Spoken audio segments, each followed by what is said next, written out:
Fuck off. Okay, yeah, let's do it live. Well, I can cut the segment for you and we can play it to the pod, is what I was asking. Like, if you just tell me where.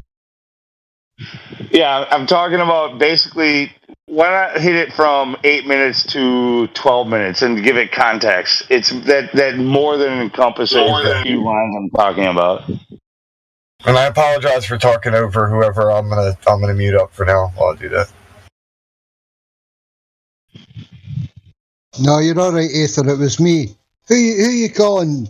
Who you calling an idiot? Bloody yank. I'm calling all Scots idiots. I've watched enough television to realize you guys are all dumb fucks.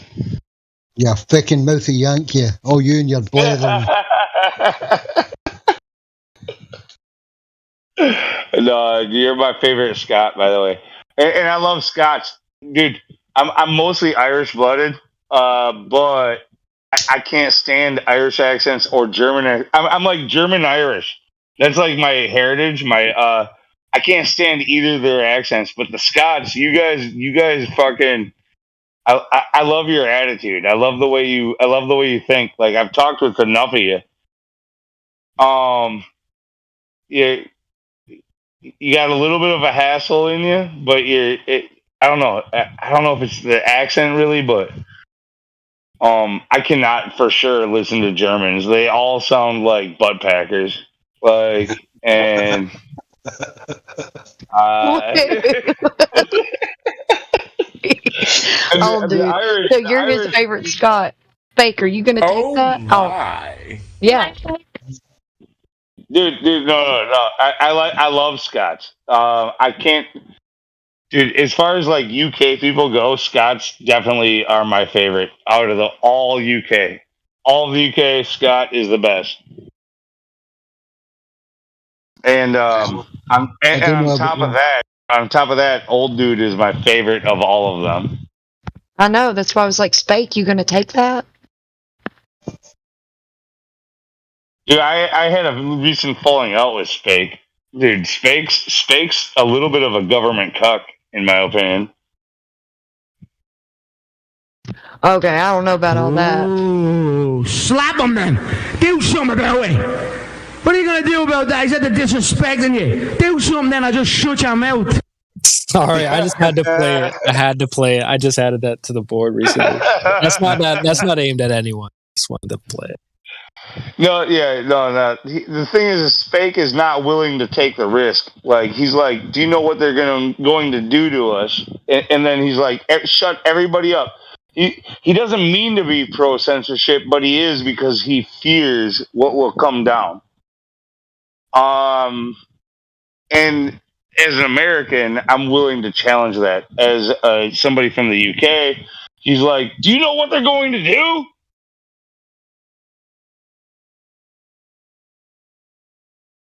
You'll do what you're told.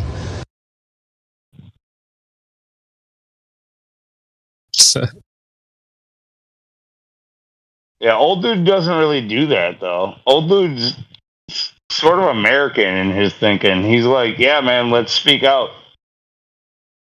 He also is an enforcer, though. He kind of like Spake about that. He's like, let's keep it on topic, bro.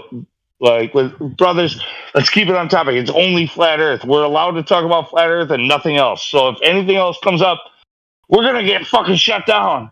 He does a little bit of that too, but I know, because I've had personal conversations with him.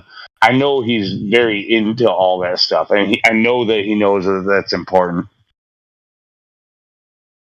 Aye. There's a time and a place for talking about things. It really is. And that's the whole point of it, mate. Look, we get so caught up in what goes on in society, and we get so passionate about the problems that we have to live with. And yeah, many's a time you guys have reined me back in and put me back on point. And that's a good thing about this place. We can get away from it, but there's always, the reality of flat Earth to bring us back. Well, I mean, everything really does kind of link back in with flat Earth. It's just like, when you start to say, we have to talk about curvature or nothing at all, then it's like, well, dude, how long can we talk about curvature? The absence of curvature. How long can we talk about the absence of curvature?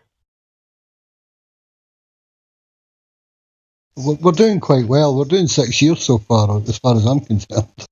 Or maybe longer. We've done really well. But dude, it's pretty limited. Your bookends are very narrow. Yeah. Hang on, they'll post a laser video again, mate. Don't worry about it. I'm for 5 more minutes. Yeah, dude, there's a monotony in it. There really is a sameness. It's like, oh god, here we go again, talking about the same thing. But again, it's what we're doing. It's just what we do. But yeah, you've got to be comfy with it. It's got to be relaxed. You can't just go, prove the globe, show me your curve. Like what? That's like Eric's used to do. State your purpose or your band. You know, don't answer anything other than yes, and we're going to chase you away. It's just like, no, come on. Dude, you guys will. Yeah. I've been here for many years. You guys will chase people away over such fucking silly shit. You got to treat it like a first date sometimes, or just dating in general. You know, or dancing, right? If you get to the dance floor with someone, you do a little rocking side to side first. You don't want to shove your dance partner across the floor or love bomb someone you just met. So it is a very delicate process. It takes time. No, you don't know. Yeah. Well, no, so I wanted to. Sorry, I missed that. Go ahead. No. Go ahead. I was just going to shout the Scots one more time. Like I think a lot of the Scots, at least old dude anyway. I'm speaking for old dude. I think he yearns for the type of freedom of speech that Americans still think they have. Yes, sir. Whereas fake is certain that nobody really has freedom of speech and should bow down to it or be cut down. Yeah. I'm really sick of having to curtail my words and watch what I'm saying for the fear of offending people or crossing international barriers of law and restriction. That's ridiculous. We should be able to talk openly about stuff. There shouldn't be an issue, and it shouldn't drag us into argument or way into the weeds at all times. But yeah, Pantos or Spake's a bit more like, well, watch what you're doing because you know the problems. And it's like that with Europe. We're very aware of how much Europe closes down instantly, and we'll lose this connection with America where you can speak a lot freer. So yeah, it's more like we're more aware of what's been already taken away, or what. Yeah, and what everything that you experience is working its way very slowly to us. But if we're gonna be outspoken about it, jump on with us, man. Fucking don't worry about the fucking censors and the fears, like, or fines or whatever else. Like, dude, they don't cut us off. That means you're cool too. Like, we're going to challenge the system. We're eventually going to lose because most of us aren't doing this. Black pill. But if we can get more people from more places doing this, exercising their rights of freedom of speech, then they're going to find themselves in a little bit of a catch-22. Instead of people going, oh, well, if I do this, you're going to harm me. We challenge them. We always challenge them. That is the goal. Always challenge the system. Yeah, but we have to work within their rules, their goalposts. And it's not that we need you might have to do that limitedly, but their rules don't always make sense. So what you do is you challenge them on all of those places. Like how can you be consistent in this? Like, if you're going to be inconsistent, I'm going to poke a fucking hole in it. Well, that's what Flat Earth is, dude.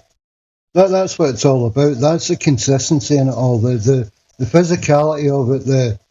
The back to the topic. That's we might speak different languages or have different skin colours or live on different parts of Earth, but this is the reality of it all. That you can bypass all the argument with it and just get back to it, to sorting it all out, to fixing things. But yeah, we don't want to censor ourselves to the point where we can't even talk about it. That's ridiculous. Someone's got some background noise, like a mother. It's probably me. Like I was talking about, I have a fan blowing, and I was asking if anybody heard it, but I'll be speak will be sleeping in the screen again. the chick in here. I don't know what she goes by. I'm not looking at the screen. But yeah, she said she didn't hear shit. I will go on mute. Was it you? Was it? I'll go on mute unless I'm speaking. Don't expect me to talk to no one. I got something I could say. Good lad. About the we should only talk about curvature thing, and I was just going to say that like FE branches off. I said this to someone in the chat, so I'm just going to read it out. But the flat Earth branches off in a lot of directions, and so like I think your ability to tie things back to flat Earth will expand your ability to express yourself in areas that aren't necessarily or directly flat Earth. So, like, we do this all the time, but yeah, I mean, you can kind of venture out into other areas as long as you tie it back in. So, yeah, it's your ability to like keep it related or buckle it back to flat Earth. Then sure, go for it. So that way we don't have to just be curvature. So there's lots of ways to tie it back to flat Earth. So I just wanted to throw that out there, folks. If you see something, a show or you read a book, like, hey, this spoke to me, okay, well, yeah, go for it. So, yeah, just wanted to throw that out there.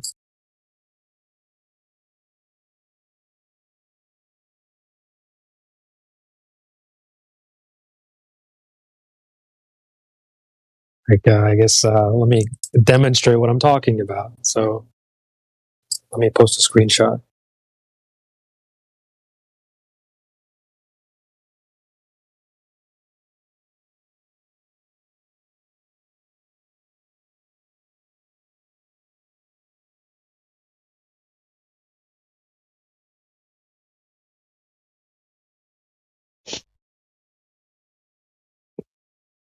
Stop.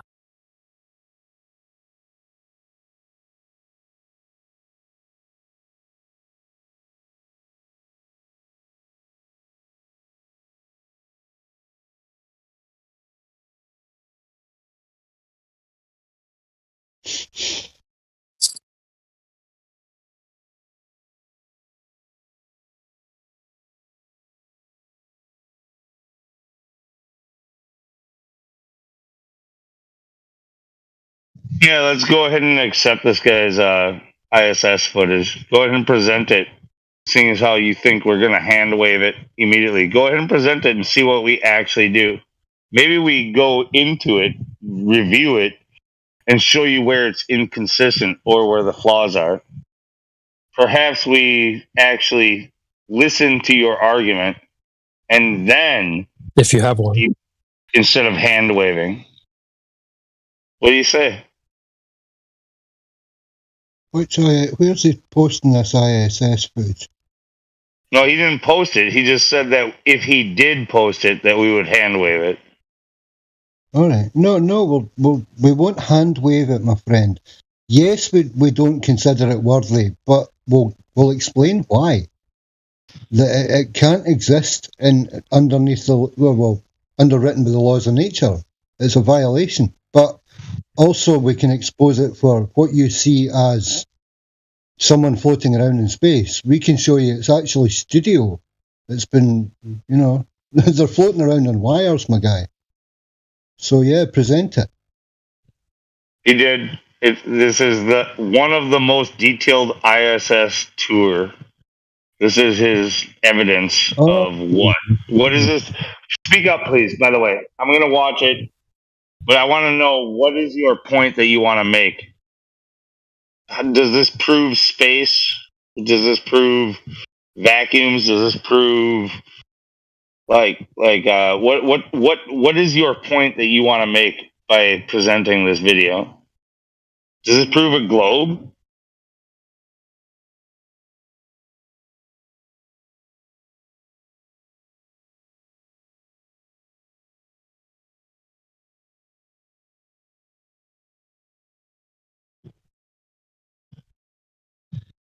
Bruh, please speak up.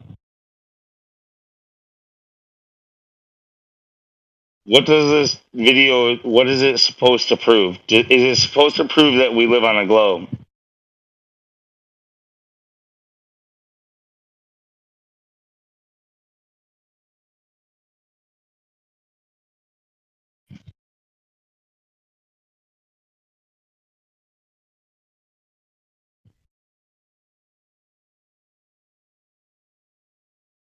Bruh, I can review it, but if you won't engage, you know. Okay, so it's footage of astronauts touring the very real ISS. Does this prove we live on a globe?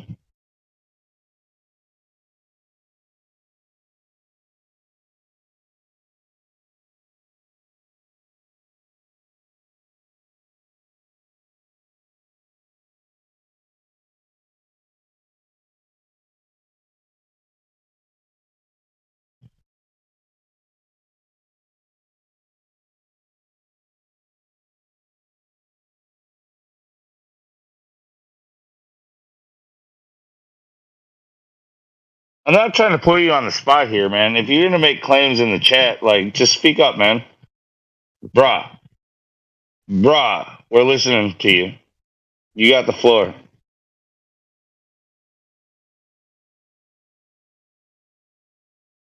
I want to hear. I want to hear it from your mouth. I want to hear how sure you seem about your argument.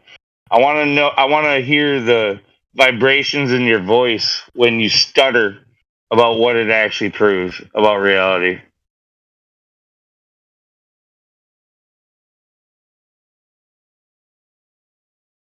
Oh, you what? Be right back, brah. What is that? Why? Why?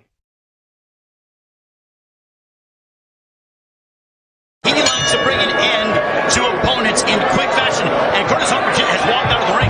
Wait, what? I cannot believe this. I've never seen this before. He walked out of the ring. He's not fighting this guy. He walked out of the ring. I've never seen this before in my life. Wow. Curtis Harper Good one, CB. Yeah, no, I know the clip. He just left the ring. He just fucking left the ring. He's like, brah. My name is Brah, and so, brah, absolutely real.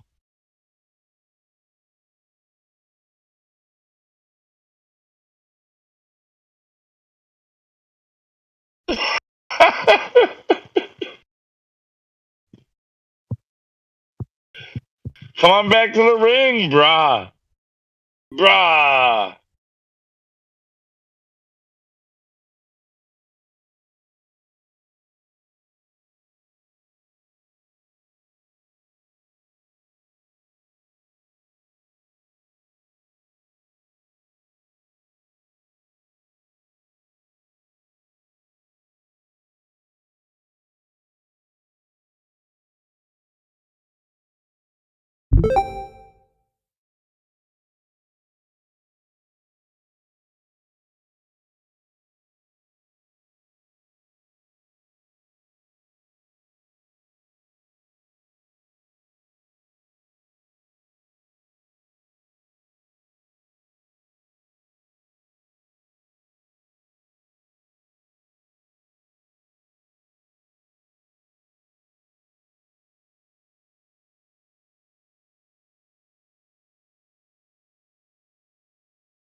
Bro, you gonna come here with nothing, bro?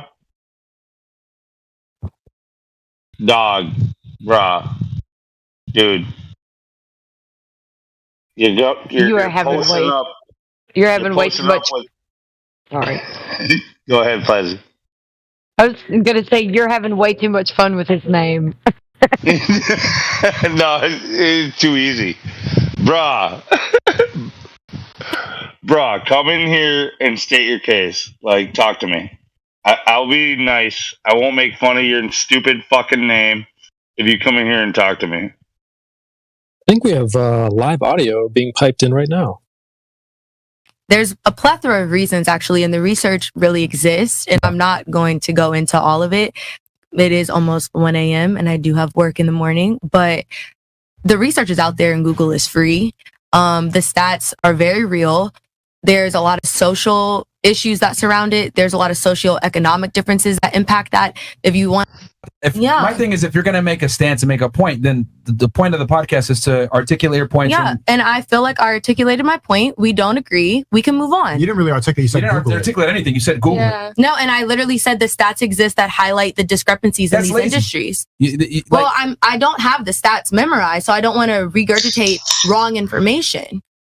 Saying Google it is like, okay, then the rest of us just will make a point. Oh, Google it, bro. It's there. But there's like...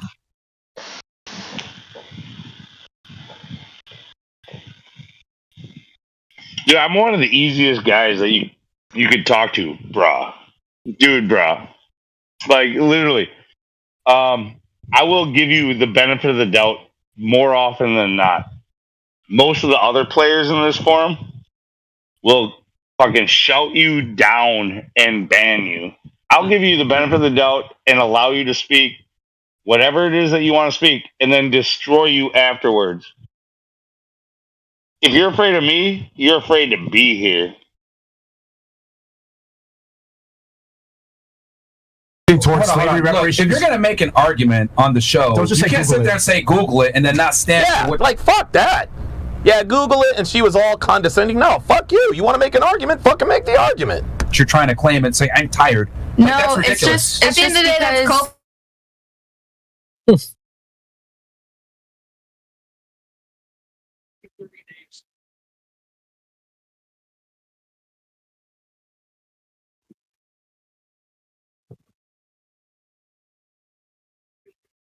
Like, seriously, I mean, go ahead and ask your Glober friends, like, who they enjoy talking to. I'm one of the easiest going guys in this topic from the flat earth side. I have Glober friends. Oh, dude, they all got Glober friends. They don't come here on their own. Here's just a pro tip for you, bro. I guarantee you I'm here on my own. Well, that's fine. That's fine. But just a pro tip is like, almost act as if you're presenting a case to a judge and a jury. We would be across the table, like we're, plaintiff and defendant. So you don't have to worry about convincing us, but you need to make a case. So like you were like, well, I posted a video. Okay, that's fine. But what is your case, or what is the argument? Well, you know what I'm saying? So you gotta make a case. I'd like to actually preface that, given why I joined the server, was actually to get answers on why people believe there's a flat earth, not necessarily to prove that I believe in what I believe. It was entirely different in terms of the perspective. I thought it was I could get answers as to why you guys believe what you believe. Well, let me address that a little bit, because we don't have, we're not here to offer new ideas. We're just talking about the earth outside. I use this guru in the jungle analogy all the time. Maybe you've heard me reference this, but it's almost like, so you don't walk up to the guru and say, hey, well, tell me what you believe. He's also, even if you were to ask him that, it's not like he would whip out a brochure and say, well, here's what I believe, point A, point B, point C.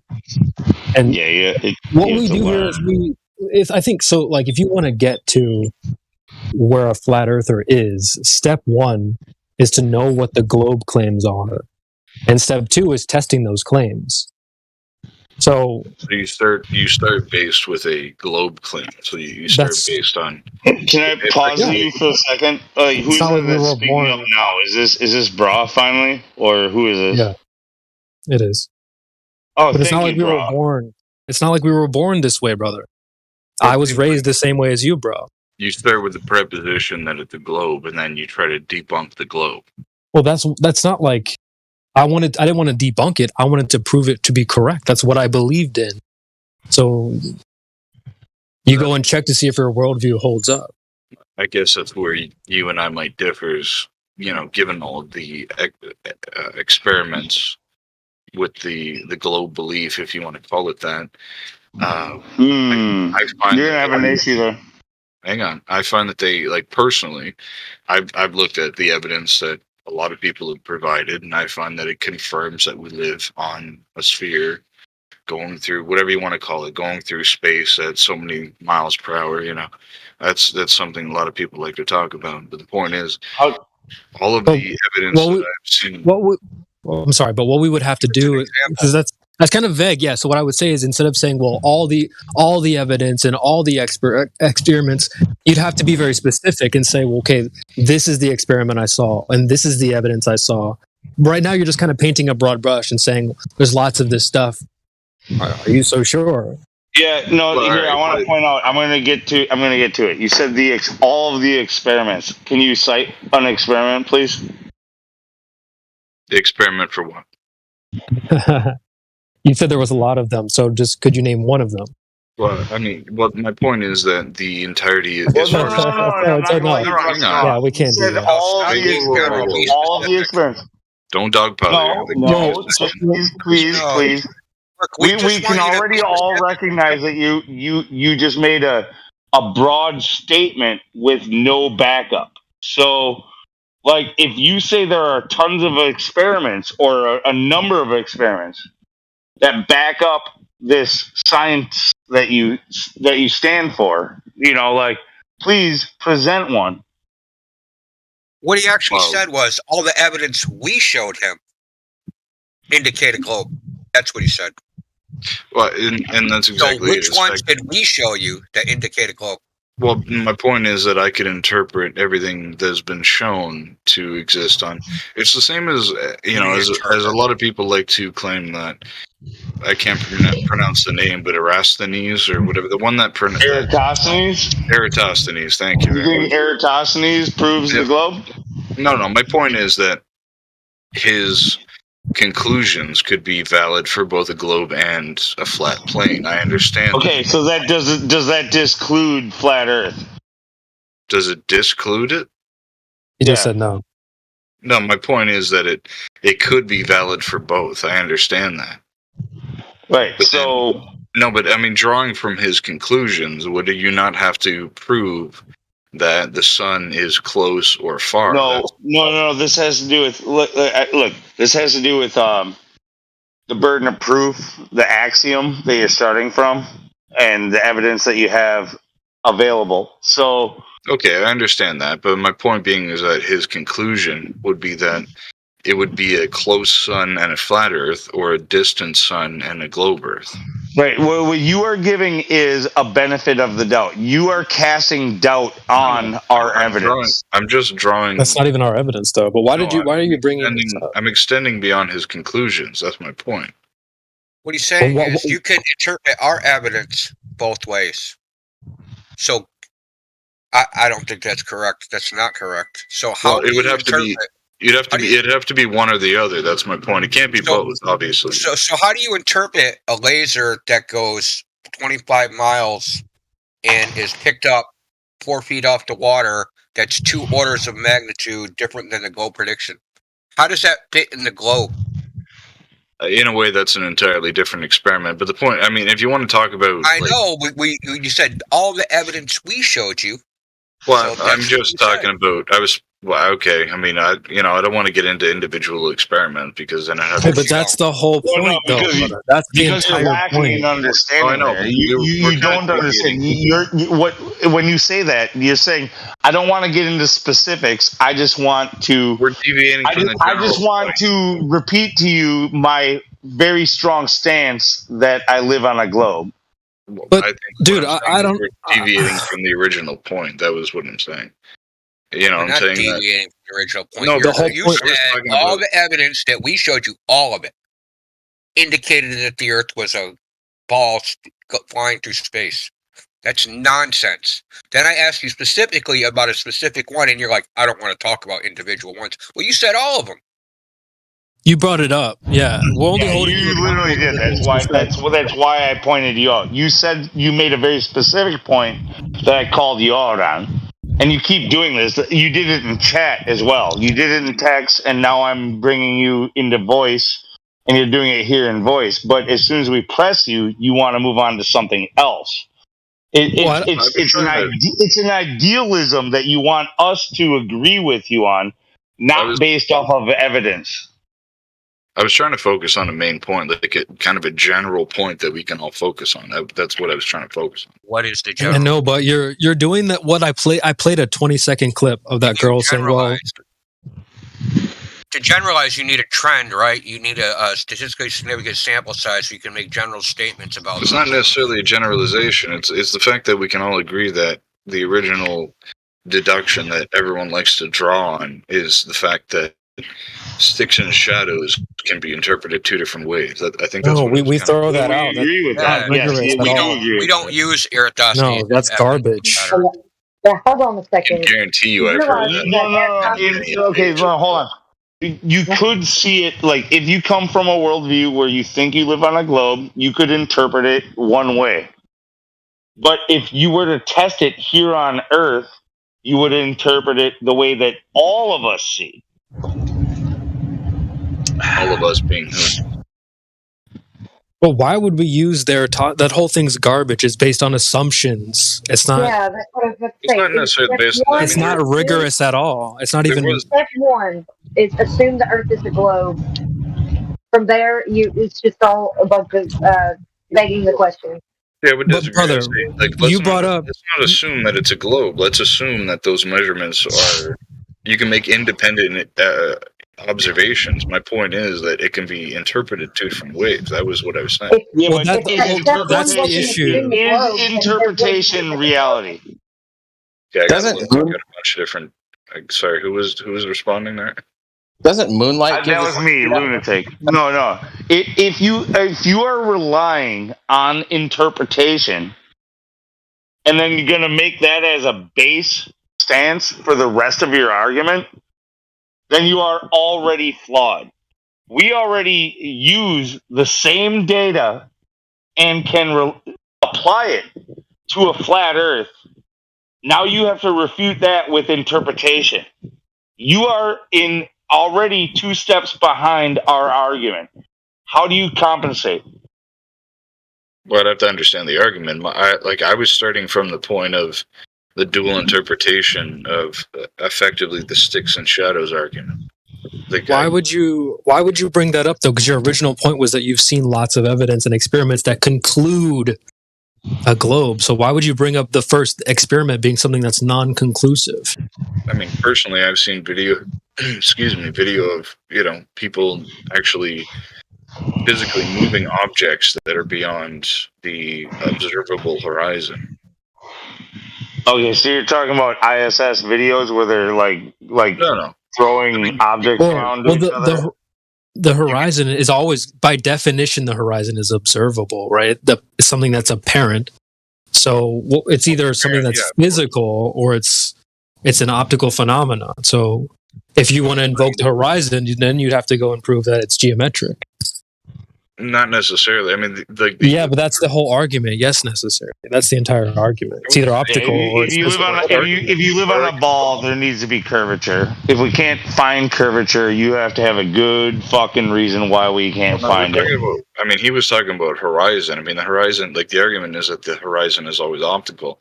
I completely agree because, and it's not geometric, and things don't go over. Meaning that it's a trick of the eyes, meaning that it's not a physical place. Yeah, because obviously the light you're observing would be.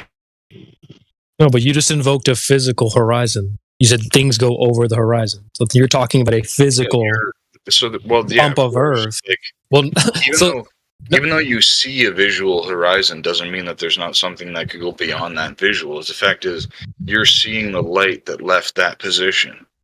Now, that position's not infinite. It goes to a certain distance, but it doesn't necessarily. Well, you got some crazy background noise, dude. Hey, hold on. Yeah, sorry, I'll mute again. Is that me or? But the whole point. No, I'll just turn the fan way down. The whole point is though, it's the argument is either it's physical, a geometric location, the curve of the Earth, or it's not. So I mean, to say, well, it's just optical, then you're agreeing with us at that point.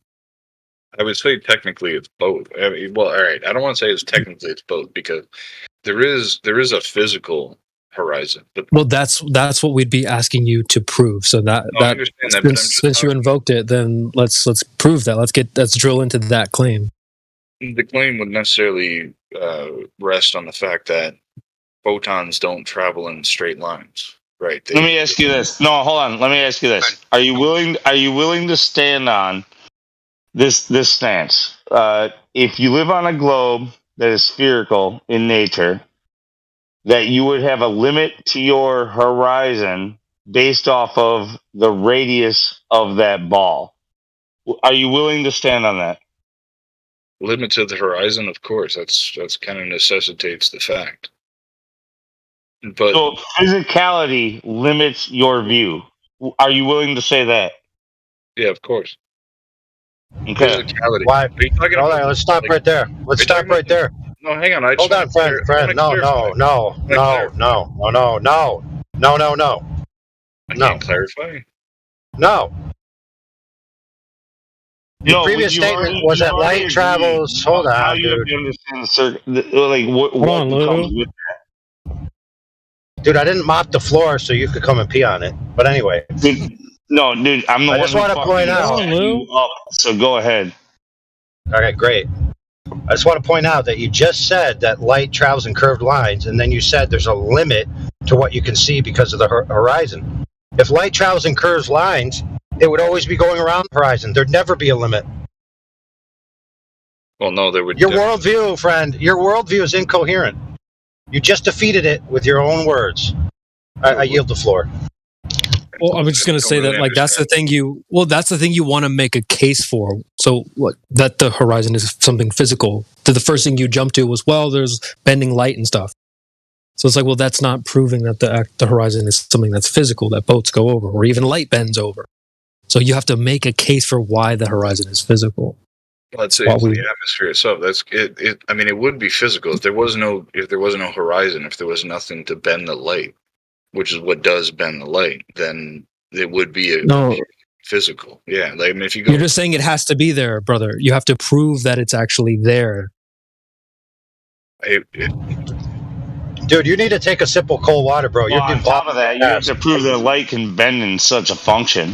You have two major hurdles to jump over right now. Light definitely bends. Dude, he might have said this as a slip of the tongue, friends, but he just said the horizon bends the light. No. I said the medium. I didn't say horizon bends the light. I said, okay, well, correct yourself. If there was no, that isn't what you said. That might not be what you meant. So go ahead and correct yourself. My point was, if there was no atmosphere, if there was nothing to bend the light, then the horizon would be it'd be purely physical. Right, no. But you're just saying it has to be there. No, hold on. Not making a case. This if statement, so you're talking about in a perfect vacuum without atmosphere, like a situation where. Like, we can just base our reality on graphs and mathematics and theories? Is that it? It's just the simple fact that if there was nothing to bend the light between the emission source and the receiver, there would be no deflection whatsoever. Right, but to your own agreeance, there is matter there to bend the light. Yeah, that's the atmosphere. That's what I was talking about. Right, so why are we talking about if it wasn't there? Because we were talking about the actual perspective of why the light bends, why it actually you can see further than you normally would, because from the but you're not actually proving that the horizon is something that's physical. You're just telling us about air and light. Notice how this has nothing to do with the ground. That was kind of what I was drawing on. Is that he's saying that the atmosphere is the reason why it looks flat. You know, all you gotta do is agree that it looks flat, measures flat, and we use it. No, but it's just you're running away. The fact that we have an atmosphere, auto level everything to our perspective, to our point of view. That's what he's saying. That's what he's saying. No, what I'm saying is that the atmosphere allows light from a further source to bend. Yeah, but you can't prove that. That's You're not talking. You're not even talking about the claim anymore. You've moved away from the claim that the horizon or the ground is physically curving. You're not even making a case about that. The fact that the ground physically curves means there's things. That fact has not been established. That's the thing you're supposed to be proving, which you haven't done. It's also contradicting yourself. What you're doing again is casting doubt. You're casting doubt. You're saying light can bend. Therefore, because we already assume we live on a ball, bending light is causing you to see a flat Earth. I'm not talking about a flat Earth. I'm saying like bending light is causing you to see further than you would have. But where's the curving ground? You're just telling us about light and air, brother. That's fine. We'll give you that. But what about the ground? That's the thing you're supposed to be proving anyway. So why would you discard that and go, well, let's talk about air and light? What do you mean? Contradiction to say, you're contradicting yourself when you're saying that it looks flat, it measures flat, right? And all that. What does measure flat mean? You're saying it's a ball, even though it's all tests. We always see farther than expected. By the way, all visual tests using lasers, using actual data from like sea level. What? Hold on, that wasn't very good. But let's hold them accountable. The way that we use ballistics and the way that we use airplanes and so on and so forth. It's all based off of a non-moving plane. Okay, so now you could argue that it's due to simplification. Like we simplify it that way, but we actually live on this. But all objective reality in all of our observations from objective reality point towards a flat, non-rotating plane. So you have the burden of proof. You have to show us otherwise how the Earth is curving. And if we can't see it, and if we can't detect it, and we can't measure it, that's redundant, but if we can't do this, then it's literally just a figment of your imagination. Little jobs and just keep doing that because nobody seems to be hiring you. You understand that? Yeah. Very clear. A lot of money to a lot of people. You can't accept reality as flat, and it works every time. He's AFK, I'm pretty sure. It's hard to accept it because the whole world. Now that you're back at Club Yeah, he's talking to someone else right now. He's checked out on us. Getting some coaching from this. The CIA is helping him out. Well, they were talking about getting jobs somewhere, as if that had anything to do with. I think we can all agree the horizon's not physical, but it's we're just trying to hold you accountable to the things you said, bro. If you're even there, you brought up. Well, there's lots of experiments. Go ahead, sir. He's saying that we would have seen the physicality of the horizon that he claims had light not traveled the path that it did. How does he know either of those? How does he know what the physicality is, and how does he know that the light actually traveled the path it would need to for that physicality to be true? This is your refracted goblins argument all over again. Yeah, here we go. But you know these things. Light bends. Therefore, reality is flat. But that if you were to take a God point of view, you would see it as curved. So he says. AI, did you want to get in? He's saying that a ball, because of the atmosphere, because of the air, that's what makes it look flat. That's what he's saying. We got lots of time to decide. Right. He's saying it should look like a ball, but it actually looks flat because of the atmosphere. Refraction. And our argument here, by the way, you don't want to walk away from this on your side going, oh, flat earthers think that the earth is flat because it looks flat. That's the most simplistic view of it. We can give you tons of fucking reason, like tons of experiments, like way more than you presented to us with your ISS footage. So things would be looking a lot better money-wise. Well, that's... ISS footage is self-debunking. It's not compatible with the radius. Right. That's the thing. You just you better be careful or tread lightly. Like, choose your words wisely, because you remember, Bra, you said, well, there's lots of things, experiments and evidence. So then all we have to do is go, okay, so you said there's lots of evidence. Let's start with one. And you're like, well, Eratosthenes, even though that's not conclusive. So we moved on.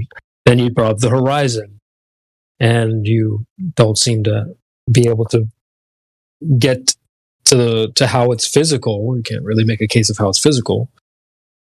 So what are these? What are these tests and experiments and all this evidence? What's funny is when he said Eratosthenes, he didn't even know how to pronounce it.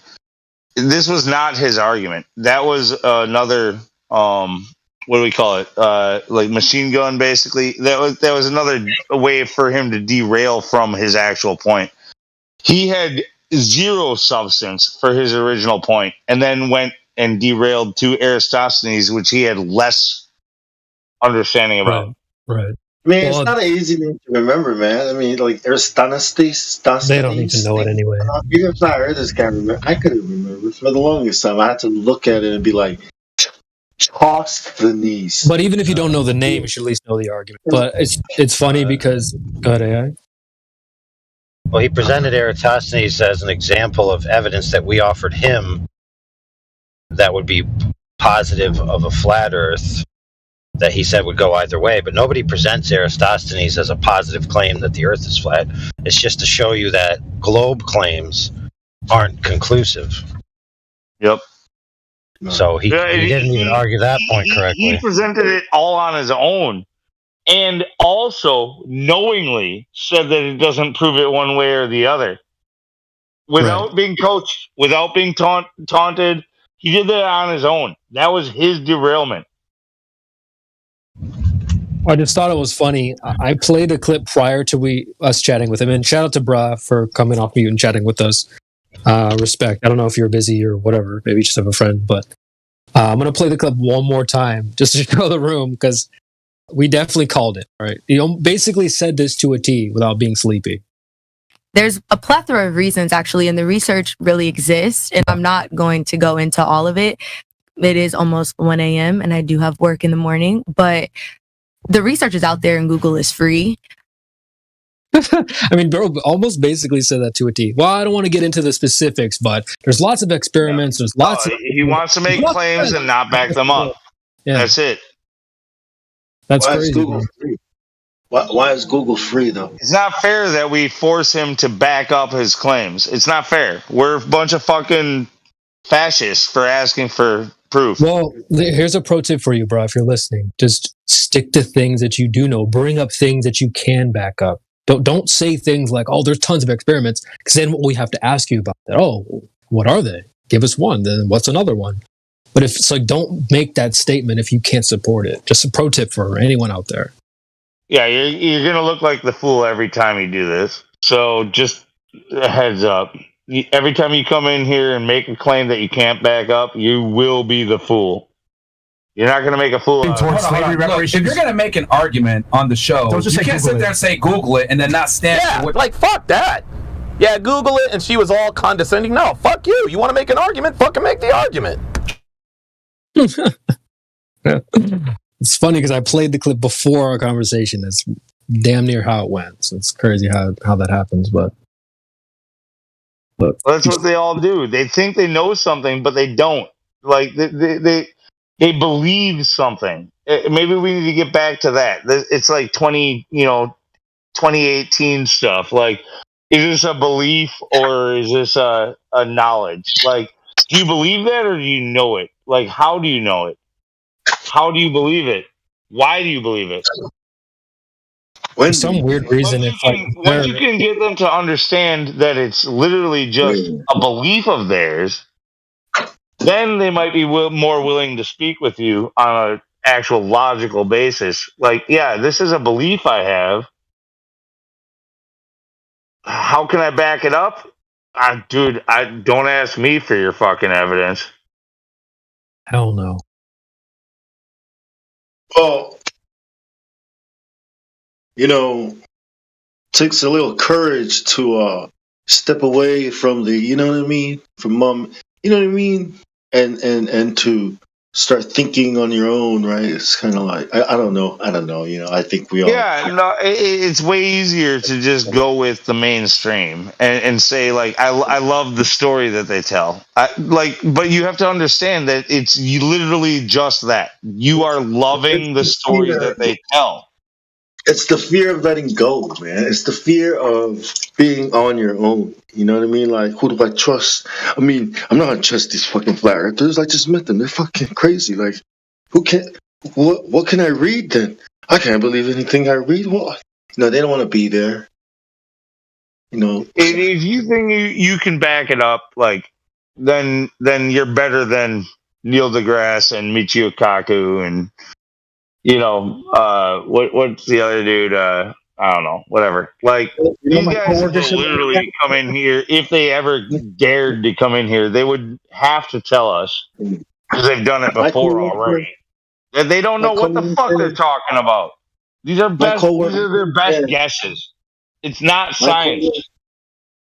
My coworker said flat earthers are so arrogant, right, to think they can question people who have studied this like their whole lives, like scientists, astronomers, astrophysics, physicists, whatever.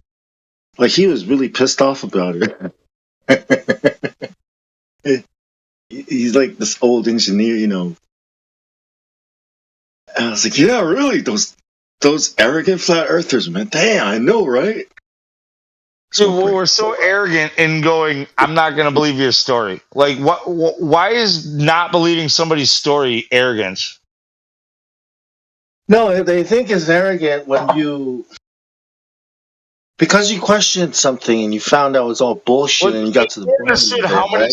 different stories that we got. Like, how many stories do we have to believe at the same time? You even questioning them is considered arrogant. That's the way it's set up. You know what I mean? Like, you questioning scientists is considered arrogant. It's not science, though. It's not science. So it's your story. You have a story. That guy has a story. That girl has a story. That scientist has a story. But none of them match up. So what story am I supposed to believe? What model do you have to present? You keep talking about your model. Your model works. No, it doesn't. You don't have a model. What model do you have? Neil deGrasse Tyson says he doesn't debate because what he's talking about is objective truth. And it's not something to be debated. I agree with him. He said all the things that we say about our arguments, that we use real math and objective. Yeah, what about objective truth? Because he has not used objective truth ever in an argument. It's always been subjective. It's always been his subjective truth.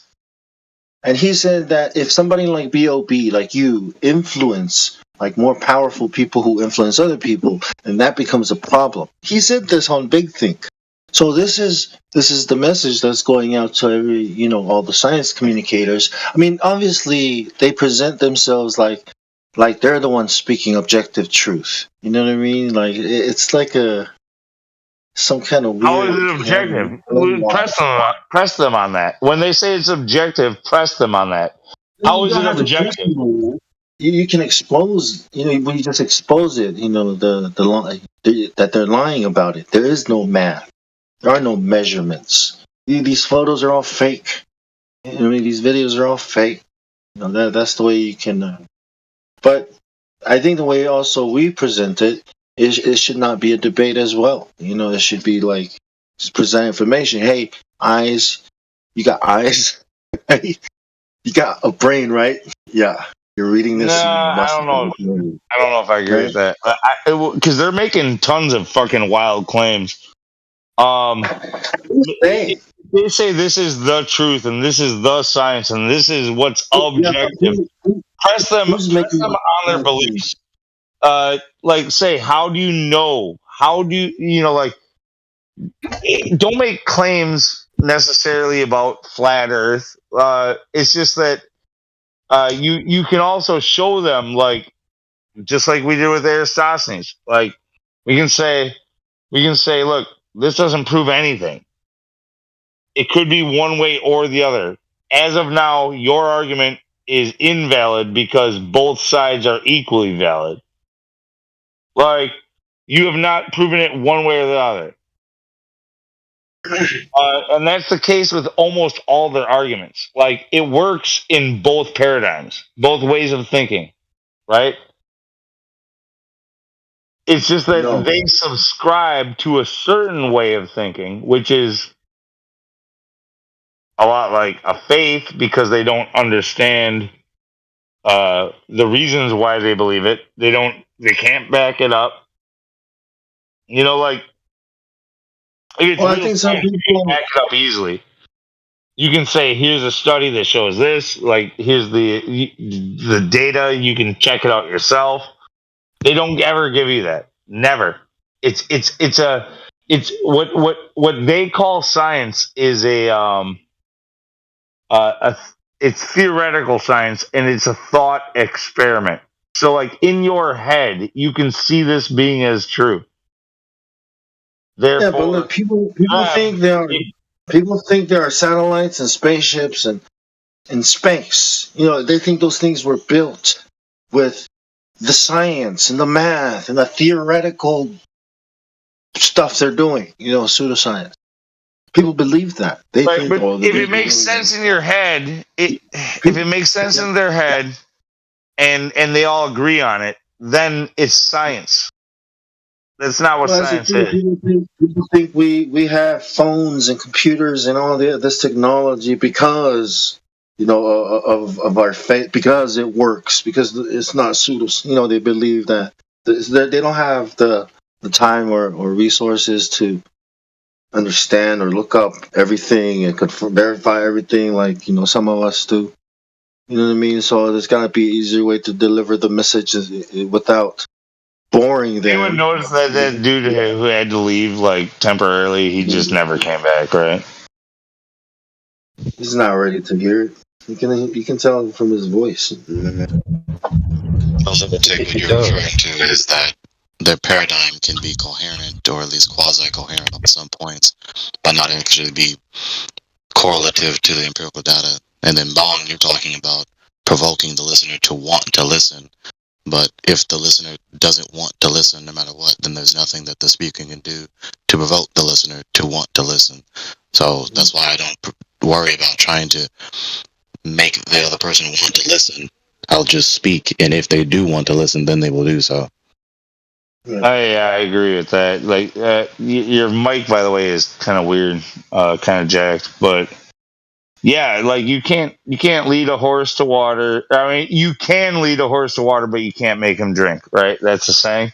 It's the same thing. Like, if you want a seed planted, like, when it comes to truth, all you can do is water it. You can present them anything that you want, but if their mind isn't ready to, if their mind isn't fertile, then the seed will never germinate. Just keep throwing out seeds, man. One of them will grow. That's kind of. Make you eat your seeds and drink your water. Hi, Jay. So I just operate on the fundamental principle that God said his words will not return unto him void. They will accomplish the purpose for which he sent it. Absolutely. Now, that's obviously from a biblical worldview. He instructs the believers to just speak the truth to everyone plainly. And if they reject it, right, you state it to them, and if they reject it, then you just wipe your feet and move along. You did your duty. Yeah, you know, and you have to not take that as a loss as well. A lot of times, and I've done this myself, like there's been many lessons that I've learned years prior, like where I remember conversations that I had where I was unaccepting of it, and I was very, just I don't know, just in a way where I was there's a good word for it, but I don't have it on my tongue vocabulary wise, but like where I wrote it off and I just didn't pay attention, and but yet it still sank in, like it was something that sank in, but I didn't really have I didn't have that fertility, I didn't have that background to be able to take in that information, and then I looked back on a conversation, I went, whoa, this guy was telling me something. You know, like sometimes it takes time for you to accept the information that you've been given.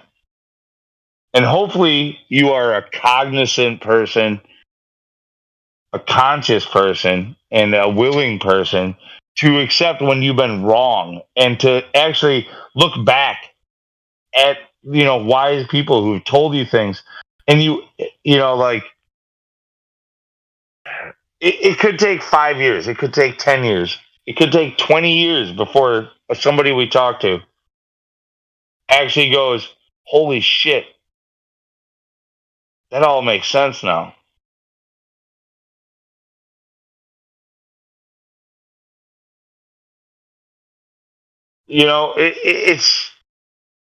It's one of those things where like you don't have to win here in the moment for the live stream and be a freaking get a new role for it. Fuck your role.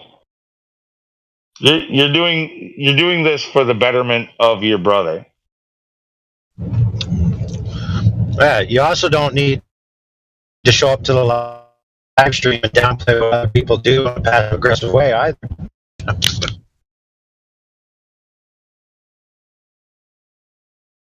Yeah, I agree. You don't always have to be aggressive.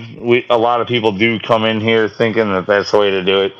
Some people, you have to be able to read your, I don't know, whether to call them a victim or whether to call them, but you have to read your opponent and see. I've upgraded their status to guest.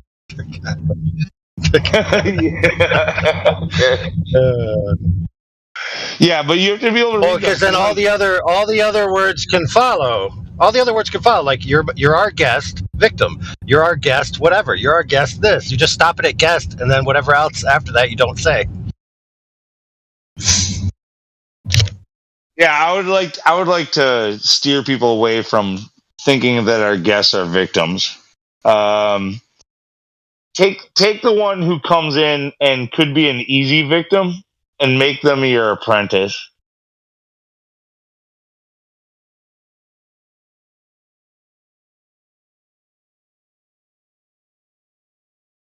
You don't want to. Yeah, but don't a lot of them want to be seen? A lot of them want to be seen as a victim, like they're being victimized by us. Like I went to a flat Earth server, I got victimized. Earth's still a globe. Deal with it.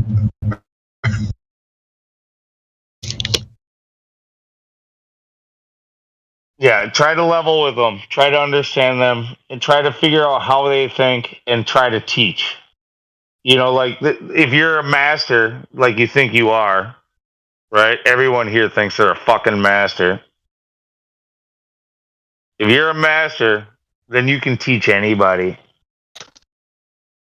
You got to learn how they think and how to teach. That's your job. Not to victimize, not to brutalize, not to make an example of. I mean, it's not that difficult. Someone comes in here behaving relatively decent, like the average decent person, just be decent back.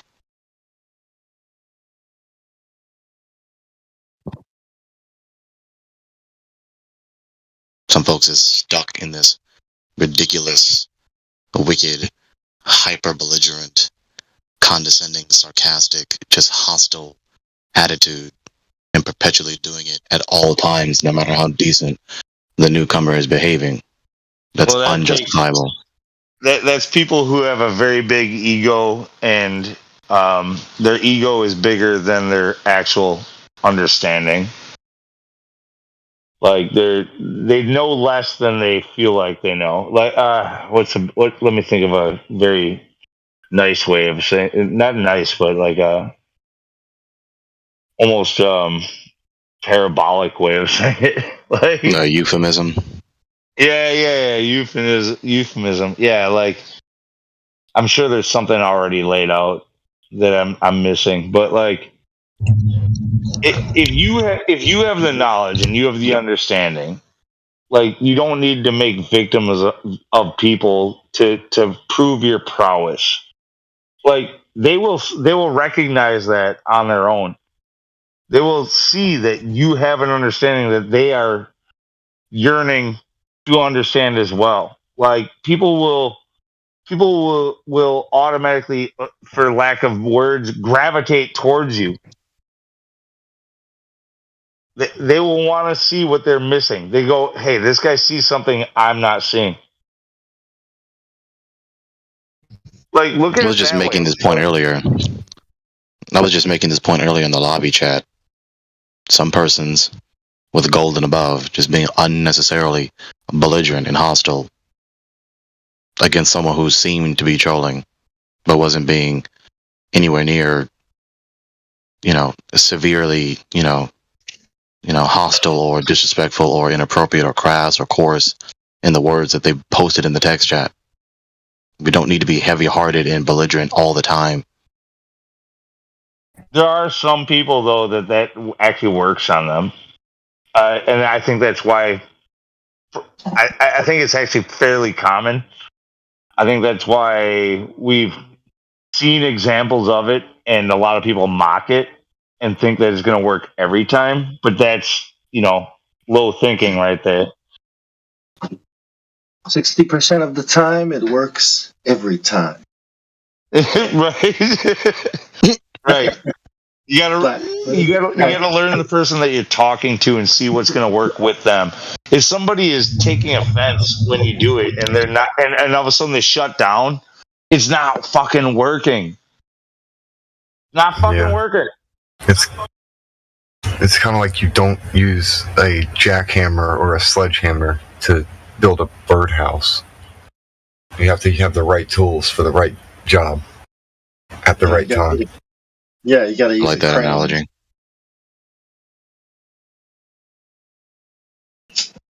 But, I mean, it takes more of like an alpha type of an attitude to actually take that type of abuse. Like you're gonna let it glance off your shoulders, and you're gonna still remain cocky. And we're just chipping away at that cockiness and at that ego. We're just chipping away at it. But honestly, I mean, most of the people that might be interested are probably not that person, and they will quickly be turned off and run away. Yeah. And some of them they do need the sledgehammer or the jackhammer to break up that so they actually have some soil to plant something in. But there's you don't have to go that hard for some of these folks. They're kids. They're still in high school, some of them. They're kids. Especially with the girls, dude. Like the women, they don't think like we do. Like we're mostly male here. We're male dominated. Yeah. Like we're able to we understand each other, and we're able to break each other down through embarrassment and everything else. Women do not take favor to that type of dude. They will absolutely like revolt and repel. Like they'll stop listening the moment you do that. They're not hearing a word that you say. The point that you're trying to make is not getting through to them.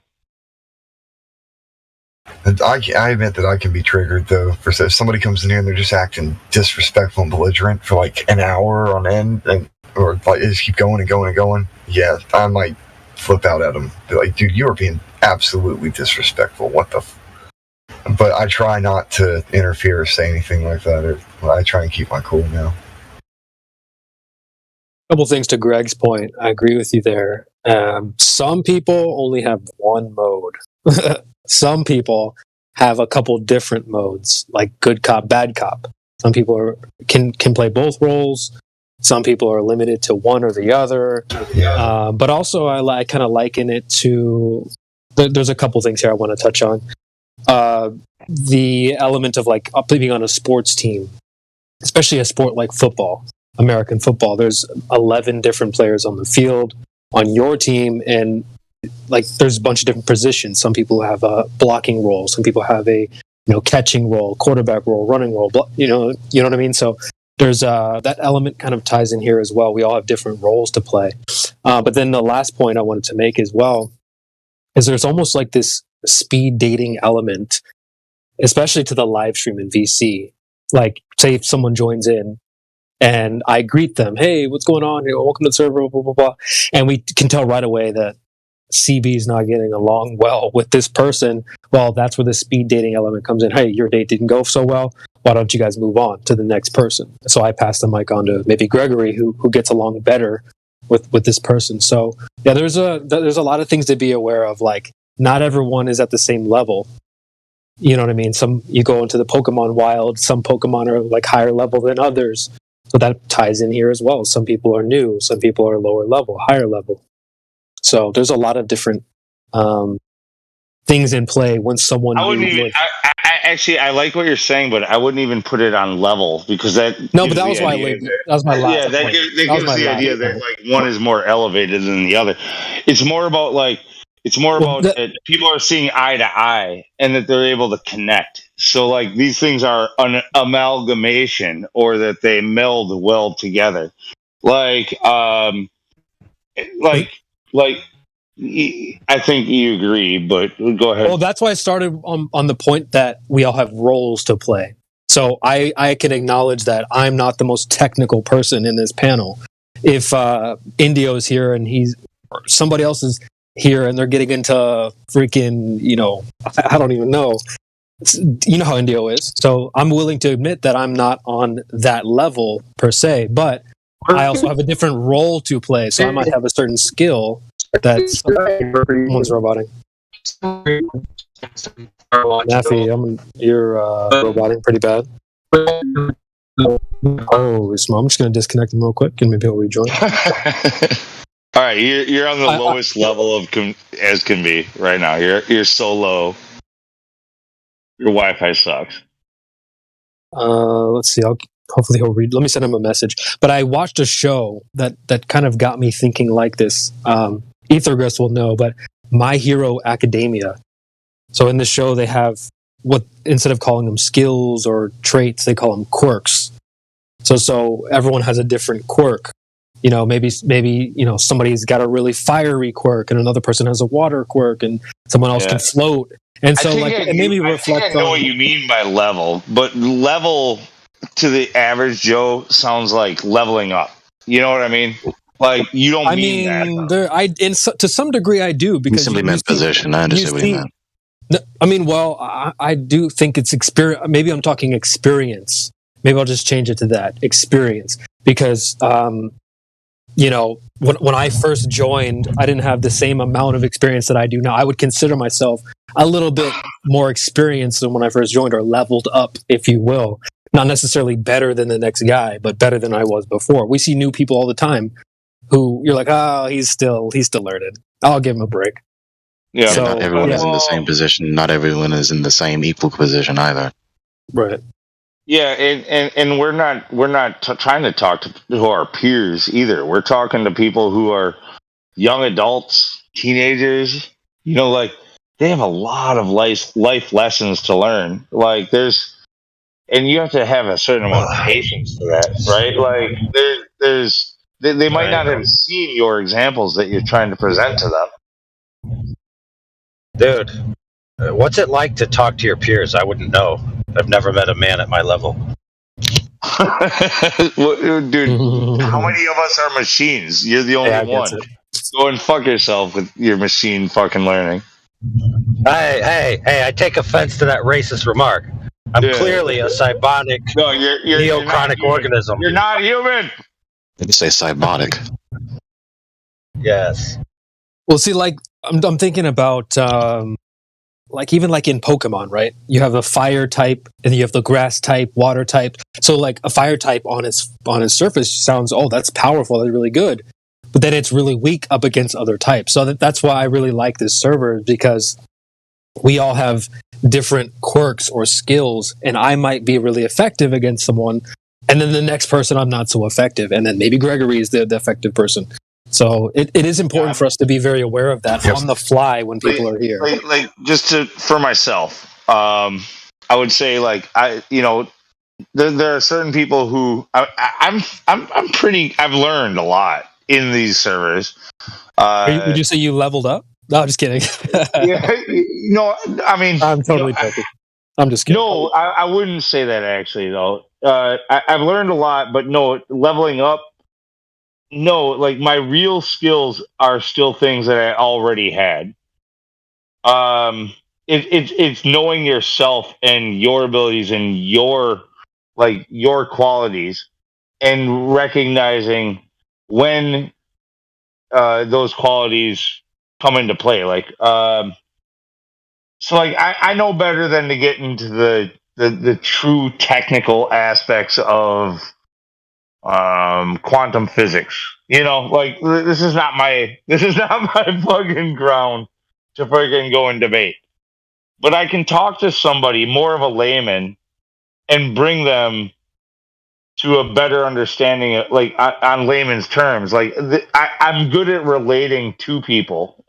People who are especially a little bit belligerent, or people who are coming from a troll stance. I'm good at calming them and bringing them to our point of view, and getting them to actually address the conversation instead of mock it and make fun of it. Like that's I think probably my highest quality when talking to the newbies. I can get them to start taking it seriously, whereas most other people probably cannot. They're only going to trigger and antagonize most of the time. Yeah, we need I those. think that it's important. I think it's also important that we all are diverse and different, because we do all contribute to the server in different ways, and I find it very nice because I'm a challenge, and I like to challenge others too. So that's my main thing that I like to brag on about this server, is that nobody is exempt from being challenged. Yeah, even us. Yeah, good point. Yeah. That's a great point. Yeah, and once the conversation gets above my head, I'm willing to freaking sit back and listen, But yeah. Once that happens, you're willing to lay back and wait for a ripe opportunity to interrupt. No. Well, I'll interrupt when people start contradicting. I'm good at recognizing contradictions. If you're trying to poke at me, what did I interrupt just now? No, earlier when AI mopped the floor and you then stepped all over with your dirty ass toes. I'm just messing around, but no, actually, that's the beautiful part of this place, man. I actually really like that aspect, is how we all have different kind of, we don't all need to play quarterback. In fact, you can't, there can only be one quarterback at a time type of thing. But, hey, if I need to make a break down the field, run a post route, I'll do it. You know what I mean? If I need to block, I'll do that too. So, like if you're the type of person that can only be the bad cop, for example, maybe you should work on your good cop. Yep. I'm looking at you, old hoss. True. But listen, in all of this, we could parse this out to ad infinitum. However, the most crucial thing to avoid is interruptions or interjections that are not on the same train of thought. That is the key thing that derails the majority of the conversations, where somebody interrupts Yeah. So anyway, I or was playing this interjects with apple tree. something that's Yeah, exactly. It's not on point. if that's an argument that you're making against me, like literally, I was No, that's not talking. against you, bro. That's not You're the against one who Oh my came in. goodness, dude. See, he's doing Dude, it. nobody cares. Nah, but there are Oh, those people man. that do that. They jump in, they're like, yeah, so I was growing a tree. And it's like, bro, we're like, you got to focus. Like, No, even okay, so we're talking about laser tests and curvature and models of refraction, right? And then somebody comes in, oh, how do you have gas pressure without a container? right. Now, a valid argument in its own right, just not part of that same train of thought. Mm-hmm. Yeah, I mean, it's leading there anyway. So just wait your turn. Understand, know the argument well enough. You've been here before. You know that it will go there, and that's your time to fucking strike. Right. Well, how do you go from point A to point B on the dance floor? You dance to get there. You know, you can't shove the person there. Yes, there's no magic bullet that you can introduce into a lady's drink that will make her love you for the rest of her life. There you go. Yeah. Well, dude, anybody who's thinking about spiking a girl's drink is a No, fucking creepo Lou, anyway. you missed the point, Lou. shit, Lou. Yeah. No, he did that deliberately. No, he's trolling you. Oh my He did that god. deliberately. Yeah, I can't tell if he's trolling or serious.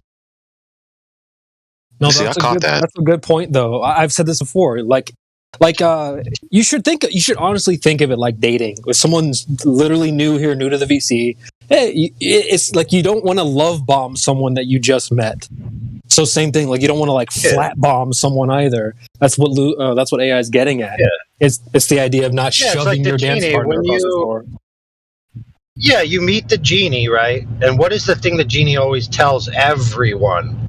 You get 3 wishes, and you cannot wish for someone to love you. That is beyond my power. You must do that on your own. I mean, I could give you a car. I could give you $1 million. I can make you smell really good. But if you want that woman to love you, that's up to you. I can't just snap my fingers. Yeah. Yeah, same thing applies with FE. There is no... Sorry. Is he cutting out for you guys? Yeah. Yeah, it's the same thing with FE AI, if you're still listening. There's no cheat code. Otherwise, like, if someone new rolls in, I could just hit the cheat code. Up, down, left, right, X, Y, X, Y, Black Swan, it's over. Like, that's not how it works, though, does it? No, With establish a connection. We're a very complicated species. Like everybody. Everybody thinks a little bit differently, and you got to find the right amalgamation. Kind of what one of those words. You got to find the right person to connect with another person to bring them to the understanding. Yep. It's like once you establish that connection, then the information can follow. Otherwise, we would just hit the same information on everybody, and it doesn't matter who says it. It's definitely not the case. So. And that's why it's important for us to be diverse. Even though we might disagree and argue with each other, we can't cut people out because they're not like on board with like, this is what flat earth is today. Like, dude, if that was the case, I would have never been accepted. You guys don't even realize how many things that I introduced to this fucking community that like you guys were shutting down in the beginning. But you liked my assertiveness. You liked my how I still stood my ground even against adversity. And now a lot of people are repeating a lot of the same things and taking it to another level. So leveling up. In a sense, yeah. In a sense, yeah. And yeah, but you have to be able to listen as well as tell, and you have to stand your own ground. You have to, and you can't shut people out. That's the main part of this. You can't shut people out because they don't get along with your ideals. You have to.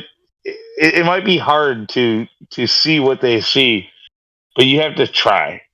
Like, if you're unable to do that. I find beauty And I find not just beauty, but like I find that I like certain people in this community that, you know, it's not everybody's cup of tea because they have Right. values and they have certain aspects about them that remind me of people here down home. You know, like I'm not, you know, I got reasons to be more like more. I don't know.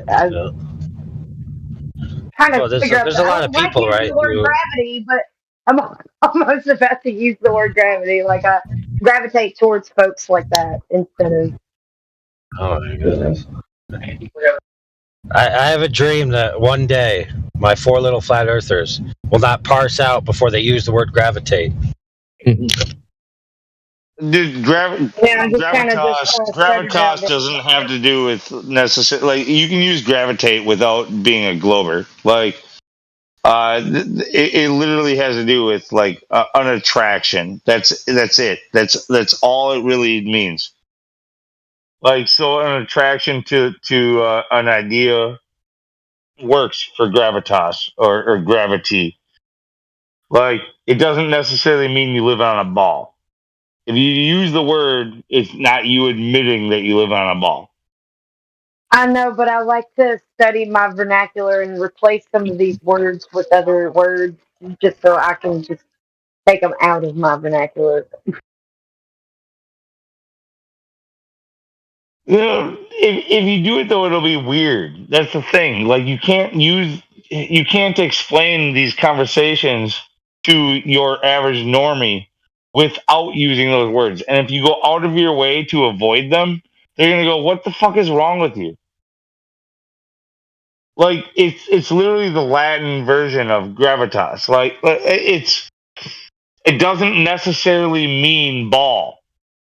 In fact, it doesn't have anything to do with a ball. It has to do with attraction. Look, and being sensitive about it actually lends to the credit that it does have something to do with a ball. You're giving it power in a sense. Yes, I agree. Yes, exactly.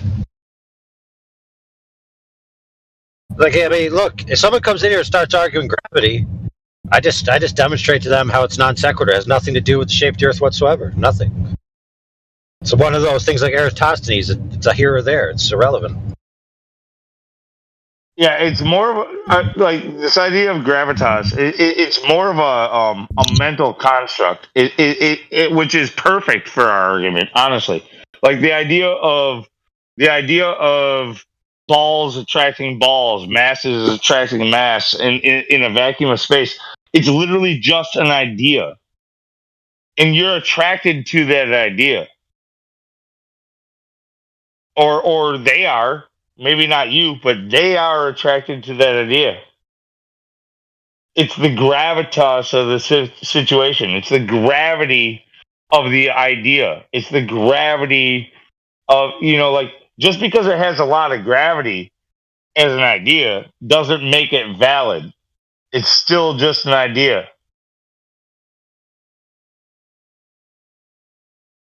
Until you can prove otherwise. Make it physical. Yeah. But can we all just take a moment to revel in how stupid some globers are? So, for example, they say if the Earth was flat and you had mass attracts mass gravity, you'd be walking diagonal, right, as you went away from the center.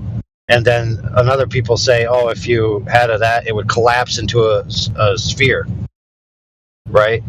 But if you have a plane, right, and it has counter tension towards the center, right, there's no lateral forces to twist it, so everything's balanced. You see what I'm saying?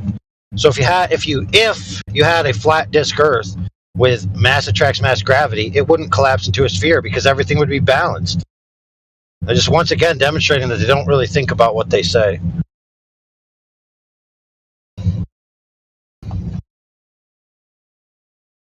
Yeah, we don't need to shy away from using certain words because of the way people assume them. Like, you don't know how much power those words actually have in their subconscious, because they do understand them even though they don't know it on a subconscious level in other terms, in other ways. It isn't always necessary or beneficial to dodge this or that word. Yeah. Like that's another thing is kind of catering to, oh, well, this is a bad word now. We don't say that anymore. What? Get the censorship off my lips. I'll censor myself. Yeah, no, as soon as you start saying atmos instead of atmosphere, like it doesn't, the atmosphere has nothing to do with, I mean, yeah, oh, all right. That's actually an argument that I might be able to get into. But like, still, in fact, that might be I actually like calling it atmos personally. But, so just calling it the atmos instead of the atmosphere. Don't explain it. Yeah. Don't try to like just say the atmos, and they'll understand what you're saying. Like a compromise. They don't have to call it the atmos flat. We just all can call it the atmos. It makes it simple. Yeah, that particular word, since we're talking about it, is also not necessary. I mean, people make English more difficult than it needs to be, and people don't actually know what they're talking about, calling themselves, giving other people linguistic lessons. But there's a semantic range or semantic scope to any given word, and no word is intelligible outside of any context. And so when I'm saying that the plane is flying around in the atmosphere whilst you know who I am and know what I know about the cosmos, I'm not trying to insinuate that the air is wrapped around a ball. I'm talking about the area of air high above the surface of the Earth. Sphere doesn't only mean, the concrete geometric shape. It means the area also. Sphere does?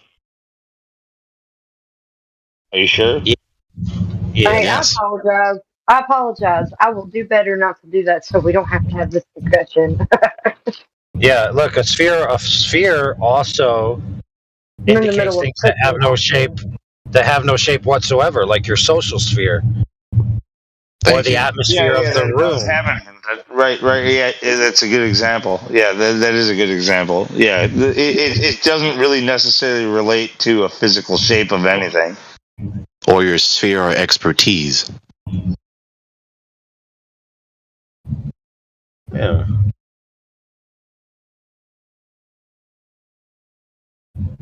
But if you put sphere on it, they're gonna automatically literally picture a sphere, because of that stupid.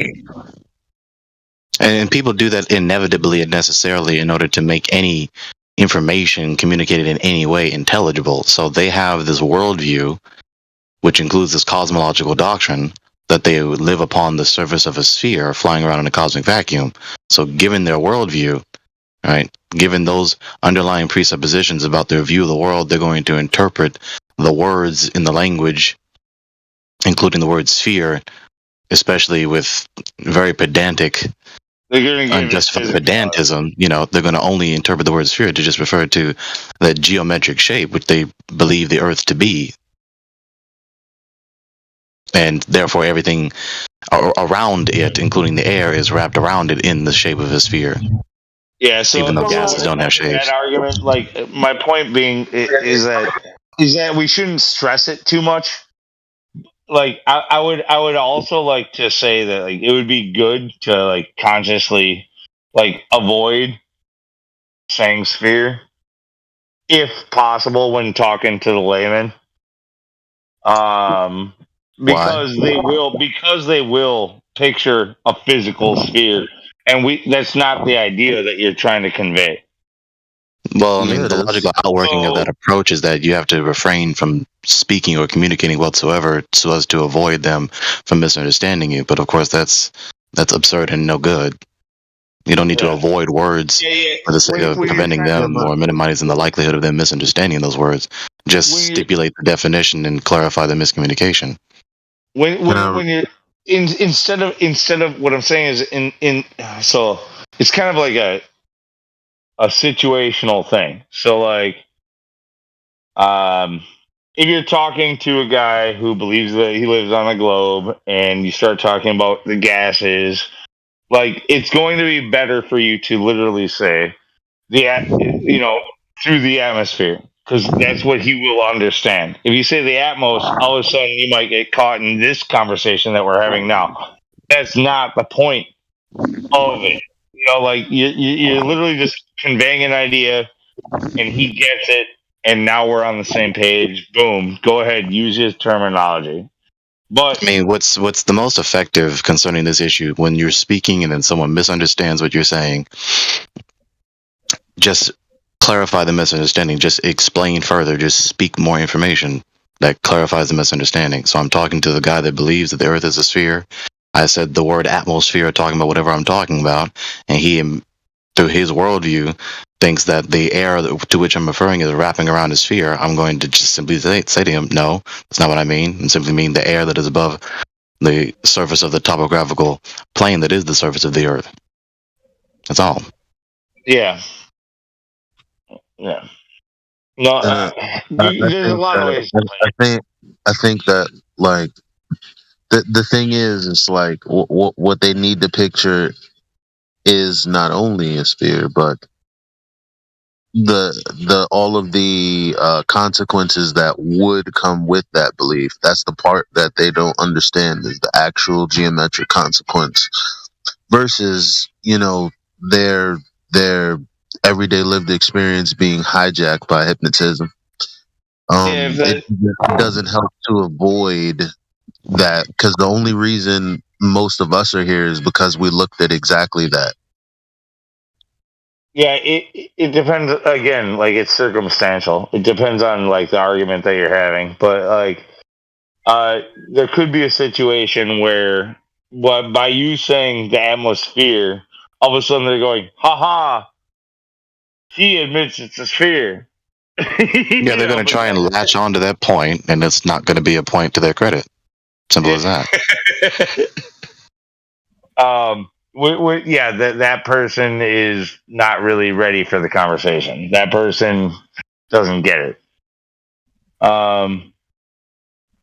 Yeah, if you can admit, or if not admit, but if you can understand that the person that you're talking to is beyond those types of semantics, that they're here legitimately trying to understand our argument, then go ahead and throw sphere in there, and he will already understand that you don't mean it's a sphere. You're just talking about the gases. You know, like this, you're talking about a more elevated or leveled up person that you're talking to. Yeah, the kind of person you're talking about is just someone who does not really want to accept the position that is being argued that is contrary to theirs, and so their approach is to dedicate themselves with religious art, with religious devotion, to this sophistic pedantism, and every time any aspect of what you say seems to them to indicate that it's conforming and affirming their position, then of course they're going to hyper-emphasize it. That's human nature. So the person who you're talking to either is, to really break it down, the person you're talking to exists or doesn't, is either intelligent or not, is either voluntarily trying to critically consider what you have to say or not, is trying to make a charitable interpretation of what you have to say or not, is trying to allow themselves to accept what you have to say or not. I would love to agree with that, but the thing is that there are many intelligent people who are unable to take this information in. So, like, you might be talking to somebody who will criticize you and laugh at you and use all these fallacies without consciously knowing that they're doing so. It doesn't mean that they're unintelligent. It just means that they are unwilling to absorb the information that you're giving them. I said that point, yeah. Okay. Yeah, the last one I said was they're either willing to critically consider what you have to say or not, and they're either allowing themselves to accept what you have to say or not. And the reason I deliberately phrased the last question, or the last statement that way, is because some people refuse to allow themselves to accept what the other person has to say. Yeah, my bad. Sorry. Maybe I missed something. Look, it just happened to me. No, you're fine. You're fine. I think I did speak kind of fast.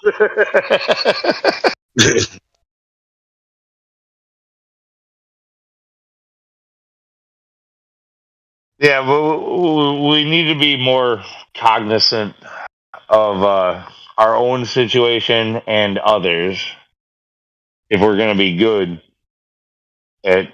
Which is exactly why I phrase it the way I phrase it. Indeed. Self-scrutiny and critical consideration.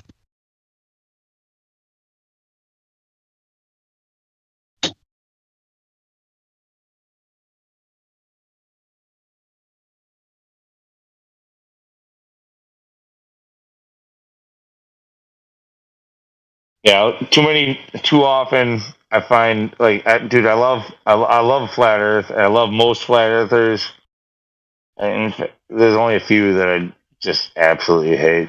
And maybe that's a thing I gotta get over.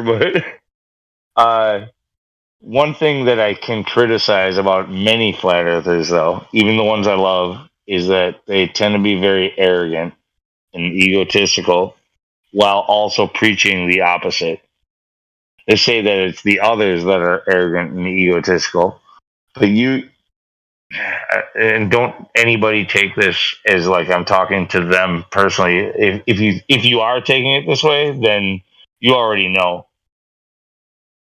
But don't pretend like you've got it figured out. Don't talk down on people.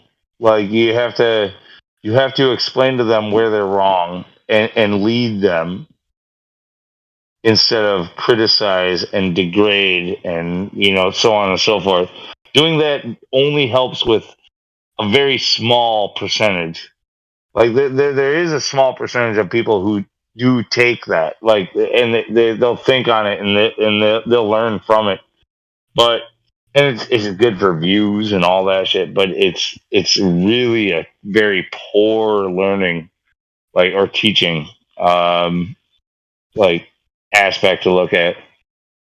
You have to understand your student, not the student understanding you.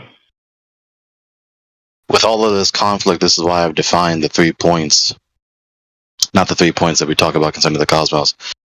What I call the trichotomy of the consequences of conflict. If you look in the voice text chat, there it is. And then this is also why I talk about critical consideration and self-scrutiny. Where is it? Where is it? I just had it. This is annoying. Well, while you're thinking of it, I just want also to point out that a good teacher is willing to be surpassed by his student. There. I did put it there. There you go. A lot of criticism there too also applied to virtually any group that you'll go into. You're gonna have like a wide, and the bigger the group, the bigger the swath of people that there are. It's not like you've got some sort of intrinsic small demographic. That's what the globalists want you to think. That's why I was being a little bit vague about it. Is I'm not trying to talk about flat earthers are bad at this, or or flat earthers are good at this. It's just people in general. Like it's people in general are bad and good at this. Like people in general are bad at understanding others. They get arrogant, they get cocky, they get egotistical. They think that they have an understanding. It doesn't matter the topic. It doesn't matter the topic. You, like many other persons in the past, are acknowledging the manifest despicable aspects of human nature. This is what humans do.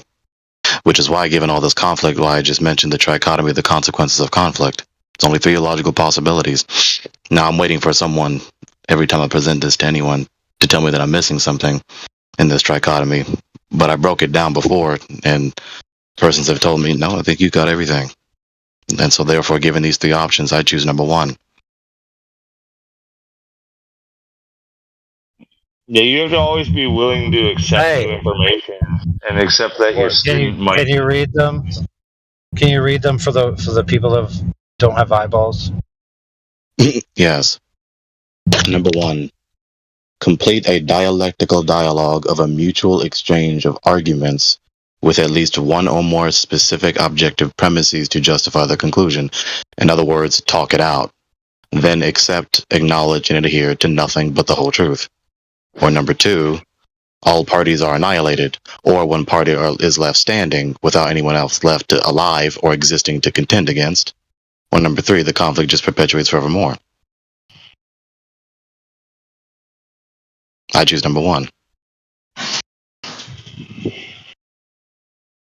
And as highfalutin as that sounds, it's really a more sophisticated articulation of what the average decent parent tells every child.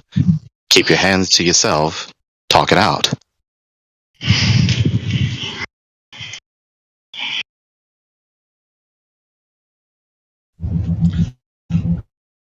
All right, there's a fourth option.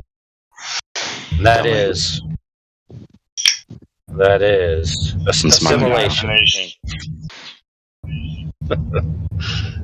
Or I prefer assimilation because it sounds much more gentle. Dude, I said it while you were saying it. It's the same fucking shit.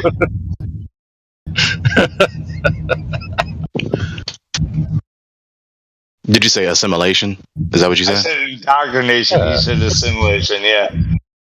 Yeah. But even then, in principle, literally the exact same time. Even then, with a supposed assimilation, I can assimilate outwardly in the motion that I'm doing with my body, but inwardly I still disagree. I'm still conflicting. And usually the persons who are trying to assimilate cannot avoid conflicting and feeling the conflict with the opposing party all the time. So even then, that's not even... Yeah, but listen, as long as everybody else is warring inside and not bothering me about it, and they just all act like my perfect automaton drones, then I'm happy. So who cares? The if. That big if.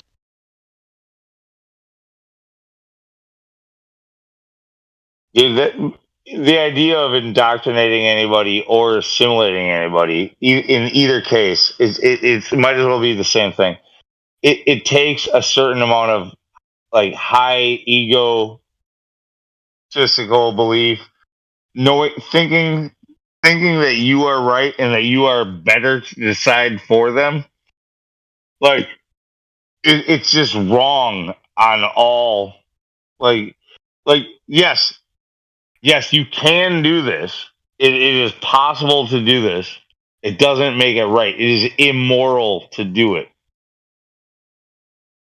No, I would agree with that conclusion. I wonder how you justify that.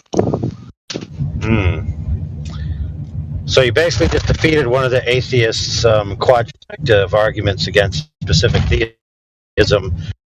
That why doesn't God just force everyone to love him, and that way he can't hold anyone accountable for not doing so? So you just eloquently defeated that position by saying to do so would be immoral in itself, and since God's moral, he can't do that. There you go. In the instance of doing that, there would not be an instance of actually believing and loving the God or any truth. You see, if I believe it, then I voluntarily accepted the supposition to be true, especially if I've come to know it with a sound argument. And if I am loving someone, sure, and also, I am voluntarily doing so. Also, we have to caveat this. It is true that the majority of times you talk about theistic versus atheistic arguments, it almost always comes to the biblical version of God, and that's not specific theist faults. That's the atheist fault, because for some reason atheists seem preoccupied with that. It seems to be on their figurehead, that they put on, the pedestal of things to attack. Mm-hmm. Mm-hmm. Not that they're not against all instances of theism in general or specific theism, but it is evident. It's not our fault that it's not our fault that that's the targets that they pick. Right. It is evident that Yod-Heh-Vav-Heh, Yahweh, is enemy number 1 on their list.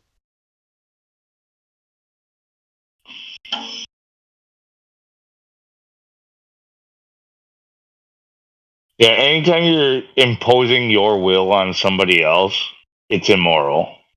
Like, you have to offer them the ability to use their own free will and decisions to decide, which they might, in most cases, make the wrong choice, the wrong decision, but it's not for you to decide. If you are a believer in God, they have to learn from their own mistakes. They have to have their own free will. That's how they will actually. That's how they. That's how they, as individuals, will level up. Let's just, since we're doing that tonight, they have you.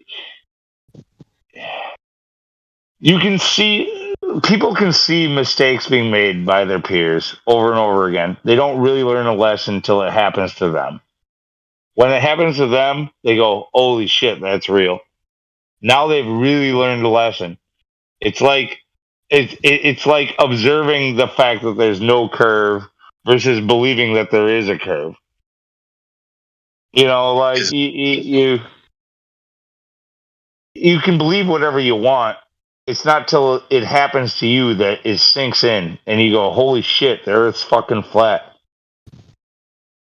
Is it immoral to any mistake that you make in your life? You have to be there. You know, I was told not to get addicted to cigarettes. You know, I was told not to. It's not until I got addicted to cigarettes that I went, "Holy shit, this shit really is addictive."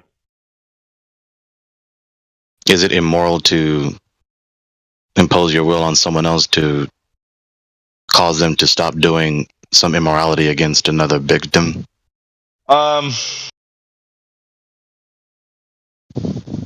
In it, okay, that's a complicated area. So you can teach fundamentals, but you cannot teach a person life experiences. Like, yeah, how's that complicated? No, it's a little bit complicated. Like, it seems the answer is unequivocally yes, without much thought. Yeah, no, it is. So person A is innocent. Person B is committing a crime against them, and person C enacts their will upon person B to stop them from committing the crime against person B's will. This has to do with if a person has any type of empathy in their hearts whatsoever. So, like, if you because there are psychopaths out there which will never feel empathy. Right. So if a criminal that's in the process of hurting another person has empathy, then you should think twice about stopping them. No, you're misconstruing what I'm saying. Well, maybe Gregory should ask the question again. What I'm saying is you can teach the fundamentals of what is correct, but they will never understand them till they feel them. Okay. Now there are some people who just will never, for some reason, chemical imbalances or diet or whatever it is, they will just never feel that, and they will still break the rules. But for those who do know how to empathize for others, this is what keeps people from doing harm unto others, right? Like, they don't need to learn the lesson in real life. And a true psychopath, even if he sees it. Everyone's a sinner. We're all on a spectrum, Luke. And we're all sinners for the same reason. Faulty logic and not just going with what's true. Right, but not everybody learns the lesson. That's the problem. But I'm not talking about learning. But my question was about an instance of action. So, like, AI broke down, person A is committing a crime against person B, and person C imposes their will, quote unquote, on person B for the sake of causing person B to discontinue committing the crime against person A. Is that immoral for person C to do?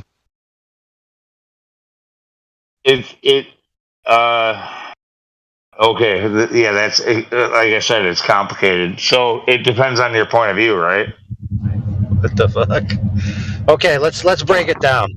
Person A is going to kill your daughter unless you do something about it. It's immoral to me. It's immoral to me. already. Okay, it's To do immoral what, to me. though? To do what? To kill. Here's the thing. Are you going to stop that person by any means necessary from killing your daughter, yes or no?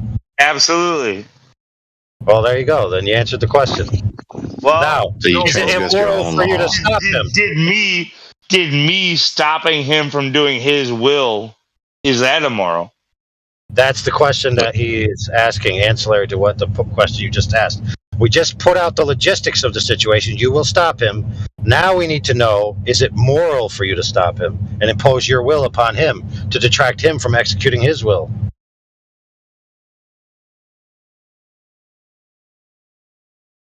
Well, and by the way, this is the sticky situation that they're putting us in right now in the mainstream. We're calling pedophiles maps and like trying to basically say like these are just people who like it's beyond their control. They're able to touch children and be attracted to children and photograph children and in whatever. Dude, that's not even who even cares about that at the moment. That's ancillary to the point.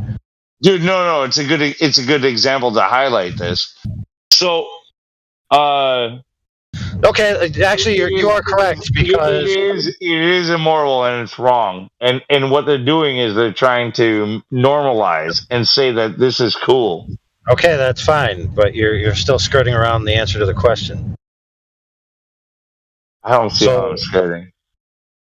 Well, the point that I'm getting at. Is it immoral for you to stop the person that's going to harm your child? Is it immoral for you? Like my morals say like that is my duty. Like your morals choice in the situation. Right, it's your responsibility, correct? Yeah, it's a responsibility. Yeah. So it would actually be immoral for you not to do it, correct? For me, now for the kitty toucher, he might say it might be immoral for me to stop him. Well, this is where it's going to get real interesting, and we need to, probably move away from this topic relatively quickly after this. They're actually pushing the idea that it's the child's right. That's what I was just saying. That's where you said I was skirting. That's what I was just saying. Well, you didn't actually elucidate that clearly, but that is going to be the argument. I'm literally trying to skirt that without being a fucking weirdo, like.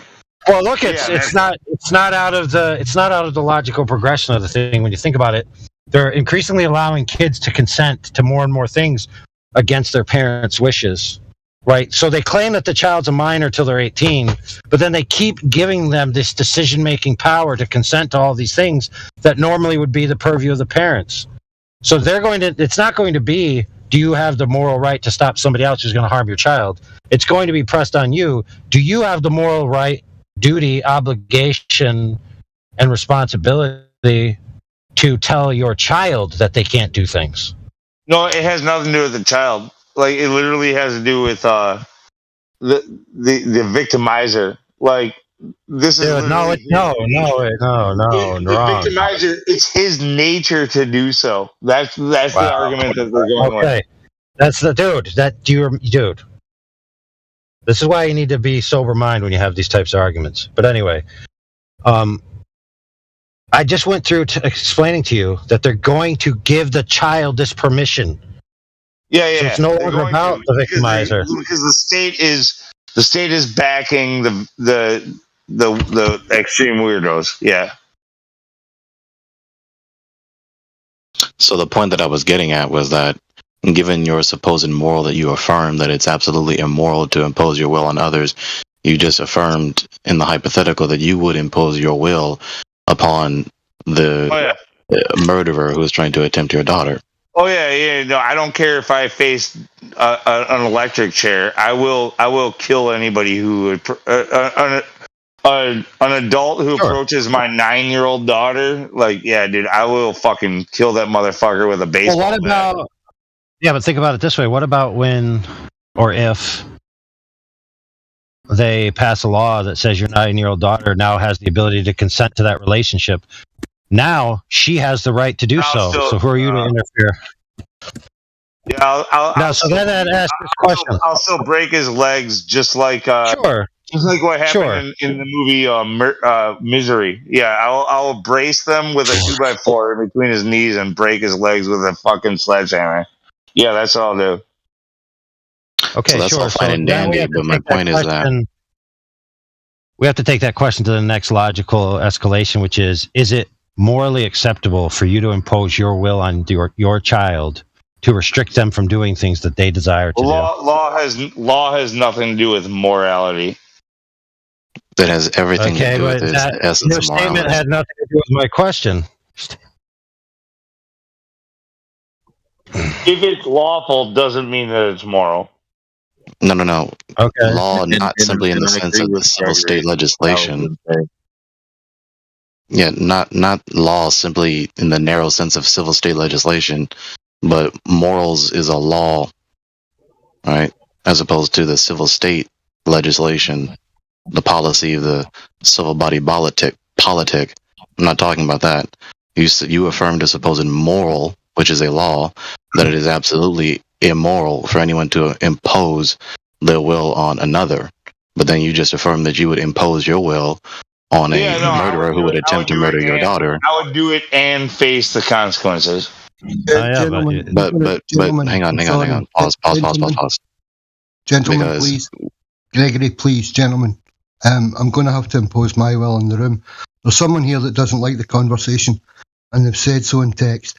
So could we please move this somewhere else, or get back to topic? Thank you. There's no reason to ask, please. Just enforce your will. I'm not enforcing any will, bro. I'm just asking kindly. Well, Or I can move I'm asking you. I'm asking you to stop asking and enforce it. How No, about that? I'm basically saying there's an option on the table. You can move the conversation yourselves, or I'm about to figure out how to move people. I really don't mind what you choose. That's not a problem. Okay, I'll teach you. So what you do is. I know how. I'm being a sarcastic prick. AI. Come on, dude.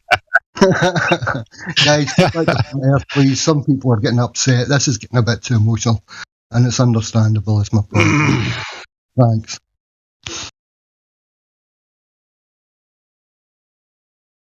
Point being, I don't care what the law says. I will. All right. I will go with moral law. Sorry. I'm summing it up.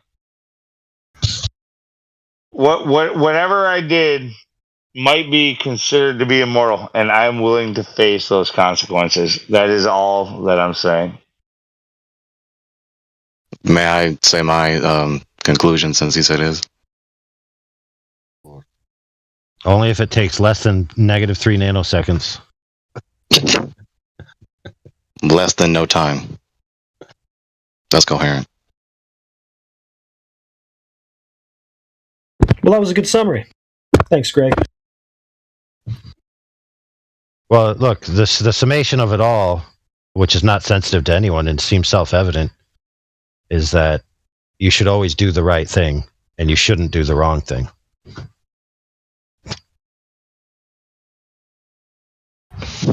Well, by definition, of course. How do you know what's right? Each man, each man has to come to terms with what that is, and they have to set the standards of the boundaries for themselves and their progeny.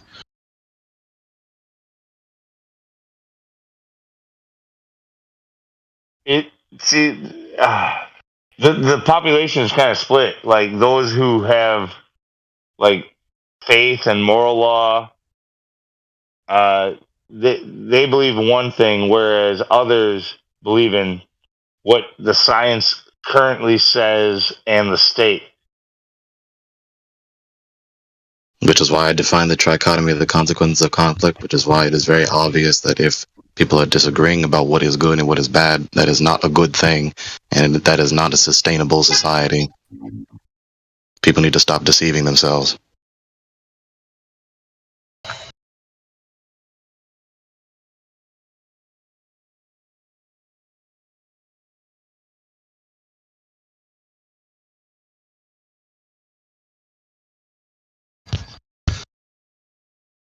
I gotta look in the chat to see who fucking took offense to that. There's nobody who should. Ah, my goodness, dude.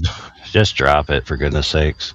No, I'm not. I'm not talking about it. I'm just gonna have to look. Like, who took offense? What the fuck? Don't worry about it. We're all moving on.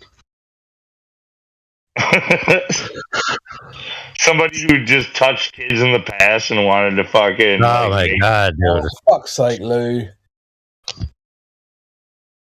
We weren't even talking about that, bro.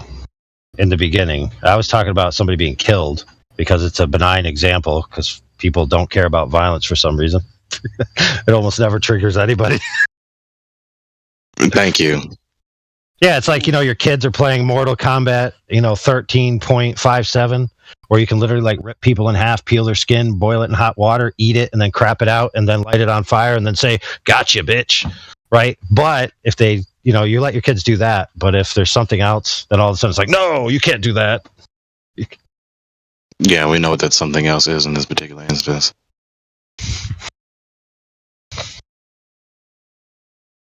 I mean, crypto Inconsistencies. Look, I wasn't reading the text, but like when I say that, I said that you said, "Oh, for Christ's sake," or whatever you said.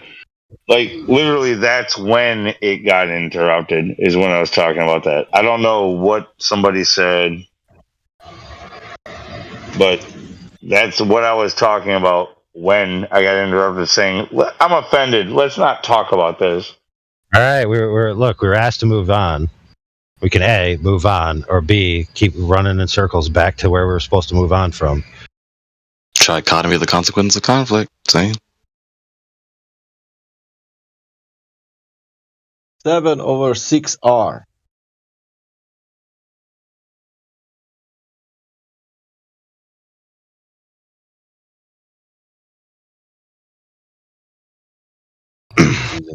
Didn't work. By the way, just for the record, this is why I don't ask people. When I've decided that it's time to move on, I just nuke everybody. And then I just tell them that's the way it's going to be. And then everybody moves on. That's so much simpler. Yeah, it's simple. Like I look, I don't get too deep into shit. Like, yeah, we often in here get sidetracked a little bit. But I stay on topic. Go ahead and nuke me anytime you fucking like it. This place isn't that valuable. I just got to point that out once again. I mean, AI, of course you delight in doing that. You're a freaking cyborg. Lou, you seem like you're seeking validation, and I think you should just leave for a while and chill out and maybe drink an orange juice because it's getting rather annoying. I recommend cranberry juice. The more you challenge me, the more, dude. I'm not one to back down. Nobody's challenging you. Okay, it's all in your head. Right. Yeah. Like seriously, like when there's conversations and I nuke the convo, people are just moved to a non-live stream room, and the live stream. Nobody has. It's a power fucking pull. Oh my god! Yeah, whatever, dude. Conversation. When you've done that forever, I've never liked it. I'm willing to tell you that. Yeah, now. cry about it, dude. What makes you more valuable than any other mod or anybody else? Oh, dude! How big's your wiener? Do you want to measure? No, I'm just showing you how ridiculous you're being. Probably get back on topic. Who said that? Lou some slack. What is that from? Hammer all day, and he was probably That's the soundboard. Were you outside all day, Lou? It was hot as fuck today. I know that. Were you outside in the sun all day? Oh my god! Where's that audio clip from?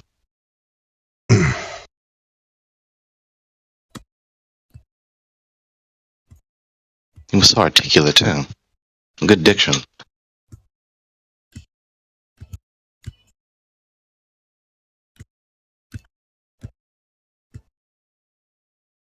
Did he leave or did you boot him? What happened? Did Lou leave? I don't know. He dropped into LS2. I caught the tail end of that conversation. I don't know what the fuck happened. So does someone want to talk about the cosmos again? Does anyone want to talk about something that's in the cosmos? What happens is when you want to enter a forum, right? depending on your state of mind, is going to large times determine the interactions that you have. I'm not going to say any more than that. There's been a lot of tension in here the last couple of days. It seems like. But I'm gonna go back on mute. Look, what grinds my gears, and don't get me wrong, a lot of people do this periodically out of whatever's happening, and it's okay to let it slide. But like, I really don't like people coming here to criticize here. It's like, I don't know, whatever.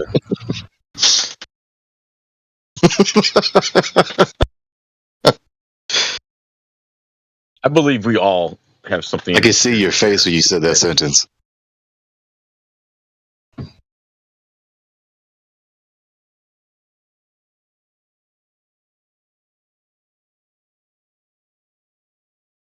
Yeah, but I mean, you got to think about it like this. So, when you have a duties and responsibilities, whether they are in a serious matter, like let's say the military or a doctor, where people's lives are on the line and you're given the power and authority to make decisions and act them out without having to ask others, right? And you have that authority and that duty and that responsibility, right?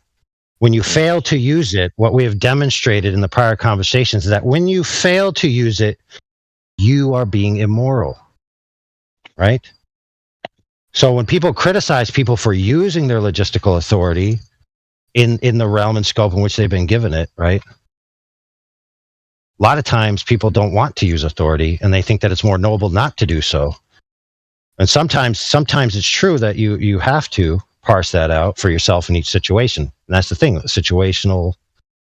Situations often determine what's right and what's wrong, because sometimes you're forced with two options where one is bad and the other is less bad, or one is worse, and you have to make a decision. You can't sit idly by and refuse to act, because if you act, you may do something wrong technically, because then you're putting yourself above others, right?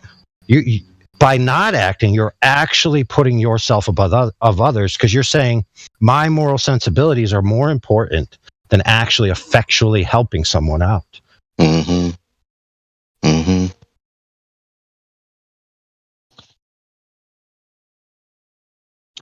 That's why I've repeatedly said over and over again, it is impossible for us, and inevitable and necessary, for us to make judgments, for us to evaluate. And not everyone is making the same evaluation, and not everyone is using the same standard when they evaluate. And so yet again, the trichotomy of the consequences of conflict. Either you will talk it out and then come to the truth, the whole truth, and nothing but the truth, adhering and acknowledging to that truth, or you're not, and you will continue to conflict forevermore, or you will stop conflicting until the other person is unable to be intelligent and sentient enough to disagree and behave in a way contrary to your course of action. There's a really good movie actually that I saw that illustrates this point perfectly that you just made, and it lays it out. It's so good, and it is one of the worst. It's the worst thing somebody could ever do to somebody here, and it explains to why what you just said. You're wrong to try to judge that person, and I won't spoil it. If you guys want to check it out, it's called The Shack.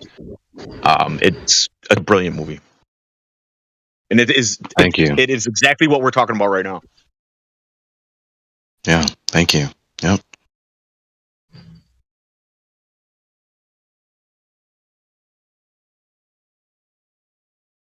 And, again, I don't like beating around the bush, and it's very obvious why some people think this way, why many people think this way, because they don't like when their desires are being impeded upon. I want to do A, this other entity other than me is ridiculing me or reprimanding me or censuring me or penalizing me or disciplining me or doing some action that is contrary to my pleasure. Therefore, I evaluate that to be quote-unquote immoral, to be wrong, that they ought not do that, and they ought to be punished. They deserve to be punished even. Well, according to what standard, by whose authority? Debate.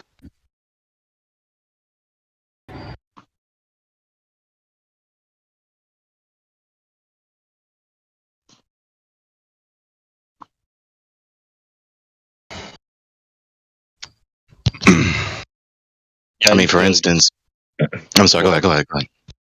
Well,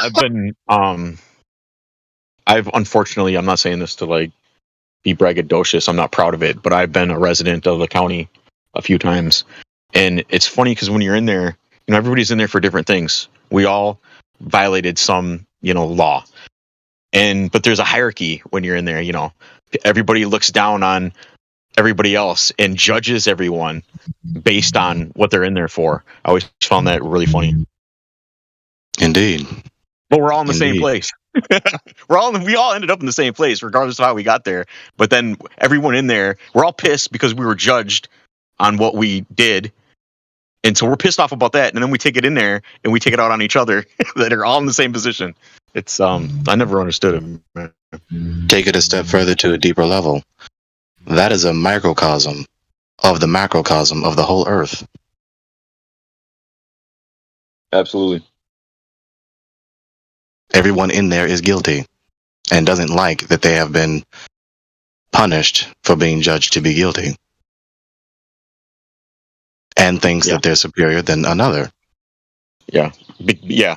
They then judge the person next to them based on why they're there and say, well, hey, I'm better than you because I didn't do what you did. Yep. And they all have in common that they're not simultaneously not and also are judging according to the standard which they despise from the authority figure which they despise. Absolutely, man. Yeah, so let's bring it down to brass tacks in relation to the flat earth versus the globe earth paradigm. Is it immoral to teach your kids that the earth is flat and that they're being lied to by the government? Because that is going to be an issue that's coming for many people where they're going to be told that they have to accept or allow their kid to learn or some kinds of things in light of, the public system. It can never be immoral to teach someone truth. Oh, I'm sorry. I thought you were done, bro. I'm sorry. Well, you got to think about it. It's like, because that's a decision. Some parents believe that they don't have the right to quote unquote indoctrinate their kids with their values. And other parents think, well, that's my child. That's my duty and God-given responsibility. I'm talking about truth though, because flat earth is the truth, right? So that's where I was coming at it is how can it ever be immoral to teach someone the truth of something? Well, you're going to talk to some persons whose worldview is that there is no truth or truth ought not be taught and lived by. That's ridiculous. I talk And so about the the flat debate earth ensues. with all the children, everybody around me. It doesn't matter. Everybody can get some. Did she say everybody can get some? I heard that. Well, for example, it's not beyond the purview of society to make a claim that kids are autonomous citizens, right? And that the child only needs to be with the parent until they're essentially weaned, whatever that means. Not necessarily the weaned in the sense of no longer breastfeeding, but let's just say viable to go out into something that's not like the nurturing care of their mother. Let's say, like 5 to 7 probably. Because usually that's when they put kids in school. And so they're going to say, like, look, if you're a flat earther, right? Or if you're a this or a that, then it's fine that you believe that, but you're not allowed to indoctrinate a free citizen, right? So we're going to remove your child from you and give them to a family that's going to teach them the right way of the glorious Lord and Savior of the globe. Okay. That's what I mean. It's like they've been demoralizing. And by that, I don't mean like losing your spirit. I mean taking away the sense of moral certainness from parents and families for a long time, to where many, many parents believe that the state is actually higher in the hierarchy of being able to determine what's right or not for their child. No matter what it comes to, in the fields of science, in the fields of education, in the fields of medical things, it's like they're always They took their these morals out of education. They took these morals out of the parents' hands. Their entire identity. I mean, I guess you would have to say religion. And not only that, it's crazy because parents do absolutely think that whatever the state decides is whatever you would adhere to be good parents to your child. And if this weren't true, then the propaganda on all of the TV shows, including me growing up, wouldn't have taught me, well, my school knows better than my dumb parents. You guys are just outmoded and yada, yada, yada. That's in, I mean, look at, all of the movies that teach children that they have the better idea. And then in the end, the parents go, you were right. Fuck out of here. Which is why, concerning the discussion of worldviews, why I've defined these four, what I believe, crucial questions in worldview investigation at the bottom of voice text chat. 1 through 4. What is the argument? What makes knowledge possible? What invincibly guarantees complete euphoric blessedness? And why should I make haste to believe your position? We all, to one degree or another, to whatever greater or lesser degree, were familiar with the worldview that we were taught in the public, or rather state indoctrination houses, euphemistically referred to as public schools, and how they obviously insisted the doctrines that they taught as something that should be believed and lived by. The question that I'm asking now, I've been asking this question for several years now, but asking this now here in the VC, why should I make haste to believe your position? Now, when you examine their worldview, there are no abstracta at all, really, to be honest with you. So that includes... It's immoral to not judge and question information that's given to you and who's giving it to you. That's immoral. And I would agree, given the present human condition and the present human experience and the law from Yahweh. But of course, my point to let me complete my point, in examining very quickly, giving a quick critique of the worldview that we were taught as children from the mid 20th century, the oldest members in this VC right now up to the present time, right? Why should I believe this doctrine? Here you are, teacher, county school board, the government, right? Whoever, one or more personnel in the institution at present that is ultimately responsible for promulgating the doctrine. Why should I believe this? And why should I hurry up and do so? Especially when you want to sit up here and take people's children away from them, according to this supposed moral, ethical doctrine, and the supposed metaphysic with the supposed epistemology, this supposed philosophical doctrine. Yes, but check this out, friend. Has it not been the case that most people's children are, quote unquote, taken away from them, even though they live in the same residence? Indeed. It's only when you cross the boundary of taking your kids away from them that they start to get really pissed. Mm-hmm. Here's a crass example of that, actually. I was looking at some video on YouTube, and this is kind of funny, but it's also, crass. Dude he's a brown-skinned man, right? And he has a sign. He said, "Your daughters love us. Why don't you?" Put 2 and 2 together. Right? Children being taken away from the parents. But when, like you just said, when you take away my children, when you seize more control, when you exude more influence, contrary to my pleasure and my preferences upon my children, now that's wrong. But when it happens to other people, I don't care. Or even it's justified for me to do so, or for someone else to do so, to someone else's children, not mine.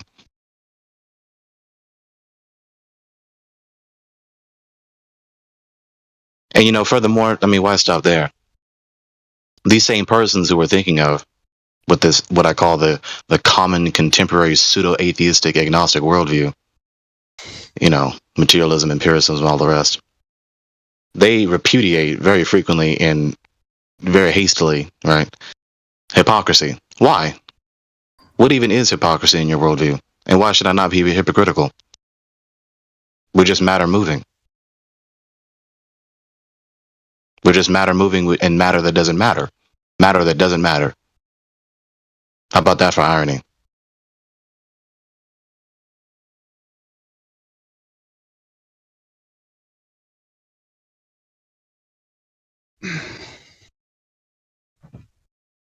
I can make sense out of repudiating hypocrisy. How can you?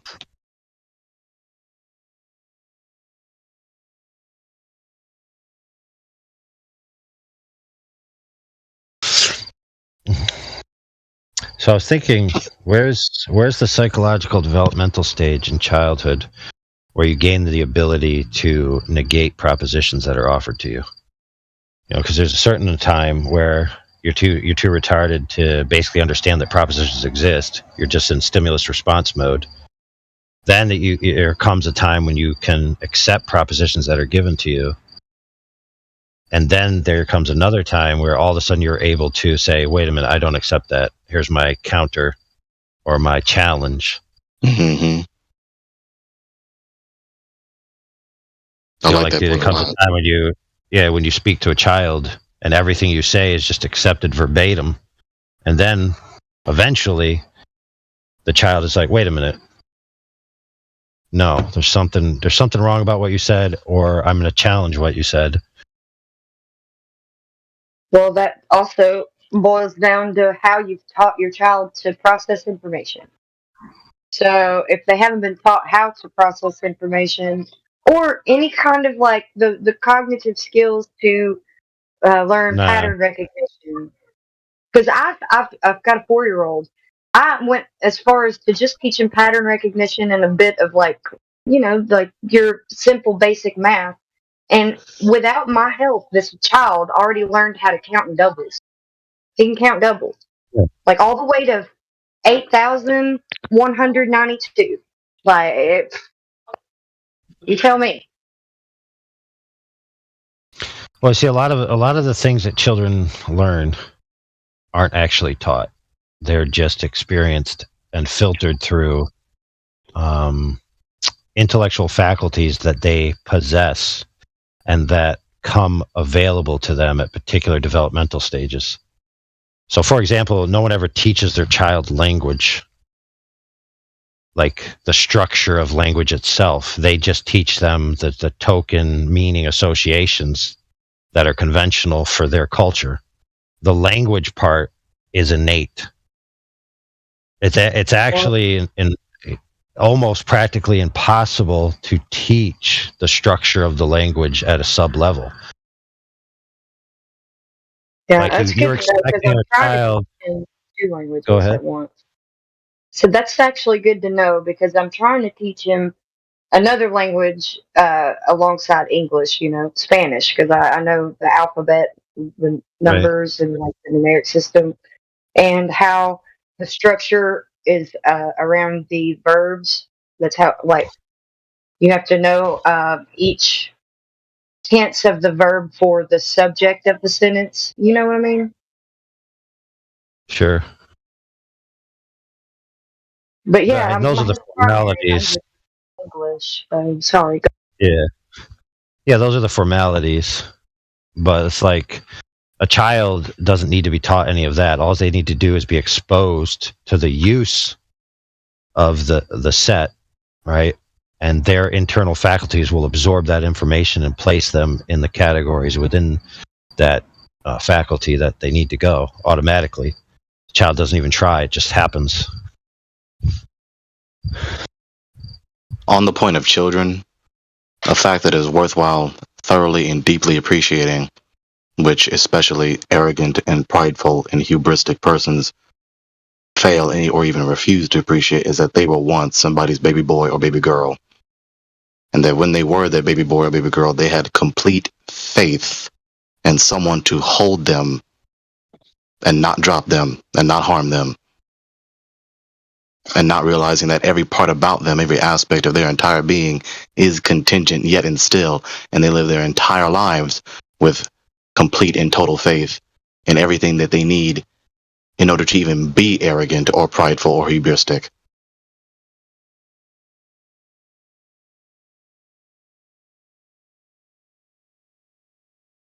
Yeah. Not also appreciating, failing also to appreciate that our entire lives, the earliest and most ubiquitous method of attaining knowledge is revelation.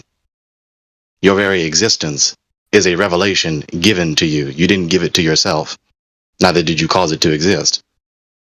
It was given to you. And all other aspects of your being that you need to have any knowledge about any other highfalutin area of knowledge.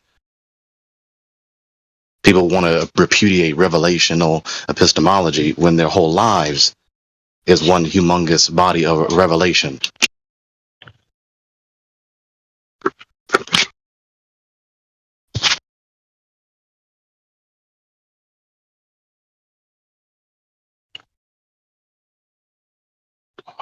You needed revelation before you can do any rationalistic or empiricistic investigation or criticism.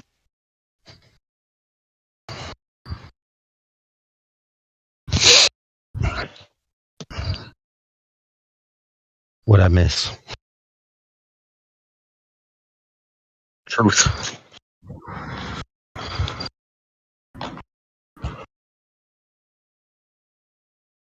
You almost brought a tear to my eye just now when you said that about children and that faith they have of you not dropping them. Oh my God!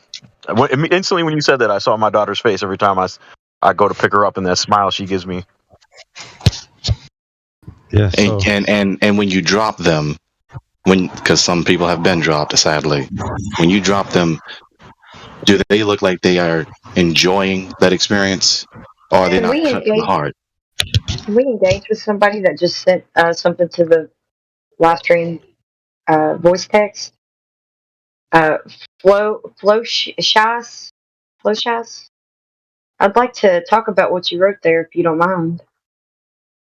Wait, hang on. You kind of stopped on my toes with that last sentence. It's just something I often think about. Talking about Gregory. The last sentence I was saying to Paul was, when you do drop that baby boy or baby girl, what is the face expression that they give? Do they look like they enjoyed the experience, or are they not obviously cut to the heart? I haven't experienced it yet, because thankfully I haven't dropped her yet. Oh no, not you in particular, but in general, yeah. Obviously, yeah. I would imagine, obviously, they're not going to enjoy it. Yeah, y'all willing. That never happens ever at all, ever.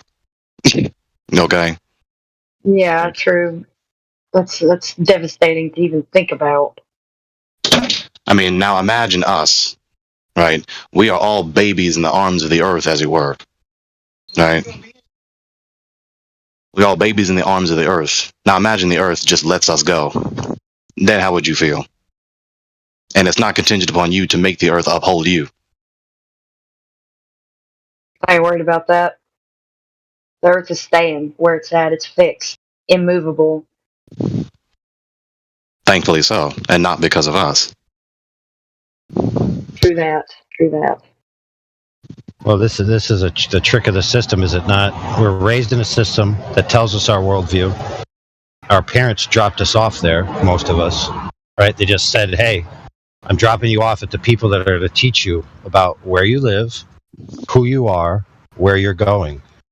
And the child, right, intuitively understands that that's the parent's responsibility, and they trust their parents explicitly, and they say, okay, in their heart, they're saying this, okay, if you're telling me that I need to go learn this from these people, then because you love me more than anything in the world, and I love you more than anything in the world, I'm going to believe you that this is the right thing, and that you wouldn't give me to some incompetent retards that are going to teach me some jacked up nonsense, right?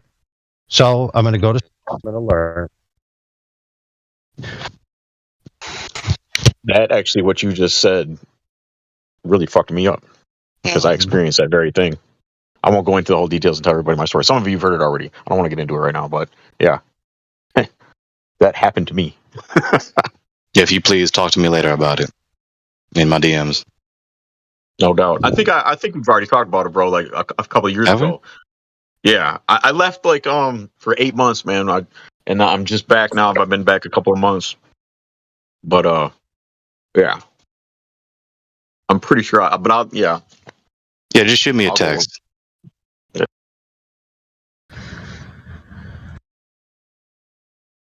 Yeah. So I'm walking down the street and I see in my path 1, 2, 3, 4, maybe 5 Slurpee cups, just left, right here on the sidewalk. Probably from the ball game earlier. The kids got the Slurpee cups and then were drinking them as they walked, and then just said, "Screw it, I'm just going to drop them right here," because my parents failed to teach me how to be responsible for myself and my world in which I live, because they abandoned me to the state and the public education system, and now I believe that the Earth is a globe and that people went to the moon, and that I'm just an insignificant speck on an insignificant dot in an insignificant corner of a vast cosmos. So does it matter if I drop this piece of litter on the Does it earth really matter? my home? Yeah. Does matter More at all convenient. matter? Again. Yeah, it's more convenient for me to drop it here than to go that trash can 50 yards away. I mean, why should I care about the environment? That's crazy because I definitely do walk to throw the garbage in the trash versus just on the side of the road just because somebody's going to pick it up eventually. It's an eyesore. If you have just a little bit of garbage, why not just put it in the trash can that they've made available? It's ridiculous. Yeah, there used to be a time where in a group of 5 kids, 2, 3 of those kids, if you were littering, would look at you and be like, "Dude, don't be littering, you jerk." Right? There'd be that social stigma and pressure to maintain at least some sense of decorum.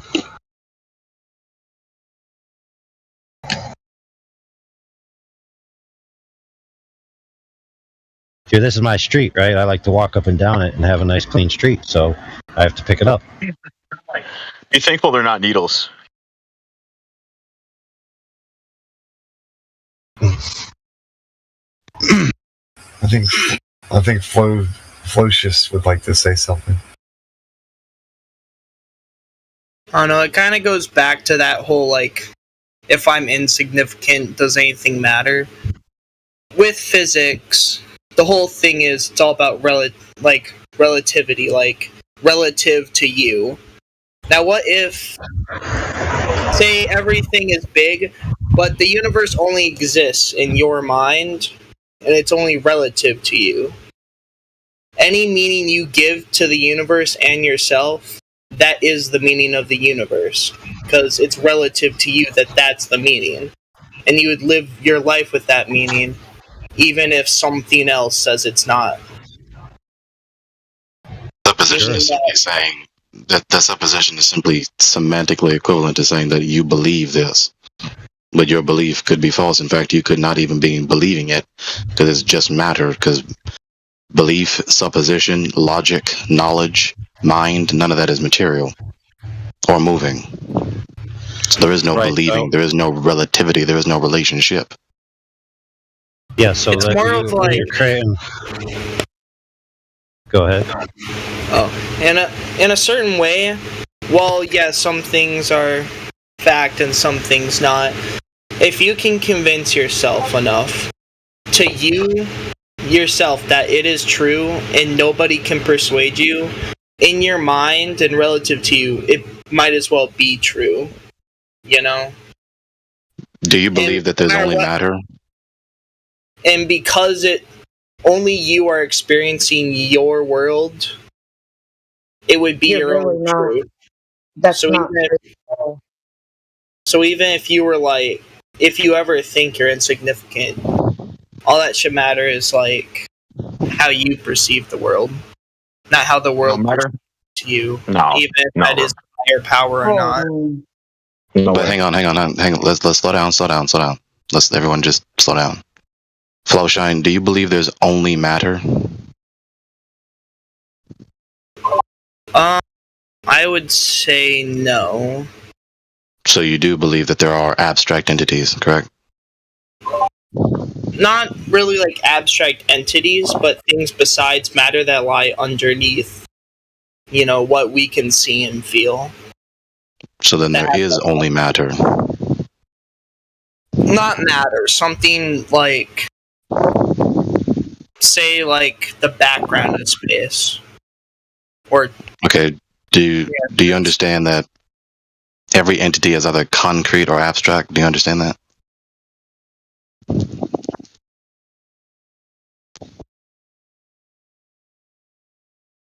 Flowshine?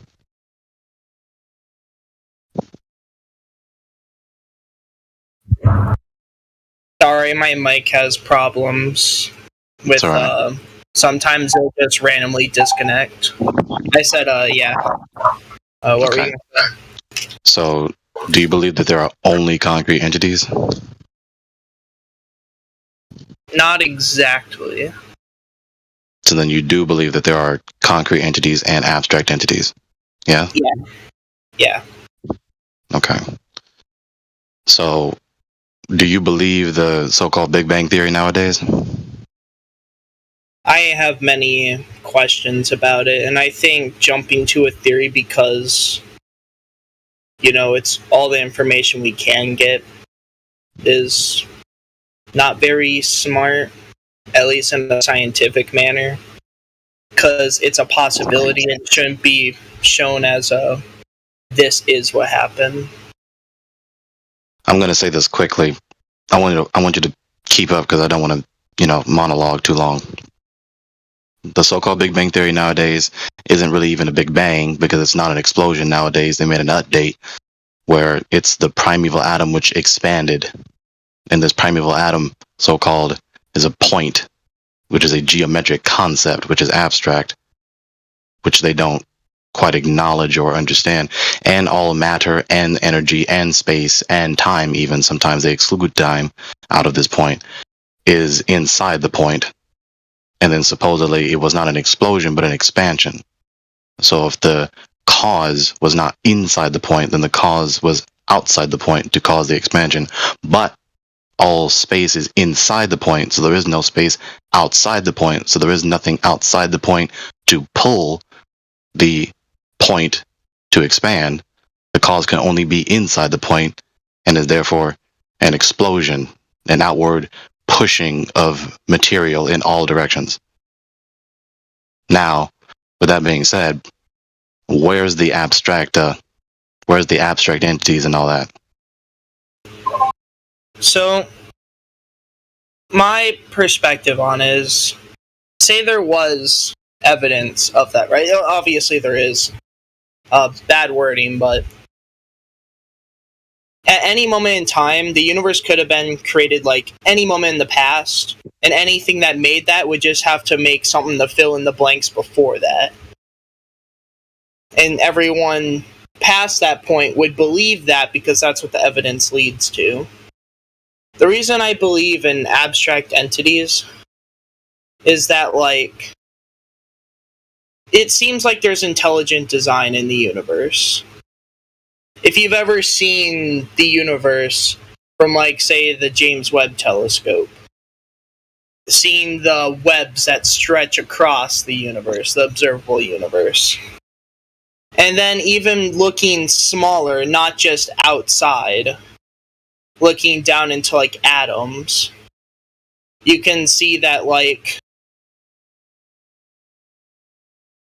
You can see there's, like, intelligent design there as well, with up quarks and down quarks communicating through muons. It just seems like there's intelligent design. I think I spoke too fast earlier. You said that this is a possibility, and the reason I say that's wrong is because I just exposed the ontological absurdities and incoherency in this cosmogenic doctrine, in this cosmogony. Do you remember? Repeat that. Number one, it was a point. Mind you, all matter and energy and space is inside the point. So the point is not in space, so it doesn't exist anywhere. Mind you, also, a point is not a concrete entity. It's a geometric concept, but is also abstract. So it has no concrete substance to its being, to its essence. So it cannot be the container of all matter, concreta, and energy, and space. Space is not something that is inside another thing. It's what other things are in. This is ontologically absurd. No, it's not possible.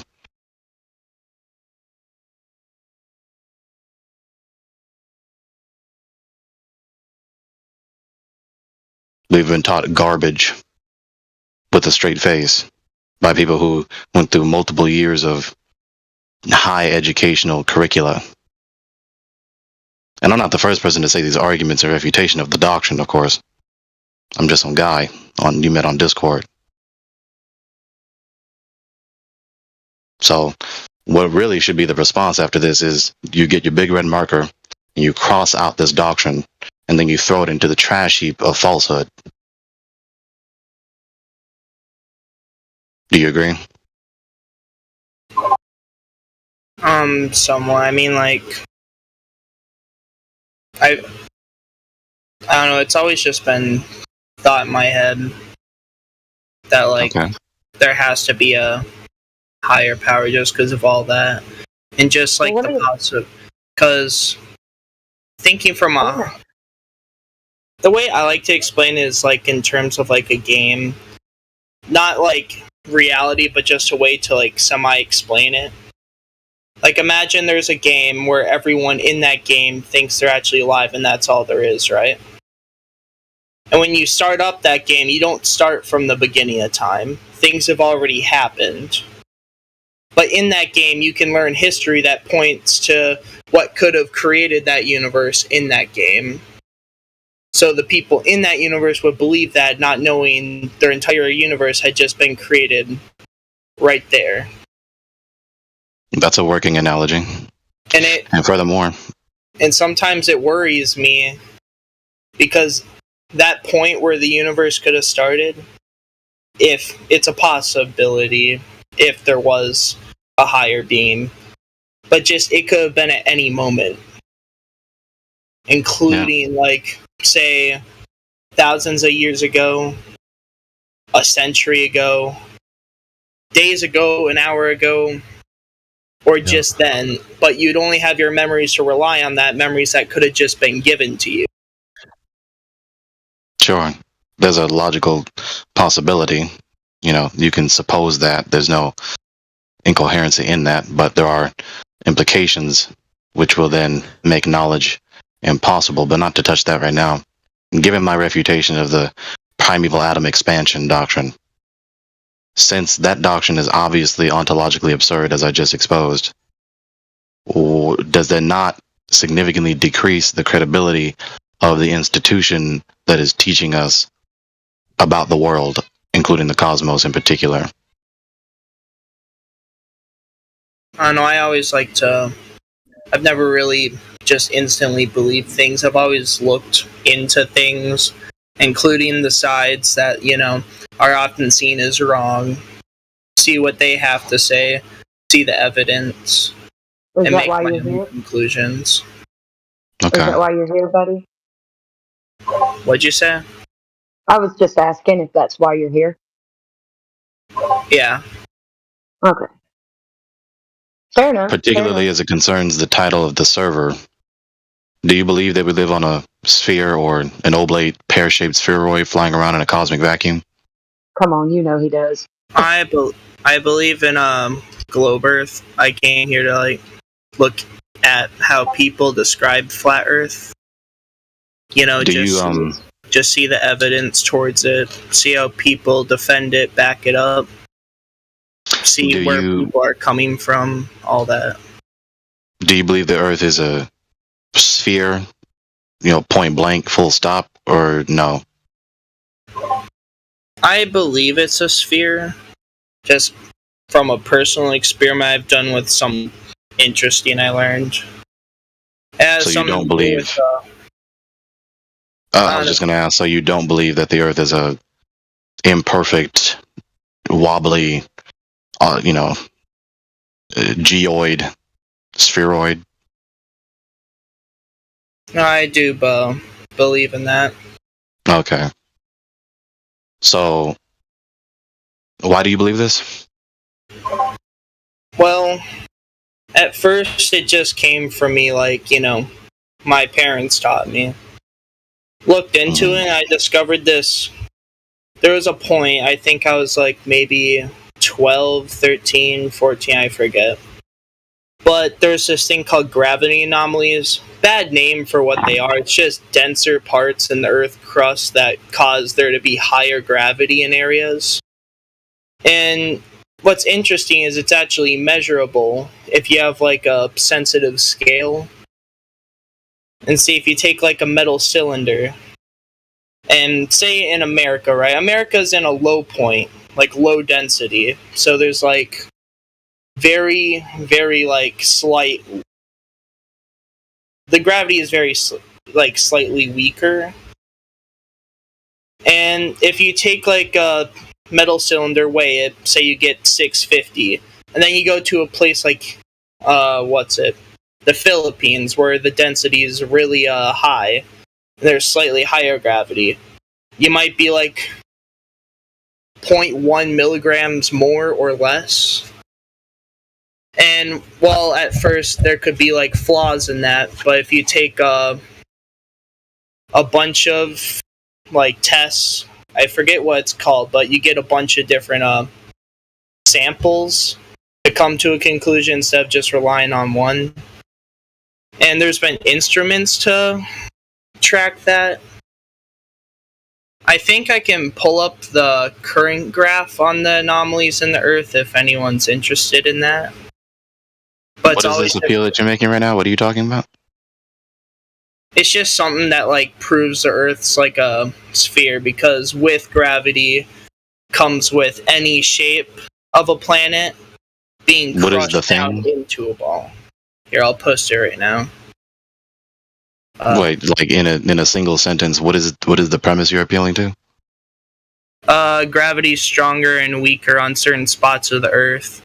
With gravity makes it so planets, things as big as Earth, are squeezed down to spheres or geoids. When you say gravity, are you referring to Newtonian / Cavendish theory or Einsteinian theory? More leaning towards Einsteinian theory. Okay. My refutation to Einsteinian theory is... In this context, it doesn't really matter what theory, because it's not really talking about like how gravity works. It's saying that in some way it works. This is how it's affecting things. Well, it does matter because we have to identify what is the so-called gravity. I mean, like in terms of the experiment. Well, so you're talking about gravity. You're appealing to gravity in your argument. So you said that it's Einsteinian theory. And so my refutation to Einsteinian theory is that it's a fallacious reification of space and time. In addition with the fact that special relativity is not talking about how things actually are. It's talking about how it would appear in principle. Yeah. I mean, like, the experiment was basically about, like, dense spots on Earth that cause there to be greater or less gravity. Yeah, I understand what you're talking about. It wasn't really, like, what theory of gravity there is. It's more of just, there is gravity. That was the point of the study. I understand. Sure, fine. I can bring up the graph, and I can bring up the research paper if anyone's interested. Just ask, and I'll put it there. It's not like, I don't know, it's just something I was interested in and I wanted to try out one day. So when I went to go travel, I believe it was like South America, I brought like metal cylinder, all that. Made sure it didn't get damaged. I tried it myself, and honestly, it was pretty cool. But that's what made me like, Okay, fair. So let's sum it up. I'm going to sum it up for you. You tell me if I'm correct or not. So what you did is you took an object, you went to different places, and you weighed it, correct? Yeah, and different density anomalies. Okay, so you went to areas where there was an expectation of a difference, and you weighed it there to confirm it, right? Yeah, and pit stops along the way. Okay. So what we would have on the table is, let's just say, for lack of a better term, if indeed they did weigh differently, you would just have validated that object A, when taken to different parts of the Earth, weighs differently. That would be the only thing that's actually validated. All those other things, unless they were validated separately, would just be inferences correlated with that weight measurement. So just to be clear, because you're in this type of forum, and if you say things like experiment, you're going to be held to task. No experiment was conducted. You just took measurements of weights. In order for you to have done an experiment, you would have had to have validated the reason why it weighs different, which from the information you've given us, you didn't do. I mean, like the paper that I got it from, I just gave a simplification of it. When I did it, I was pretty young, and I'm saying from personal experience, that's why I believe in a global Earth. I'm not trying to convince anyone, but I was asked why I believe, and when I was really young, like 12, 13, 14, that's when I, did that. I didn't really do much else, but I did read into the paper, and the paper does talk about, like, other things, measuring density of the Earth's crust, measuring how high up in altitude they are, because gravity is directly proportional to distance as well, along with mass. Sure, we understand that. What you've done repeatedly so far is after we've given a refutation of your argument, you then repeat the argument. But the refutation still stands. I was just saying, like, that's why I believe. You just did it again. I don't know what you're... Fair. What are you asking, though? Like, do you want me to, like... We asked you what we asked you, and then you gave your answer, and then we refuted your argument. And then you repeat the fact that is what you believe, and that's your reason for believing it.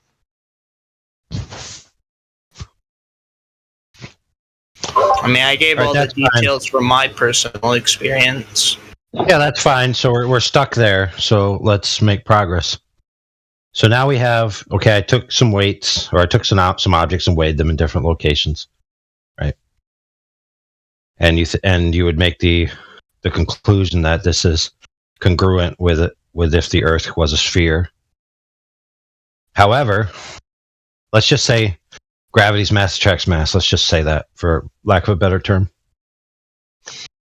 It's entirely possible that there's disparate masses, right, below the surface of the Earth, and it could be oriented flat.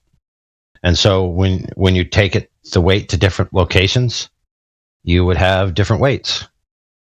So there's nothing in particular about this that says the Earth necessarily needs to be a globe. Now, it may be convincing to you, but logically it's not necessary that the Earth is a globe for this to occur. Now, if you think that that's wrong... In principle, your appeal, even if it is true, doesn't strongly indicate nor necessitate the conclusion that the surface you're standing on is convexly or concavely curving. It can be a flat topographical plane, whilst that is also a fact in principle. So this appeal is insufficient to prove or even strongly indicate that the Earth is a sphere. And there may be another step that you have to go to get there. So if you do have those other steps, it's fine to present them. But if you would say that's sufficient for you to convince you that it's a globe, I would still think, in my mind, I feel there's something missing there, and I would want to parse it out further. Like how does things weighing differently mean that the Earth has to be a globe? Or in your view, does that mean it has to be a globe, or does that just mean it could be a globe?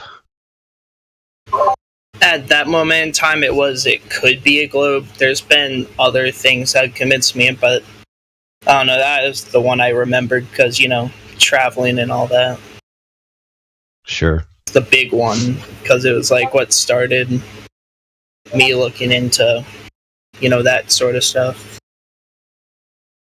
So far I've refuted 2 points of this cosmogenic paradigm, cosmological paradigm, but then I granted the appeal to this supposed measurement, and even if what you did was true, that still doesn't even strongly indicate nor even necessitate that the Earth is a sphere. It can still be a topographical level plane, and you did what you did. So these appeals are insufficient to strongly indicate or necessarily indicate that the Earth is a sphere. Again, at that time I was more of like there wasn't any like ground evidence at the time, but it was like it could be a sphere. So I'll just go with that. And then I looked into it more later on with the combination of seasons and day cycles. Those having the lineup of reality, and that was the big kicker there. Sure, but I don't. Either you're not aware or you refuse to acknowledge that the point of focus for us in this server isn't on what you believe. The point of focus is on what is the case, what is the truth. So, secondly, you believe the Earth is spinning and moving through a cosmic vacuum, correct? Yeah. Why? Well, along with what I just said, there's also how seasons act on both at both poles, along with how long daytime is in certain areas. Something that relies on a flat Earth. The Earth's tilt, I believe, is at like 23.5 degrees, and the Earth's tilt doesn't, follow the sun. It doesn't direct at the sun. And during the times that the bottom of the Earth points towards the sun with that tilt, Antarctica experiences 24 hours of daylight during their summer season, and vice versa in the north during their summertime. Okay, wait a minute. Hold on, friend. You just said what seems like the seasons are relative to the tilt comparatively to the poles. But the North Pole and Antarctic are nothing like each other. They don't experience similar seasons at all. You go to the North Pole, there's life, right? Teeming with species. You go to the South Pole, it's a dead iceland. Minus a few species, like 3 species. The similarity, though, is the amount of daylight they get during their summer seasons, which is 24 hours during the summer, 24 hours of nighttime during winter. Okay, so then if the sun and the tilt is the cause of the seasons, and they have similar amount of sunlight and angles of propagation, why do they not have similar climates?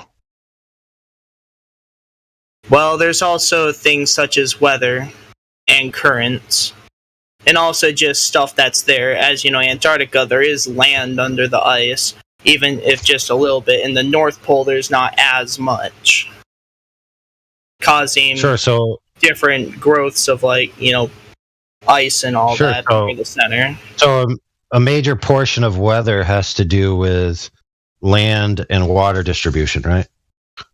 Yeah, and how warm they are or cold. Yeah, not necessarily whether it's a heliocentric model or not, right? It's sort of, yeah.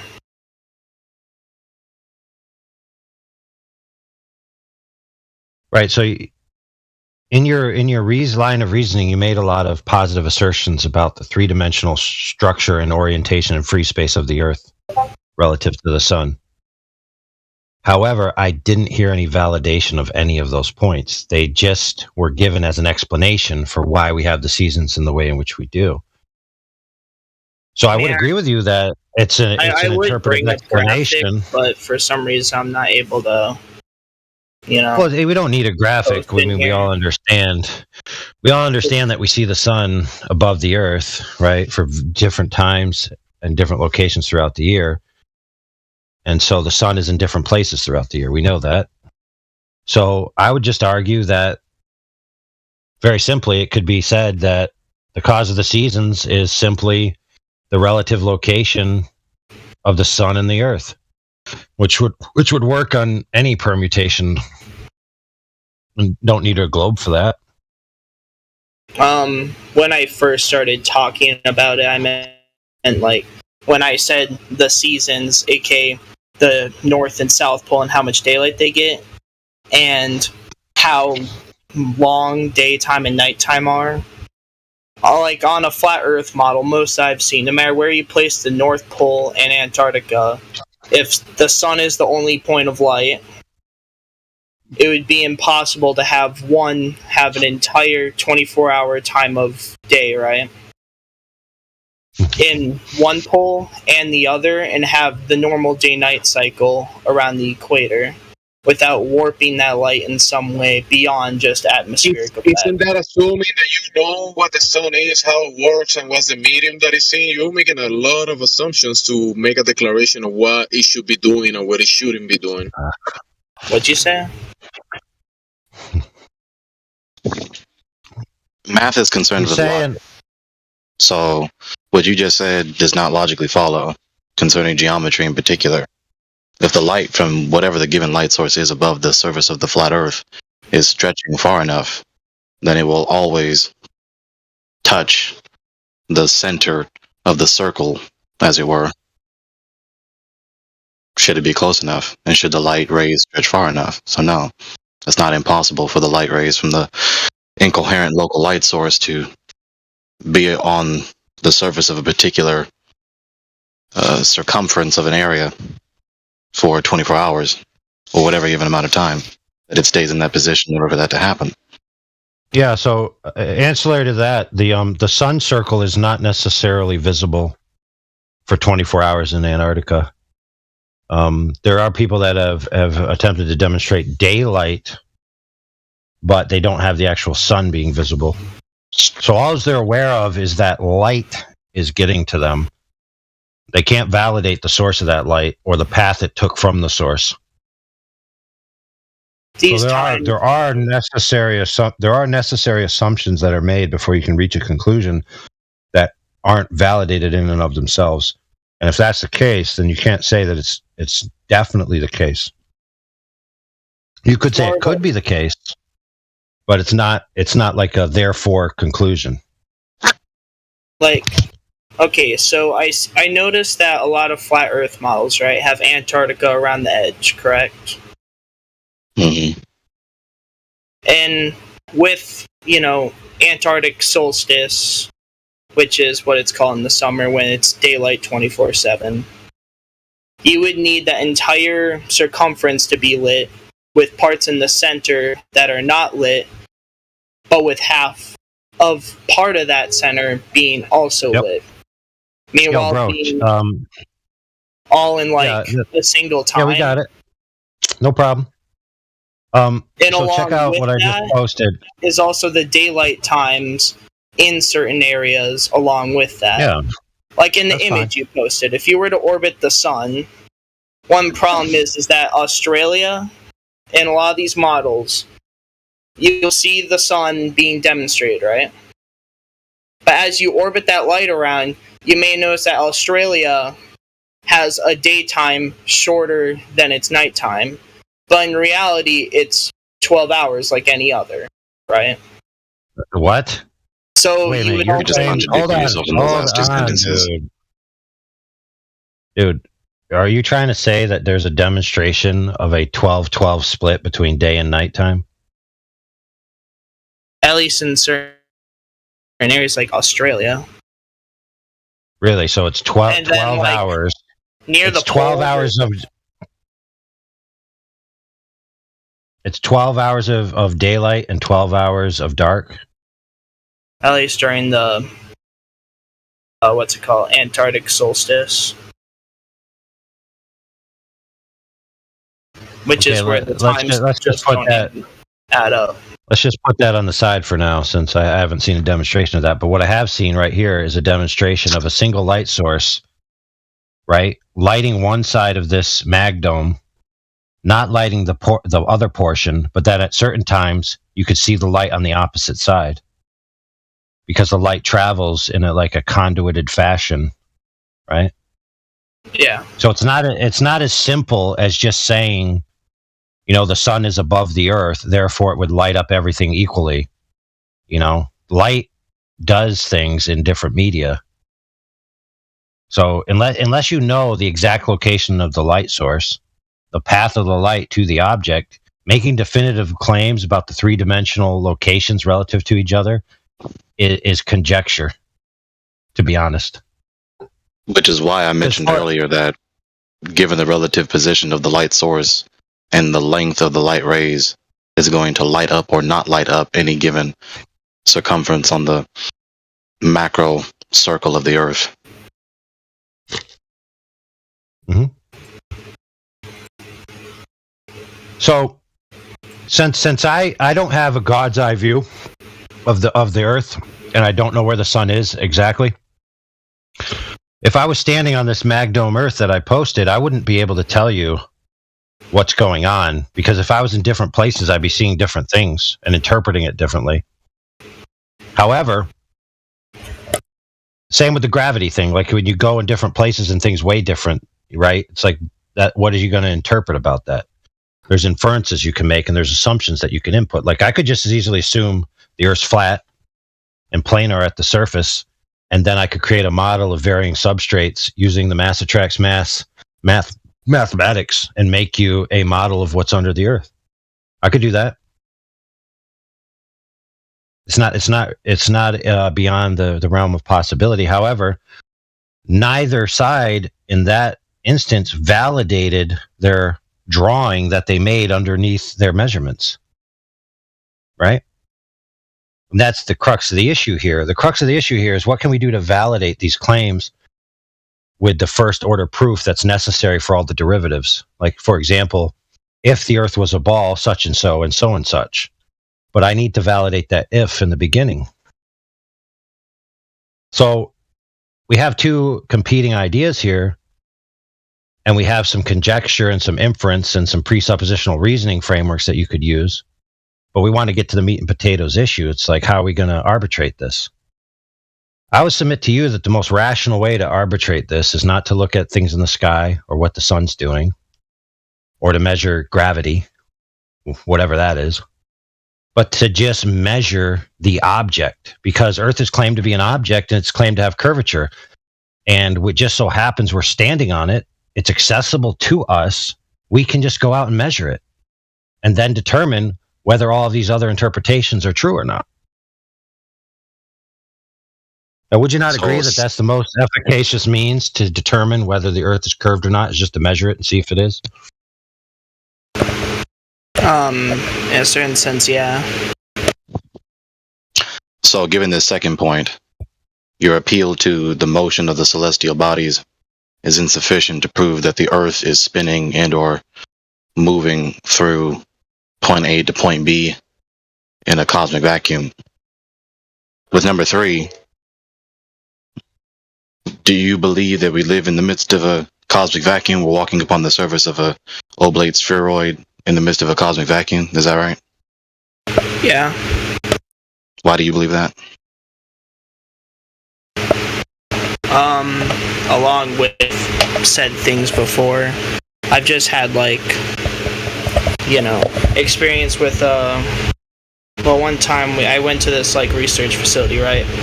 I don't want to say it was a job shadow, but I forget the name, but when you visit a certain occupation because you plan to go there. I plan on going into aerospace engineering.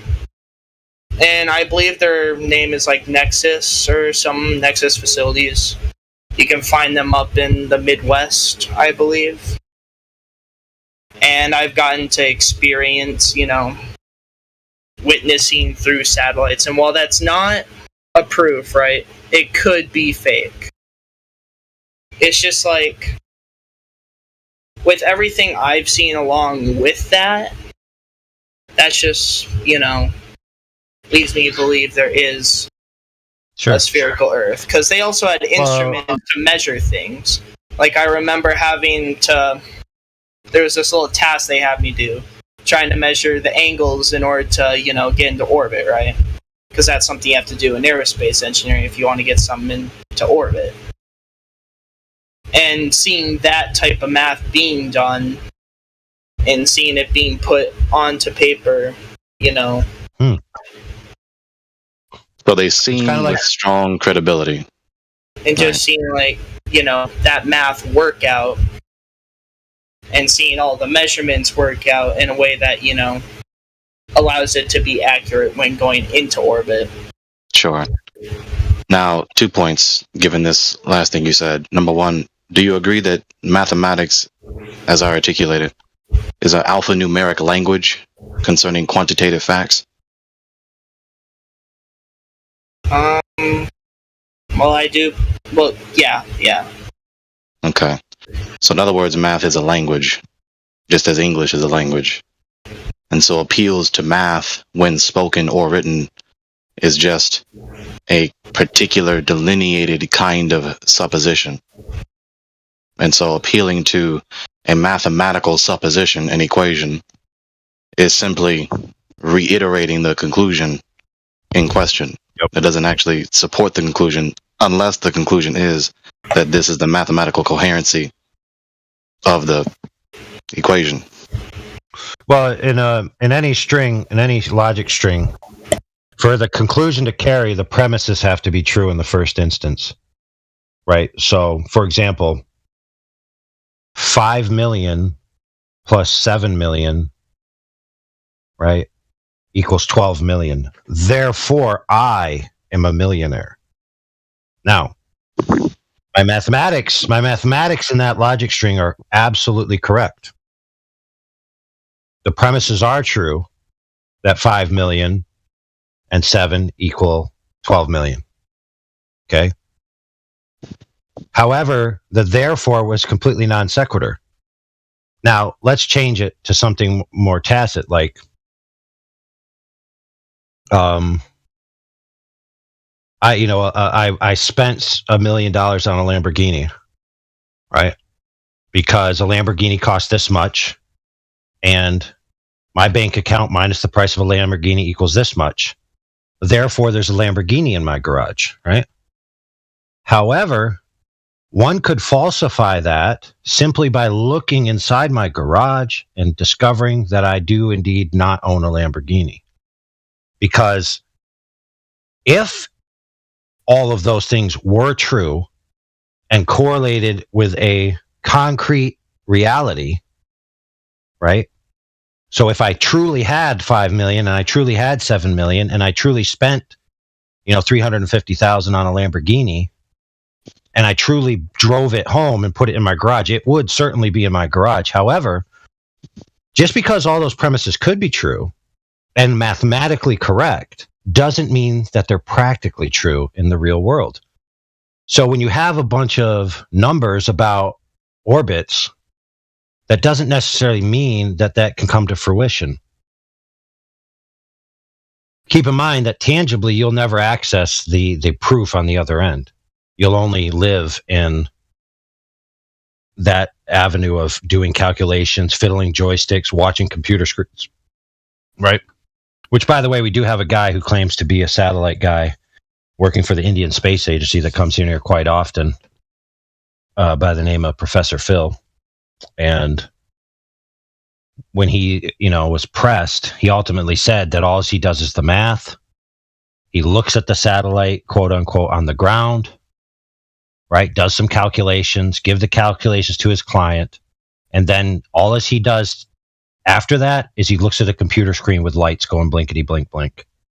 He can't validate anything beyond his math and seeing an object in a warehouse. That's all he can do. However, in other words, once again, I just wanted to say, in other words, he has not traveled away from the Earth in the supposed cosmic vacuum to see the entire supposed sphere of Earth. Go ahead, Aya. Yeah, so all while he was doing this, the entire time he was walking back and forth across the Earth, the object in question, right? He could have just measured it and figured it out, which brings us back to the crux of the issue. All of these extra things that can't be validated in the first, as first order proof.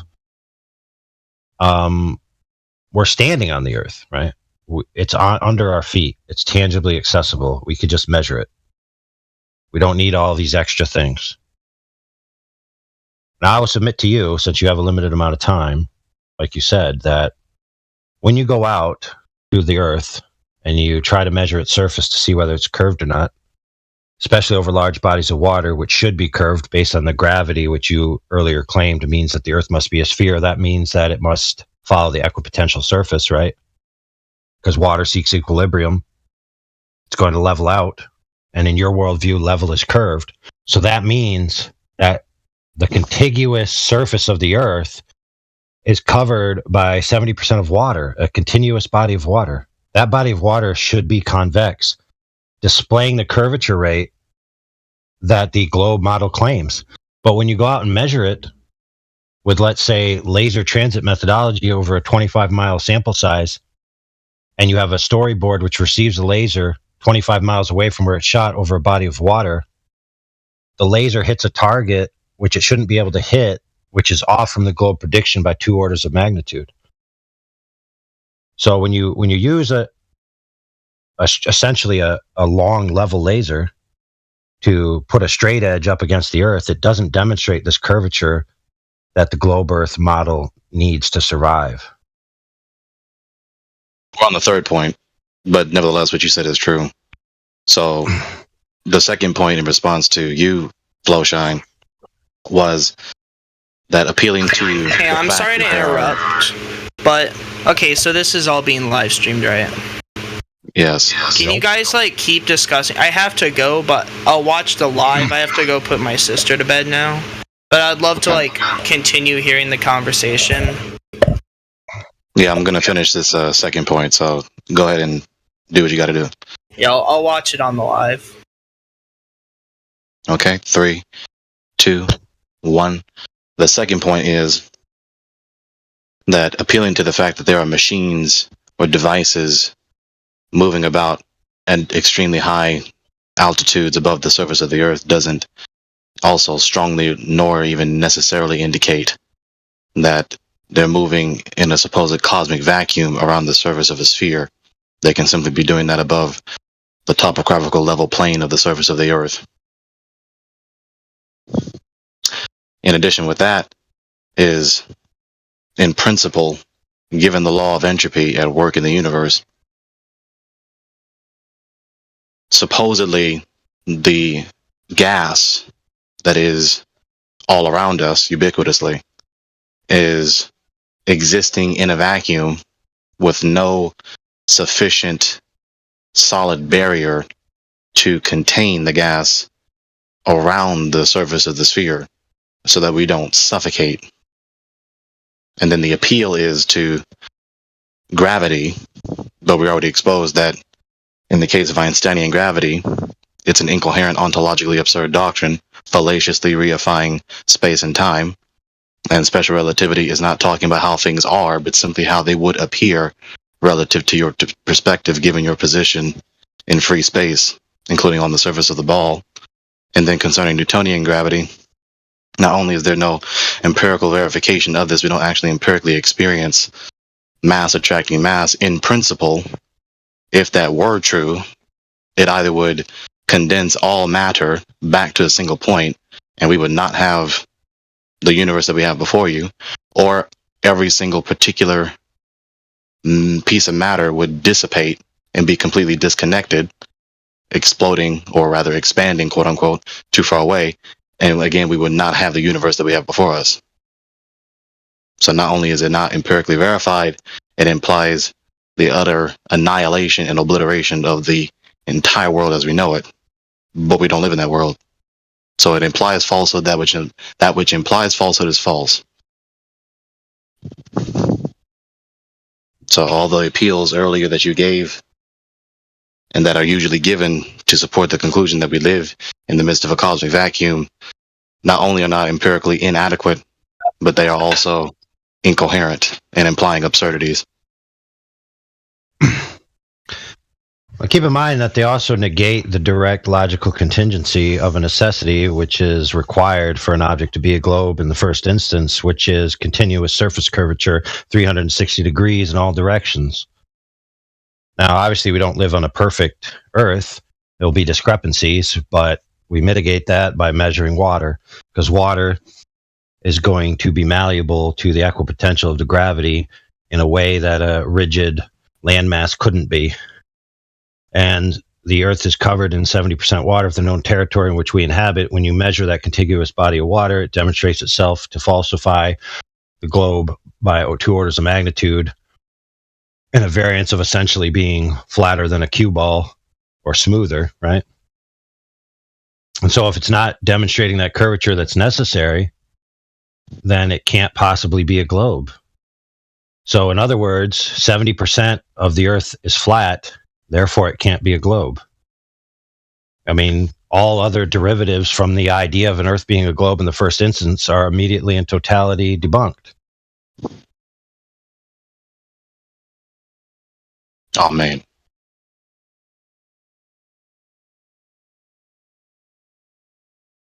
Don't get me wrong. I mean, the idea of space is quite romantic, and I grew up with it.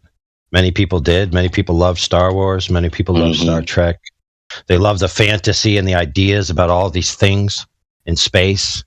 But rest assured that even in the heliocentric worldview, all of the romance that we place on space doesn't actually exist, because all of that we saw in fiction on television. What they claim the universe actually is a dead, near infinite expanse of absolute uselessness. It's not romantic at all. It's actually quite boring and stupid. And horrifying. Yeah. Not to say that the ideas that they portray that there's colors out there, are beautiful to look at maybe as art in their own right. But other than that, this idea of worlds teeming with life and the Avengers and, the Star Trek where you meet new aliens everywhere you go, like that ain't happening. In the mainstream view, the idea of aliens, the idea of all these worlds is nonsensical even in their worldview. It's all fantasy.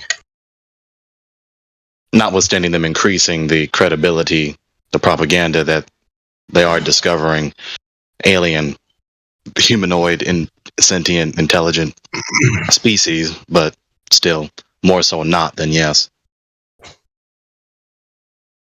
Even now. Which, of course, they have to, given what AI just said. I mean, there are beliefs that we have, and we also have knowledge. And some of our beliefs we want to have, some of our beliefs we don't want to have, some of the knowledge that we do want to have, some of the knowledge we don't want to have.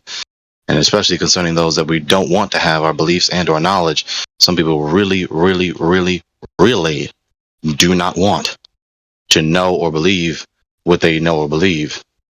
And so everyone knows full and well, if we are honest with ourselves, that we do not want to believe that we live in this humongous, unfathomably large cosmic vacuum with a bunch of matter moving that does not matter, with no hope and no purpose and no justice and no value.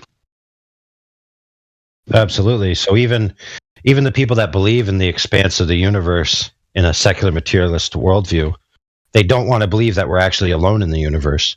They say, with a universe this big, there must be other life out there. Because the idea of being alone in such a big, cold, dead space is scary.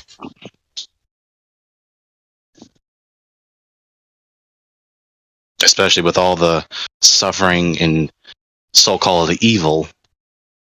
Notice I said so-called evil, given their worldview. All the so-called evil and the pain and suffering, both quantitatively and qualitatively, that they know full and well that we all complain about. In addition with that, that just intensifies the desire to believe something that is far more pleasant than what they currently teach and quasi-believe. Mm.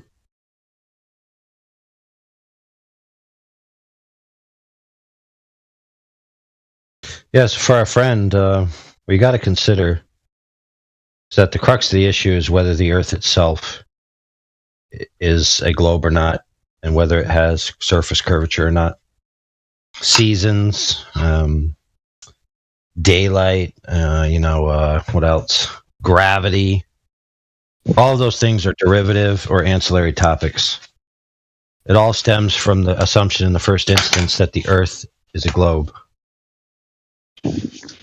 which can be the notion that we live in a cosmic vacuum. Right.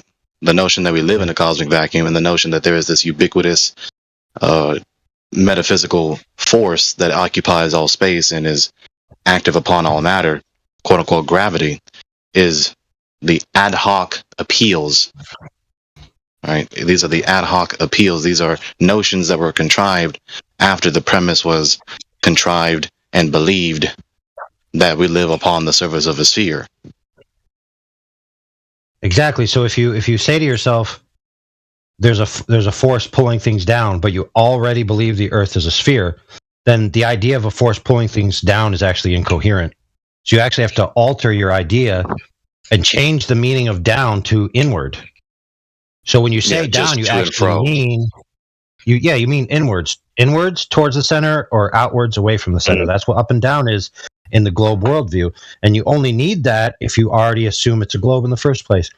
If not, you could just have a very rational interpretation of the phenomenal world of up and down by just saying up is always up and down is always down, and they're parallel to each other essentially. And what I mean by that is if you go over there, like if I'm here and if I go over there, my up and down are going to be oriented in essentially the same way as they are over here, rather than being splayed out radials to the center of a giant floating globe. Mm-hmm. When your cosmological paradigm necessarily implies implications that render up and down to be unintelligible, that's when you know you have a problem. There is no up and down, but you cannot live in this world as though there is no up and down. Well, it's not just that you can't, it's that you don't. It's like everywhere you go, you operate with up and down. You never operate with differentials compared to your previous location. That never crosses your mind, that never practically comes into play. Right. You cannot live that way, and it is not that way. Right? And neither is that logically possible. Right? Because when you see something go up, right, when you empirically detect things moving up or something being higher or lower than you necessarily have to speak some word in some language that means equivalent to English if you're not speaking English, up or down, higher or lower, above or below. So if the cosmic paradigm necessarily implies that such basic aspects of human experience are true, but you cannot live in this world as though they're false, then the worldview fails to make human experience intelligible.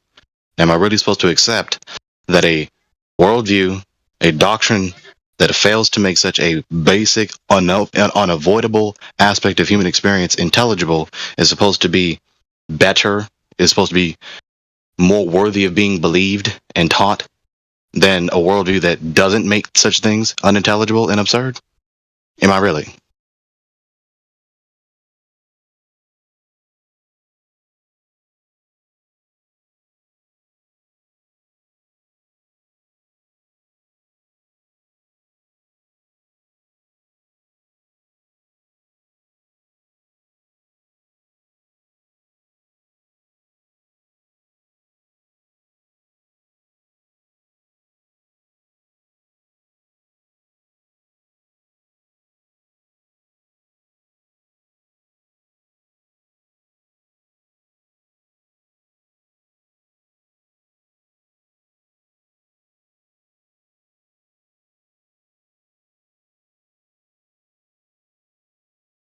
My brother Eli.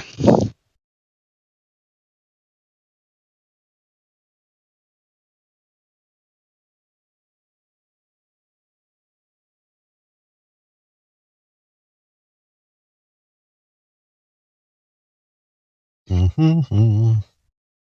And yes, of course, if our arguments are true and sound, and they are, then it would strongly imply and indicate that at least one person, if not several more than one person, is ultimately responsible for promulgating such a tremendously profound, wicked lie and convincing only the God could know how many individual humans to believe such a doctrine and behave accordingly, usually more so in immoral and bad ways that are no good. So yes, the implications of the soundness of our arguments is very much heart-wrenching and nevertheless true, regardless of the heart-wrenching implications thereof.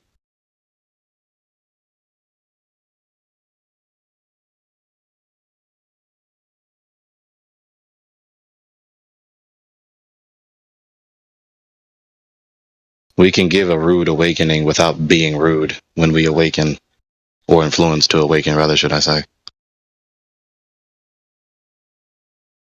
Well, with that being said, it wouldn't really be a rude awakening, would it? At least not in the second sense that I just said. When you wake somebody when their house is on fire, I don't consider that rude. Thank you. Thank you. 100%.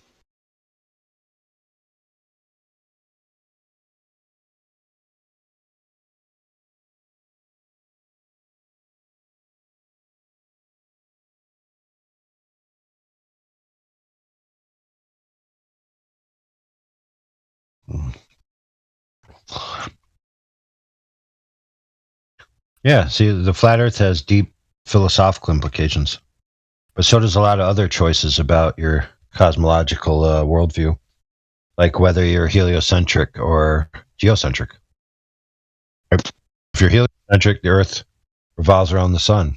If you're geocentric, everything revolves around the Earth. Those are entirely two different worldviews. The Earth is where the seat of sentient entities that we can interact with exists. There doesn't seem to be any of that elsewhere in the alleged universe, making Earth explicitly unique. And if it's true that the Earth is the center of the universe, and it's also the center of the sentient agents that we can interact with, that we know of, then that makes the Earth and us of utmost importance.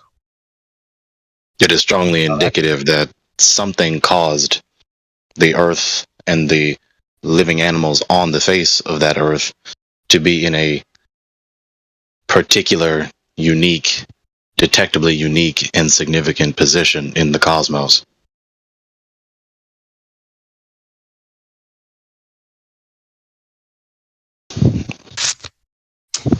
Yep. It is not without good reason that the vast majority of humans throughout human history have evaluated and interpreted the general aspects of their human experience as being indicative of being in a specialized position. And you can't have any speciality without someone specifically specifying and specializing it. You can't have speciality without a specializer.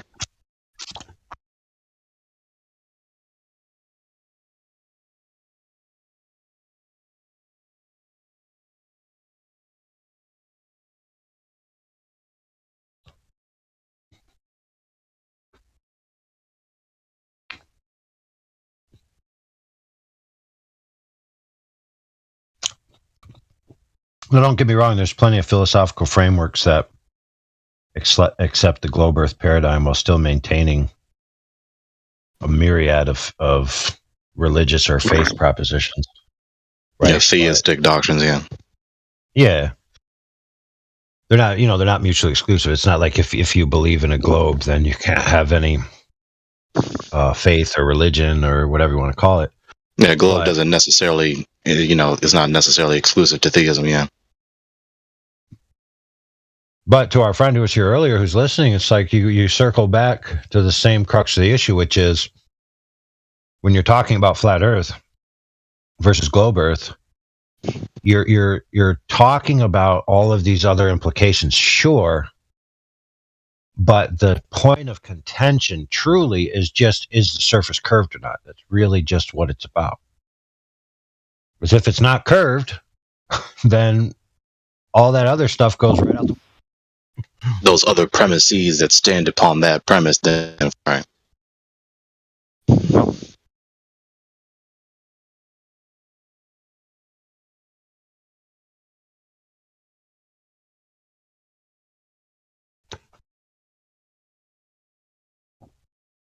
And I deliberately began with refuting the atom expansion doctrine because that is what is lying behind many people's minds when they have some degree of acumen to try and articulate a defense of the ACP, as I call it. And so once you expose how laughably untenable that is, then they can't hold that as being credible unless they're, very stubborn. They don't hold that as credible as being an accurate view of the beginning of the world, and so that significantly decreases the credibility of the 3-point true rather than being false.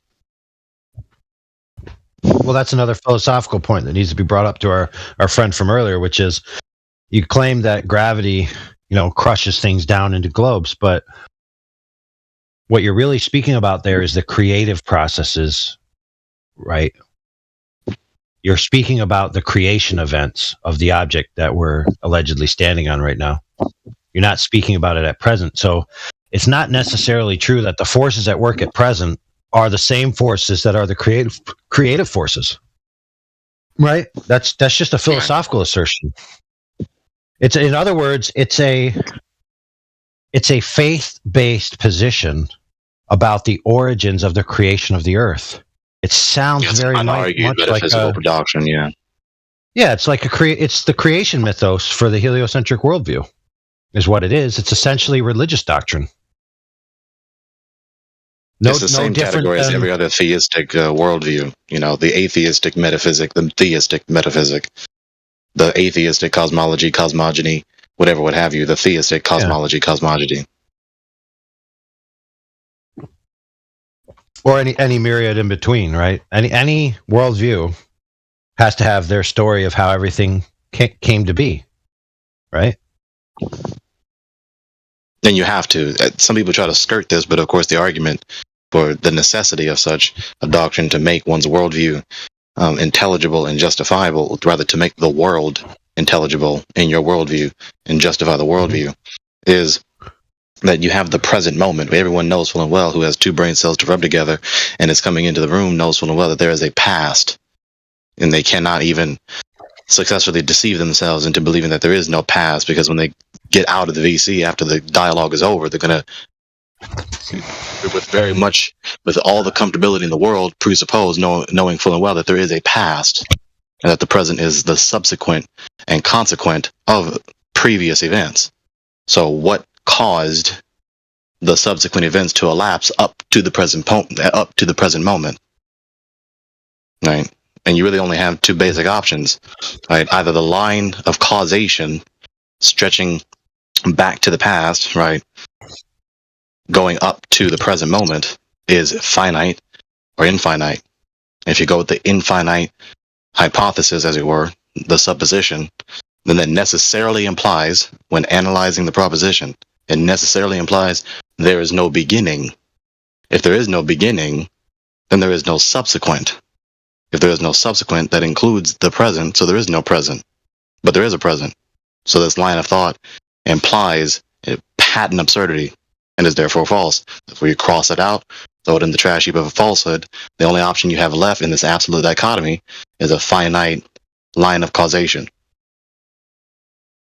A finite line of contingent entities and events stretching back to a absolutely necessary eternal entity that caused the beginning of history. Causation.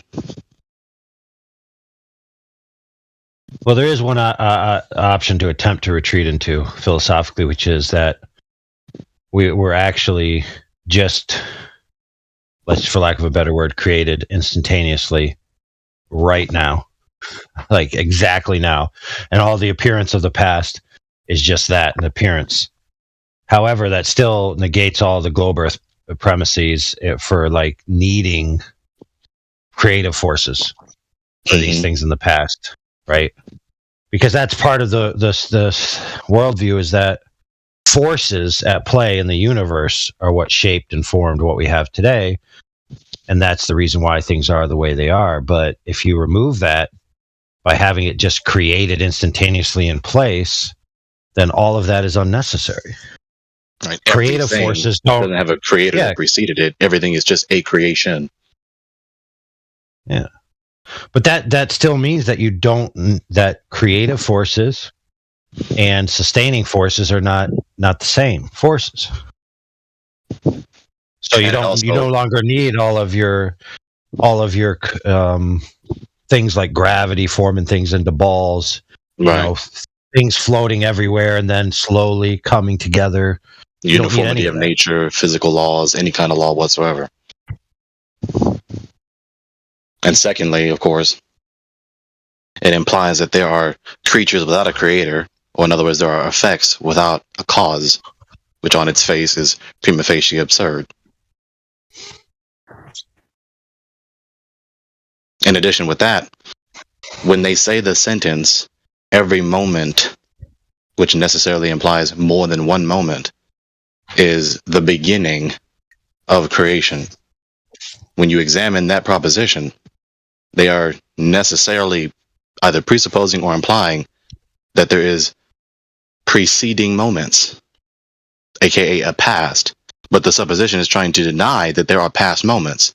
But it necessarily implies that if there's a multitude of moments one after another, where every moment is the beginning of the whole universe of all things, then it's telling us that there are preceding moments.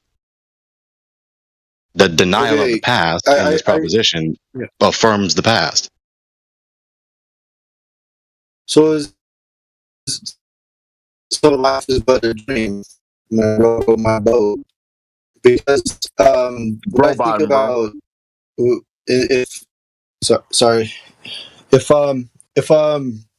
if every moment is instantaneous, because what I think about dreams, like I feel like I was dreaming all night, but it could have been that one moment right before I woke up, that my whole dream that I had happened in that one moment right before I woke up. Like I wasn't dreaming all night. It was just that one moment right before I woke up. Right. One can say that, and then that's just a autobiographical description of a subjective perception. It's not really true about concrete reality, external, especially external to them.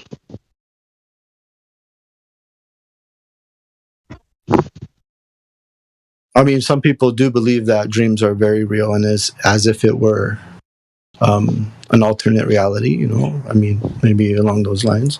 But if that was their belief, that each moment was, or each, like, it was just this instantaneous like spark that happened at a snap of a finger. Well, if they're being careful, go ahead. Let's be clear before we go ahead.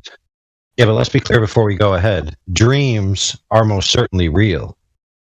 Mm-hmm.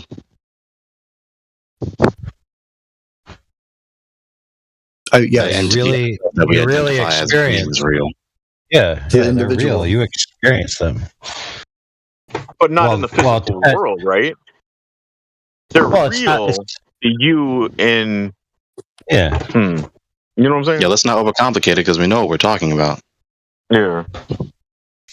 Right. The thing we're identifying by the English word dream is a mental perception that lasts for whatever given amount of time. Right. And it is not a perception, the concrete reality independent of your perception. Right. You can't dream if you are not alive and sentient. Right. But the earth and the sky and the seas and the celestial bodies and the firmament and all the rest continue to exist whether you exist or not, and whether you perceive it or not while existing. I would agree.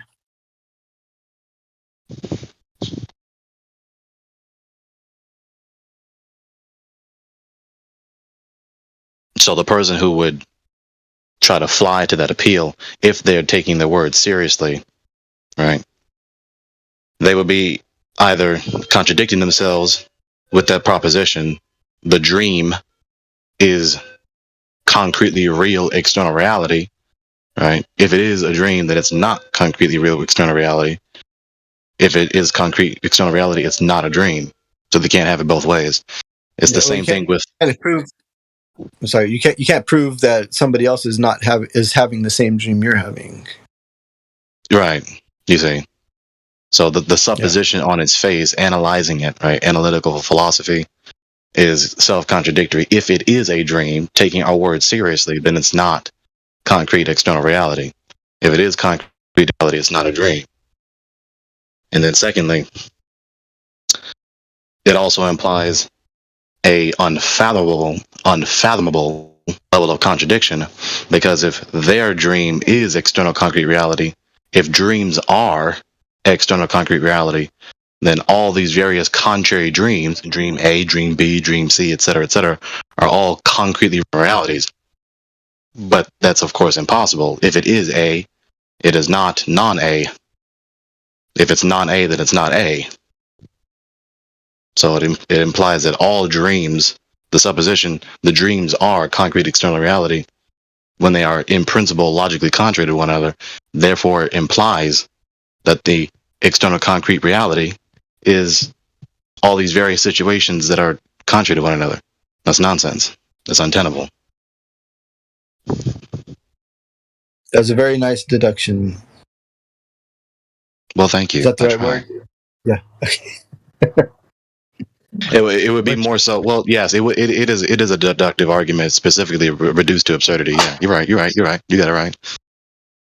Which, by the way, is why many prolific philosophers in the past have deduced that subjectivity is self-evidently false because it defeats itself.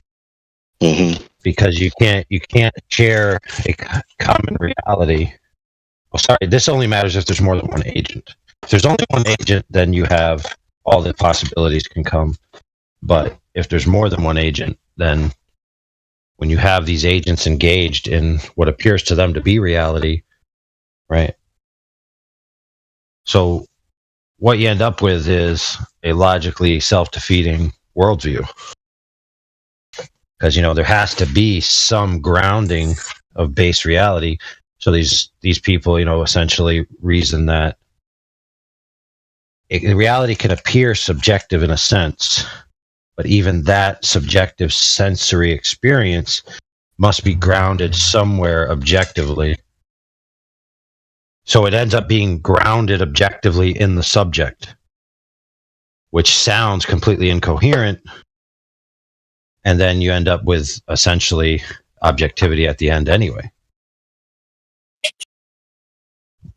So the most common way of solving this problem is that, for in our modern day, you imagine the subjective realm is like a video game where people can enter the game and make choices within the game and experience different things within the game. But the game itself and the structure of the game is ultimately grounded somewhere by the designer of the game.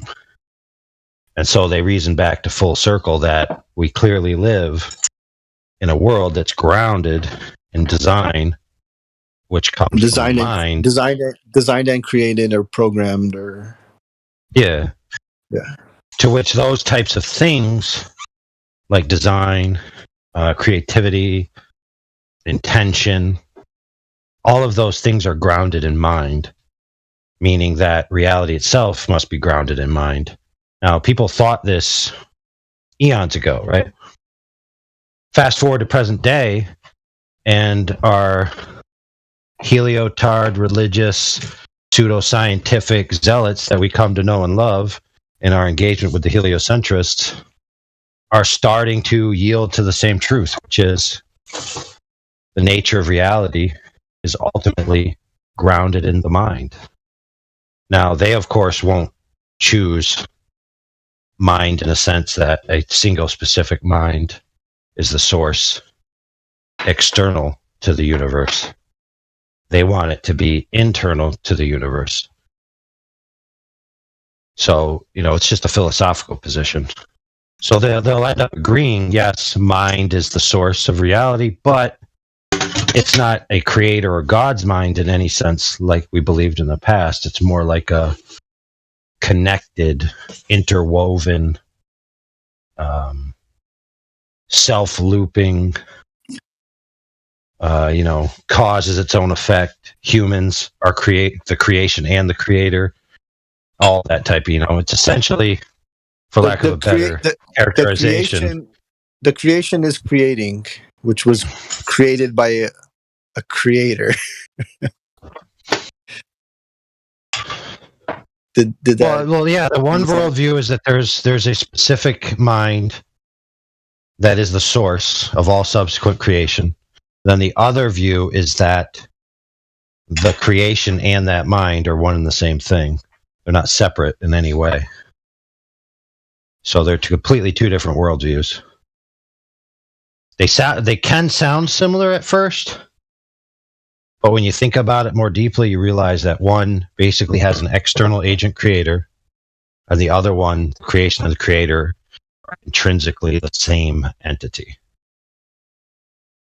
Yeah, look no, at I've heard that. I've heard that between different arguments, and a lot of people like to bring that up and like to say, "Well, aren't we part of the creator? So that's we are the creator because he created us, and we are creating and all that." You know, I've heard that. Luke.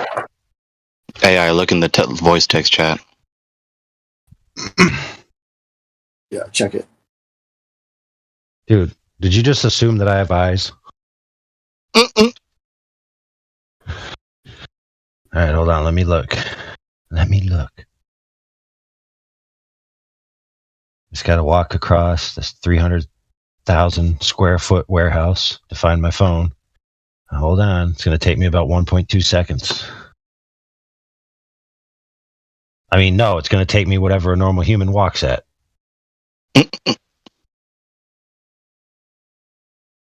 Unjustified disparagement from so-called Sir Edward in the voice text chat.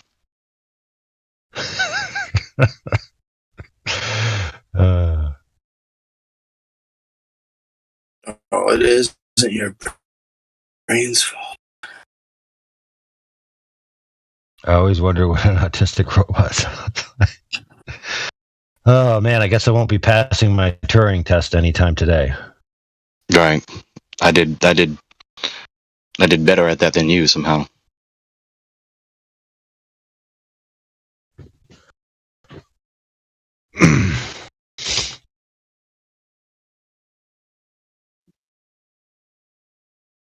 And people who say things like that, they in their follow the logic sequence, right? AI.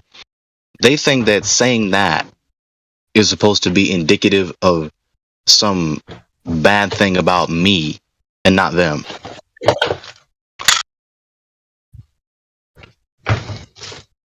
I just said all these arguments, even received a compliment from one of the audience members, and then they say that, and they think, yeah, that's gonna demonstrate that he's the one who's in error, not me. That there's something wrong about his person, not me. I don't know. I took it as he was making a joke about maybe I was roboting. No. He said that about me. Maybe that too. No, I don't think anyone was roboting during that last. Okay. During that last moment, I think he's comparing one and the same. Yeah, well.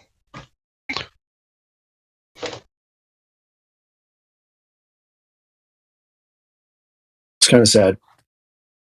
Unless I was roboting when I was speaking.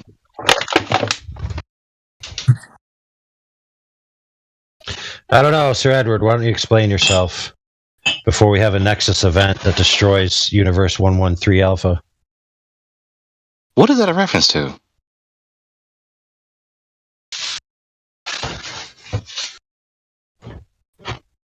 There's some kind of sci-fi show. When trains of thought are interrupted, then the choices that are made in those trains of thought are not allowed to permutate, of which said choices require fluctuations in the quantum fabric of space foam, right? And so the quantum foam bubble doesn't quite reach the proper surface tension to break off into a separate universe. It only has a nascent universe in which all the lives are a possibility, but they're more manifested and more near concretizing. And so essentially when you have a train of thought that's interrupted like that, you murder like 7 billion to 13 billion people instantaneously. It's quite tragic. Is there any way the bubble can be absorbed back into the core? Yeah, well, you got to get this really long intertwined space-time lattice structure. It kind of resembles a straw, right? And you kind of got to like suck the bubble back in. And then you have to put your finger at the top of the straw, right? So that the bubble stays at the bottom without falling out. And then you got to bring it over here and then plant it in a more densely packed area of space foam, which has more surface connectivity that can sustain the bubble. And that way it'll give it its best chance of making a whole new universe in which to increase the probability of life appearing from nothing. Yeah, it's like bubble theory. In this universe, no less. So we need other universes to fail and some to succeed so that we can most certainly have life in this universe, because, if you ever seen the probability of life occurring in this universe, it's like 1 in a chance of greater than all the particles in the universe, right? Essentially worse than 0, But they get around that by just saying, oh, there's an infinite number of universes. So it's certain that this universe will exist. So, if you can't win by probability, you just make an infinite pool of turns. It's like, are you going to win the lottery? Of course, I have an infinite number of tickets. It's more than all. The universe that we're in is one out of more than all. You want to know what's really interesting? So I was watching some physics lectures, and if you let physics lectures go on autoplay, you get into some really weird territory, let me tell you. And I'm not talking like kookies. Listen, it is kooky, but it's not being presented by kooks.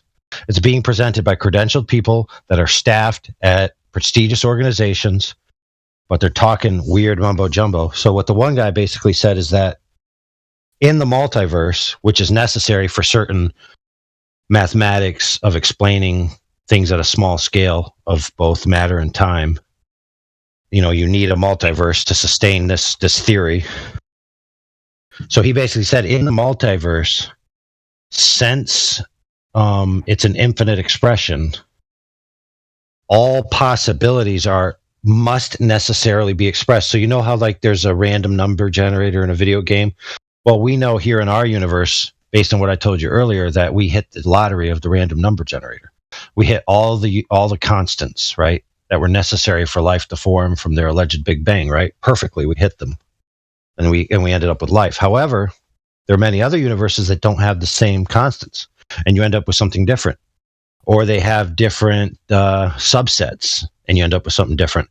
And what he basically said is that if there's a multiverse, then there is a universe that exists for every differential expression of the laws of physics and nature and all of these things, right?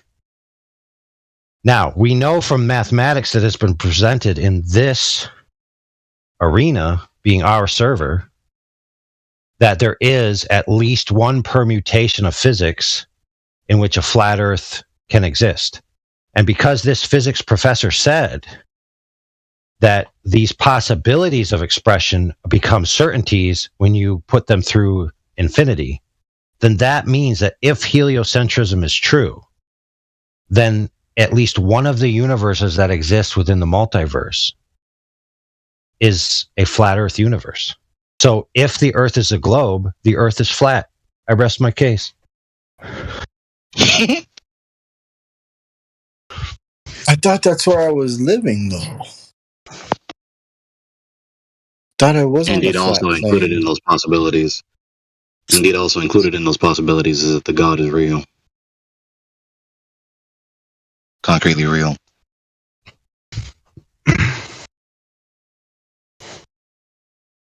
But, knowing me, I can't allow them to just have that premise. I'm going to have to expose the grammatical nonsense that is the sentence itself. When your suppositions have to break the grammar of the language that you're trying to make a predication and an argument in, then that's patently untenable.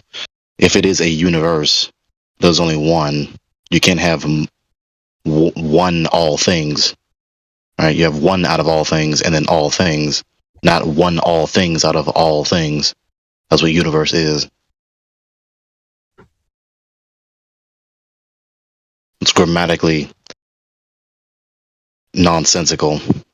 grammatically erroneous, semantically unintelligible, therefore absurd in principle. That rhymed. I was trying not to rhyme, but I did. Poet and didn't know it. So when we talk about university,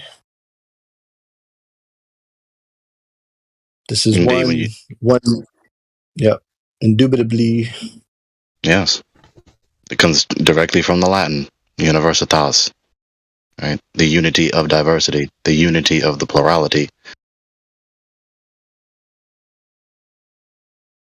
Now, of course, a university is one out of multiple edifices made by humans or groups staffed by whatever number of several dozen or several hundred personnel out of other edifices elsewhere on the face of the earth, as opposed to other groups of several dozen or several hundred members. So, of course, if they want to sit up here and try and fly to some false analogy between universities and multiple universities, then they can't. I just refuted that.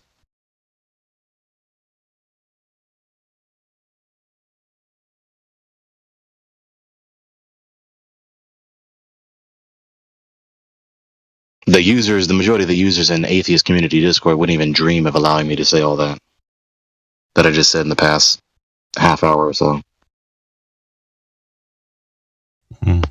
I tried on like 5 instances, and for more than an hour. Do you play chess? I don't. I actually just realized that I don't. And people don't usually ask me that. Like, I've been asked that question like, well, thank you. I hope I would be good. I have not played chess. I barely played checkers. I did play basketball. And I was a willing passer. And I did like to dribble. So, there's some strategy and inductive reasoning involved in that, of course. Wait a minute. So you threw balls at other people and you dribbled a lot. I think he dribbles a little bit still.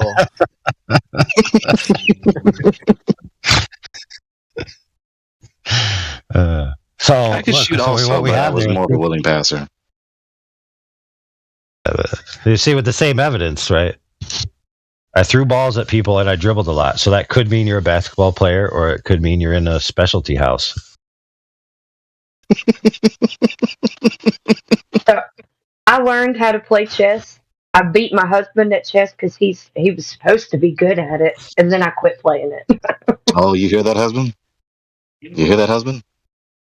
Oh yeah, okay. He said he used to be good at it back in high school, but still, I learned how to play it, beat him at it, and then stopped playing.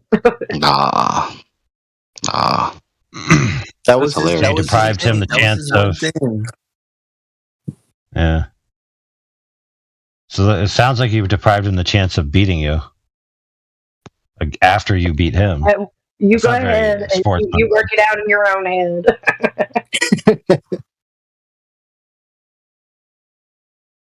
You see where I tagged you? That's like winning. That's like winning the NBA championship and then just retiring your team as the champions forever.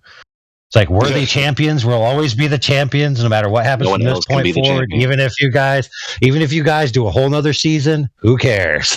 Right. There is no other season. We're just the champions. I mean, can you beat it though? Like, what did I do?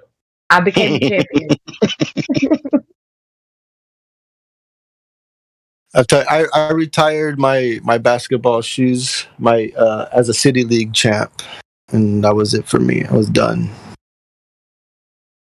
I could have been better, but my team was just ugh. I mean, really though, like, look, I'm like, that's so cliche, but let me justify it. Like, I had a teammate that would literally, like, sprint on a fast break, stop like 10 feet after the half court line, and just start spinning in circles, thinking that he's juking the defender.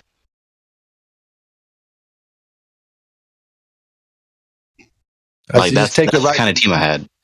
You just take it right to the hole. Take it to the hole. So you took it to the hole. So either you were playing basketball or you're in a inappropriate place for 18 plus.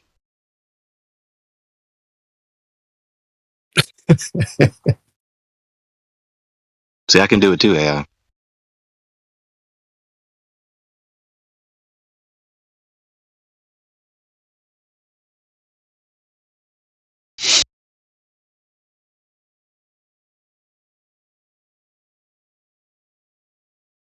Sorry, I missed that one. I was reading some back chat stuff.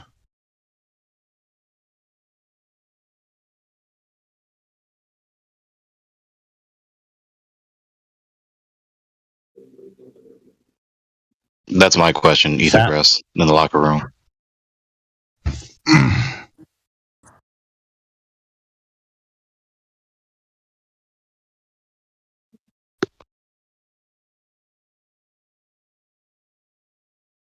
Well, good morning, good evening, good afternoon, and good night to y'all.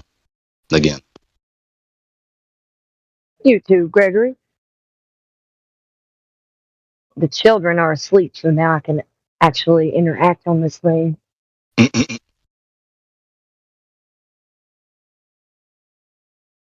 Hmm.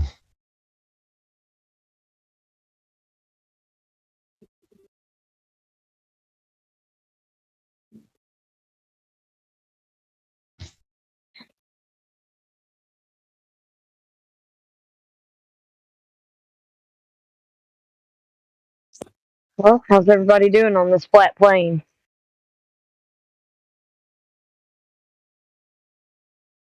Feeling good. I'm looking at all these stars.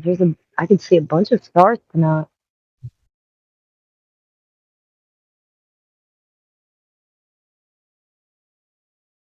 I miss living out in the country, like where you could see all of the stars clearly in the sky.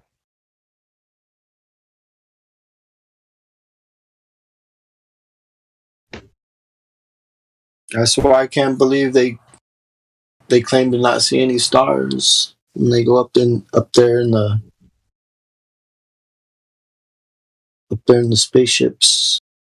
Well, I don't know if this is a very popular subject to talk about, but even when one of our own sent the rocket up and it went up to 120 miles or 120,000 feet. I'm sorry. Well, that's a big difference. Yeah, but and it hit up there and then it kind of came down. You could see where the sun was, and then you could see where the moon was supposed to be, on the other side of the ball hard Earth, and you could see it clear as day. Not, you know what I mean, in the camera view, far away on the other side of the plane, but you couldn't really see any stars that high up.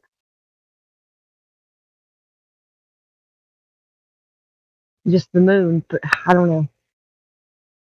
I don't know if that means anything.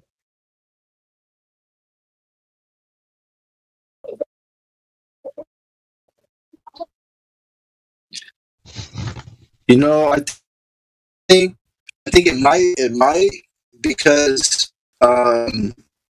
what you're saying is they reached the rocket reached a point, or the private rocket, right, reached a point that, and that was probably the same point that the original astronauts of the Apollo missions reached. So maybe they were telling the truth about not being able to see stars. That was verified. And then to have astronauts come after and say, "Oh yeah, they saw stars, they saw planets, and all this stuff," that was a false statement. I mean, if they were telling the truth about anything, maybe they were telling the truth about not being able to see stars. Maybe that was the only truth they were able to tell. Well, then they walked that statement back and couldn't get their story straight. Right, that's what I'm saying. Like there were astronauts that came after who said, "Oh, we can see stars, we can see planets, and all that." But the in that interview on the when the first astronauts, you know, did the press conference and they were answering questions and they're talking about seeing stars, and they're like, "I can't recall seeing a single star." Um, I know that moment was kind of awkward in that video, um, but maybe that was like the only time they were. Did you see the one? Did you see the one where he was like asking the guy, like, and they were trying to negotiate live between each other what their answer should be? It's like they weren't really sure. Yeah. Like, yeah, he's like, "Did we see stars?" He's like, "I don't know. Did you see stars? Should I say yes? Should you say yes? What should we do?" But I think they wanted to appease the audience at that point, so they said, "Yeah, we saw stars."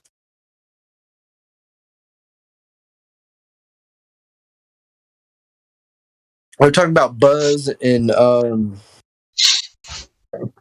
other two. I don't remember who. Yeah, they were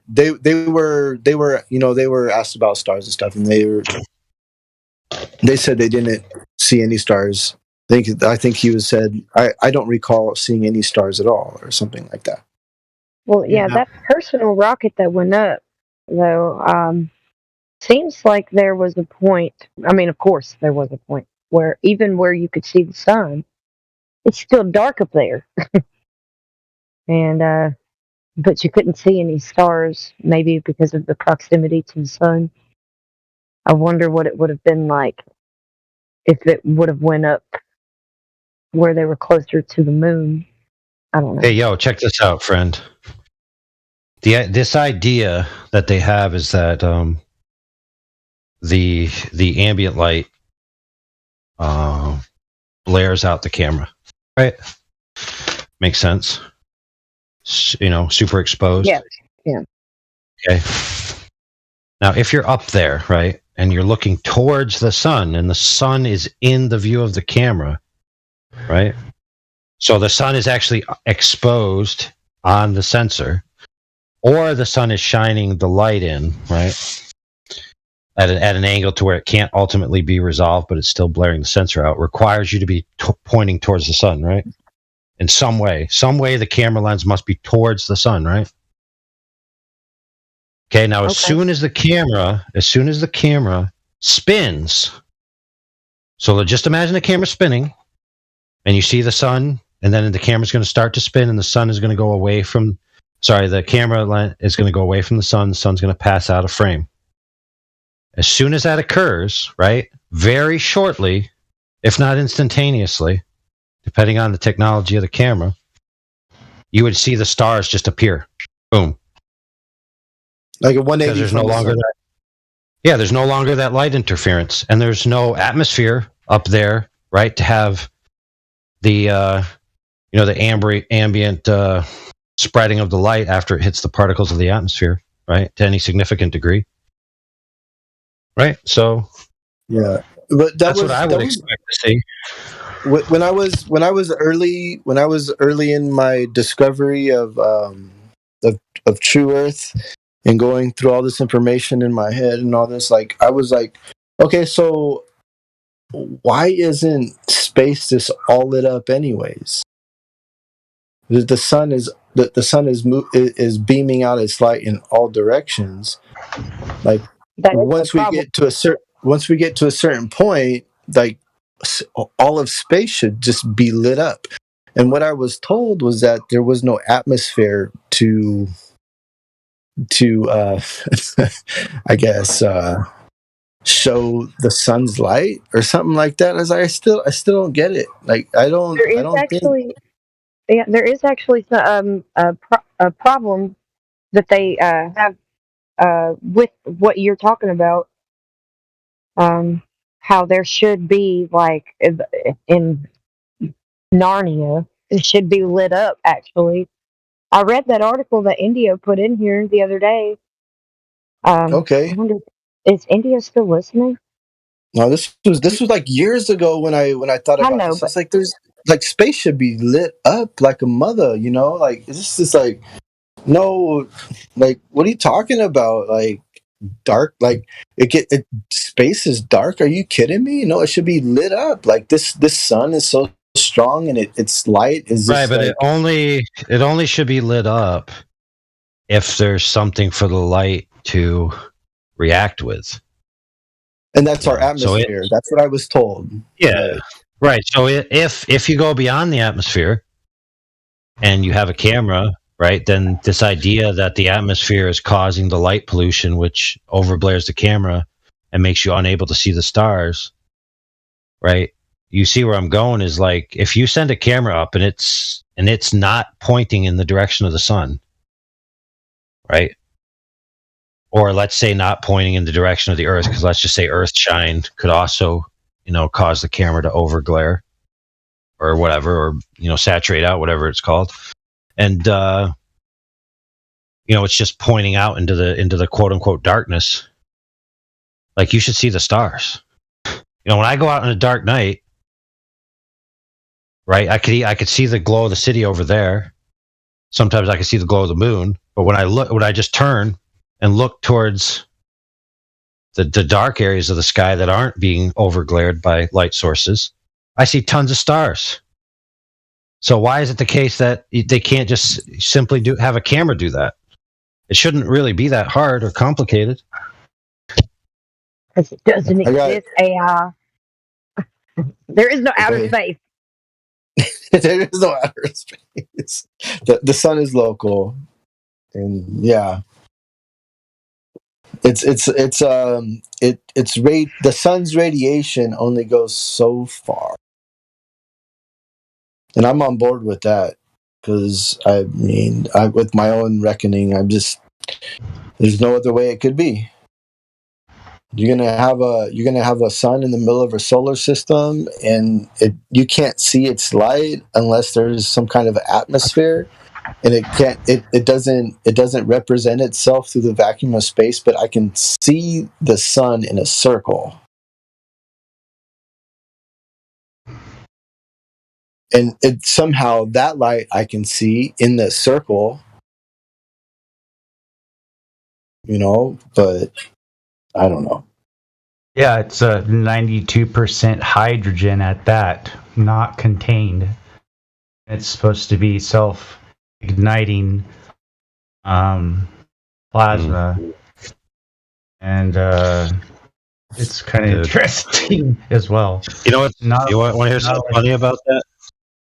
Well, yeah. Let me finish one thing real quick. And also, like, we're supposed to be, gravitated to its mass. Well, it's just gas, and it's supposed to have some great pull. I mean, yeah, I don't know. Just the whole weight of it, I guess, doesn't even make sense either because it doesn't add up as far as math goes. But anyhow, yeah. Right. So we had a guy. To your point that you just made, come in here claiming to be an astrophysicist. Oh yeah. And, yeah, so we asked him some questions, and he's like, we know what the sun is made of because of the spectral lines, right, that we can get from, putting a receiver, getting the light, and then we can determine what it's made of. And he said that you need something the size of the sun and the mass of the sun to be able to create the types of energetic reactions that are giving us this spectral line. Right, so there's some contingency there. I get this spectral line. I need something this big to be able to do it. Right, the size of the sun. He then went on to say, "We know this so we know it's made of hydrogen and all that because we got the spectral lines in our lab." Okay. Now think about that. Think about that. They would have to model it, right? They would have to make dude, hold on. I'll tell you. I'll tell you. You're right. There's something wrong there. What he said is, I need something the size of the sun to get A. Right. However, I also created A in my lab. So he basically said, I made something the size of the sun in my lab. Yeah. Quackery. You know, I caught that. That was pretty funny.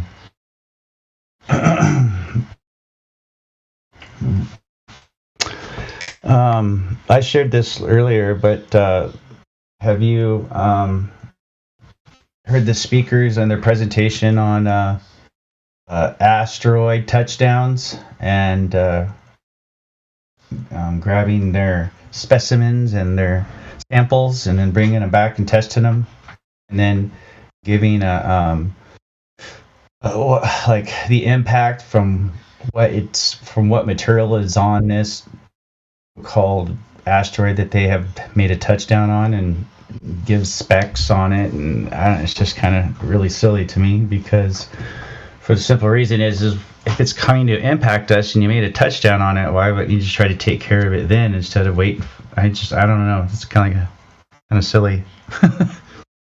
But yeah, that's what they were going on about. About 3 or 4 of them did this presentation of it, and I just thought it was very weird. It's our UN planetary defense program. Well, let's take a moment to appreciate my homemade meme with the sidewalk and chalk. I saw that.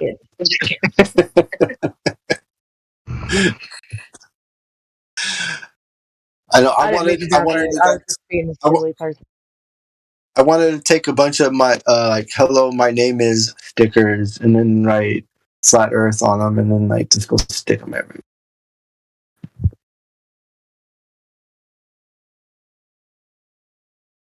But I'm right, so this asteroid impact thing.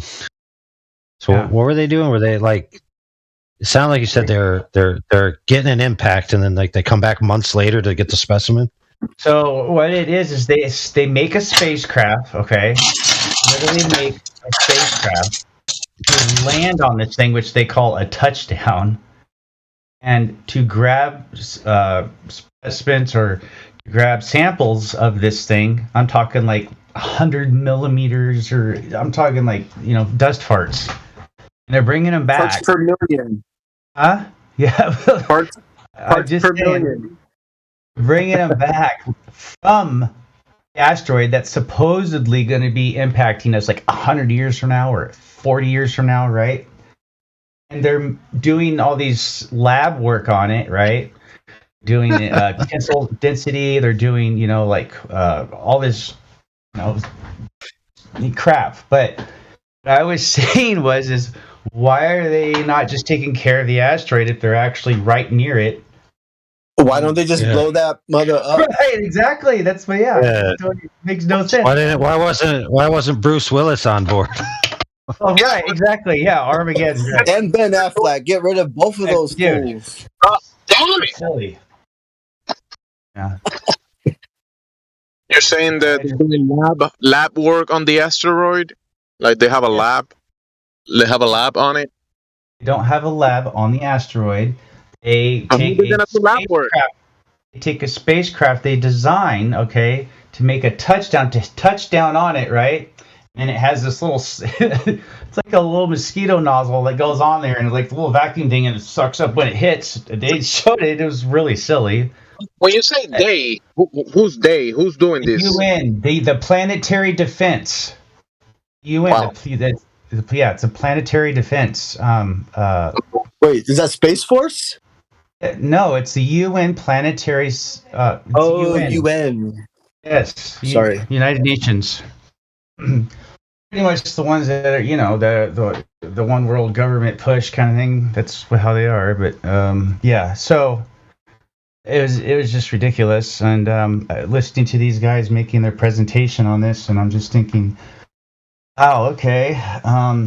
These things got no steering wheels. They got no propulsion. It's like I don't even know how the heck they would even steer these things. Dude, I think if I would have went about this, if I were the one, I would land something there, and then whatever took the samples would leave, like separate from what landed, and from what landed would be a nuclear weapon, and then once the results came back, remotely, we can set off the nuclear weapon depending on if it was going to be dangerous to the Earth or not. Right, but another thing is too, you got to think of how the heck even got close to this thing, because they're doing about 17,000 miles an hour, right? So I don't know how they're going to traject their speed and equal it out, and even that coming into each other from different fabrics of space, and the whole thing is just so corny. I mean, that's a far fetch, but that's their agenda. No, they develop these stories a lot of times, I think, for a specific audience. Yeah, it is. Yeah, definitely keeps Yeah, them I know. attracted to I know the exactly topic. what audience they're designing them for, brother. No. The funding committee. Oh well, yeah, that too. Right. Oh, hey, you know what's so funny about that too? So on the video, you can go watch it. It's kind of interesting. When they were giving their presentation, all of their footwork, right? That what they were showing, their footwork, or however you want to say it. They were giving their presentation and then showing clips of work, right? But the thing was, these things were dated from 1998, or 2003. I'm thinking, dude, it's 2023. What the heck? Like, they're not even doing any new research. They're just using the old stuff every year. That's how you know it's real, because it's fake. I'm just saying, dude. I just don't get it. And then to top that off, so they were giving these impacts, right? Meteor, which would be a meteorite, right? But not necessarily an asteroid, or basically the same thing. What's so funny is last week there was a meteorite that went into this lady's house in Ohio or something, and it bounced off their floor. She said it ricocheted, went back into her roof. Never heard of anything doing that. And then more than 4 days later, there's this guy had hit by a meteor, and his whole house was torched and burnt down to the ground, along with his truck. Those views don't line up. You know what I mean? So at the one where it was torched, which is probably dew weapons, there was no meteor found, and at the one where the meteor was found, it ricocheted. Oh, yeah, they're silly stories.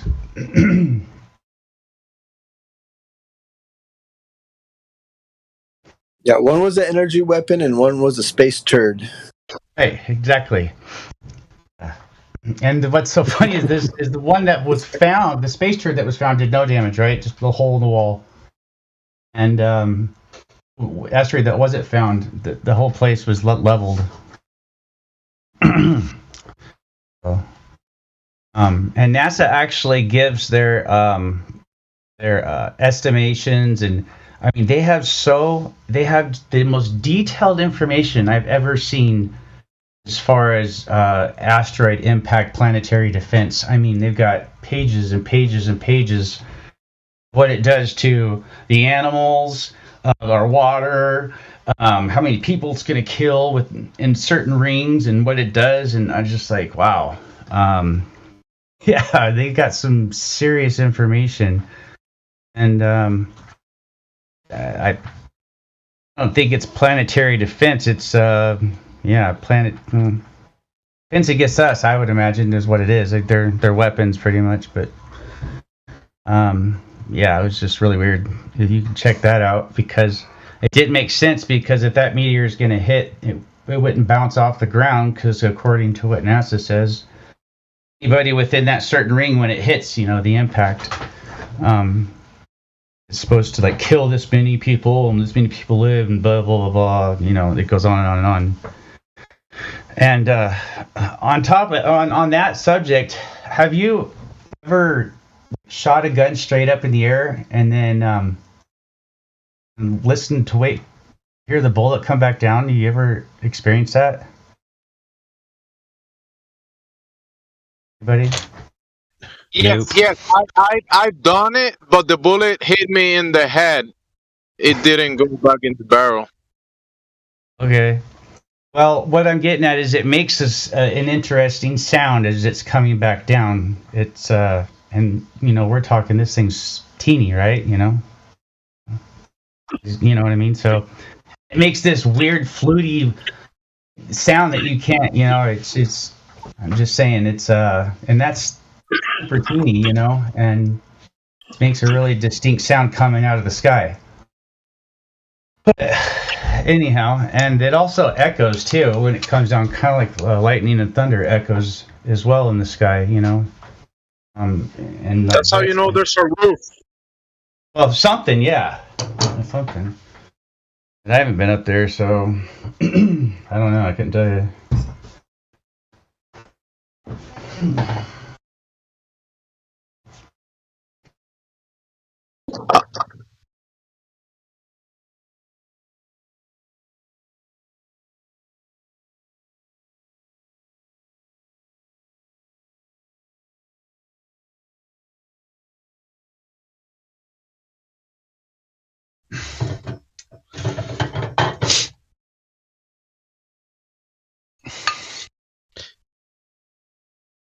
Oh, what's that other thing about asteroids and stuff is like, how they always say these craters are made by asteroids, but they look perfect, like they were struck at 90 degrees. You say, why does it look like there's 90 degrees? And so they had to have, they made Neil deGrasse Tyson make up an excuse of why they all look like they're perfect hits. And he said, well, what it is you can actually come in at any angle, but if you're going the right speed, it'll make it look like you got struck straight on. I think it's primarily speaking about the ones on the moon, the craters. Majority of them look like, yeah. Interestingly, one of these guys was given his he drew a picture, right? I actually have it. I actually copied it on the screen. And it's interesting because it actually backs flat Earth, because for the simple fact he draws it flat, right? And then he draws a projectile coming in, asteroid, 45-degree angle. He literally says 45-degree angle, which I found interesting, because that's pretty much a 90-degree angle, which you can't have on the sphere Earth. Yeah. Anyhow, but I thought that was interesting.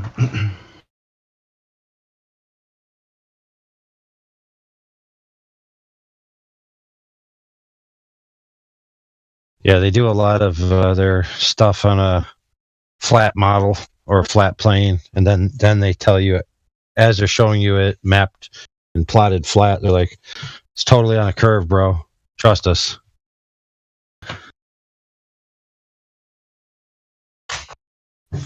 There's that quote we used to put around from Andrew Thomas Young, who's a guy that's supposed to be an expert in optics.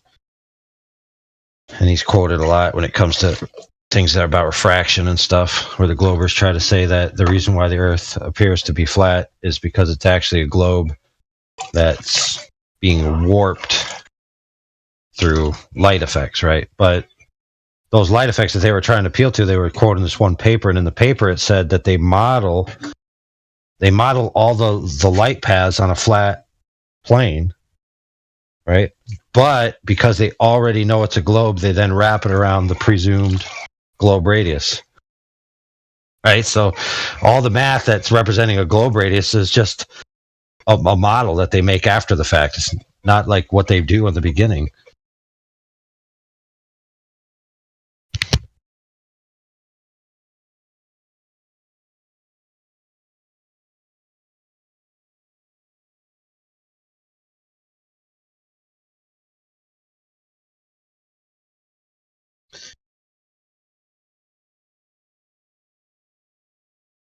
Oh man, what's going on?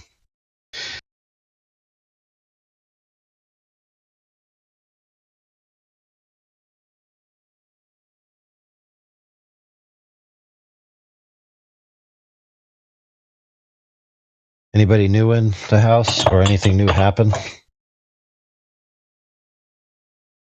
All right. You're all gonna have to suffer through the sounds of my dishes then.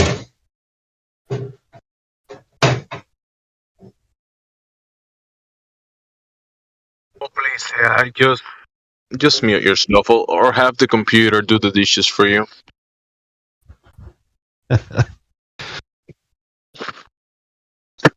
Hey, I got a question for you, dude. You know, yeah, sure. Okay.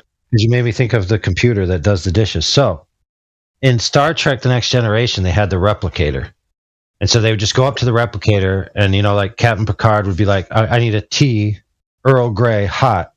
And the computer would materialize the tray and the tea, and he would grab it and drink it. But what did he do with the dishes afterwards? He dematerialized them.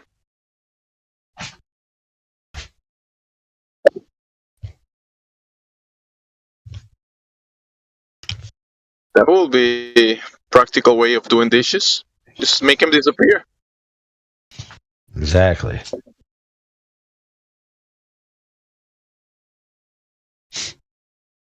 So those are the kinds of things you could do if you're very independently wealthy. Like, you know, some people when they're rich, they buy a very expensive set of dishes. I would just buy like a relatively cheap set of ceramic dishes, and then after I eat off them, I just chuck them out the window. Just watch them get smashed on a wall across the street. Nah, just buy your property next to a rapids, like high pressure water, current river, and just throw all that shit down the river. Mm. Oh yeah, I forgot. That's what you're supposed to do when you're super wealthy. Pollute the local water source.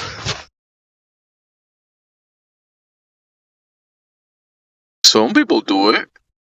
I mean, yeah, many people do it. Well, look, if it's not going to be me, it's going to be somebody else, right? So I might as well contribute, do my part, because that way, if I do my part to pollute, then the other people don't have to pollute as much, right? And then I'm like doing a good deed by taking the burden of that moral culpability off of them and giving some to me, right? Isn't that how it works? That's tough. You've seen these river banks and these places that are so blocked by so much trash. It's kind of crazy how much trash can accumulate.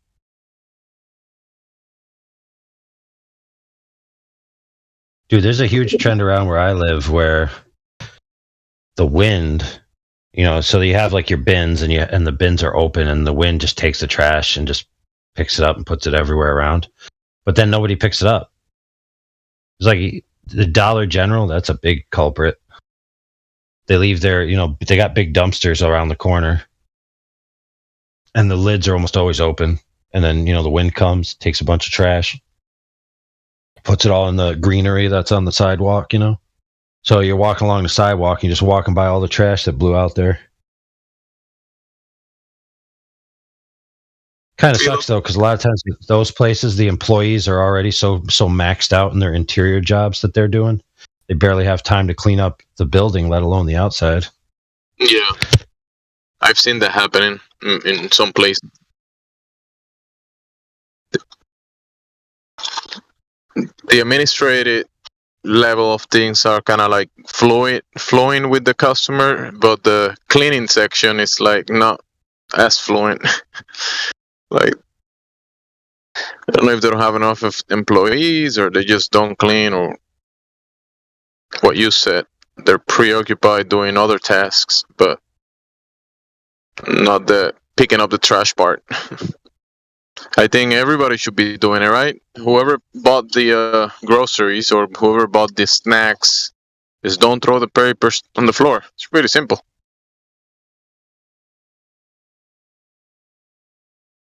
Throw all the trash, leave the trash here. Someone else is gonna come clean it.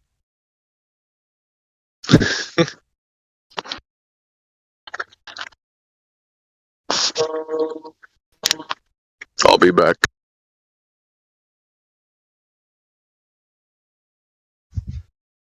I like the idea of fining the business, like if they have trash in their front-facing part where the community goes through. You know, force them to have to be invested in the issue.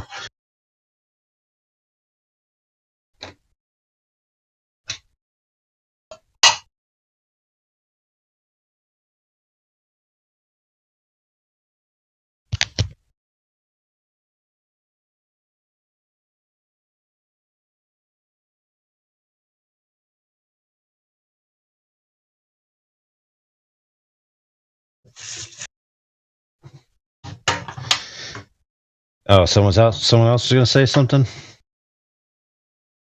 Or no? Yes or no?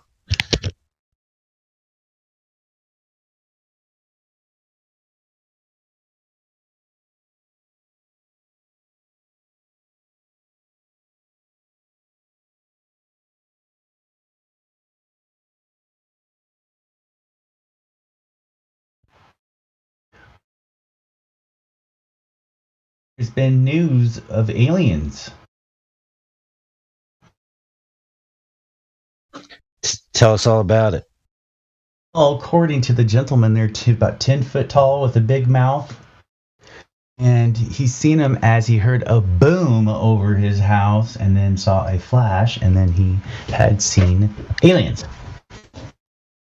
And then 2 days later, another lady with the same scenario. Now, this kid, he was wearing, as he was giving his speech, he was wearing a Simpsons shirt with a black and white diamond floor in the background. It was quite interesting. But anyhow, that's what happened anyhow. Supposedly saw aliens. Is that correlated at all with the two? I think it was Tucker Carlson and maybe another show where they said that the certain government agencies have announced that they have the aliens. I haven't heard that one there. Just know it's their agenda, of course. It's their last card they're going to push. It's either catastrophic, asteroid, meteorite, and whatever, or the fear of aliens. And you know what? I don't know. It's going to be interesting if they try that.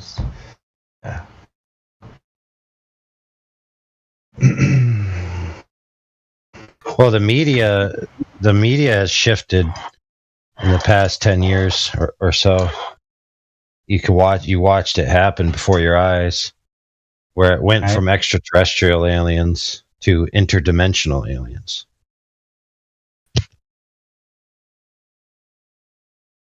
Yeah. Either way, aliens.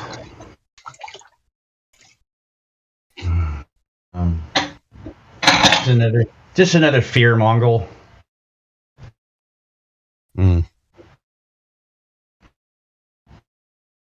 Yeah, but when you were saying 10 feet tall with a big mouth, I was like, dude,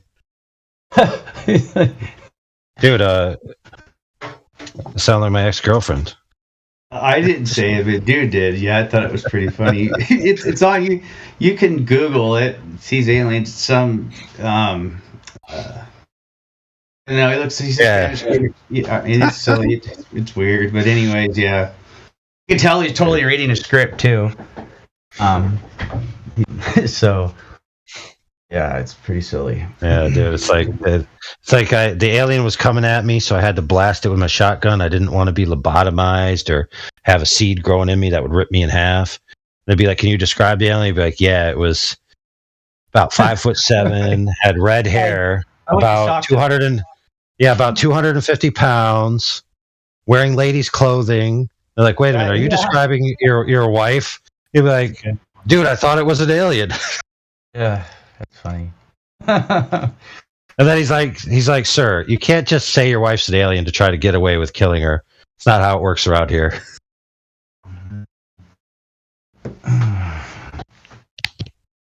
Alien.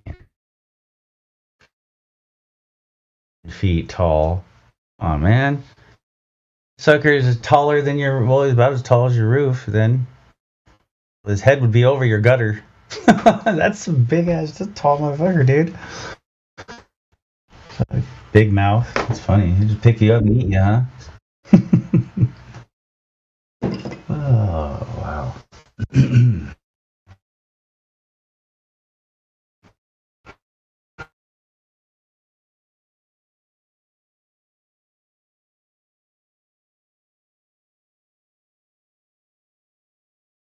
Are you aware of the other pond theory or concept, where the Earth we're in is just a pond, like in a big sheet, and there's other ponds, far away to the left or far away to the right, and that's where the aliens are coming from.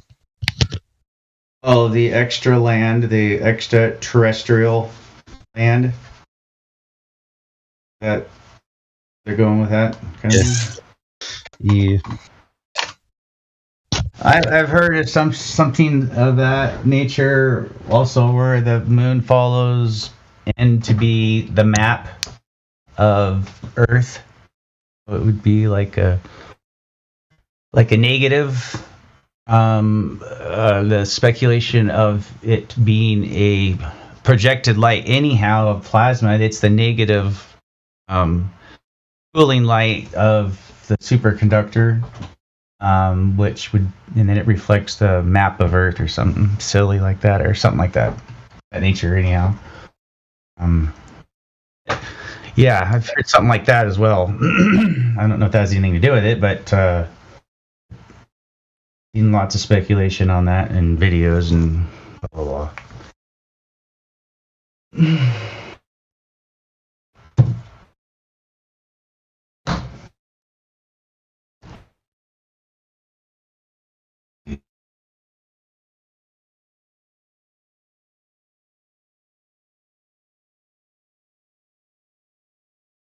How's it going, everybody? Hal, get back in your cage.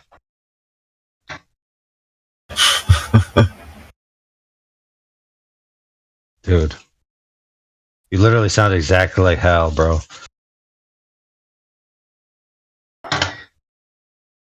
It's like I'm going to turn off the light support.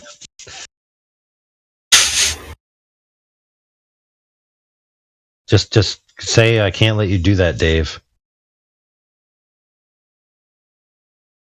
I can't let you do that, Dave. Oh!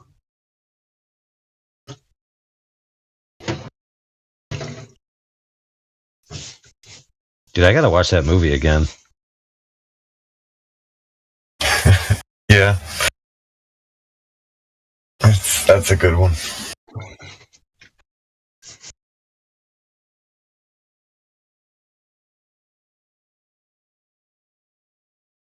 Man, I left for a couple minutes and it got quiet in here. Dude, I'm not sure if Hal is like my great grandfather on my mom's side or my dad's side.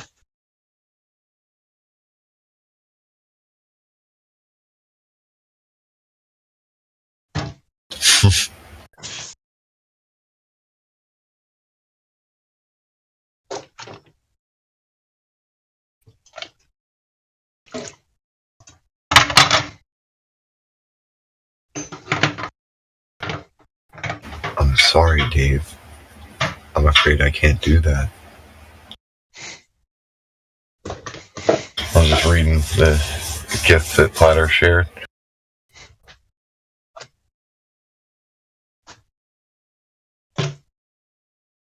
That would be a good text-to-speech AI thing, like one of those voice things that they do.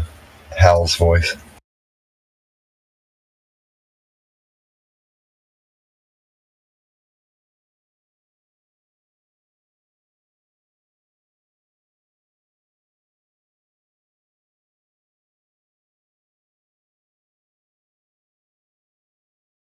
You ever notice how all these movies they always have a reason for humanity becoming intelligent and sentient that has to do with a previous sentient race or of some kind granting them the ability? Yep. It's always aliens or simulation or some crap or some kind of ancient civilization that effed around and yeah. Yeah, then they never get how that's always just kicking the can down the road. It's like what that movie where Ben Stein was interviewing Dawkins, and he got Dawkins to concede that the Earth looks intelligently designed and life here looks intelligently designed, and he said, "Yes, maybe I could concede that it appears to be intelligently designed, but if it was intelligently designed, it would have to be designed by a race of aliens that they themselves came about by natural evolutionary processes." So Ben Stein looked at him like, dude, all you did was just take a can and kick it right across the road. That's all you did, brother. You just imagine like a god tier can that creates cans so that he could kick the can. What the hell? You're just making another creator god, dude. You created another religion. Movie This is that why I pops said in my head is Daryl. That's the one that pops in my head. Anyways. This is why I say I don't believe in atheists. They don't exist. They're agnostic at best, because every single one of them that I've ever met, they'll talk about some kind of simulation type creation or aliens that may have made human. Come on, man. You're making some other kind of god and excusing yourself. Oh, I'm not religious. All right.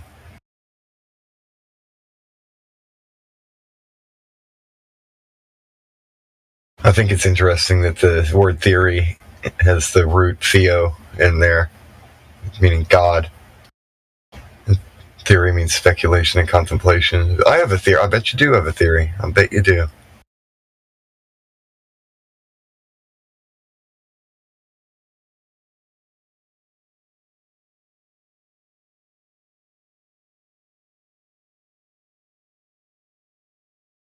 And the funny part is, though, is I'm kind of in full agreement with certain aspects of what some of these atheists say, because I don't believe in like this cartoon cloud version of, like the Family Guy version of God. Like that's not real.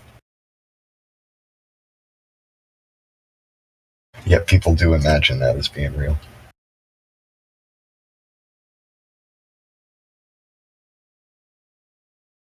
It's like they imagine a Zeus-type bearded deity who's like constantly just pissed at humans and smiting them. Like, oh man, I shouldn't have made you. And they just perceive an angry deity all the time for some reason. And then they hate that straw man of God.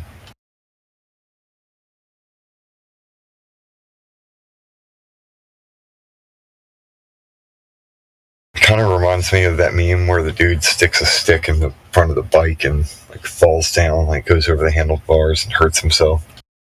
You did it to yourself, though, man. You can't blame anybody.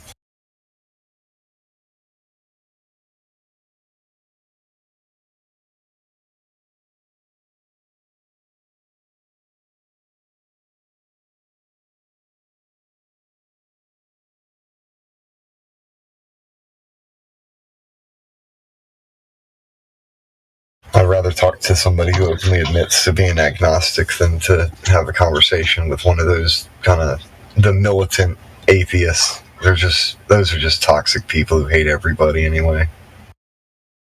Yeah. Yeah, there's very few actual atheists that will claim there is no God. Usually they'll be like, I'm 99.9%, but there could be, and that makes them an agnostic automatically. They admit to being, but then they'll identify as being an atheist.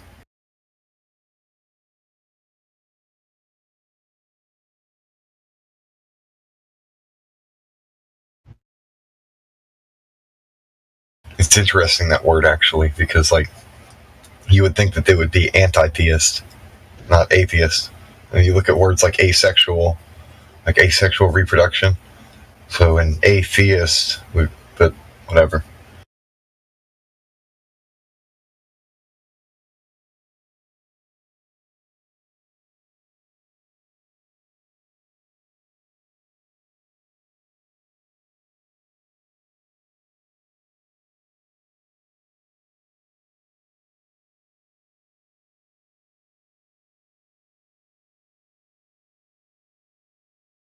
Reading the lobby, they're talking about Donkey Kong said he wants to go to Antarctica even though the risks are valid. Dude, I'm more than happy for somebody else to go to Antarctica and die on my behalf so that I can get his sweet video footage and, send a card to his family.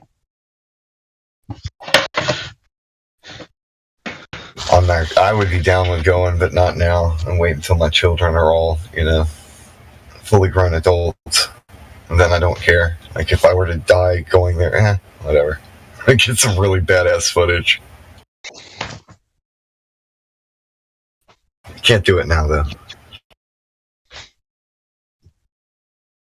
Wait till the apocalypse gets a little worse. Well, dude, I mean, look, you only know, let's just say you know the territory that you know, and let's say it's wrapped around the Earth in a big circle, just for sake of argument. Then you know that it's super cold and increases in elevation and lack of resources.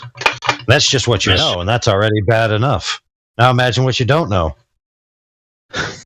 And then there's such a vast amount of area to cover that you can only pick one direction. Like you may or may not find anything worthy, and you'll probably die. Right. It's hard telling. Yeah. It's cold enough to freeze diesel fuel. It'll freeze your blood. You'll get frostbite within minutes of what if you don't know what you're doing. Minutes.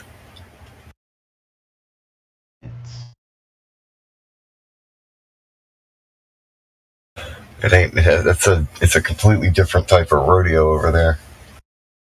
It's like those the deep freezes that they have for medical use that go negative 80 degrees. Yeah, you go to Antarctica, it'll cryogenically freeze your body while you're still alive. Go try it. They might bring you back later.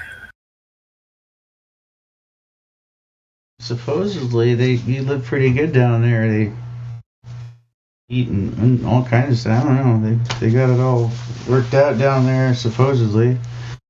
And you can go on. There's certain bases, yeah. You go on there's a Google couple. Maps, and you can literally see everything they got down there. They got a whole town down there, tons of town, fire departments, restaurants, and they got everything going on down there. There's a lot more down there that people don't realize, and it's quite a bit. Yeah, it's all exclusive though. Kind of like right. Invited only, sort of. Yeah. Like you can invite yourself, but you got to be whitelisted to even do that. So you got to apply for that, which you probably won't get without the right connections.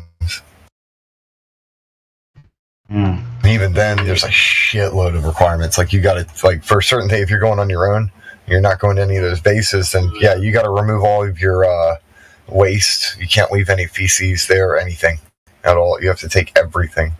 You can't bring any you can't really even bring anything there either to settle. You just explore and that's it. There's a bunch of weird rules. Maybe I'll just take a big red balloon over there.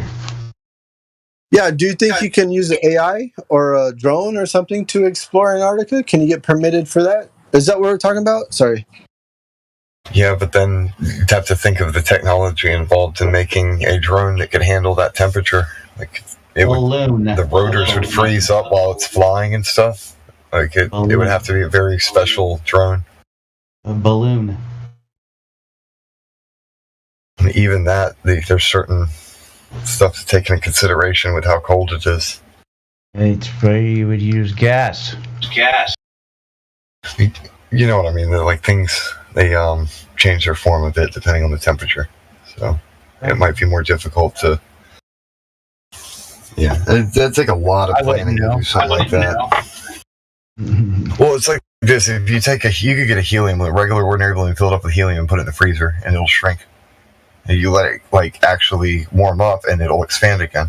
Because you can do it with regular air, just blow it up, but basically helium has more of a dramatic effect.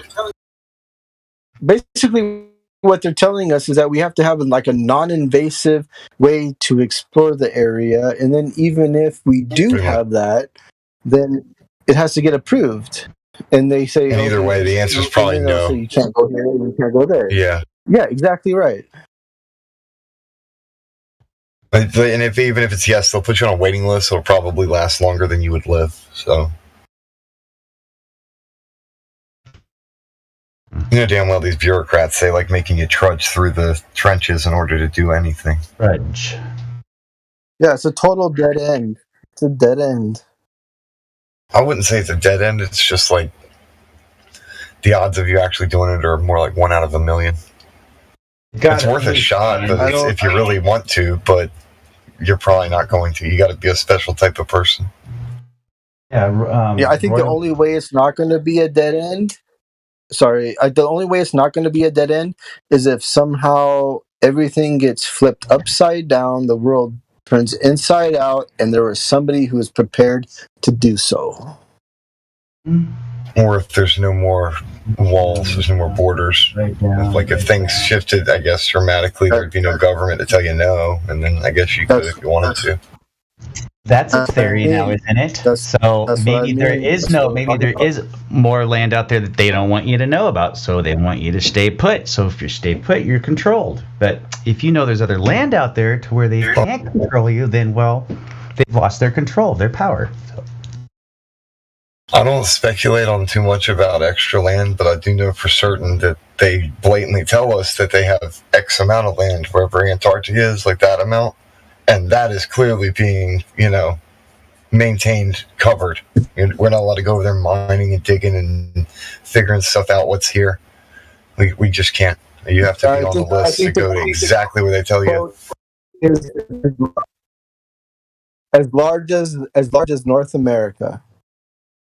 I think that was Admiral Byrd, right? That's what he said. As large as North America.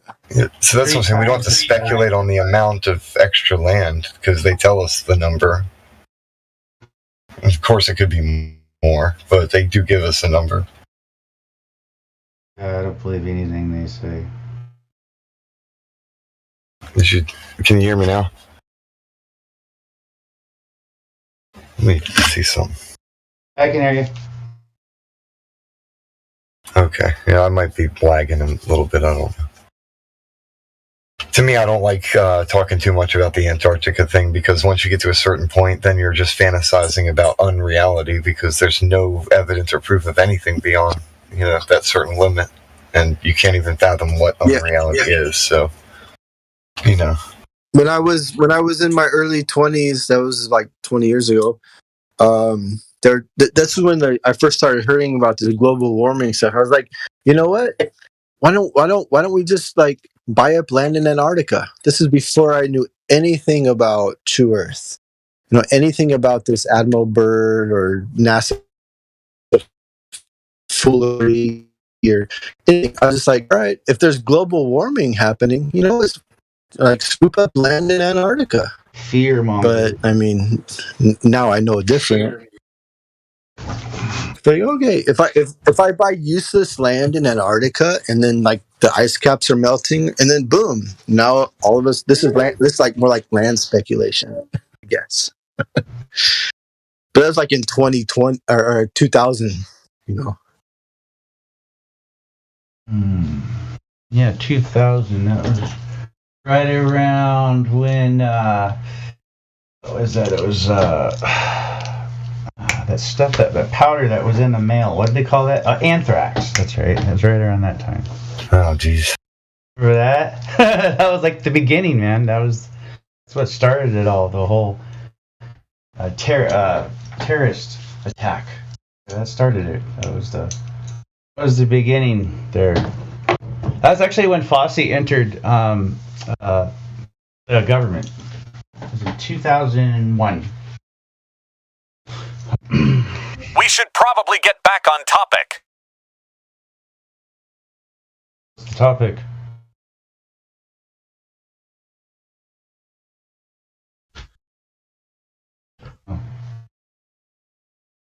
Oh man. The topic, dude. It's getting late. 24/7. My whole insomnia thing went full circle, so now my sleeping schedule is normal, and I'm starting to be sleepy, and it's only 12, which feels weird now. Question. Did anyone this year observe early spring sun and the moon within their peripheral vision, so you didn't have to look right or look left? And as the sun was rising, did you see both of them in the sky at the same time?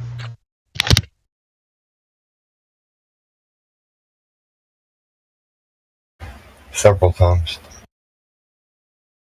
Okay. Oh. This year, I can't say that I have. Okay. There's time, sometimes we'll be chatting with somebody. I'm in the United States, East Coast. I'll be chatting with somebody in Australia, and we're both looking at the moon at the same time. there's other types of. This is observational experiments that we can do here very easily, even though it's not really solid proof. It gives definite evidence for a lot of cool stuff. Well, phases of the moon aren't accurate based just on the fact that the moon is observed in the same sky as the sun, as the morning sun in my vision. There's a lot of weird stuff about the moon too, dude. Have you seen the impossible eclipse thing? No, I don't think so. Dude, yeah, the moon does some trippy stuff that's not even explainable on their globe, quote-unquote, model. It's funny. Works fine on everything that we talk about here, but it does not work on their crap. What is it called? The fact. The impossible moon? The impossible eclipse. Oh. I think it's called a Selenia eclipse or something. Correct me if I'm wrong, anybody, but yeah. Here we go, Selenia lion or whatever, yeah. I need to get that in my vocabulary so I can say it more often. And properly. Dude, just the fact, just because we see the same face of the moon every is pretty good.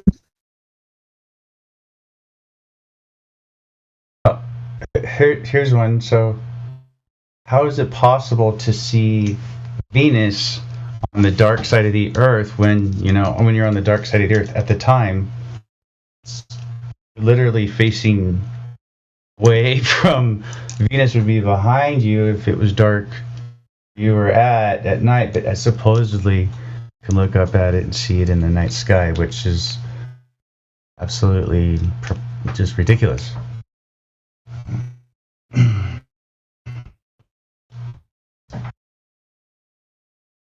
I don't know, man, but I think people who have the time, who have made these previous observations in the past, they have the time to do it. Like for myself, with a couple of kids, married life, doing this, doing that.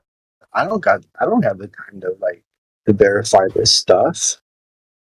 Well, see, some of the stuff you could do is like a family. Go ahead. To see Venus in the sky, you don't need to really verify. If they say you can see Venus in the sky at the night from Earth, is completely ridiculous considering the fact that it's behind us. It's closer to the sun.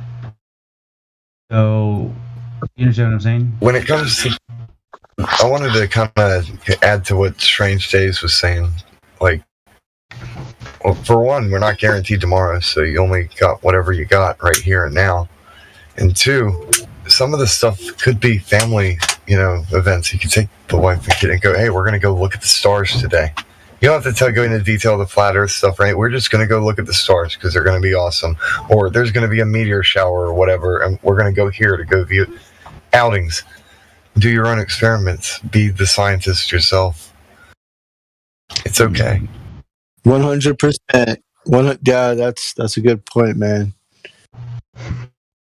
And then the children would grow up. They'd be like, hey, I remember when we did this? And then you'll be able to go back and talk about really cool memories that you had with them going out. The nighttime takes up half of all time. Enjoy the night sometimes, too. Yeah, and then once they when they do start to talk about that stuff, I mean, then maybe we can have that conversation. Yeah, you just wait. Let them ask. What do you think about? Yeah, exactly. No, that's a good idea. That's a good point. Thank you. Children are naturally scientists, bro. Like even the National Science Foundation agrees with that. That children are born as scientists, and we forget how to ask those questions.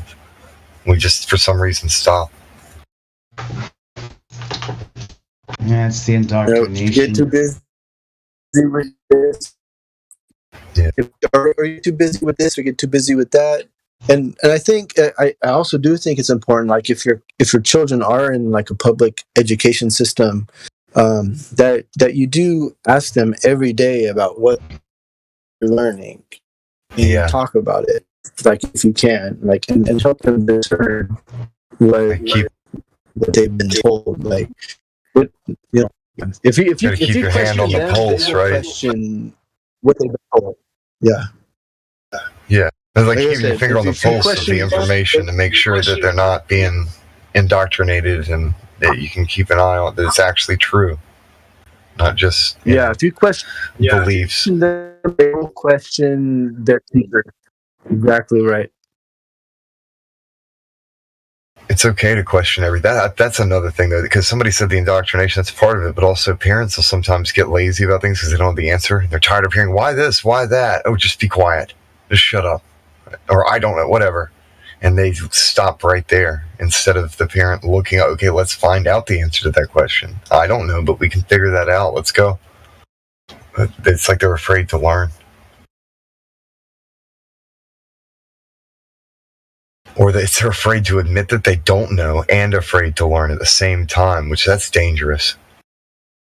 Right, because I can talk to my family about True Earth and stuff like that too, and they're like, what does it matter to me?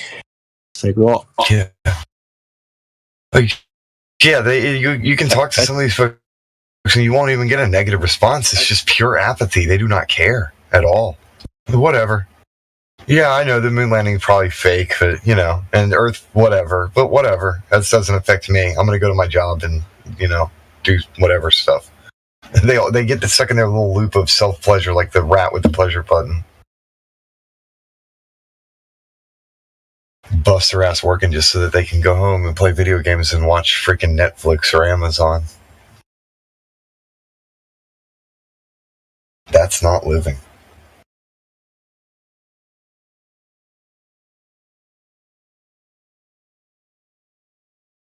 Something interesting that I've found, like I already knew, but it's like something recently that we've started doing as a family, going for walks. There's like a decent amount of acres out here, and we just go for a walk on the, and every time we find something new. Like there's always something interesting that we uncover that, hey, that's cool, and we can look it up, and random plants or whatever that happens to be useful is just there growing. You can pretty much Minecraft the real world if you want to. I'd rather go out in the real world and put on VR goggles and pretend that I'm in the real world. It doesn't make any sense.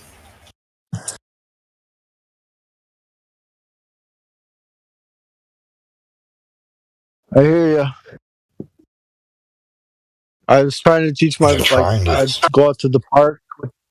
I just go out to the park with my boys, and it's like, okay, let's go feel the bark of this tree. Go feel the bark of this tree. Is this one smooth? This one's rough. This. They can have this sensory exploration, in reality, and not have to worry about if this is virtual reality or not. I definitely want to stop that from happening. Logging into the mind virus shit, dude. Yeah, that's even public schools now, though. It's like part of what's being taught, like on a rudimentary level to children through not only the media, like the cartoons and shit, but in school. Hey, it's all subjective and whatever. It's about perspective. This is your truth and my truth, and we just need to all get along, or I mean, I think there's a way we can do that, and I think but I also think that one group will recognize the other group more than the other group will recognize the other group. Just create, that makes sense. Yeah, it'll create bias. Yeah. You're just floating That's up the there thing, in the though, cloud. There's our perspectives of truth, but there's only. I was just gonna say there's only one truth, though. Like we have our perspective of what truth is, but in reality, there's only one. The truth is the truth. And we just don't have the hardware. We got hardware limitations to the organic computer. We can't store all of that information. It's impossible for any of us to know everything. Yeah, I used to say, I'm going to try to figure this out with my brain computer. Yeah. It really is. The brain is far more powerful than That's what's messed up to me is we have these cell phones and laptop, all this crap. But our brain is so much more powerful than any of the devices that are on the market that people can buy, and yet they'd rather have that prosthetic thing in their hand than actually use their brain. Yeah, I think that's a good point. That I think we could. I think that's what is trying to be replicated. Yeah. But people already consider, like, I can't be seen without my phone, and they can't find it, they will flip out, like looking storming around trying to find it. As though they literally lost a part of their body. No, I've been there. I like. You took. I have too, but then like I got a detachment with it, like over the course of the past couple of years. Like I don't identify as my things. They're just stuff. Yeah, It's to me just dust I get to borrow until it turns back into dust. I really I agree with that point. I've actually gone through that with some like my grandparents who fill their house with things rather than, and then once their house is full of things, they no longer can have events or have people over. And this I think this is like the yeah, this is a deep psychological thing. Yeah, brother, preach it. But instead of being at multiple things, you have this one little thing in your hand.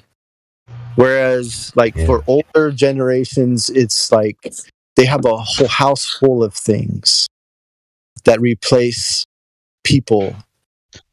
Yeah. So I mean, it's kind of the same thing, right? It's like the Dude, that's a tragedy, man. You have like the grandparents, right? And let's all have Thanksgiving, right? At somebody's house. Oh, can we have Thanksgiving at your house? Oh no, my dogs are too temperamental. Well, why don't you put your dogs in the kennel? Oh no, I couldn't put my dogs in the kennel to allow my family members to come over to my house. God forbid. Or the other person. Oh, let's have Thanksgiving at your house. Oh no. My house is full of stuff and messy. What's so important that your house is full of? Oh, all the things I bought on Amazon and trinkets and whatever the heck's that I have no idea or use for, or never seen inside the box for 4 years. Why don't you just throw it out? Oh no, I'm so attached to it. It means something to me, and I have to, keep it around.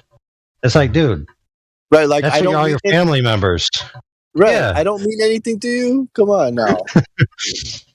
Yeah, it's like, hey, can I sit on the couch? No, that's where I keep my boxes that I haven't opened yet from Amazon. And if ghosts are real, that's exactly how you become one. You become attached to materialistic crap, and you stay here forever. Like, if ghosts are real, that's how you become one. You become addicted to stuff. There's this star in the sky. I'm just saying. I mean, it's not even a star. I mean, no one's ever even talked about it. And like, it's just in the sky, every time, right spot, right there. You might as well face it. Hey, Godspeed's getting us back on track. What's that? Oh, sorry, I didn't realize that was on. Are you getting us back on track? I talked about the star in the sky. That the new star that's shows fine. up in the sky as the sun goes down every night. Big old bright star that that's never been mentioned. It's just kind of hangs out there. That's not the North Star? Huh? No. Is that the North? That's not the North Star. It's definitely not a North Star because it's not in my north sky where the sun sets. So, or where the sun goes down. Wasn't there some new high altitude? What I'm saying is this thing, it decides where it wants to go through the night at the altitude it wants to be to look like a star. I think. And when you look through it through a telescope or some high-powered binoculars, it gives off. Or if you even try like a high-powered video camera, it gives off different shapes and stuff too, and moves in certain patterns, and it does all kinds of weird stuff. Definitely not a star. It's the mothership. Wondering if it's a high-altitude aircraft or some kind of Project Blue Beam prequel. Oh, I'm sure it's some type of surveillance or some type of something. I mean, or monitoring, yeah. definitely. It's never been there before, and they don't explain what it is in the sky. Yeah. Yeah. I think this, like the stars and like the mothership and all that idea, like like Bowie and all this, like the 70s, and talking about space, like All from the that 60s lore. to the 60s, all that stuff, right? Is like getting people. But I came across an album at a thrift store because I'm a digger, and I dig around for stuff, and I found an album from '74 that was from one of the members of Yes, and he made an album with an orchestra that was called it was the Journey to the Center of the Earth, and it actually won it actually won some awards. But this was one album that was different than all the other albums going out there with Bowie and all the space stuff, and Steve Miller band and all that stuff. But this guy, he did Journey to the Center of the Earth. So if y'all find it interesting, check it out. Wakeman. I remember that. You haven't seen that in a long time. If you stare at the sky long enough, one day, you stare long enough, I'm telling you.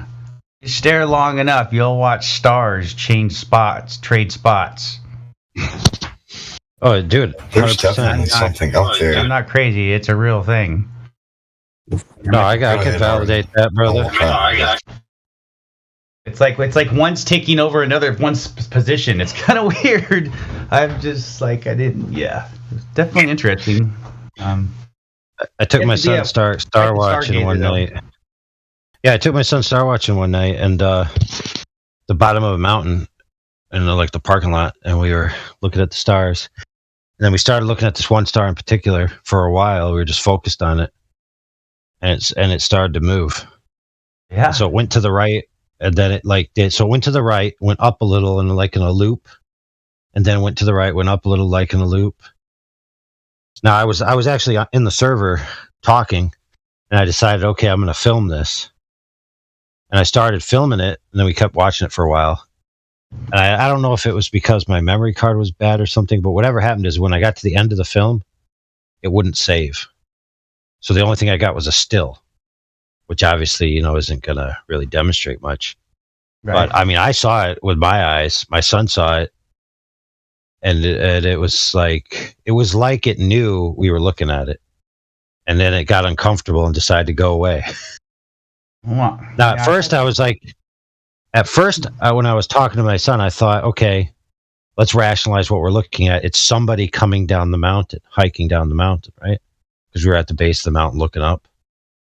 But then we got just the right lighting condition, and we realized that the mountain is off to the right some.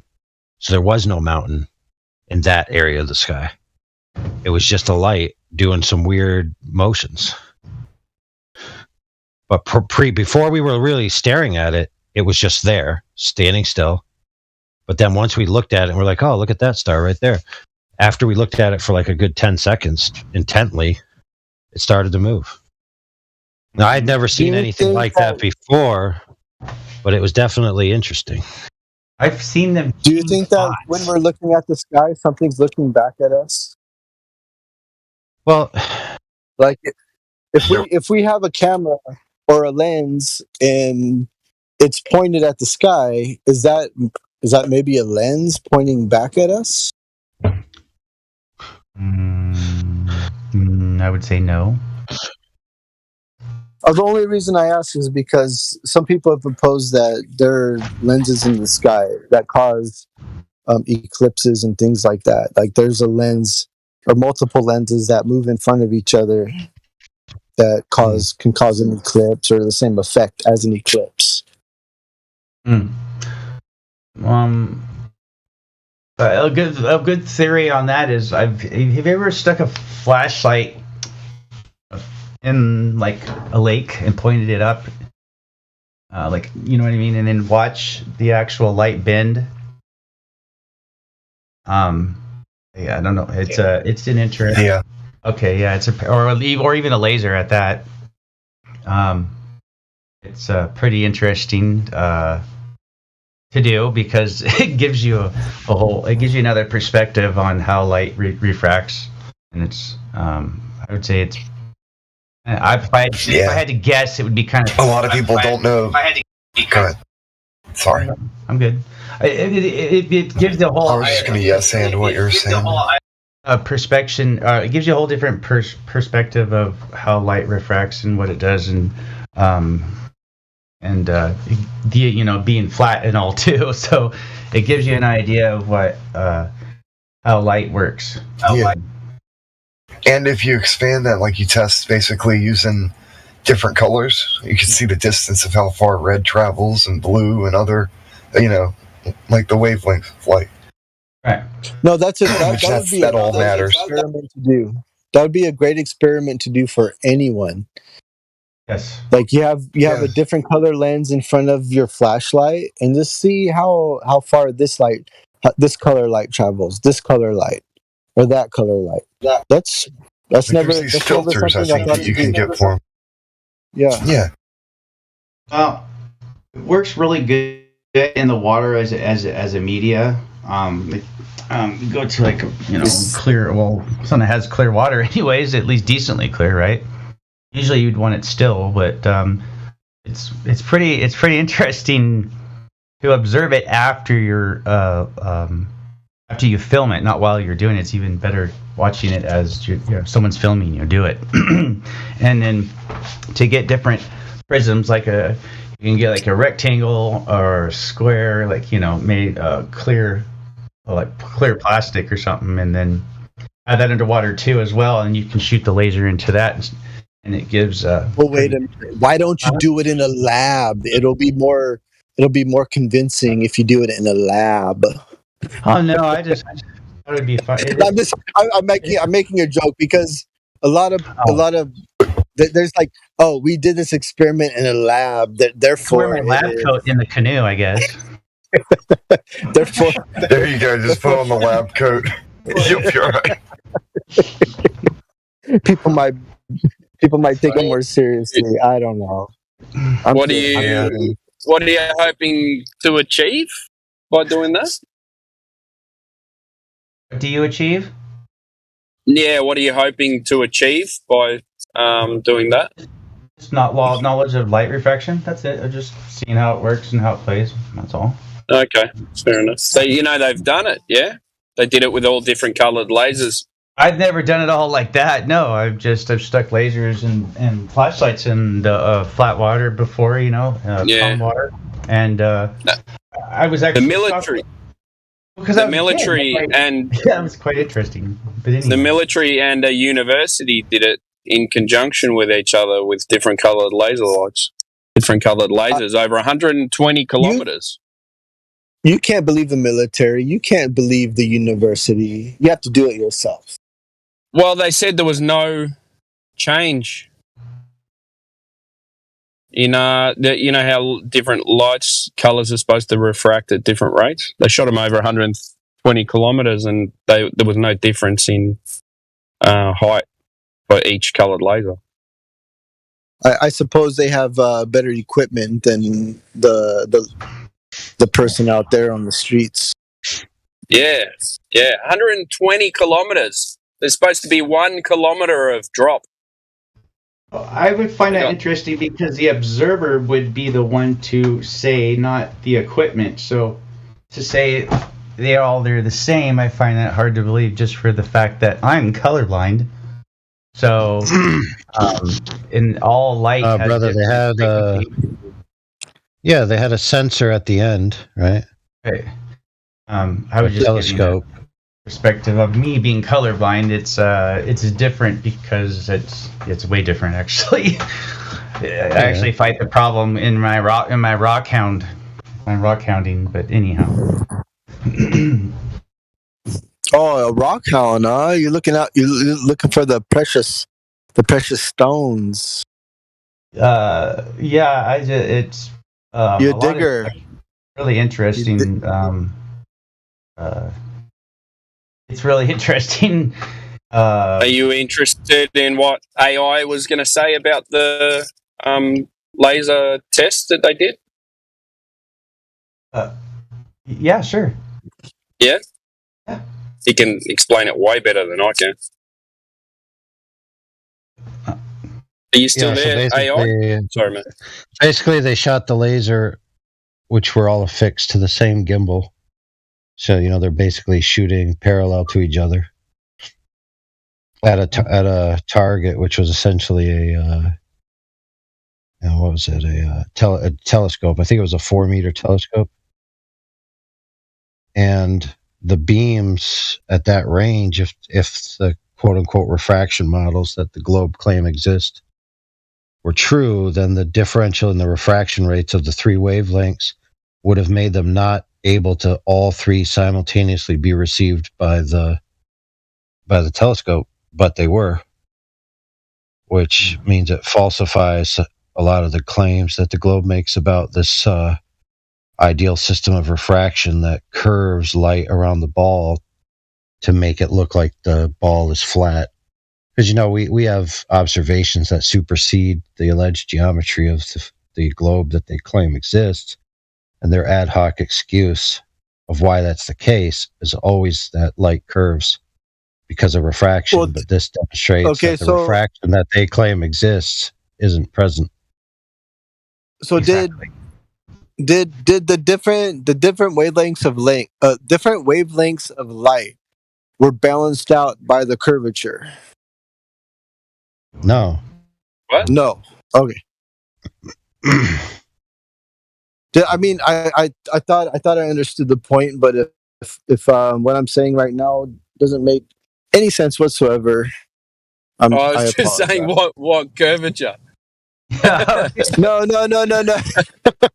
No, what I'm saying is that because I think the previous claim is that different lights have a different wavelength or can go so far, but the curvature affects the curvature balances out the wavelength. So I mean that's probably like you're saying to make it look flat. Yeah. Well, this is the standard globe idea, right? So the Earth is a globe. So if you go out far enough away from an object, eventually that object will be on a point on the Earth that is now at a differential angle to you from the center. Therefore, there'll be a hump between you and the object, and you can't see through the hump, so you won't be able to see the object. However, we have tons of observations that are beyond this geometry, right? So we can see objects. But you can see what I'm trying to say. I don't agree with the globe at all, but to say that a globe or that a light different colors have a different wavelength, and then they reach a point that a common point, or that some are shortened, that if there's a curve and they're shot from the same, so the curve interrupts one wavelength before it interrupts the next wavelength.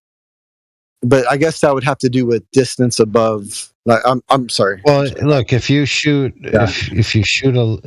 I'll just finish what I was saying earlier, is that they claim that depending on your relationship to a target, the big hump of Earth curve is going to get in the way. And obviously light can't go through solid object, right? So in order to see something that's further than that, you would need the light to curve around the Earth, which is what the globers claim. They claim that light is curving around the Earth so that you could see objects that you wouldn't normally be able to see. Now they call the function of what's making this light follow the curved path, refraction. They attribute refraction to it. Now refraction is most definitely a real thing, but it doesn't work in the way in which they claim, because they need it to do like this smooth curving over the curve of the Earth, so it makes it to the target. But these 3 laser wavelengths were shot, and they're supposed to refract at different rates and would make them arrive at different locations at the target zone, but they all arrived in the same location. Oh, I mean, it's kind of like this. So frequency, right, goes in one direction. So if you shot something, it would really, refraction is what bouncing or frequency takes off with sound and light. At this, it's the same thing, right? It's a radio wave, right? Correct? Are we correct there?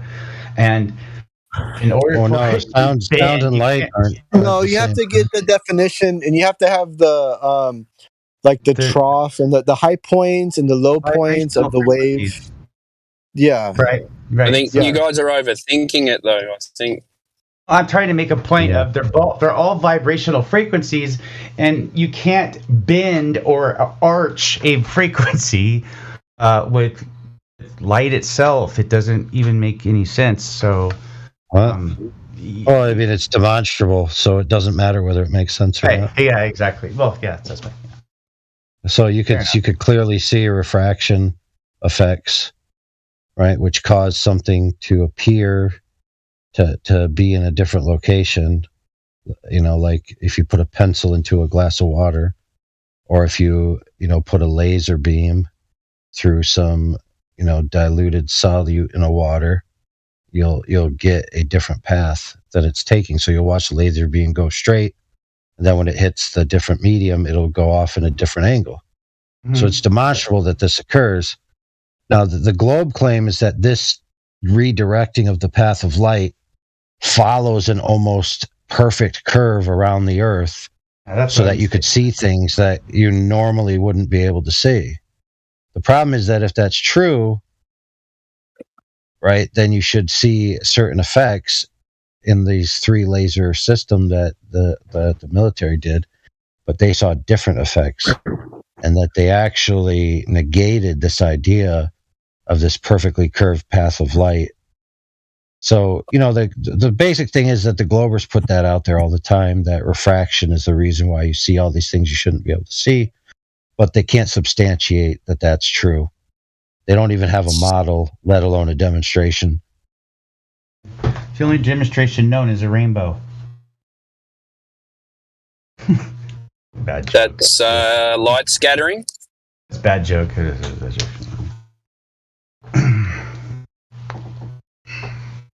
Well, they say it's light scattering. Yeah. So, with that said, I thought we had satellites for phones and not cell towers. I do own a satellite phone, to tell you the truth. Oh, you do? When I go, yeah, I do a lot of 4-wheel driving. So when you go away from the cities in Australia, you can't really get any cell signals. So for an emergency, I'd take a satellite phone with me. I got no idea how it fucking works, but if there are things up there that are flying around, floating up in the air, then that's how it works. Balloons, maybe there's a stronger receiver. Yeah. Isn't it like 20 times the size of a cell phone? No, they've got them down to iPhone size, but it's got a big rubber aerial on it. So I was just thinking the receiver's got a booster or something like that. But there's also another system that we use here. How did they make a phone call to the president then? Which is they use we have a flying doctors service, which is aeroplanes that fly around like a medical team. They fly around the outback, and what we used to do before they had satellite phones was we'd use CB radios and contact the flying doctors service, and they would patch you through to a telephone line. So you were ringing through their radio system somehow. So I'm thinking that maybe the satellite phones through the Flying Doctor service. I'm not sure. I can't say anything concrete, but if it worked in the past, why wouldn't it work now? You know.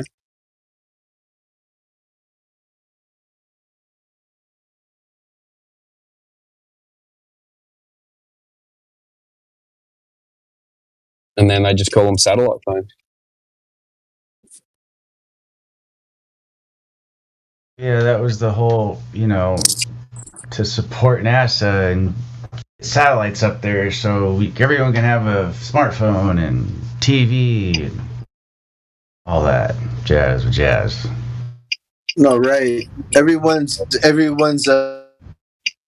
dish network is a 45-degree angle off their house, right? Same, like it doesn't point straight up. It's at a 45-degree angle because it's trying to reach the nearest tower. Come on, give me a break. Tower, yeah, exactly.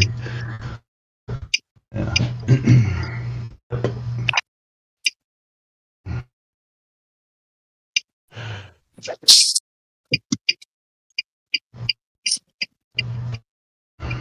But I was just trying to. I want to go back to what I was trying to say earlier about. So you shoot. I'm sorry, guys. That's my fucking cock. You go back to the like different color lights or the spectrum of light. If you okay, I'm gonna mute myself. I'm sorry.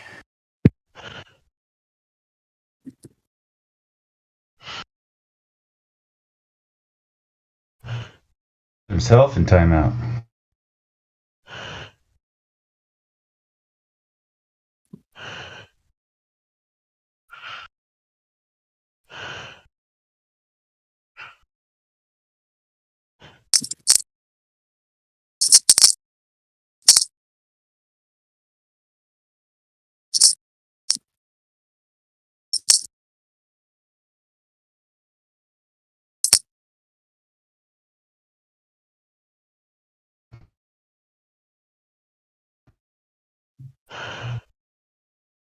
Okay, I think I'm good.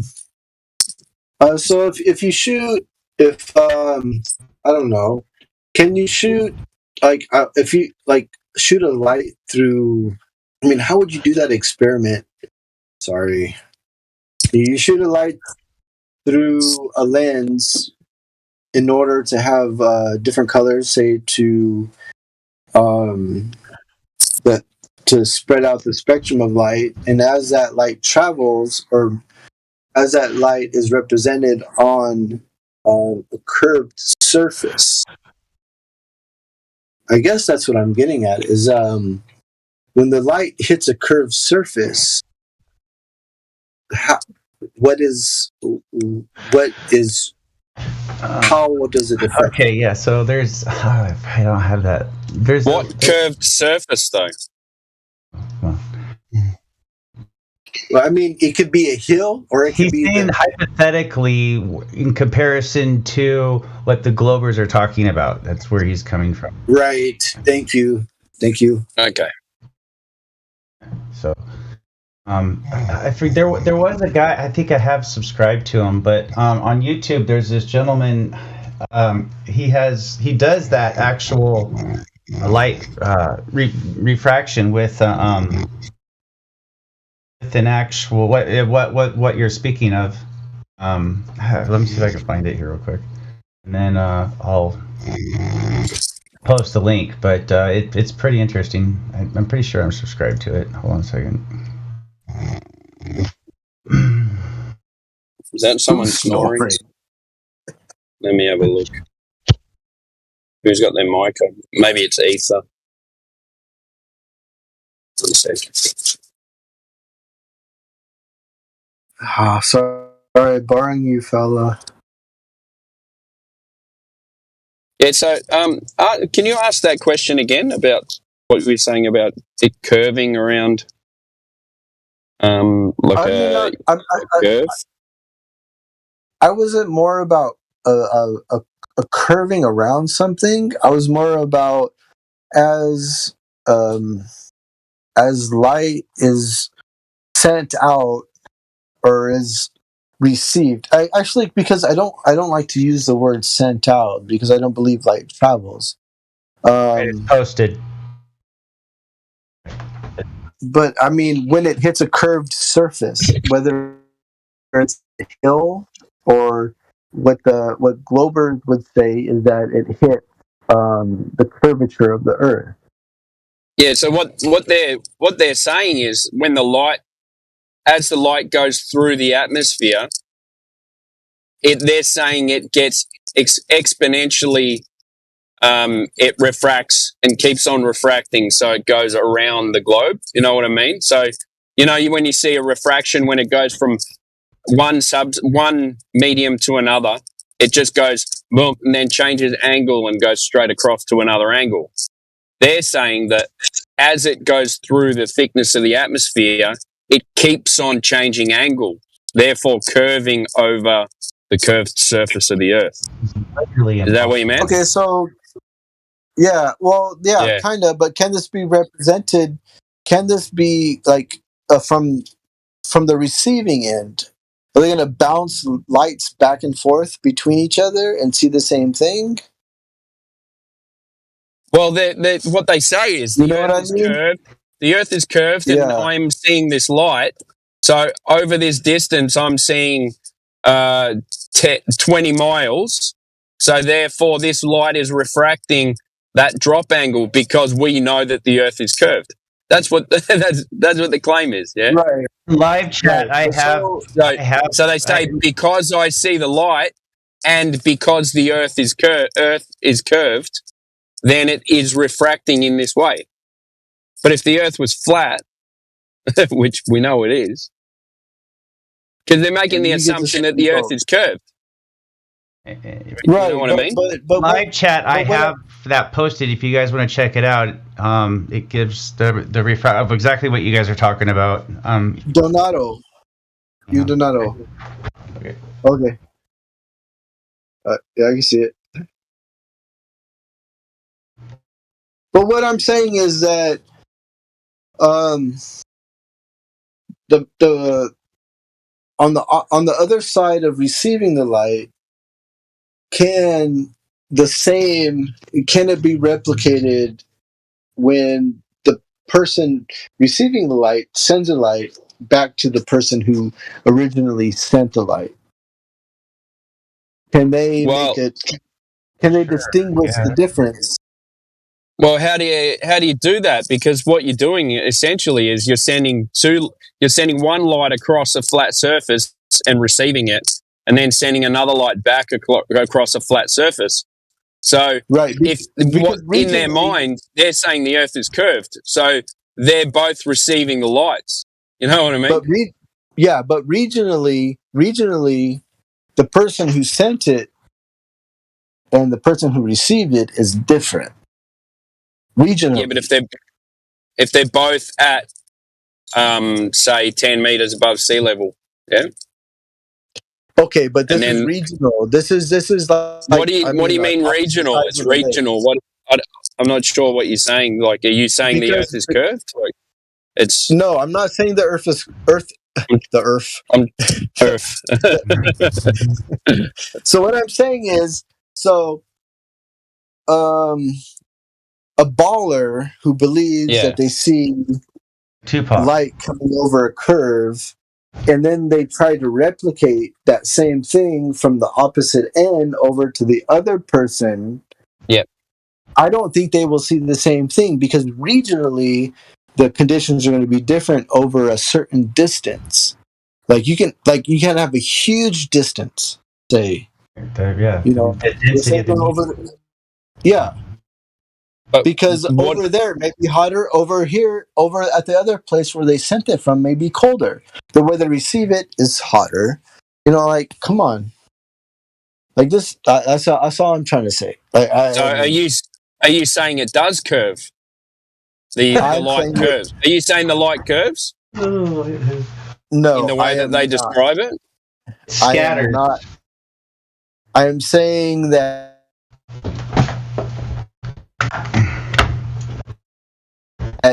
I understand what you're saying. You're saying one side might be 10 degrees, the other side might be 15 degrees. So therefore, you're saying it might refract at a different rate. But what we're saying is that does it refract in the way that they're saying it does? Because they're saying it exponentially refracts, so it's got a curvature.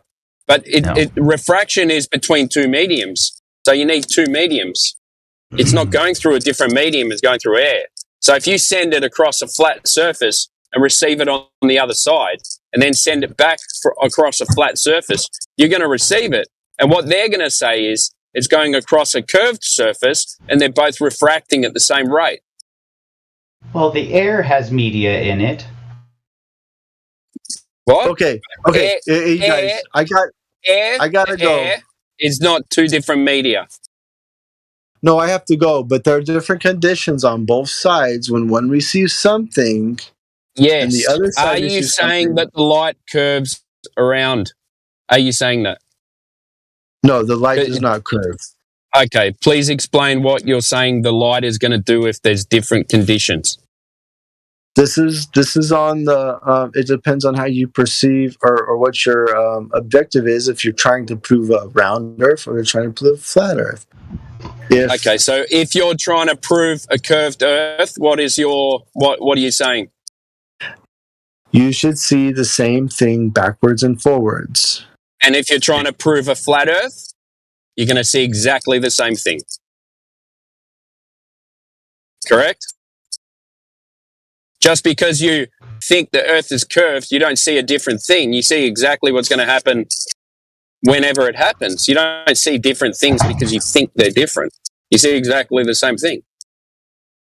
You send a light, and then the receiver receives the light. Am I being confusing, or? Oh, you're just saying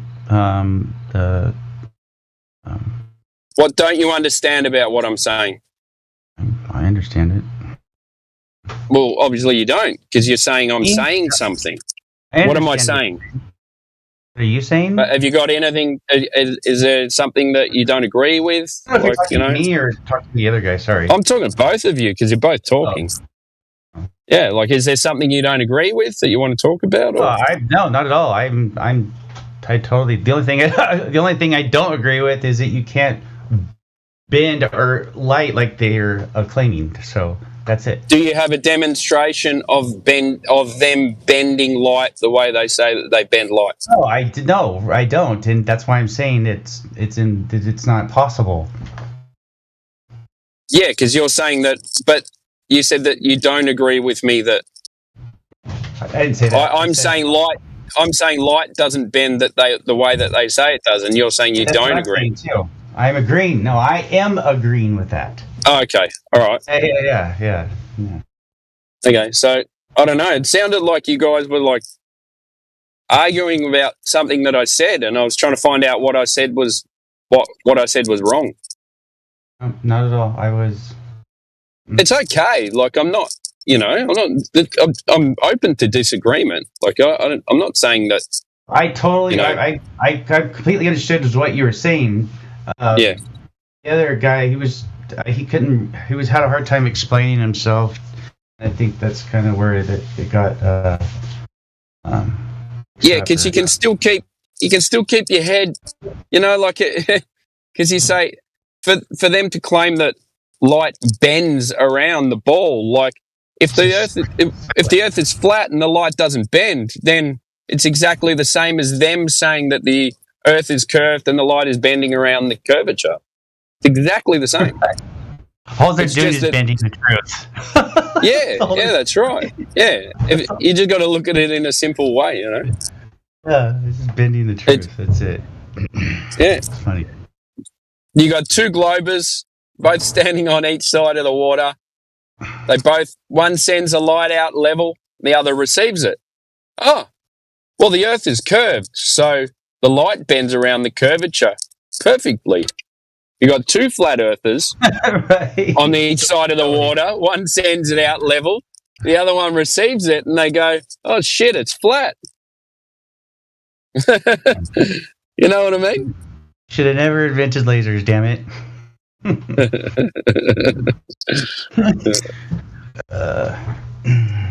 Yeah. Another one that messed them up was the P1. Was it the P1000? The camera, the zoom. Yeah. That messed them up. I mean, destroyed them. That bringing the boats back. The whole bullshit thing over the horizon. Yeah. Bringing the boats back. It's a magic camera. BBB. Yeah, I know. That was Nathan had a great time with that one. Yeah. And which doesn't, I mean, that whole thing with the sextant and all that and blah blah blah is silly, but that all falls in play with that as well. And geometry in itself plays in with that too, as far as refract, because refract works in geometry and it bounces in angles, it doesn't bend. So for them to say that that's how it works, and light scatters and bounces, right, and angles, it doesn't. Yeah, well, they're saying it must work because the globe is this big.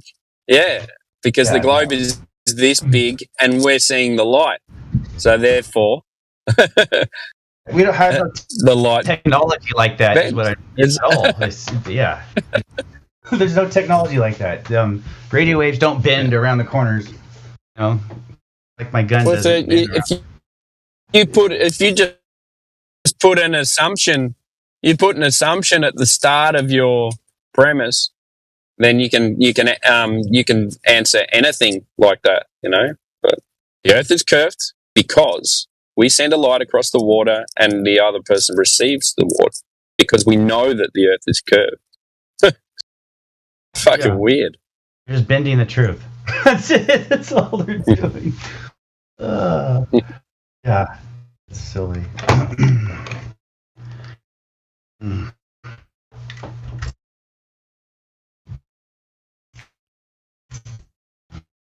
You guys are just silly. I saw you come in. I was wondering when you were going to pipe up. I was just cleaning my desk here a little bit. Trying to figure out what you guys are talking about. Bendy light rays, huh? Or bendy radio waves? I don't think Strange Days kind of... I think he wasn't getting it, but... well. Takes a while. Well, Strange Days was having trouble with it, but I don't know whether I helped or not.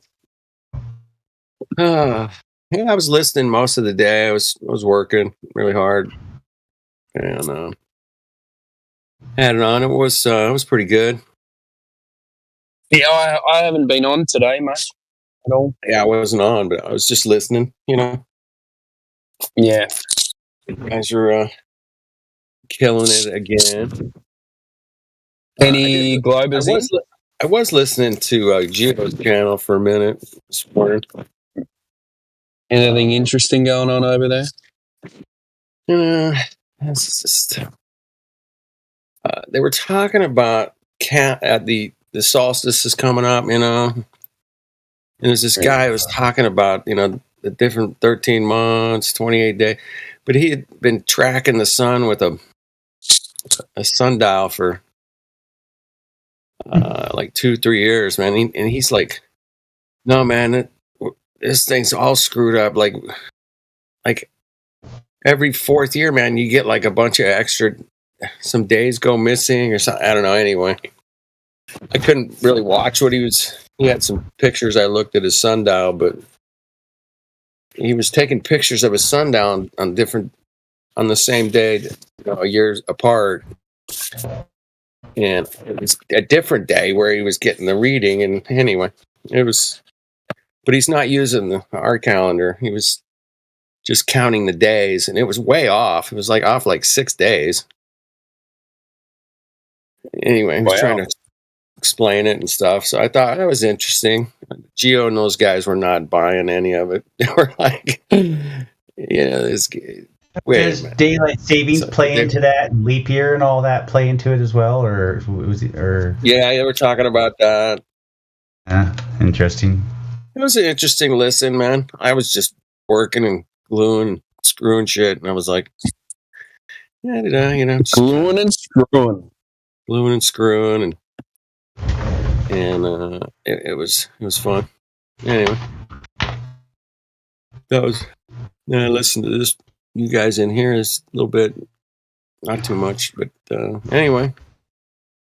I didn't hear anybody. I've had a day of fixing everyone's mistakes today. It wasn't fun, but I got it done. So always feels good to get it done, man. Let me tell you. I got a major that part. list. Yeah, I got this major part I've been working on for a few weeks done today, and I'm like, yeah. I'm having a beer. I'm having a beer. Like you need an excuse for that. Hey. It's so funny. Oh, I've had a hard day. I'm going to have a beer. I've had a really good day. I'm going to have a beer. That's right.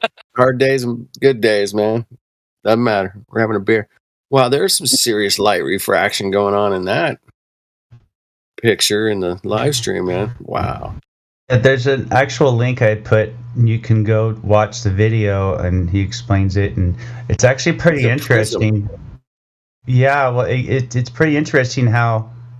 All I have to say is you should probably it's good to watch, but it gives a interesting perspective on what the light's doing, right? Even on a flat plane. Right, I see them looking at that. That's pretty cool, man. It's a nice geometric layout right there. That's pretty sweet. Yeah. I mean, light does bend in certain aspects there, but no doubt. Yeah, but it's interesting. It's prismatic. It's not going to raise buildings up over the horizon, over the curve, from behind the curve. If you're a Star Wars fan, it might. All right, who's out in the YouTubers? Anybody out there? Got anybody new in here? I don't see anybody new, I don't think. Greg T, Green Flowers.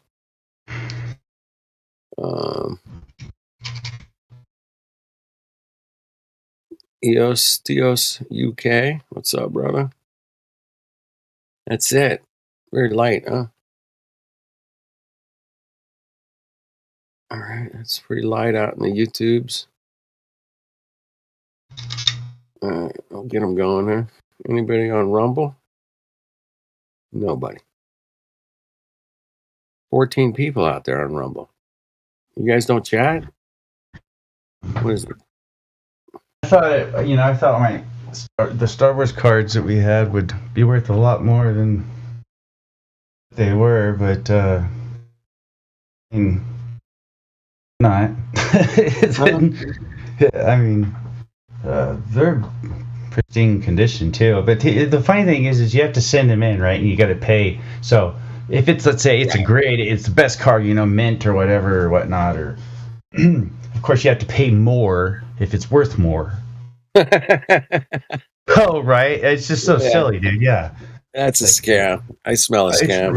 It's kind of like I rock hound, right, too. So everyone's like, oh, assay. It's like, well, you only have certain tools that anyone else would have, like, say, acid, or you heat test it, find out what heated it, when it melts, or to find out what the metal does, and there's a chemical test, and wow. Anyways, but the only one that is an expensive one to do is when you send radio waves through it and see what goes through and what doesn't. The density of the material is right. Pretty much what the only instrument that obviously I can't afford at the time. They're like anywhere from 8 to 10, 15 grand, Oh, shit. If you don't know you have gold in your hand, without that, that's pretty sad. Yeah. Well, gold's pretty nice. It's pretty easy to identify. Yeah, well, yeah. There's a the harder one to identify is the platinum group metals, because most of them are in usually an oxide or a sulfides, and it's hard to identify them. They're usually mixed in, you know. Right. So it's actually a long time into doing this. It's taken quite a bit of time and patience to figure a lot of it out, really. Even then running into it, you know what I mean? So not only are you, the only time you really study it and know it is when you run into it and question it, right? So you have all of those to go through if you're going to keep at it. Kind of a long process. Yeah. Well, nothing's easy, man.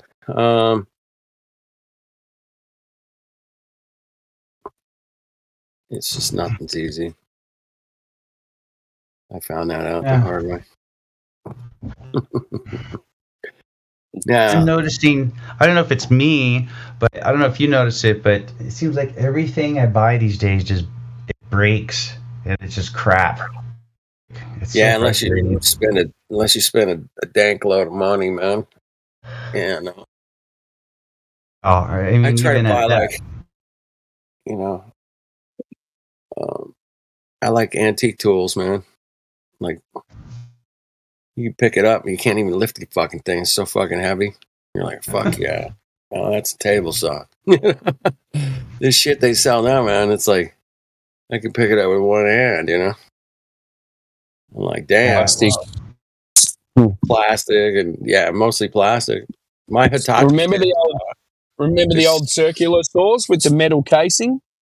Oh, hell yeah. Oh, yeah. I remember those. Of course, I've been a carpenter my whole life, so yeah. I got one laying around here somewhere. Yeah, I've got one. I've got an old Black & Decker one from maybe 1980 or late 80s, I reckon. Yep, I got one of those. I don't use it, but I've still got it. Yeah, because I use my light plastic one. I got a Ryobi. I don't use it all that much, but I like it, man. I remember when they first came out, they didn't have very much power. I mean, you maybe cut one or two boards, right? And you could only cut fence boards with it. The Walt came out with the first circular one. It was just worthless, you know. It was pretty much worthless at the time. But what I do like, man, is the modern saw blades are awesome, man. Oh yeah, they're so good. Those Diablo ones are really good. I Diablos, I like those a lot. Good stuff out there, man. Oh, stop carrying those. The DeWalt ones are good. Actually, I disagree. Well, I don't cut a lot. Mine's lasted 3 years now. It's that flat Earth Professor Dude.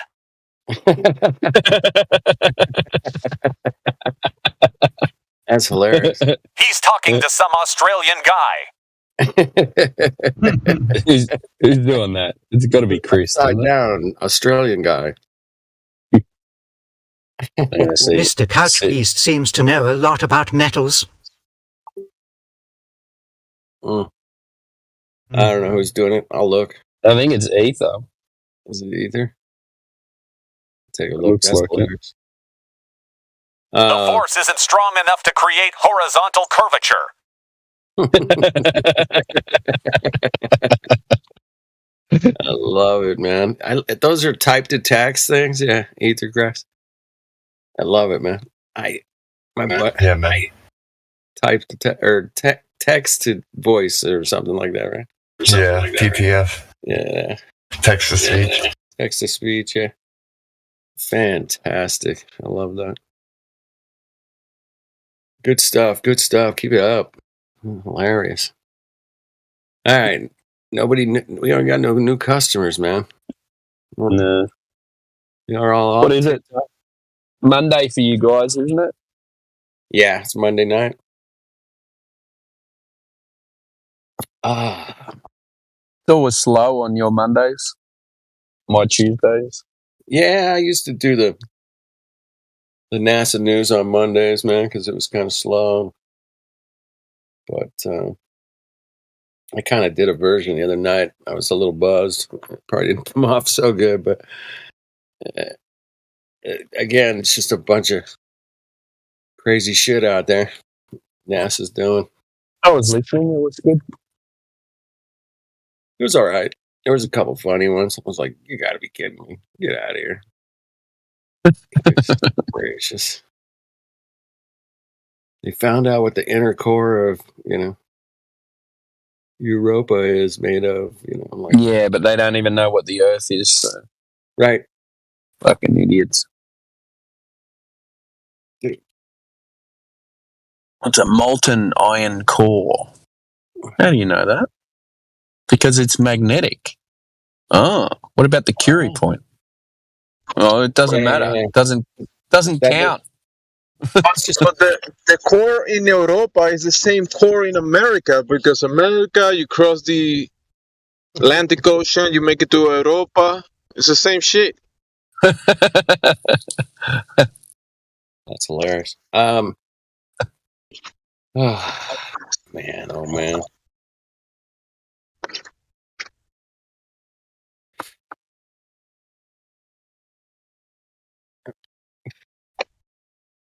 So yeah, it was it Sydney or the girl who was being disruptive? Yes, she's single. Yes. I know a lot. I asked her if any of the fine men in here have proposed her already, and she said, "No, I'm looking, but nobody has proposed yet. So guys, you're slacking." I'm off the list. She hates me. I'm off the list because I'm married, but you, yeah, me many too. Of you guys are single. I'm married.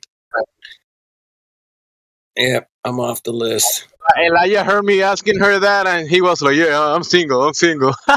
Yeah, I heard that. He goes, oh, you ever come to New York? I'm in Alabama. No, that's the other girl. The other one said Ohio or something like that. I think she's in Kansas. Kansas. She's in misery.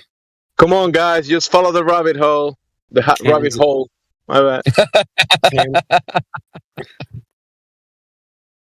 Misery. I'm in the bad books for muting her. So. Well, she was like, I don't know, she's all over the place, man. I just wanted her to focus for 5 minutes, man. That would have been great. She's awesome. I found her awesome. That's why I was wondering if one of you guys gonna marry her. Don't lose the good girls. Well, you guys work it out, man. Yeah, if anyone's single, go for it. I don't see nothing wrong with it. Yeah, I'm glad I'm not single. Yeah, I'm good. I just see a lot of the fine ladies in here, a lot of the fine men in here, and I don't know. Some of you guys are slacking. Hey, man, we got 2 marriages and a baby out of this server, so we're doing all right. Let's keep it going. Let's keep it rolling. Speaking of that, where is Glaut Flobe?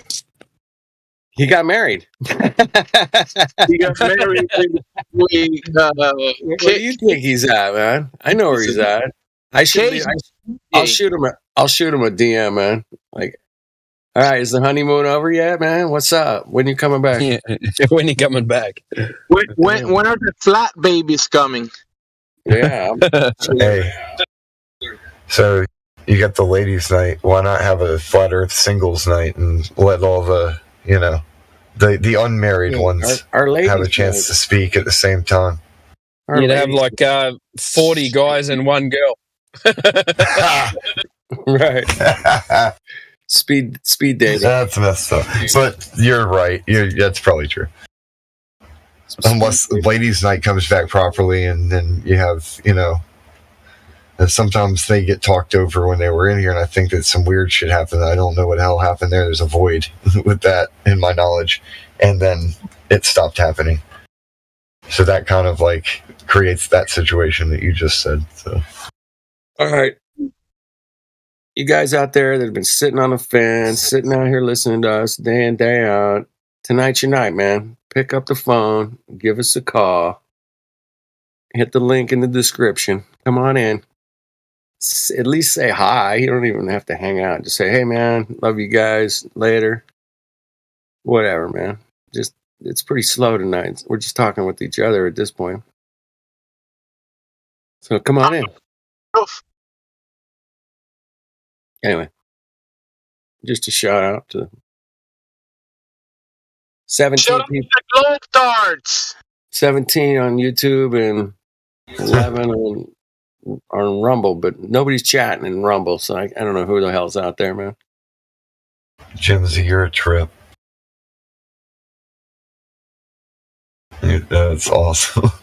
I don't know, man. I'm tripping a little bit, just driving, but it's gotta keep it on the stage. No, I didn't say you were tripping. I said that you are a trip.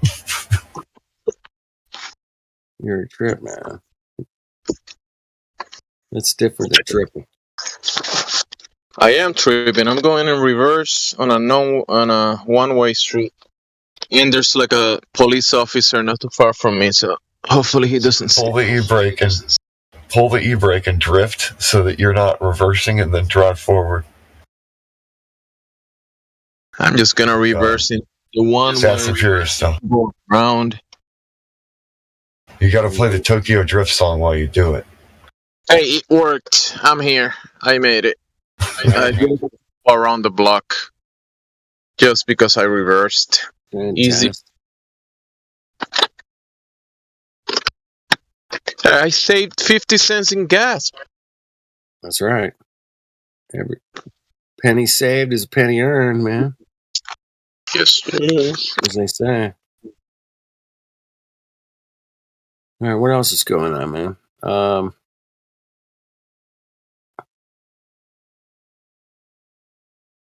Nothing. The mind virus is real, which explains why so many people simply aren't. That's a good one. That's funny.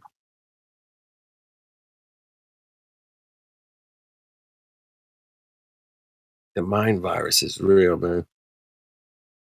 Oh shit, Geo's got Bob the Science Guy in there? No way. Really? I got rid of all those other servers. I didn't get rid of Geo's. I like Geo, man. At least I get along with him. I mean, I kept debating flat Earth and more, just so I can go in and listen. They don't even fucking talk about anything anymore. Last night I jumped in there, they were talking about, I don't know, cats and stuff like that. Which one is Geo's server? Is that Earth Awakenings? Yeah. I just got a message from there at 1:30 a.m. Yeah, 3 minutes ago. I just got voice verified. Well, finally, huh? After all this time. I never got into Geo. I never really got into. Oh, I got into it, and I was VC verified, but I didn't really go in there much. Yeah, I don't do it. Somebody must have solved something from a while ago, I guess, and verified me. I don't know. Maybe I'll hop in there later. Zanuck is server muted over there. Yeah, I'm not surprised, man. Did they give the Globers a bit more rain over there? Oh like, yeah, yeah. You got like Jesse Gordon, Matthew Learns. You got Koso, and they let them make claims without evidence and stuff like that. Or there's a couple other, they let Bob the Science Guy in there. Yeah, with his hills of water. Yeah. He's muted, but no, I don't know. I mean, sometimes they get a pretty good conversation going about something I maybe don't know much about. I'll just listen in because I want to see what both sides have to say about it. It's kind of interesting. So Yeah, I think they do a pretty good. They get some pretty good heads over there, man. I don't ever want to deal with Koso. I mean, I'll deal with him like on a drinking level, like, hey man, what's up? You know, what are you drinking? But as far as arguing with him, nah, fuck off. I mean, him, Zanuck, no chance. I'm not gonna argue with those guys, man. That's impossible. That's just here. Just go ahead and just screw into my head. So yeah, I maybe go in there like once a month. Depends who's in there. If it's, you know, maybe Geo and you know, somebody like Democ or somebody. Oh, yeah, he's funny. Democ's hilarious, right? You know, New Perspective. He goes in there a lot. I'll jump in with him for a minute. Yeah, I enjoyed talking to him. Yeah, he's cool. Again, I don't have a problem with Matthew Learns myself. I mean, but he's been getting called out by several different YouTube channels, Flat Earth, and besides Nathan Oakley's going after him, and Flatzoid's going after him, and yeah, he's a hot topic, man. That guy, because he's a math professor.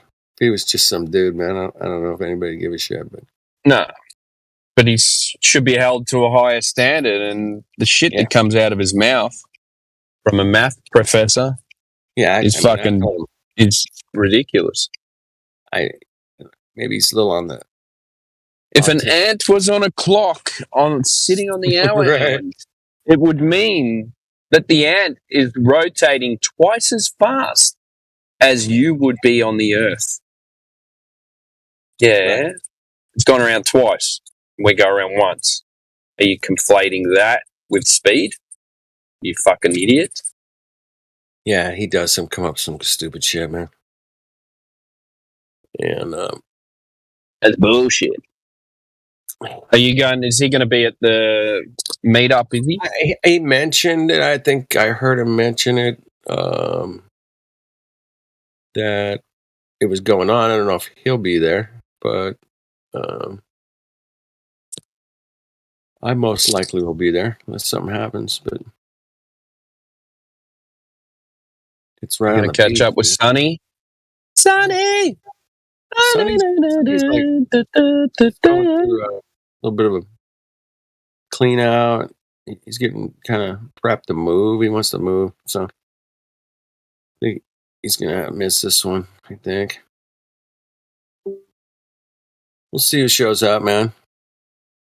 I don't know. I haven't heard too much buzz about it, so I'm not expecting too much. So we'll see. I didn't promote it too much. That's for sure. I probably should have. There was a couple of guys from here that said they might be going, so we'll see.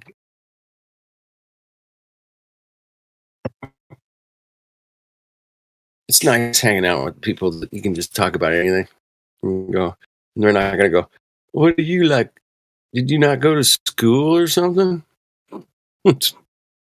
You don't trust the government? What's wrong with you? What? Yeah, those are the kind of people I want to hang out with. They're like,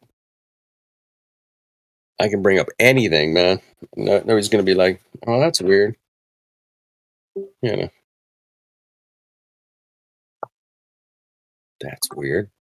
Now, if I bring up something stupid, crazy, you know, like there's aliens on the backside of the moon, I mean, I'm going to get called out on that shit, right? So, which is, you know, ridiculous.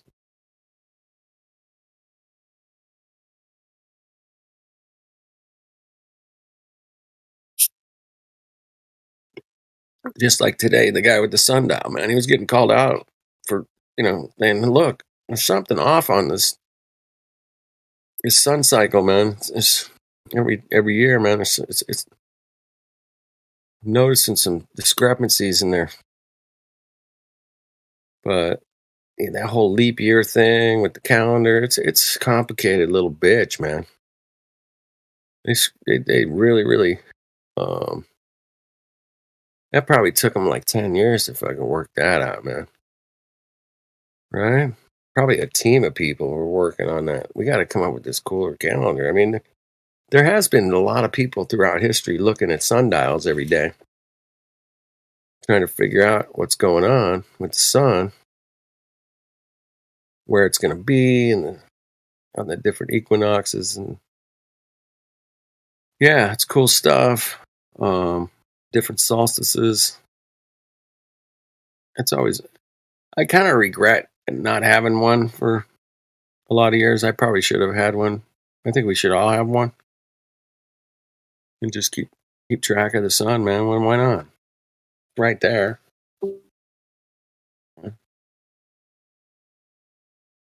Just keep track of the sun, man.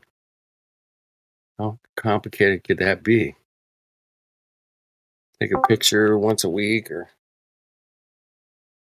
every day if you could, but it's not going to be sunny every day. So that'd be kind of hard, but sticks and shadows, man. Tell us where we live. Not really. Not really. But it definitely helps with the seasons. And dude, that sun is so far north right now, man. I was out in my backyard and I'm like, it's like right next to my neighbor's house, you know. It's way over here, man. And it's going to jump here. Like, it jumps. Like, what's today? Tomorrow's the 20th, so it's supposed to be on the, I think, the 20th this year. So that'll be as far north as the sun's going to go. And then it starts heading back.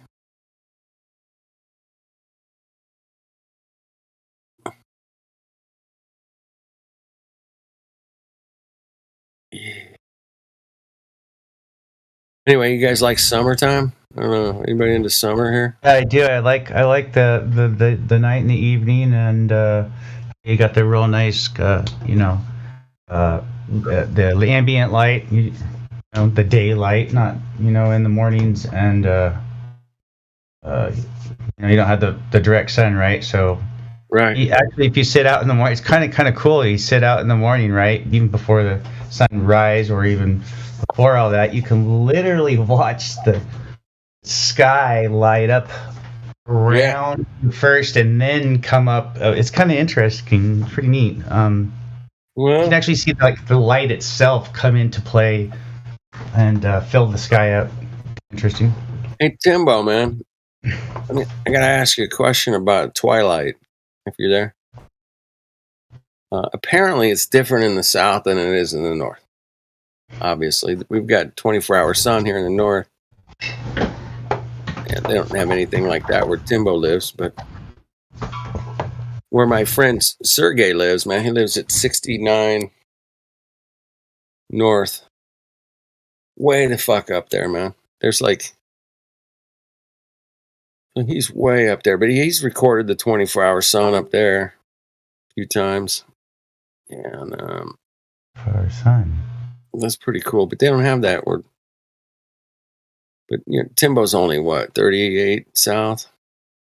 He's a long way from the 69 south, which we can't go to. But apparently in the south, at sunset, after the sun goes down, it doesn't like twilight for like 2 hours sometimes, like it does here in Southern California.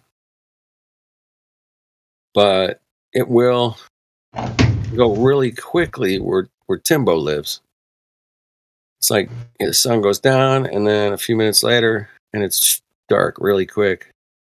And I just wanted to double check that. I think I already asked him that. That they don't get like super long twilight nights like we get out here. I don't know where you're at, but I've had some twilight nights, man. went on for hours after the sun went down.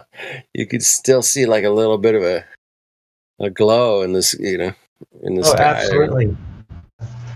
I've seen it in the mornings to where the opposite side, like where the sun sets, I've seen it actually glow over there first before the sun rises on the other side, which is kind of weird. Yeah, I don't know that. He's saying that he's at 19 south, which is pretty far down. He gets about 40 minutes maximum 40 minutes. Here, man, we can get. I've seen it for 2 hours driving, where I was like, dude, it's still light out.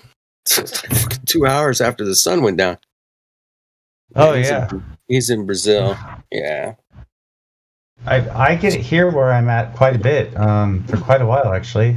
I can go out at like so sunrise is supposed to be at like 5:30 in the morning. I can go out an hour before easy and see that there's light out there. Yeah, man, I'll get up at like, sometimes I don't know, I just wake up and get up and go outside and have a smoke or get some coffee or something. And I really like that time of morning where it's super quiet. And you start seeing that light come over the sky there, and you're like, damn. But you don't see the actual sun for a long time. Right. So Donato says that in winter is really, it's much faster. It's a bit faster as far as like after the sunset, it gets super dark faster. That's all I'm interested in. It's like, when does it actually become like you can't tell? It's just black sky, right? And yeah, that's a whole other thing. It's like, well, how does that work? So if the sunlight's coming through space, but yet it's dark in space and light in Earth just because of the atmosphere. That's a whole nother I don't quite optical phenomenon. We might have to bring in AI on that to get their, at least their answer for that. But our answer is like, are you kidding me? Well, come on, don't be ridiculous. Yeah, I always love that, man. That it's a blue sky at that. So the funny thing is the light's on us, right? And then you see a blue sky, which doesn't even really make any sense, because if a light was flashing at us, it wouldn't be. I don't know, dude. It's just the whole thing's silly or weird, but yeah, I don't understand the sun is apparently close. Stars, and they look a little bit farther away. It's hard to tell, but I mean, they're all up there. I'm not seeing light that's 400 years old or some 5,000 year old light that burned out a long time ago. Fuck off. No. That shit's like the light takes 18 hours. 18 hours from the sun to here to receive the light, right? So it's what is it? 8 minutes. It's 8 minutes. Okay. 8 minutes for the light from the sun. I just looked it up yesterday. It said 18 hours or 8 hours, one of the two. I don't know, but it was hours. I think you're thinking of Mars or something. I think it's Mars is. I'll look it up real quick. Much longer. The sun's like 8 minutes. The closest star is 26 years. The closest star, 26 years of light we're looking at. What? Yep, 26-year-old light. Damn. That's a hell of a claim, man. That's a hell of a claim. That's all I gotta say. That's a nice looking rock you got there. Where did I get 18 hours in from? What the fuck? Thinking of one of the planets that the light takes that long or something. I'm trying to figure out how the hell I got that, though. I don't understand how it's one of the planets, I'm pretty sure. Okay. I don't know. It was interesting. That's what they say, one of the 8 minutes and 20 seconds is still a long time. Yeah, it's. I mean, for light to travel at speeds that it travels, I mean, the whole thing is super silly. It becomes a. That's what I always tell the new people, man. I'm like, dude, you have to go learn the globe shit, man, because you don't know it, and you need to know it. And once you know it, then you can compare it to what you see. And if you just do that, man, I think you're going to be in great shape, man. If you don't want to do that, it's on you, man. But at least I told you I'll sleep good tonight. Have a good day. They have to have the ambition to. You got to have the ambition. You don't got it, you know. And most people don't. They just want to, hey, let's go to McDonald's and catch a game and drink a beer, and they don't. You know, you spend years and years and years looking at this globe data they gave us. You're like, what? Did they really just say that? No, these Mongos. Damn. Yeah. Bong, they just make up shit, Bong. But it matches. Yeah. Somehow they make it look like it matches a globe, man, and they tricked it using that 69 degree or 69 mile degree slice of a pie. It's that television. Right? It's a slice of a pie, man. That's all we're dealing with here. I mean, that's why the azimuthal equidistant map is such a mind blower to them. I mean, they're just, well, you just took the globe and turned it into a flat. And I go, no. You just took that flat map and turned it into a globe, dude. Yeah. Well, it's an authority figure, see? An authority figure, you know, as a fear-mongering authority, you know what I'm saying? Like worshipping kind of thing, right? So, like God. Be good or Santa won't give you presents this year. Exactly. One night. Once a year, that guy flies all around the whole fucking world. You can believe that? You lie to your kids and tell them a big old fat lie. That's indoctrinating in itself. Not a very good story to tell your kids.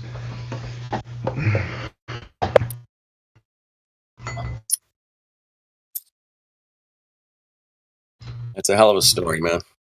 It's a fucked up story because it's literally 24/7 Flat Earth Discord. Go get VC verified. Crazy. Go get VC verified, people. Come on. I didn't mean to interrupt you guys. I thought it was like a gap between talking. I like that because I wanted to get some other people in here, man. Some newbies or somebody's been sitting out there listening to us for years and go, all right, I'll join them finally. It took me a long time to join a panel. I had to listen for a long time. I was like, the funny thing about that clip right there, I can't even make any more clips with Rick's voice. The text-to-speech thing is gone. The site's still there, but Rick's voice is gone, and I can't make any more, but we have that one. All right. I mean, somebody else will make another one, but, you know. Somebody's deleting some stuff. I also can't use Winnie the Pooh's voice anymore, but I'm pretty sure I know who got that one removed. Yeah. I think that. Let me leave that alone. I think that was Mr. Owl. Well, there's a lot of them got removed probably for copyright issues. You gotta just make your own, man. I mean, yeah, you can make your own. You know how we call Winnie the Pooh's son in Spanish? Hijo de put. Oh, God. All right. Go ahead. It kind of reminds me of this toy that I saw that it was a SpongeBob toy, but instead of saying SpongeBob in Spanish, it says Señor Bob Esponje. Like, it had to put the Mr. in there for some reason. Mr. SpongeBob. It's Mr. SpongeBob. That's funny. Timbo, do you got the hijo de Pooh joke or not? The poop. Hijo de Pooh? Hijo de puta? The puta. Hijo de Pooh. Oh, now yeah, okay. Yeah. Oh, jeez. I gotta take a poo. No. Never mind. That's Winnie the Pooh's son. Hijo de Pooh. He's a little. Never mind. I think we should get back on. No, it was good. I gotta laugh. I haven't belly laughed yet today, man. I need a good one. I'll try next one. It just reminded me of the word for female dog, and then that would, just so I took it to another level beyond just Winnie the Pooh or whatever. Never mind. I'm looking for a different clip so I can just post that and transit back to conversations. I fail.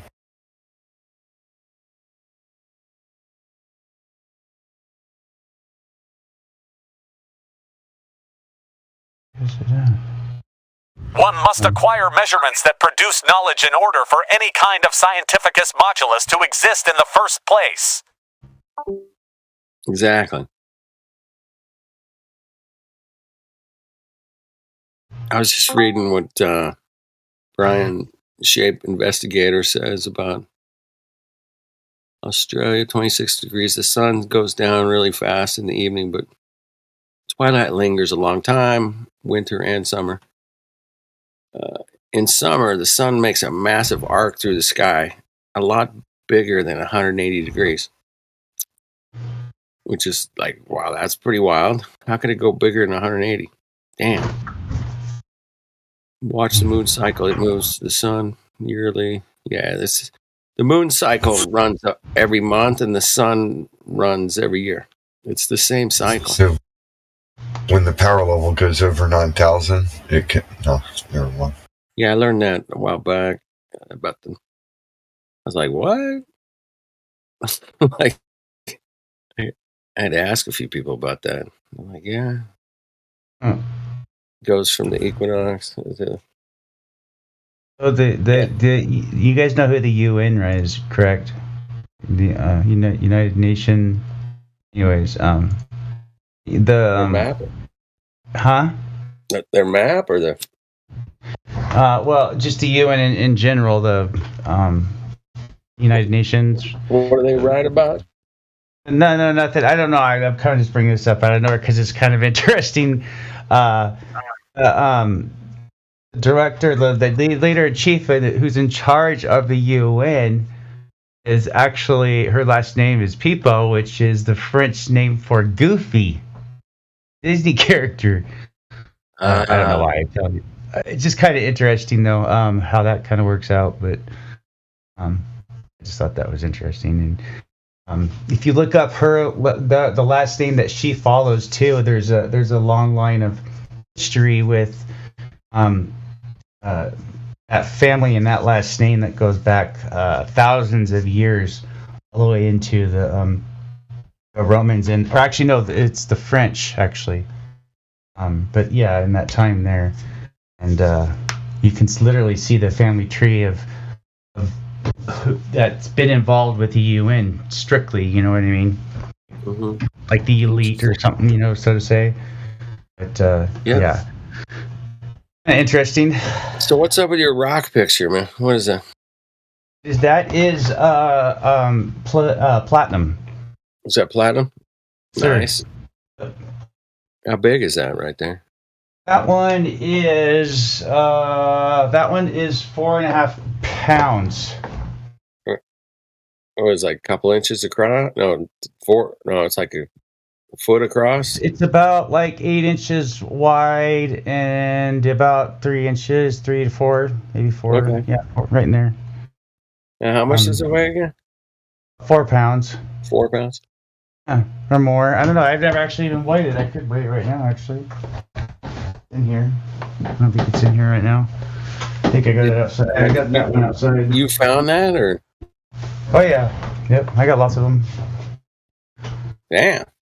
I've got radium crystal. What do you think that's worth there? I mean, never anyone's willing to pay for it, but I get that rocks are a bitch. Yeah, yeah, and that's the whole thing. That's the whole thing. It's processing, and I can process and all that, but I mean, I really find it like that is. Plus, it's river. They call it river wormed. So, right. Yeah, and that took thousands of years. That's what they say. Yeah.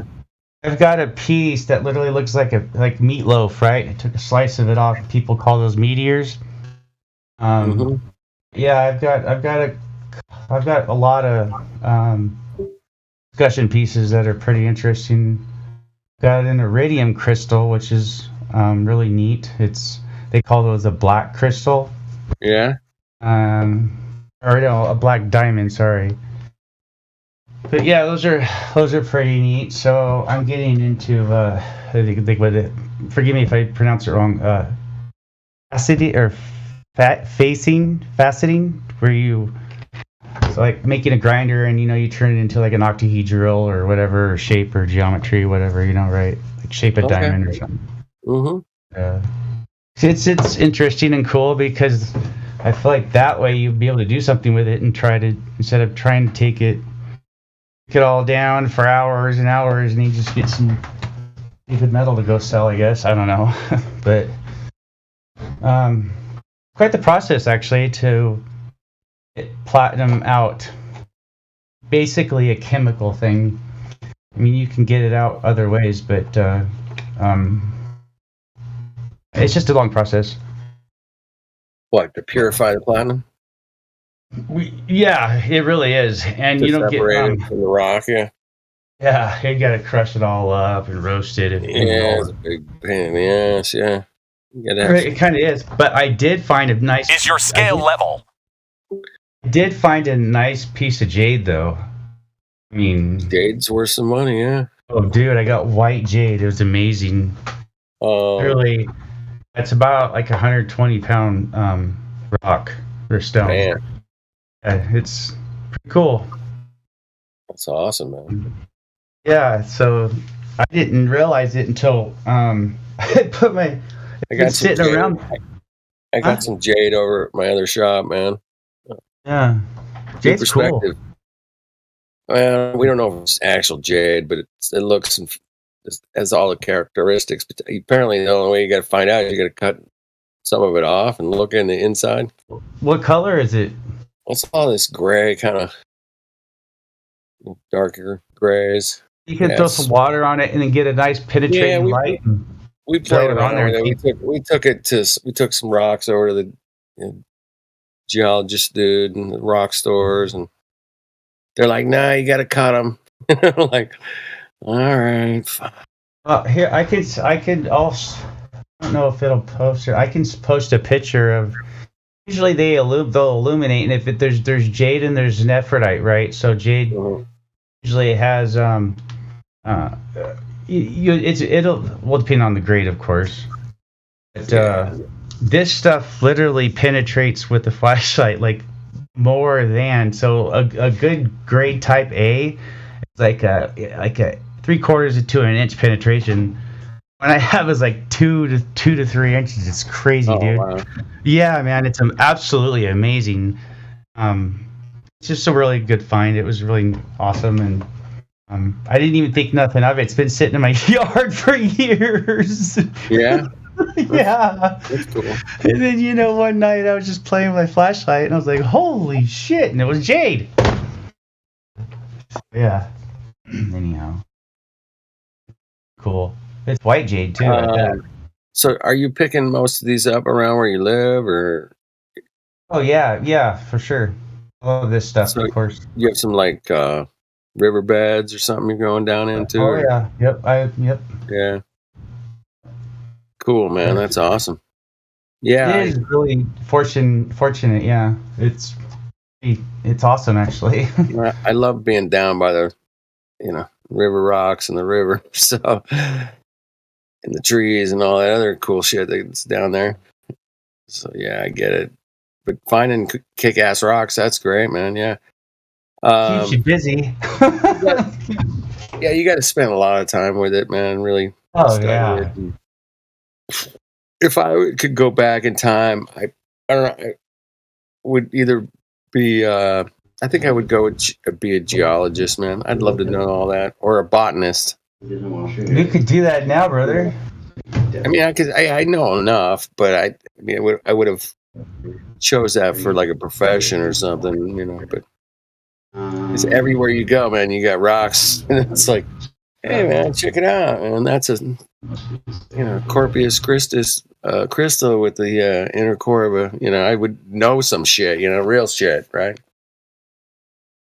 And but you can go small and deal with a few rocks. You can get some copper, pretty easy to find. You can find some, like I said, you can find some jade out there, maybe.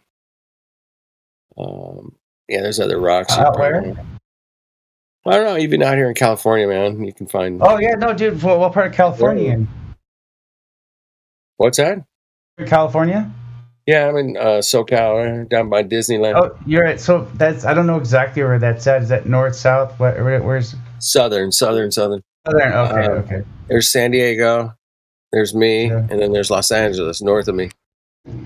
San Diego is south of me. I'm like right between San Diego and Los Angeles. I'm right in the middle.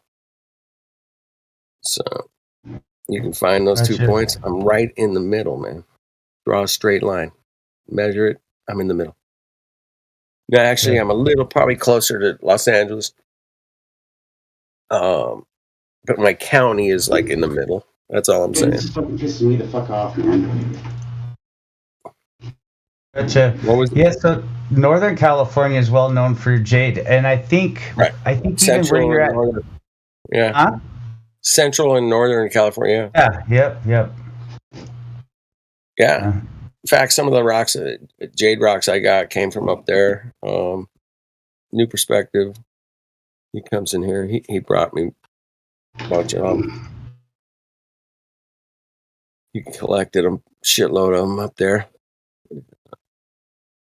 It's cool when you run into a sweet piece, and it's quite interesting because for the simple fact is, it's it looks as a solid, like and then when you stick a light to it, if it's a good, super good quality.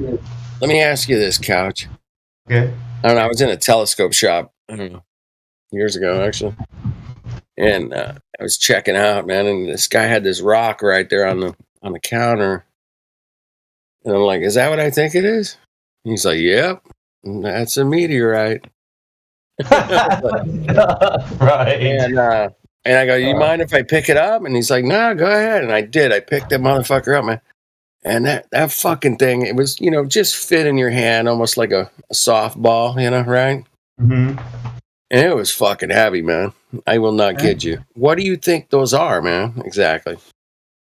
Well, I don't know. Depending on if I've seen it. It was kind of grayish. It almost looked like jade in a lot of ways. Usually just iron, iron deposits. Big thing of iron, right? But I mean, I've dealt with a lot of iron pieces over the years, and iron's very usually heavy. Platinum, and if it's super heavy, I would think platinum, right? Yeah, it's platinum usually because it's one of the densest metals, the heaviest and densest metals actually. Yeah, is the actually densest and heaviest. Meteors are like a lot of, most of the material is iron oxide, right? Iron oxide or something like that. It's got to be heavier than iron. I deal with a lot of what we call cast iron. I deal with, but solid. I don't deal with solid iron rock. Do you ever deal with that mixture of iron oxide and a platinum? More of a platinum because it becomes how they surface them and then they do the etching on them and all that stuff. Mm-hmm. And that usually comes from how the two metals form. At their thermal, wherever they formed, you know what I mean? Mm-hmm. And that's usually platinum group metals are involved with iron. Yeah, that they are involved with iron. It's just the way it is. It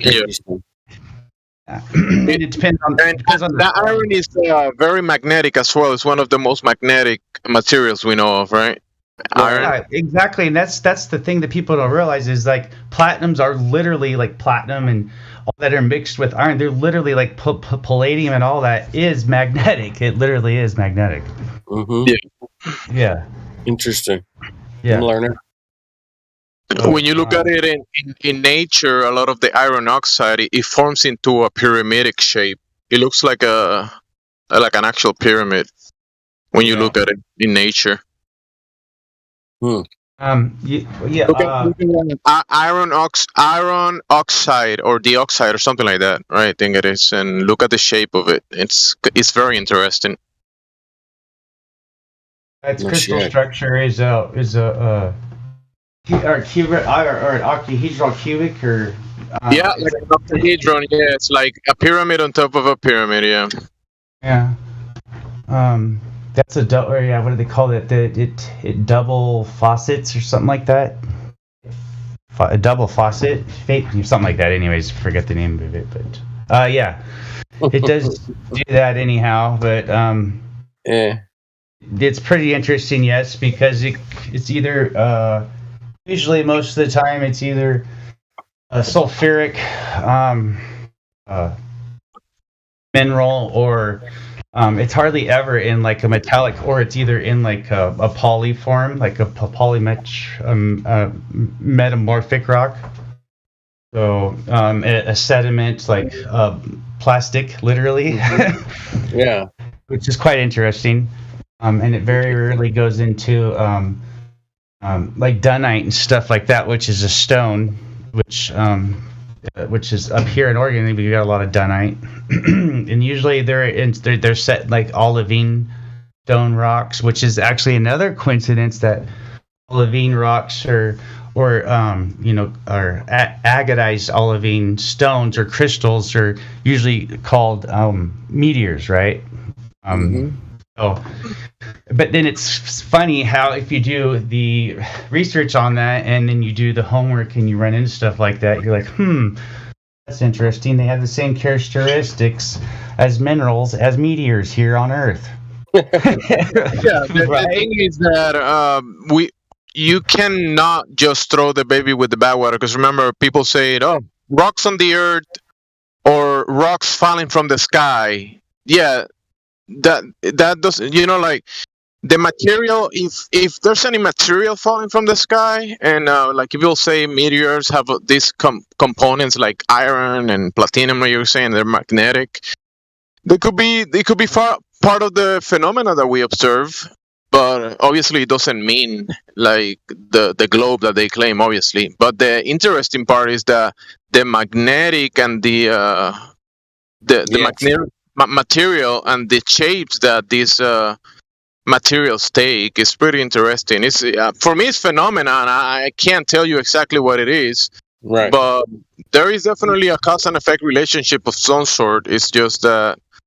Obviously, we can't just go to the sky and check how is things found from the sky, because the meteor phenomena is more interesting than people give it credit for. Because a lot of people think meteors, they're thinking about going up to space and getting materials from the meteors and mining them and that kind of stuff. But the sporadic meteor phenomena that has been observed for who knows how long.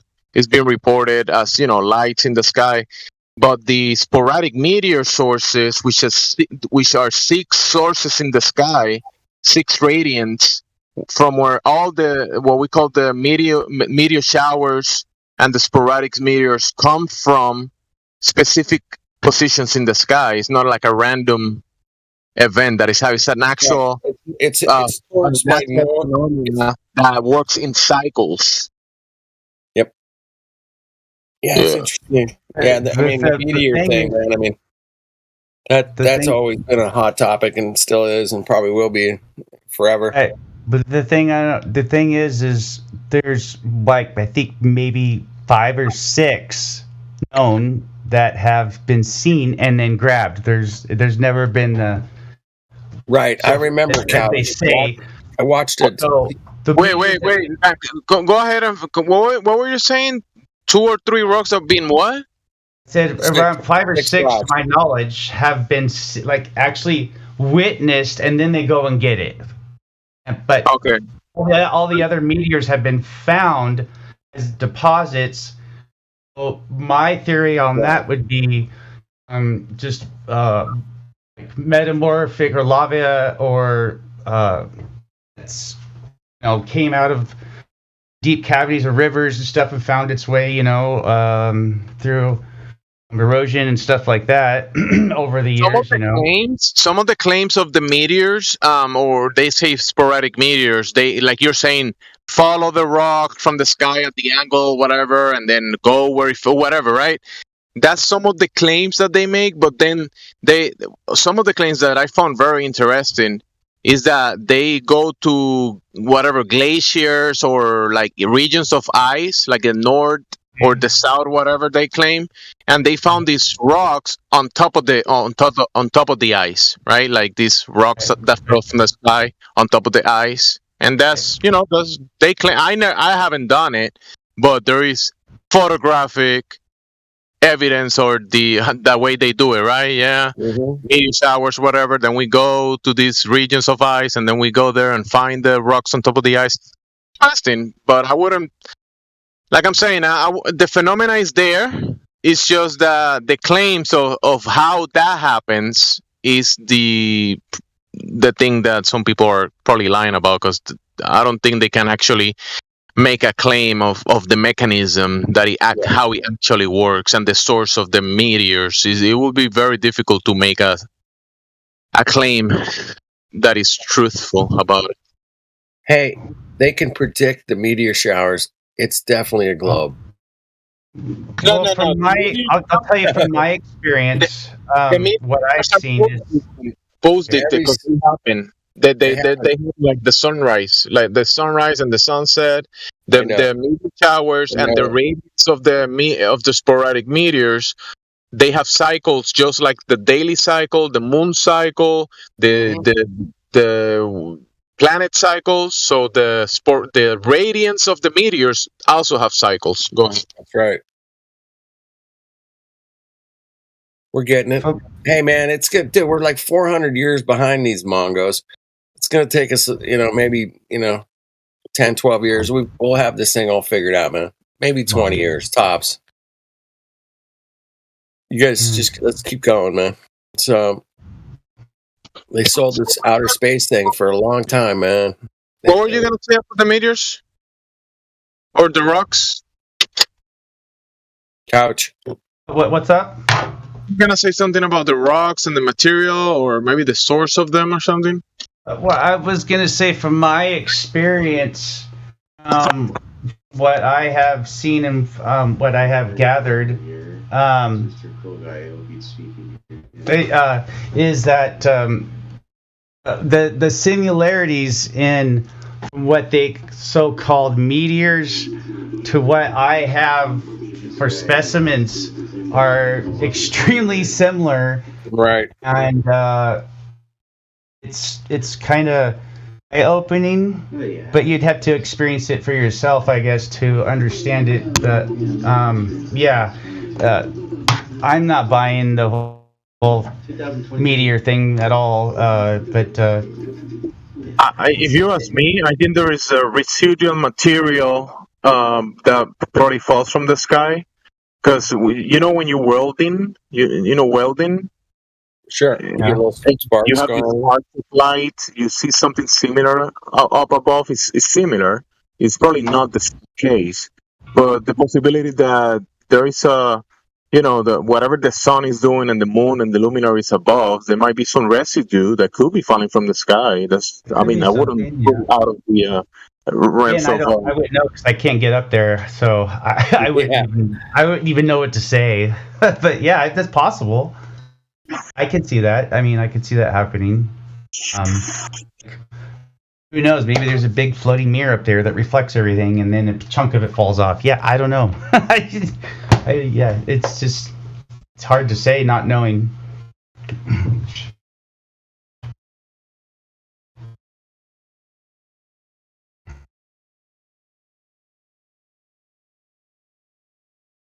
I saw this.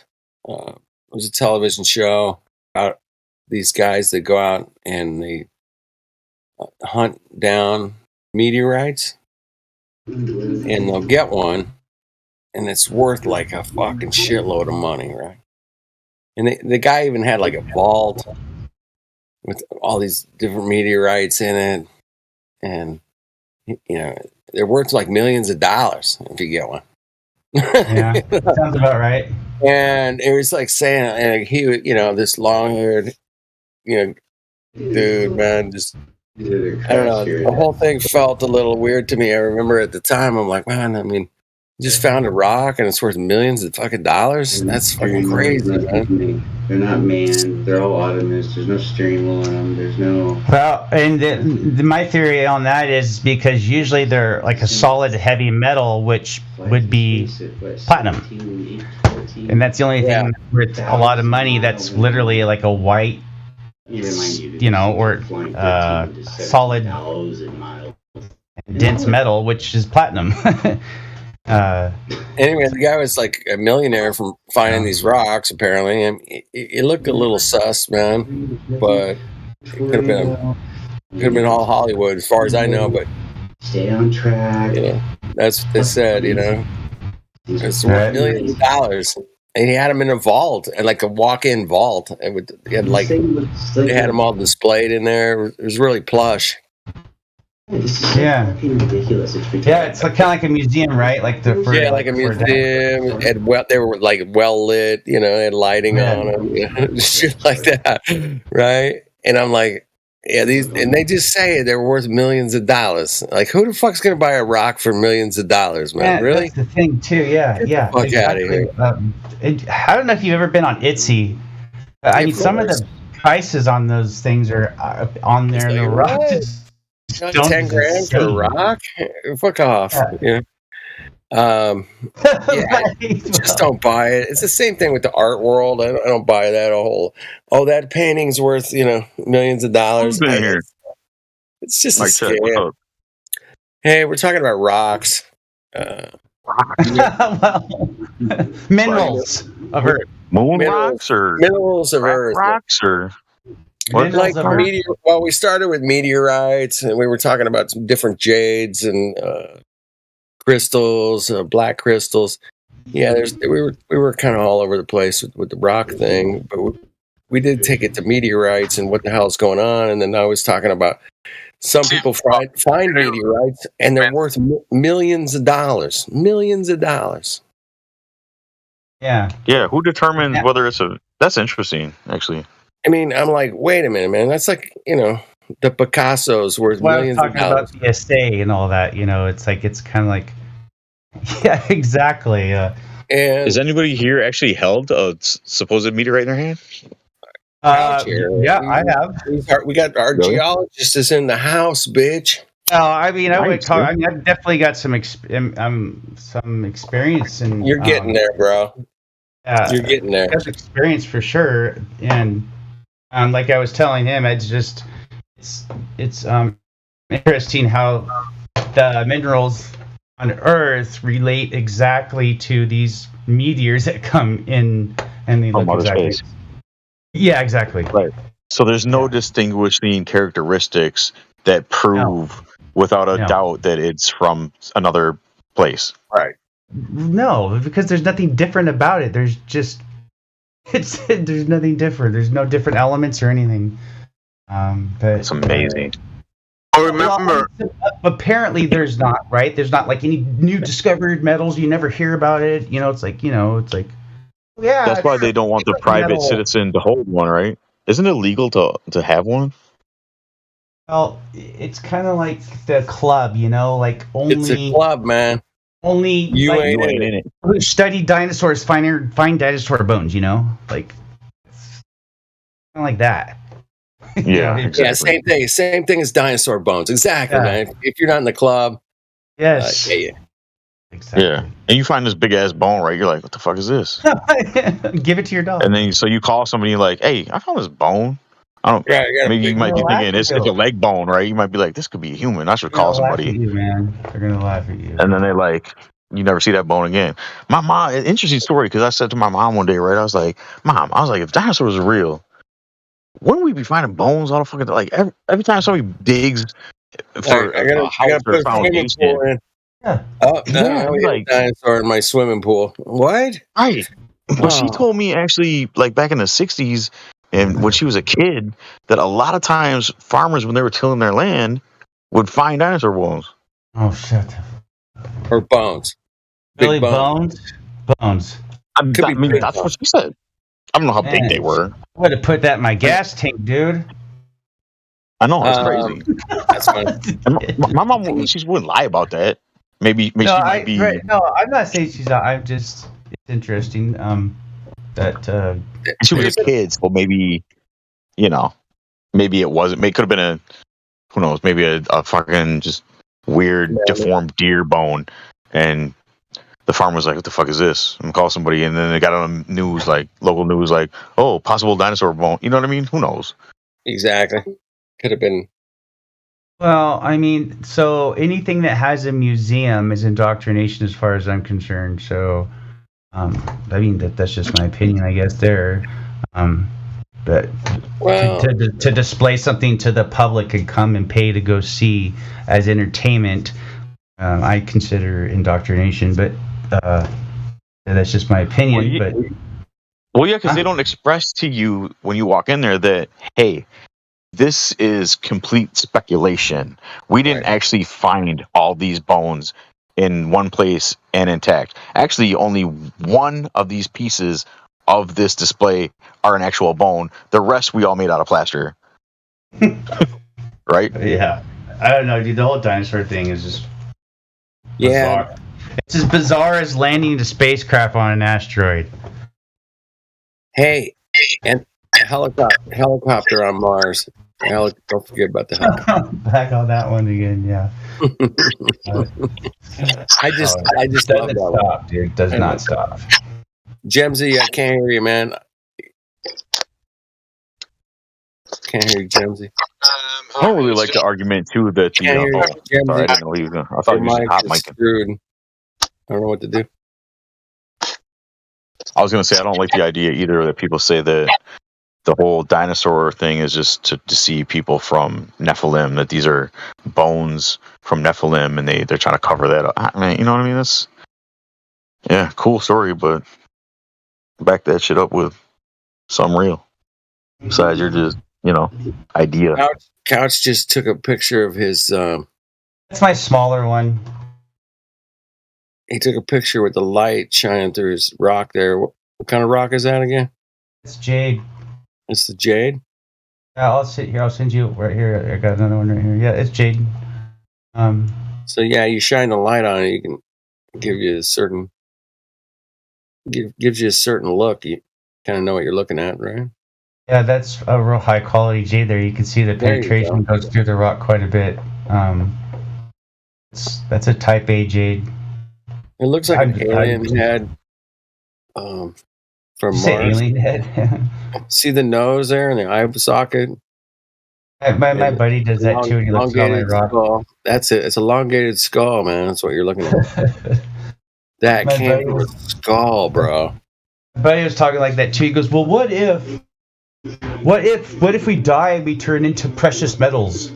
I was like, I don't know. You know what, Couch? That's not terribly out of the question, actually. I mean, it's possible because it is. It certainly is. I know some people that look into the different rocks that could be hearts or kidneys. I have heard of that. Yeah, the word kidneys, like the liver or something becomes. Yeah. Yeah. The heart, the kidney. Different parts of the body will calcify. Something. When I was a kid, my parents took me on some vacation. We went somewhere, some museum, right? And I bought a petrified piece of dinosaur shit. You say a dinosaur shit? Dinosaur shit, yeah. Yes. It was a petrified piece of dinosaur shit. I wonder if I still got that. Sure. I mean, pet rocks were probably... That was the thing, man. I never questioned it either. Like, yeah, this is an old piece of shit from a dinosaur. I mean, wow. I'm walking around with a piece of shit in my hand. And I'm like, wow. Showing it off, fascinated. Imagine showing it off, man. I needed, and I'm proud of it. Like, thank you. Look at this piece of shit, and I paid for it. Wow, dude. They're happy to take your money. So you got to find it and kind of figure out what it actually is. It's, Dude, I bet my mom still has it somewhere. I'm gonna call her and ask her tomorrow. Yeah, check it out. Man. Get back. Your shit. What's back that? Then it was look. It had to been very early '90s, so it was probably like $4, $5 probably. I'm sure it wasn't that expensive. It was in a fucking gift shop somewhere. I mean, that's a pretty good price for shit. Yeah, man. Dinosaur shit. You don't buy dinosaur shit every day. No. Which is amazing because there's enough fuel to fuel the world over and over and over. Considering they're supposedly from what? Fossil fuel. Yeah. What is that? What kind of fuel do they call that? Fossil fuel. Whatever. Dude. A fucking joke, man. It is a bit embarrassing. Earth gives the abundance. They just poke into Earth and they just suck it right out. We supposed to run out of fossil fuels like 30 fucking years ago. Yep. We ran out in the 70s. I remember. And then so global warming was supposed to flood out the 30% of the U.S. too, if you don't remember too, when his name was talking about how that and Europe too. Remember, Europe was supposed to go. Then there was an ice age. We supposed to have another ice age. Remember that shit? Everyone forgets, man. I don't forget. Just recently, what did Biden do? Biden left all of our damn stuff over there in the Middle East, right? Like $80 billion in equipment. Yeah. Oh, what about the ozone layer? The ozone layer was gonna be gone in 10 years. The holes in the ozone layer. Acid rain, ozone layer, the greenhouse gases. Right. Yeah. We're so fucking dumb, man. Acid rain, man. I remember people saying if you use spray deodorant, you will destroy the ozone layer. Yep. It's destroying the ozone, man. We got to get rid of that shit, bro. Yeah, man. Don't use hairspray. Dude, you got to get rid of hairspray? And I used that all through high school, bro. I had like vanilla ice going on with a blow dryer. It was like, dude, they said that shit, man. Hairspray, you gotta stop using hairspray. That shit's destroying ozone layer. So it's rising up and. Yeah, my mom used to spray her hair in the morning, man. Create a fucking cloud in the bathroom, man. I remember that. Oh, you know who came up with that story was the people that made gel.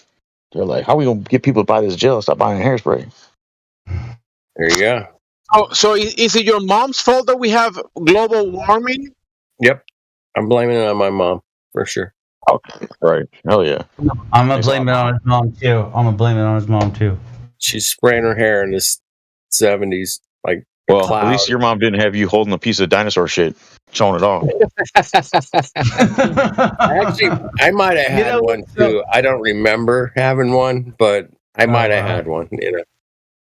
Or I had some other. Dude, I had a moon lander in the back seat of my brother's Volkswagen Bug. And we went to the gas station. They handed out these, like, it was during the moon landing. I was probably like 5. And I was 5, a little over 5. But he hands me this cardboard thing and then made my own moon lander out of it. Just like I had to, like, fold it and put it together, right? And I remember playing with it in the back seat of his Bug.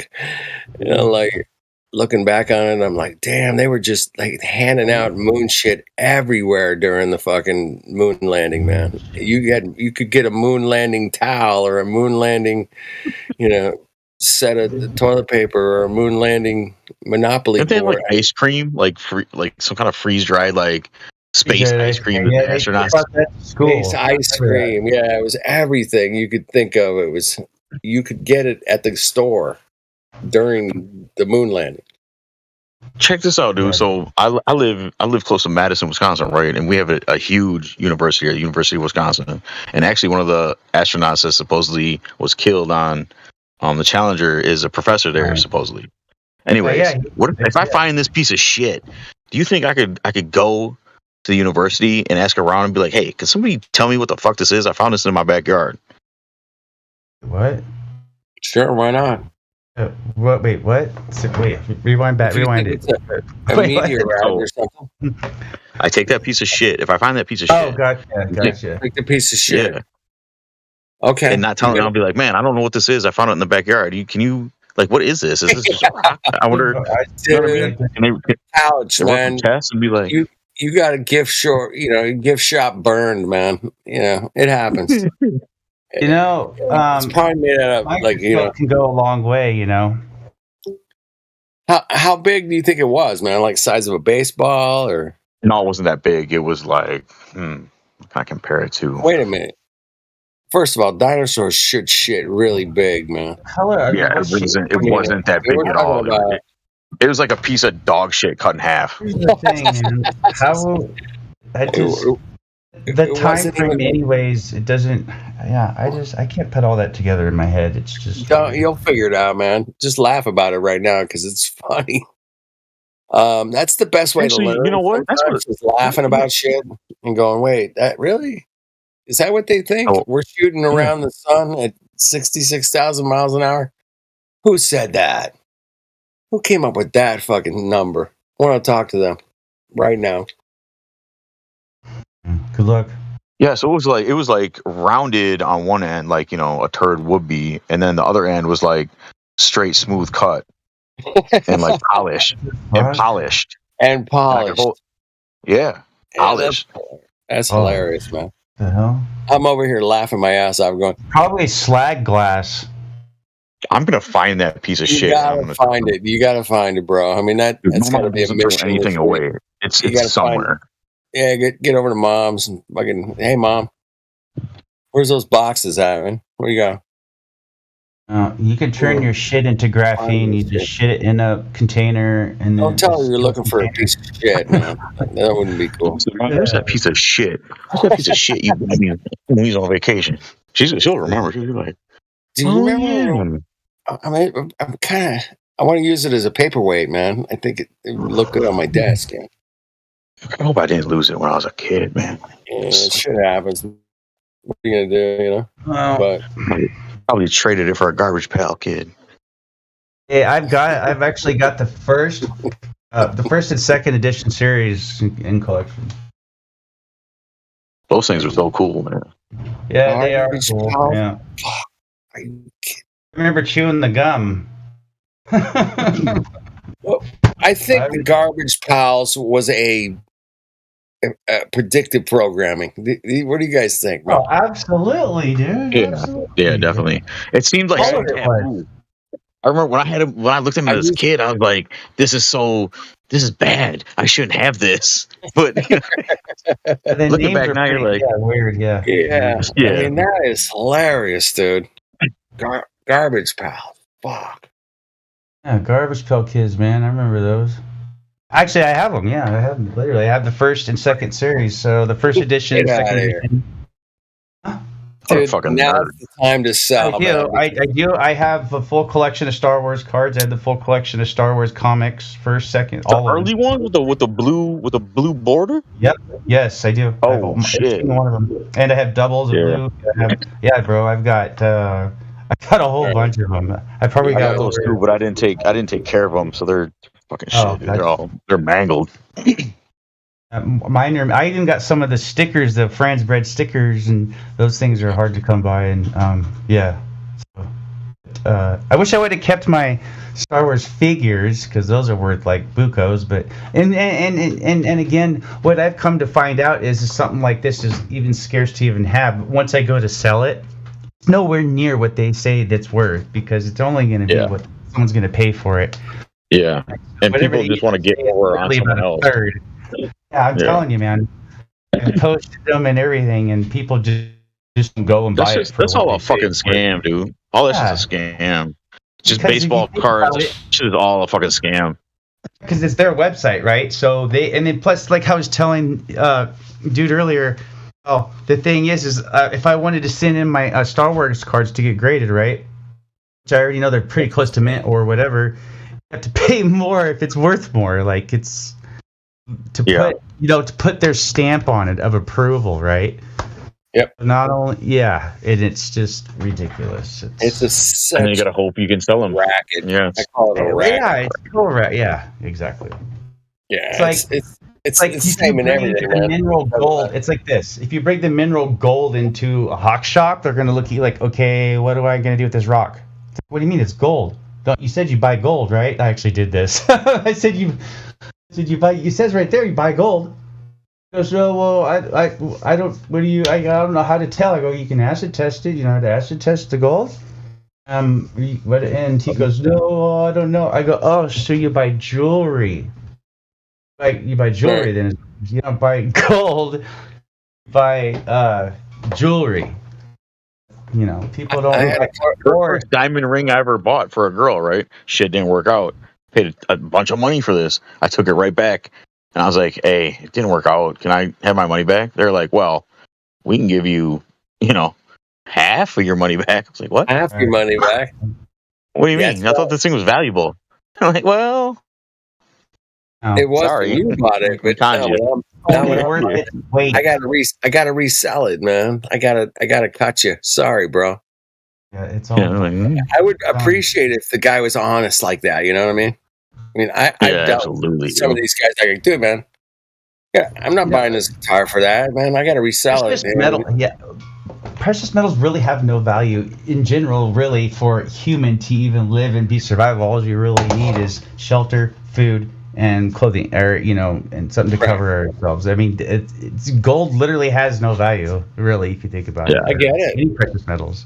I get it. However, people will argue. I've heard people argue against that and say that it has had like certain properties that are like, well, it is like you can't tarnish it. It is different. It's almost like indestructible, right? But they will also, but they never say that. They'll say that it has some sort of effect on the human body when you wear it or some shit. I don't fucking know. But it does nothing for us. It doesn't do. They even do like gold.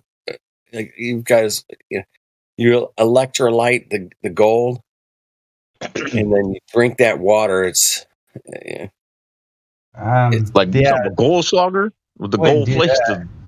The liquor with the gold flakes. I've heard all kinds of crazy He's shit. talking about. I know. It's like what? I don't know, man. Talking about it's called a chloradial,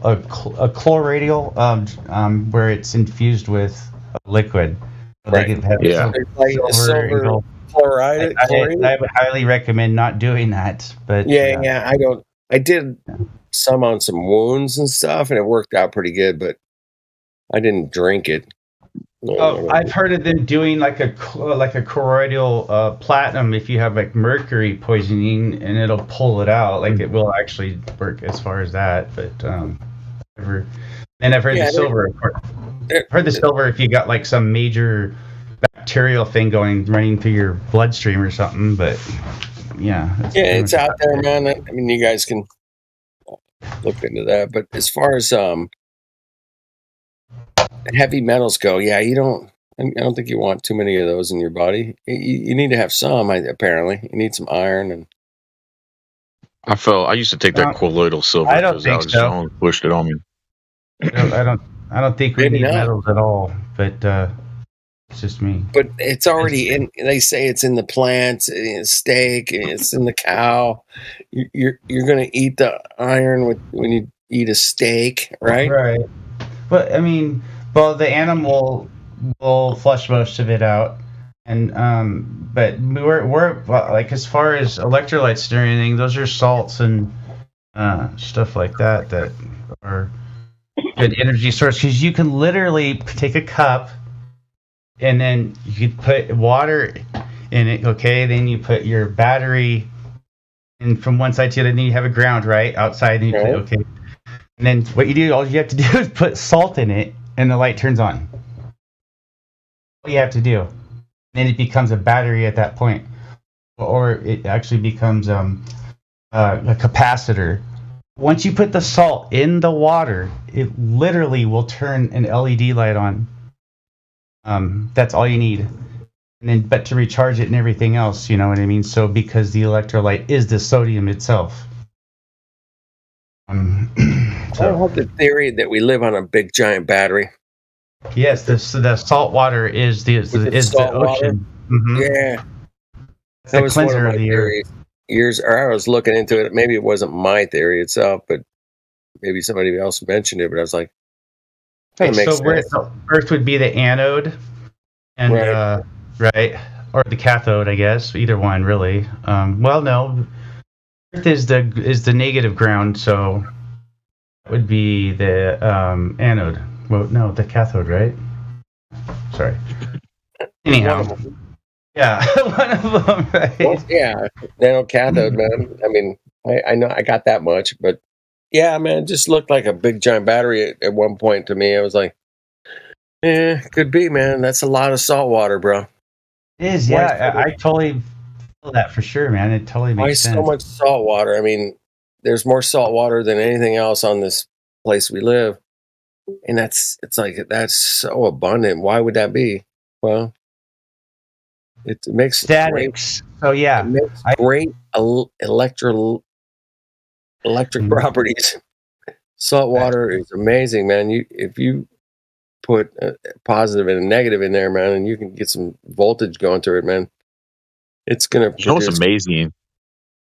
I'm sorry, I thought you were done, bro. It's gonna produce hydrogen. It's gonna produce whatever you need, man. Oxygen. It could light up the sun, the moon, the stars. I don't know, man. It's our Atmo. Yeah, it's a fascinating thing. Why so much salt water where we live? Why? No, it doesn't matter though, honestly, because what's more amazing is, regardless of why the way things are, it is all working in sync harmoniously together and self-sustaining, and it's constantly cleansing itself and doing all this shit that we have no control over. No control. You know what I mean? Well, we don't, but so we don't need Mars and the moon. It's just completely self-sustaining, and it really is perfect, bro. Exactly. Yeah, it really is. It is perfect. Everything serves a purpose, and no purpose is greater than another purpose. Maybe that's just a belief I have.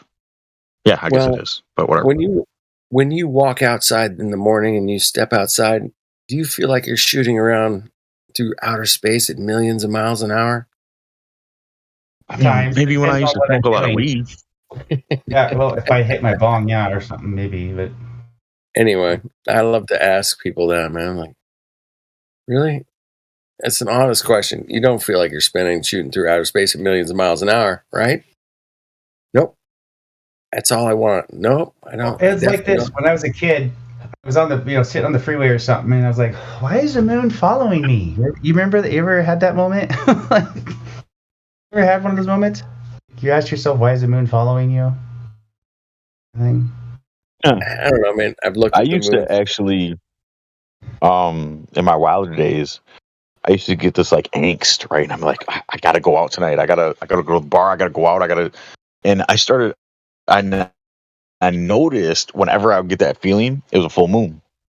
I would get this feeling like I just had to go. I had to go to the bar. I had to get out. Yep.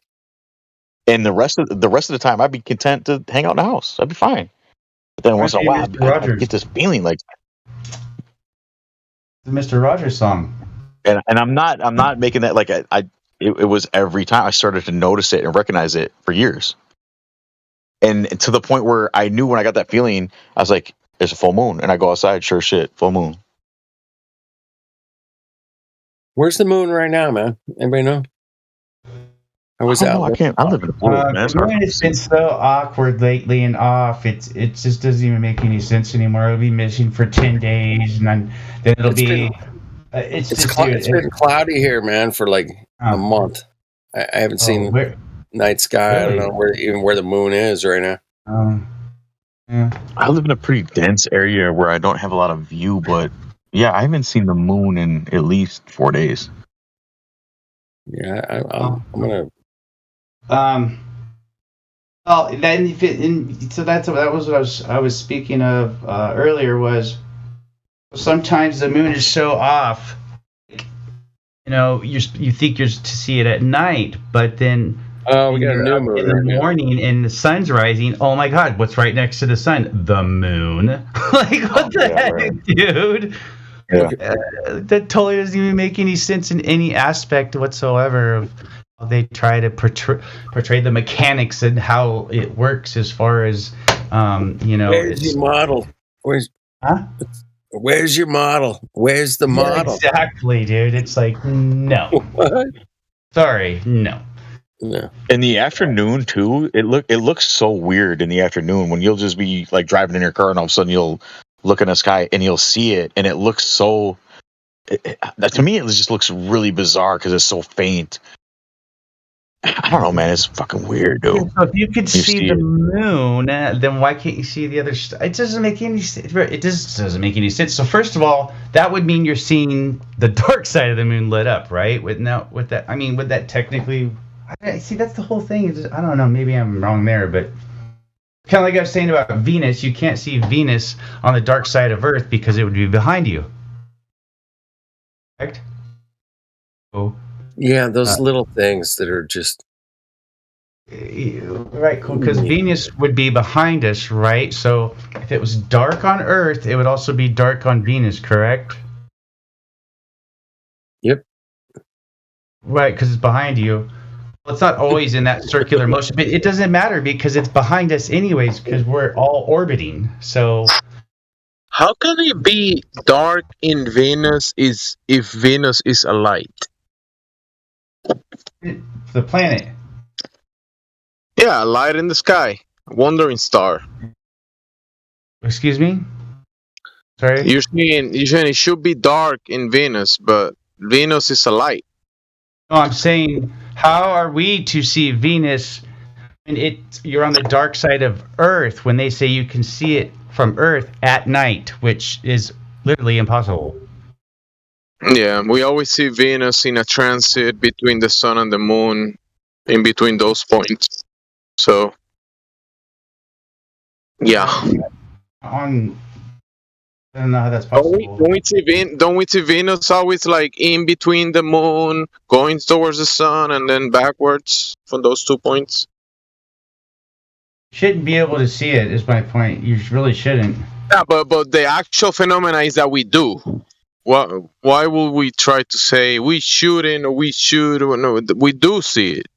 I don't even know if it's Venus, but I'm just saying that's what they say. And if you think about the mechanics of it, there's no way you should be able to see it, because for the simple fact that the sun is, we wouldn't be able to see it because it would be light out. From the mechanics of how. But whatever claim they have is retarded. So whatever should happen in the imaginary land is just imagination. Yeah, exactly, Mr. Rogers. What part of the definition of planet equates to a physical, like, formation that you can stand on, like a physical surface, like a plane? Plane. But no, but it's not in the definition. It's not. There's nothing. Isn't the? I mean, I can't remember the exact definition of planet, but I know I've looked into it before, and it doesn't say anything about like that's a solid surface that you can fucking land on. Look it up, man. Wandering stars, I think it says, right? Wandering stars. No, I think it says like a celestial body that moves around a star. Celestial like that. Well, what's a celestial body? It's not fucking rock. Well, it's whatever Einstein and those guys came up with in that room when they smoked a lot of pot. I don't know. Have you seen a body that is not solid? Yes. Like what? Jellyfish. Sorry. I mean, like a. That's a bad joke. I just had to throw humor in for myself. James, I can never figure it out, man. Sometimes I think you're trolling me. And you're just trying to fuck with me. Trolling you? Yeah. Come on, man. Sometimes I think you're just fucking with me. Because what I'm saying is not... I'm not off base with what I just said, right? I'm not... Nothing about the definition of planet gives any indication, or it's just a made-up fucking word that they assigned to these fucking lights and the Earth. Yeah. Right? It's part of their story propaganda. And They're say... fear-mongering worshipping. Name that light. Did you guys ever Name that tune. Never mind. No, thank you. Name that It light. says right here, a planet is a large object that orbits a star. Oh no, a large object. Yeah, an object, right? Well, okay. So now we got to look at the definition of an object. Is that like what does that mean? It says right here, must be a massive enough for gravity. What the fuck? Is that like a fat lady that goes around like a Hollywood star? Is that a planet? No, it says to have squeezed into a spherical or round shape. You got to be kidding me, dude. It must also be large enough for gravity to have swept up any rock or icy objects in its path. What the fuck? I know some fat ladies like that actually, but I don't feel attracted to them, so doesn't It work. didn't say anything about celestial. No, it says literally it must have enough mass for gravity to squeeze it into a spherical round shape. Some people have enough mass that they will squeeze you. Are you kidding me, dude? How do I remember the word celestial being a part of that whole? When they talk about celestial, I think Celestial, I mean things of the sky, like things above, in the heavens above. That's celestial. I swear they used to tell me that though. That's where I got that from. It was the definition of a planet. It was whatever. Oh, I think the planets are above and the heavens above. Yes, and the layers above. Sure. Okay, back to the moon. When the moon is in the day, we move back to the moon. You're sky, why how can you is it? If you've never been to? Okay. But how come the moon isn't reflecting the sunlight in the daytime like it does in the nighttime, regardless of the difference of space is dark, right? Yeah, but wouldn't it? I don't know, man. It doesn't. I would think it would still have some sort of glow, and it's almost invisible. Well, when the sun is in the night sky. I mean, wait, did you hear what you just said? Did you hear what you just said? The sun is in the night sky. What the? Heard it. Oh, sorry. I did. When the sun, okay, but because the sun, because we were having a conversation the other night where this guy was saying that I think it was on Sunday, Speculation Sunday. He was saying that the daylight and the sunlight are two different things. What the daylight is not coming from the sun. It is. I think it is. It is. It's just not direct light. It's ambient yeah, it's light. not like directly, but you still, when you point in a flashlight towards an area, you don't necessarily need to see the direct beam of the sun of the flashlight, but you can still see light. You can still see grass or a tree that is being illuminated by the flashlight. Right, but he shared that picture, right, of the shadow under the car, and the sun was just rising, right? So the shadow, but been of the car is being illuminated. The sky above the car is still illuminated, right? And that light is causing a shadow under the car. That is. So he was trying to say you can only get a shadow from that direct source of the light and not the reflection of the light. Is that what he's trying to say? No, he's probably saying you only can get a shadow from the direct light, but I don't think so. Yeah. Okay. I don't know, man. I guess I gotta try it myself. Well, with direct sun like rays, which would be radio frequencies or vibrational frequencies, yes, that's the only time you're going to get a direct shadow, because that's the only way you can get it, because it. But have you been inside of your house, and there might be like a light in a different room, but the light is reflecting off a wall or maybe off a mirror, and then you're getting like a double light in a different room, and you get like a double, triple shadow on top of the light, and then you get a shadow next to that one. And have you seen that stuff? Yeah, I might have, but I don't think I would notice. I don't think I would recognize what the fuck you just described as what I was seeing. Scattered light. Scattered refraction light. Yeah, you see light, you see shadows inside the apartment, even though the direct light is not illuminating that area. You still see the lights and the shadows. I mean, I would depending on your say apartment. that there is a time in the day to where they say it's best for photographs, which is that part of the day to where shadows aren't casted. Luminous of the day and night. Will be in the morning and in the evening. That's what I will say about that. But there's a time in the day that does happen. I thought it was a pretty interesting speculation that he brought up, though, because I'd never heard that before, ever. I've been here for, like 3 years, and I never heard anybody say that before. I've heard it before. What? Daylight and sunlight are two different things. Yes, they are. Direct sunlight. Sorry. Yeah, I mean, I guess the only other place I've heard it is in Scripture. That's the only other time I've heard it is in Scripture, because in Genesis, you guys know the story. They're obviously different because one can harm you and the other can't. And so they're obviously different as far as energy. Yeah. I mean. Oh wait, let's say the sun is the sun is setting or rising, and you see kind of like reflection of the light in the sky. You see it on a lake, right? And then from the reflection of the light on the lake, you can see the light being reflected on a wall in your house.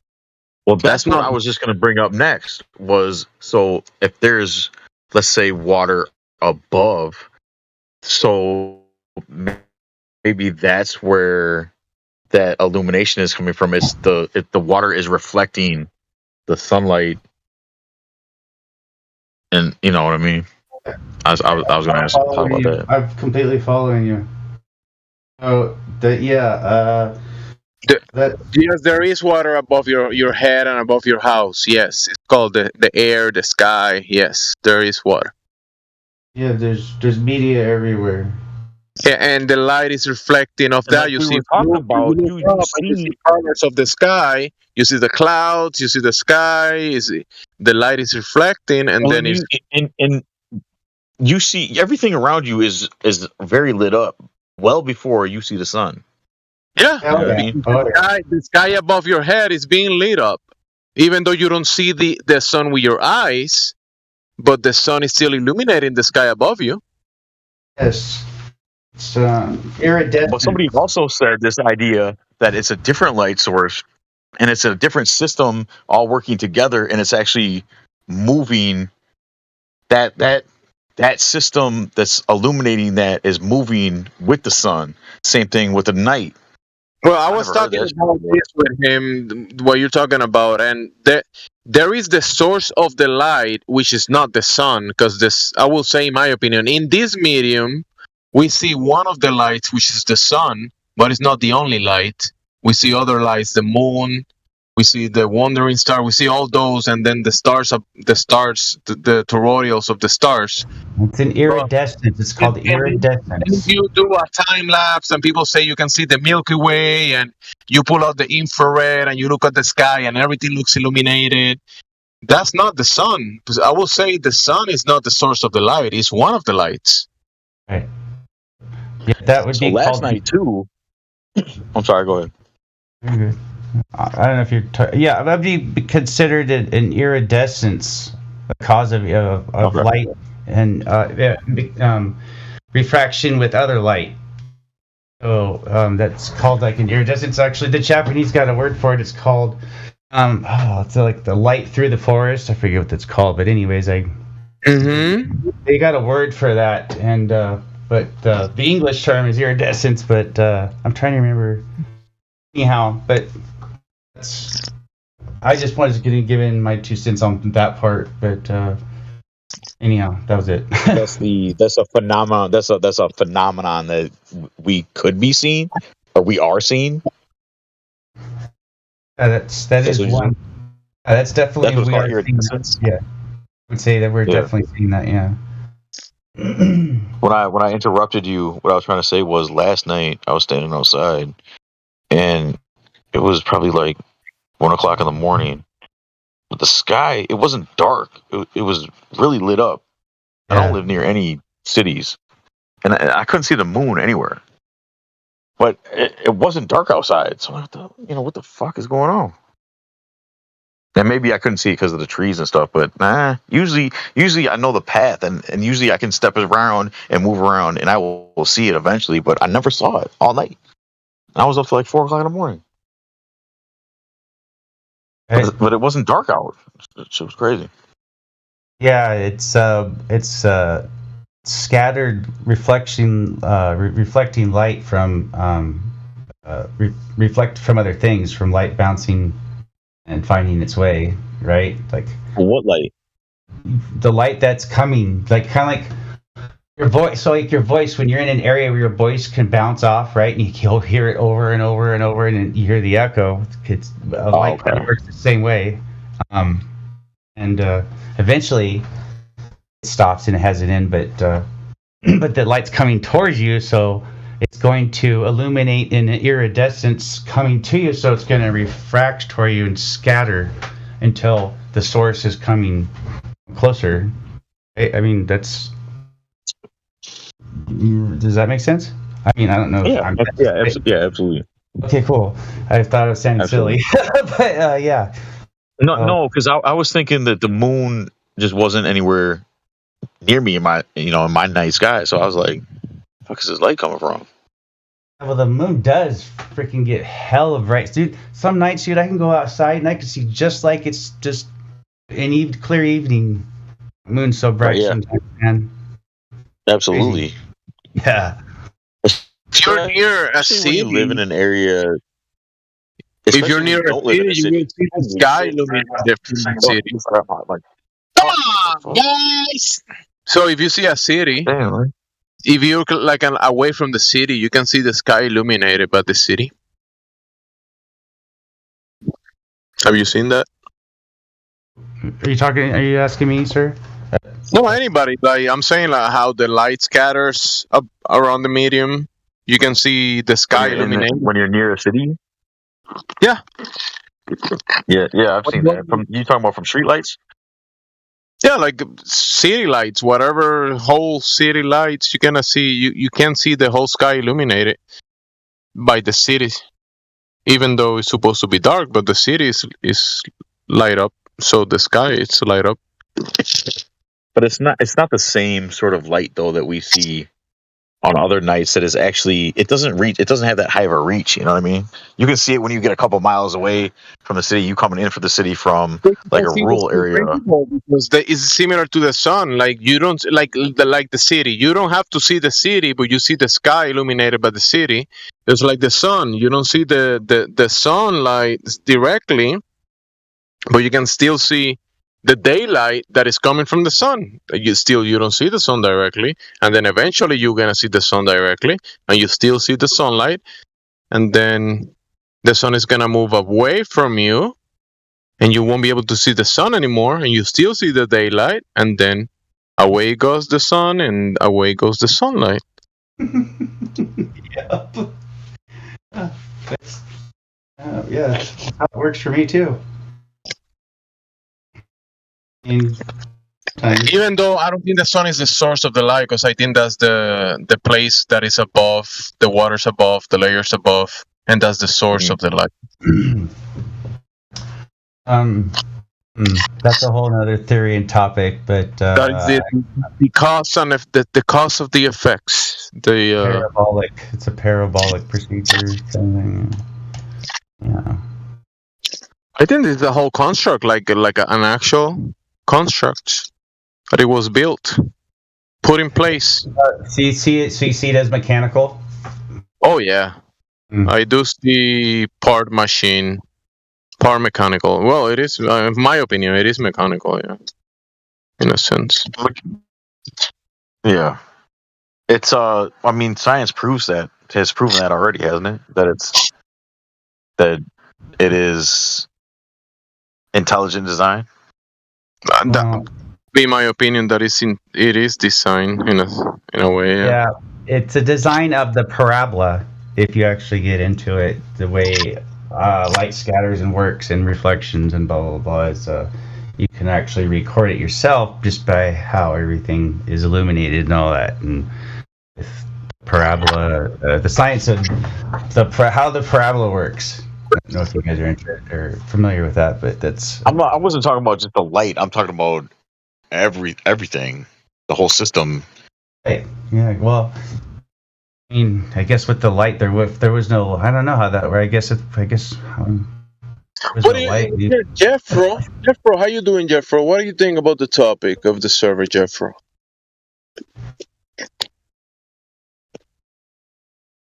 Right, Jeffro? Because Paul. Oh, sorry about that. Yo, can you hear me? Yeah. How you doing, Jeffro? Okay. Hey, I'm doing all right. Cool. Yeah, I just joined in to listen in and see what you guys are talking about. I've been in here before, a couple times. Oh, that's great. Yeah, I see you have VC verified, so all good. It's kind of late for me, so I'm just checking on the new people. So if you have any questions, or all good. Okay. No, I don't have any questions. I was just bored and decided to get on and see what you guys are talking about. Cool, man. Thanks for the reply. Anytime, let us know if you have questions. No problem.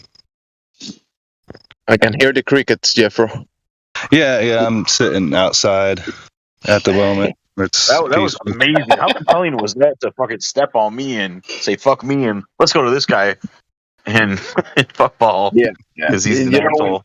When a new customer comes in, and when a new customer comes in and the employees are talking, we stop talking and we talk to the new customer. Right? Yeah, that's cool. But you could have been a little smoother about it. I was smooth. What are you talking about? I mean, yeah, if you're trying to be say fuck me, it was a real smooth way to say, fuck what he just said. Let's go on to this guy. You fucking asshole. Is that too loud or anything? Like the crickets or wind or anything? Like, is that? I like the crickets. Sounds good to me. Oh, okay. Cool. Sounds nice. I didn't realize that the voice was actually that sensitive on here. I wish I could hear it because it's Go ahead, bro. too cold here at the moment. We're not getting any bugs out at the moment. So I wish it was warming up like it was for you. It is for you guys. Yeah, I'm in Kansas. Crickets, I've heard enough of them lately, man. They just won't shut the fuck up, even during the I love day. that. I love that noise. It reminds me of warm weather. Yeah, it's a nice noise. It's a peaceful noise unless you have a cricket that's actually inside your house, and that's really annoying. Or it's just all day long. Yeah. What do you? At your house. What do you? I've actually had that happen. Yeah, it is very annoying, actually. Yeah, they're super loud. Yeah. What's your take on where we live, Jeffro? Horrible. Yeah. I mean, if you really wanted to piss somebody off, a box of crickets in their house. Oh boy. Yeah, it pisses off our cats too. If anybody would like to hear what he has to say on the It's actually a subject, good prank, man. It's actually be a good prank. Oh, that pissed me off. So Jeffro, Yep. what's your How we take? going, guys? How we going? Who's that?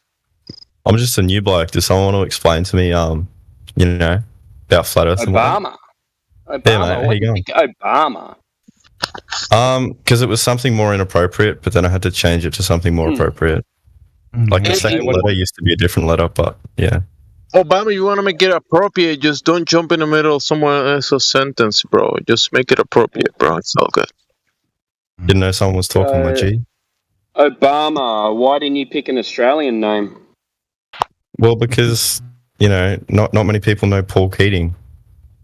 Yeah, but it's a conversation starter, though, isn't it? Well, no, we'll see how we're having a conversation about Obama. Exactly. All right. Checkmate. What's your take on where we live, mate? My take is that we live on a sphere. Okay, Right. cool. Yeah. Have you got any evidence that the horizon is geometric? Geometric. What do you mean by geometric? Okay, well, do you have any evidence that you live on a ball? Any evidence that I live on a ball? Yeah. So there's multiple pieces of evidence, right? Like Okay, Galileo. just one's enough. Yeah, so Galileo's sort of experiments. Galileo? He didn't see us living on a ball. Well, it was more of a measurement. He looked up. Can you tell us what he did?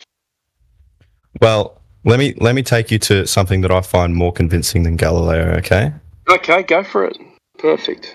There's pictures of this of the sphere. Okay, so if the pictures exist that we live on a sphere, then we should be able to translate that down to the ground and measure the Earth's surface. Yeah. Well, the picture of the sphere shows us that we live on a sphere. Yeah, but shouldn't you be able to then take that down to where we actually live and test it in physical reality? How do you test a picture in physical reality? Well, the picture is of the thing that you live on. So then you go back down to the thing that you live on and you test the thing that you're standing on and measure it. Yes, NASA does provide a scale for that. Indeed. You agree that that's what we should be doing? Well, if you send a rocket up and you take a picture of the Earth, and then you take that picture and look at it, and you see that it's a sphere, that's evidence that it's a sphere. So what happens? Hey, real quick, what happens when the camera is moving and it shows you a sphere, and then it moves a little bit and it shows you a flat horizon, and it moves further and it shows you a concave image? Does that mean that the Earth is a shifting thing? No. Oh, okay. That's Can not you what happened. explain that then? Measurable things stay there. I think. Hang on, dude. Well, it depends what camera you're using, I guess. But like, that's not the cameras that I'm talking about. I'm just talking about. Do you know what cameras they use, or? Well, if something that you take a picture with measures something to be concave, flat, and then convex. Pictures don't take measurements. It's not exactly. You don't take measurements with pictures, do you? No. Well, you can measure what's the picture's taken. Like you can look at the picture, okay, and then you can extrapolate. Picture's a 2D representation of an image, so you can't take measurements from a picture. So if you take a picture of a basketball, can you measure its shape? No. What do you mean measure its shape? No, you can't. What if you take multiple pictures of the basketball from multiple angles? It doesn't matter. Nothing to reference. Yes, it does. How does it matter? So let's take the reference. Let's say you take a picture from a property, right? From my property where I live at, and I take a picture of the building that is next to my property. I know the distance between those two buildings, right? But the picture is not the measurement. It's just a reference. It's not the measurement itself, is it? That's not the picture. That's not what the picture is. Well, go ahead.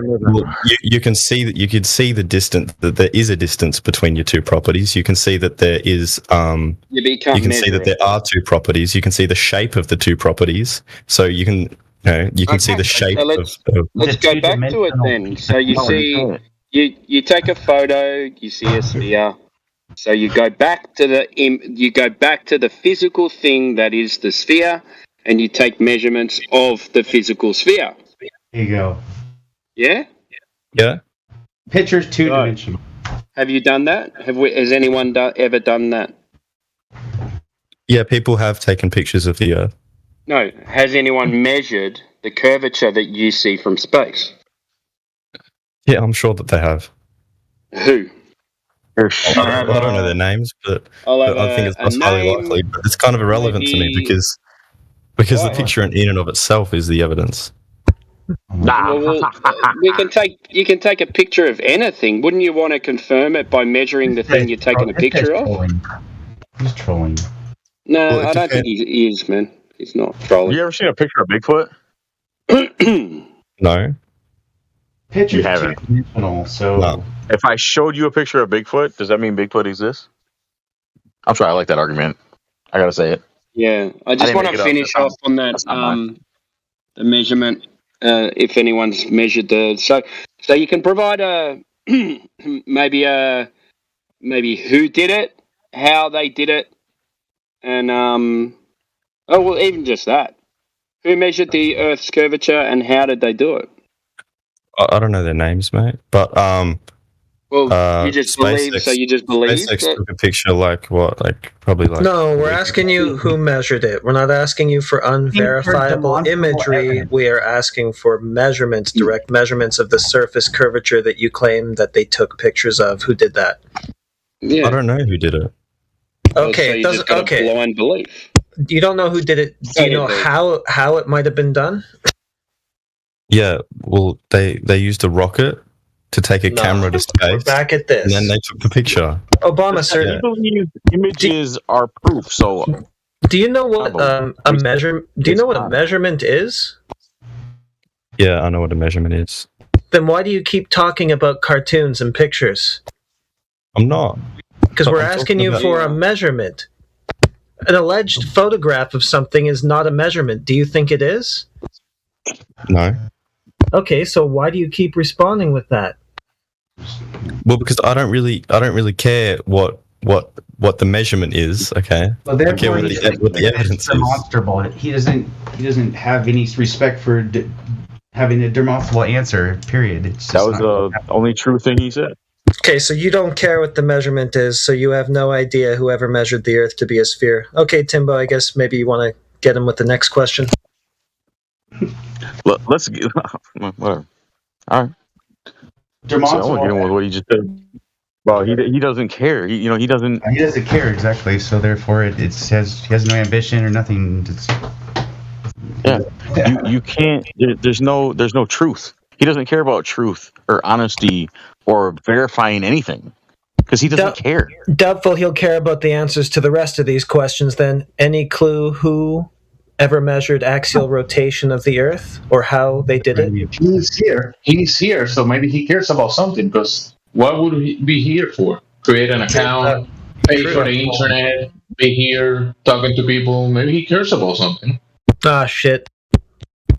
I guess I battered him too hard. He left. Oh, really? Anybody that cares about truth is not going to hold a picture as evidence.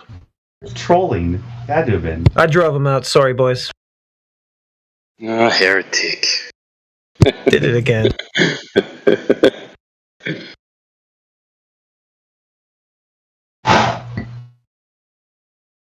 I thought he was going to be one of them. He can believe that the picture. He can believe that the picture is evidence. He just doesn't know.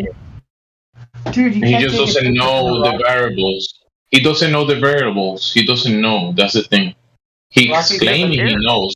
He believes he knows.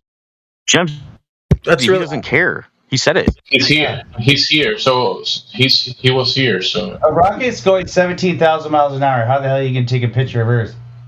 It's really funny though. Here to learn anything or to get some understanding of our standpoint and where we're coming from. That was really funny though. Yeah. Do you know what a measurement is? Yeah. Okay, is a picture a measurement? No. Okay, so what was the measurement? Well, here's this picture. Yeah, that's right. I get disappointed every time I hear an Australian. That was funny. Yeah, me too. What are you saying, mate? Hilarious. I thought it was great, actually. You figure it out, bro. Hey, fuck off, Paul. Say, hey, it made you feel away. I guess I was talking to you. Yeah, I thought you Australians was tougher than that. Funny the fact that a picture is two-dimensional, and then we're talking about a three-dimensional thing, and I don't know how you can use that as far as a measurement when it's a two-dimensional piece of paper. A three-dimensional reality. Kind of silly. Well, I mean, how far away would you have to go to, like, if you were all the way zoomed in on a round object that isn't spherical, and then you just keep moving away from it, At one point, does it? It's always just going to look the same. It doesn't look spherical. Well, take the moon. You could do the same thing with a basketball, couldn't you? The moon, for instance, it moves away from you. I didn't hear you. What was that? Moon. Take the moon, for instance, or the sun. It moves away from you. Yeah. How do you know that? It always looks the same. It always looks the same. Well, I mean, that is exactly what you're talking about. What I perceive and what I see is it's going farther away, right? But it never changes its shape. It just looks round. It doesn't look, it doesn't look like a sphere. Right. Exactly. Because well, and that's another thing too. It's kind of interesting because when you look at the sky, it's if you were. I guess it depends on where you're. So to look at it this way, if you're looking from the sky down or from the ground up, you're seeing a two-dimensional. You're in a three-dimensional looking upon a two-dimensional. You know what I'm saying? Like, it's perspective, right? So it's yeah. It's interesting. And fuck you guys that just laughed at me because I sounded like a retard just now. You guys are dicks, man. I was just saying that it's interesting because when you're above, like in a plane, you look down. It's a two-dimensional thing. But yeah, it's perspective, of course, to the viewer. But when did the Discord become so elitist? But that's an interesting aspect to it. But yeah, if it was that easy to take measurements from a picture, my whole carpentry career, I probably would have owned a camera instead of a measuring tape. Did you have an easy read measuring tape?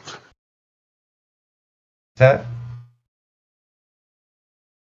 you have an easy read measuring tape? Oh, I'm saying my whole career as a carpenter, if I could use a picture as a measurement tool, I would have a camera. Yeah, I know what you meant. I know what you meant. I was fucking around. Yeah, so I didn't. Those actually fucked me up. when I borrowed a tape or something, I'd be like, wait, what the fuck? Yeah, it actually messed me up. Like I knew Apprentice or something when there'd be 8s on there and 16s. Like what? Anyways, you get the one tapes where it has the millimeters on one side, and it's 8s and 16s on the other side. It kind of messed me up.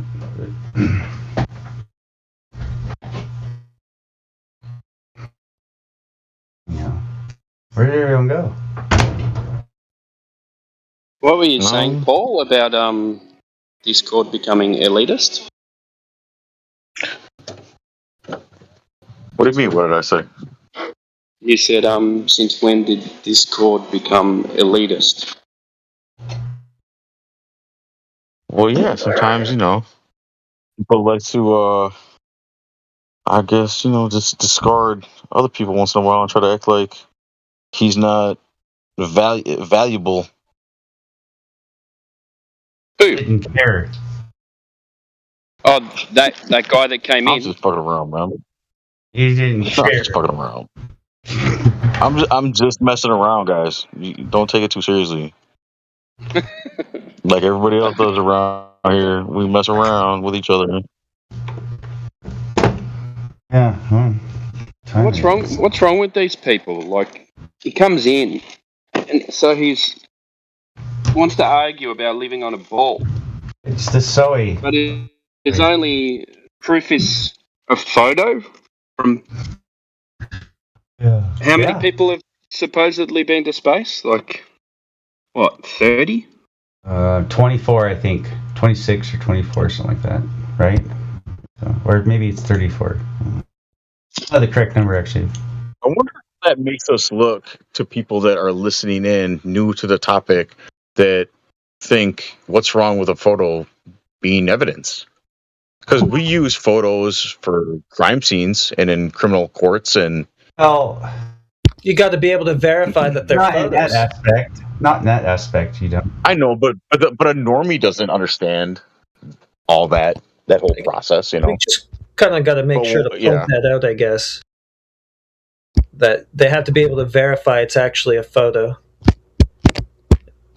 And they're not doing that with anything that's claimed to have been taken from 1 million miles from the Earth. And most of those are just admitted to be composites anyway. So it's just them who come here alleging that they're actual photographs of the Earth. Like the people who put them out, they're not even saying that. Well, the only problem I have with that argument is most people trust the people putting those photos out. And they're not going to accept that lie that early. Well, they should trust them when they say that they're composites. Yeah, you trust them. I know, but they've never heard that though. This is new to them. This is all new. Yeah, and they appeal to authority, and they take pictures as evidence. But if we throw that guy down like that quick, I wonder when he's trying to use photos as evidence. Yeah. He said he didn't care. Yeah, I don't think they're going to adapt to it that quickly. Like, it's just too much of a mind fuck to take it all in at once. Like, I don't think there's anything you can say to them that'll make them go suddenly, oh yeah, maybe well, it's... that's what I'm saying. Maybe sometimes people attack that too hard, and maybe we should just try to move somewhere else. Because it's really tough when someone says they don't care. Well, yeah, that's different, because he did say he didn't care, and I hammered on that point. But where else are you going to go with it? Yeah. Like, what else can you do? Other than say, how did you verify it? What can we do to verify or falsify it? Like, that's all you can do. And if they're not going to get with it, then, I mean, it's just because they're too dedicated to their religion, and that's on them. I'm a bit worried about people that might just listen to that and will appeal to the authority and those pictures and think he just got to win. You know what I mean? I wonder if that. I mean, it probably does. But there's another aspect to this too. It's not about enlightening them per se, but it's about using them sort of like as a demonstration for the people that are watching. For the ones that don't care. For the people who are watching, like, okay, what do you believe and why do you believe it? And let them just speak for the audience. Probably. Got a bit of lag, Paul. Yeah. Shoot. Now you're roboting. I'm sorry, guys. I don't think there's any. I'm not saying you're breaking up again, man. And it's wrong or what's right. It's the most simplest arguments that they should be able to understand is if there is a photo from space and it's curved, then it should be curved on the surface. So we should be able to measure it. And I'm a big fan of water as well. I know. It's simple. They're two simple arguments. Well, because really that's what they say. They're taking a picture of a big ball with curved ocean. So let's just go and see if we can measure one of those. If not... An exo-ocean, but yeah. Yeah, but if not... That can't be the Earth, what they're showing you. Simple as that. But I think Paul might have a point where that's almost too simple for them to get. You know, they just think like it can't be that easy to defeat all this, right? Yeah, I've seen the photo. Yeah. I've seen it. They think there's thousands of years of science and all this behind it, right? So when you can overturn all that with a simple trip to the beach, I think their mind just goes, no, it couldn't be. Not that easily, right? Yeah. What were you saying, mate? Did you say there's only a couple of photos? There's none. Yeah. There's only a couple of photos of the blue pearl. No, they're not. Yeah, they're not photos. Alleged photos. Only a couple that are alleged to be photos. That's what I'm saying. There's only a couple that have been supposedly taken, and not only, they are stitched together, yes, I realize all that, but it's nothing new. And one of them is funny. You know what would have been a good one is say, okay, why don't you go ahead and pull that picture up for us, and we'll go ahead and post it for you. And then you could be like, well, how come North America is the size of the whole one side of the planet? Like, what the fuck? In one picture, and in the other picture you got, Africa is one side. It's pretty crazy how the pictures are completely different as far as scale. You guys got me now? Yeah, I think you're... Well, I don't know. You just talked through the other guy. Did you hear him? You might still be lagging. Was I? Sorry. No, I'm talking to Paul. I think he might still be lagging. I don't think he heard you. Is this better? Can you guys hear me now? Yeah. Hello? Seems okay. Can you hear us? Yes, I just heard. Yeah, I heard that. Okay, it seems like you got a bit of a leg still. I hear a funny noise. Yeah, Paul, you still have a leg, but we can hear you. Other background. What the hell? Fuck. Yeah, sounds like someone's playing peekaboo.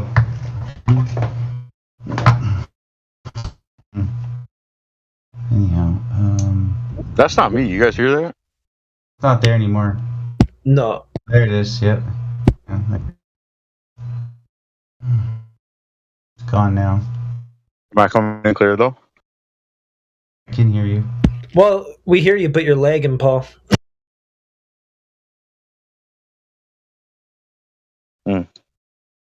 Interesting. You're not now. Yeah.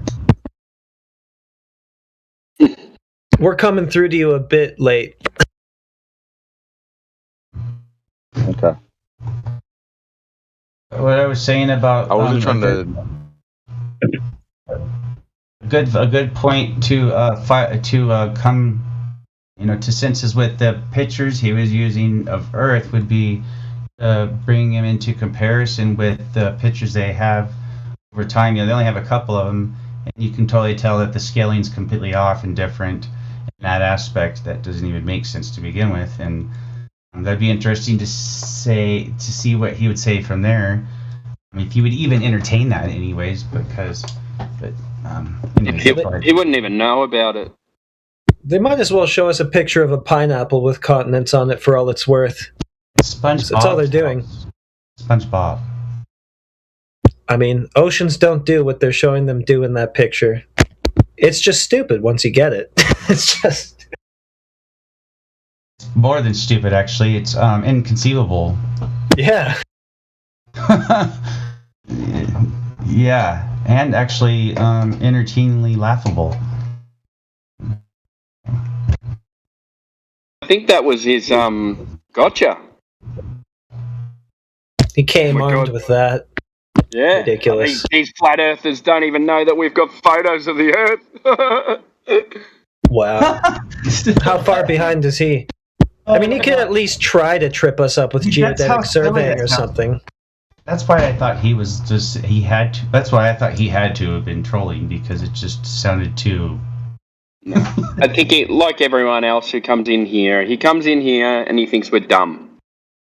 So he goes, I'm going to go and fuck with these flat earthers. And he goes, oh shit, what have I walked into here?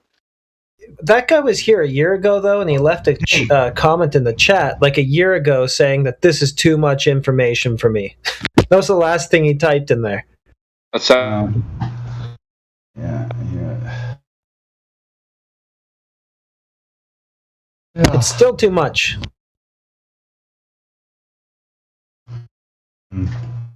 Yeah. Ocean's not bending around a ball. That's just too much for me to take in. Well, I guess as we were saying, it actually kind of is. For people who are really stuck on that idea. What? Lost me. I don't know. Am I lagging now too? No, I'm just trying to understand how water bends around the Earth.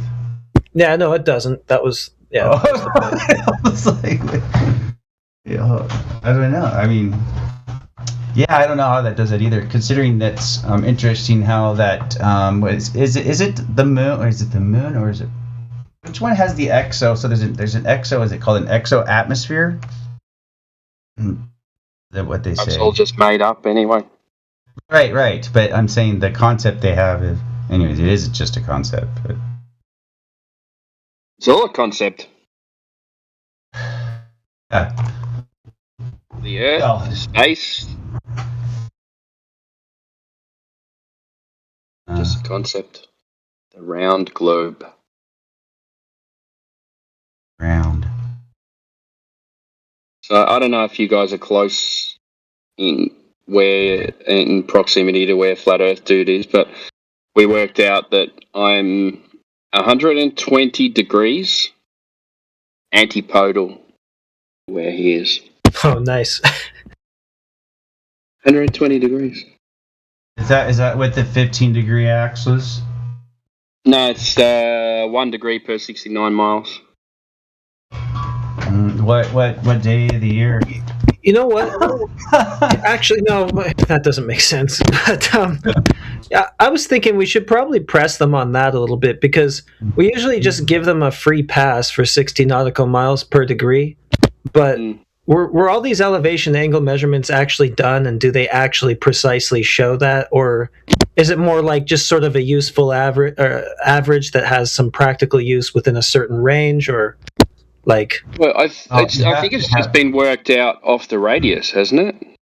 No, they have to start with the 90. They have to start with the 90-degree angle somewhere, or a flat surface. It's the declination of Polaris, right? Yeah. Yeah, I think there was that guy. It's under the maps or something like that on the left-hand side. This guy called something Ribeiro. He sailed around around various parts, and then he said that apparently for planes and for boats, when they use the latitudes and longitudes, they may not necessarily measure the ground, because how would they actually measure the distance they're traveling? Because if they're just basing it off longitude, that's elevation angles to magnetic north or the pole star and so on, other stars. So only boats really, you can really measure it. That's what he was saying, which is really interesting. So however many miles per latitude or longitude, that's a really good question. So have they even tried to do all those measurements, or like when did they do them for like those far northern latitudes? That's a great question. Yeah. I haven't looked it up yet. Yeah. Because I usually just give them a pass on it because it's derivative, and I'm like, whatever, I don't care. You're extrapolating curvature for something indirect. Like, let's just see the direct measurement. But next time they say that, I just want to ask them for the elevation angle measurements and all the distances, and just see if there's anything that they have to back it, or if it's just something that they're saying yet again. Yeah, you could ask them for a citation on that. Of course, it's just something they're saying to bend the truth. It is, because like you said, Timbo, that is sort of like the way it should work on their globe, right? In reality, I want to see how close to it actually is. And I'll bet you that, especially in the far north latitudes, and probably the southern ones too, there'll be a bunch of distortions and stuff that don't add up. And don't forget, you also have scattered light and refraction. Of course, yeah.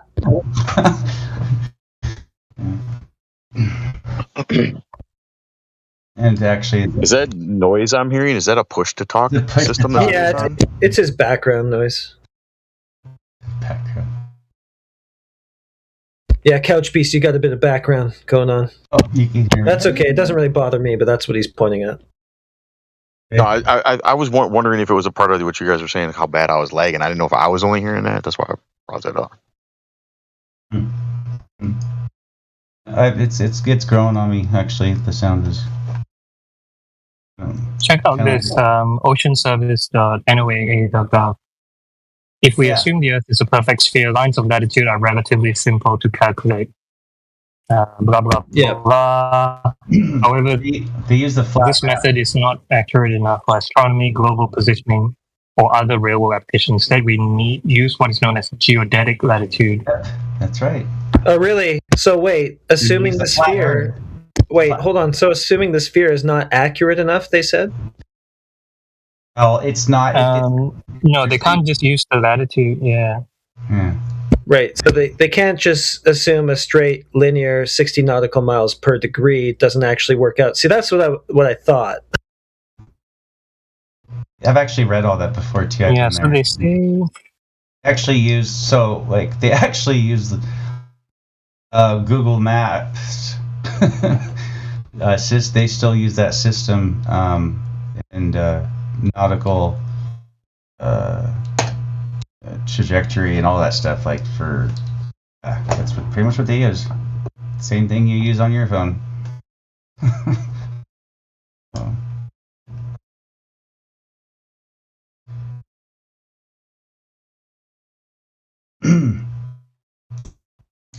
Brian, to be clear, guys, I wasn't trying to judge anyone or the way we go about things. I was more talking about myself when he brought up pictures, because I hit him with that, the whole Bigfoot thing. And I kind of caught myself and thought, maybe, that's wrong and I shouldn't do that. And so I wasn't And then I was just trying to spitball with you guys, like trying to come up with another idea of maybe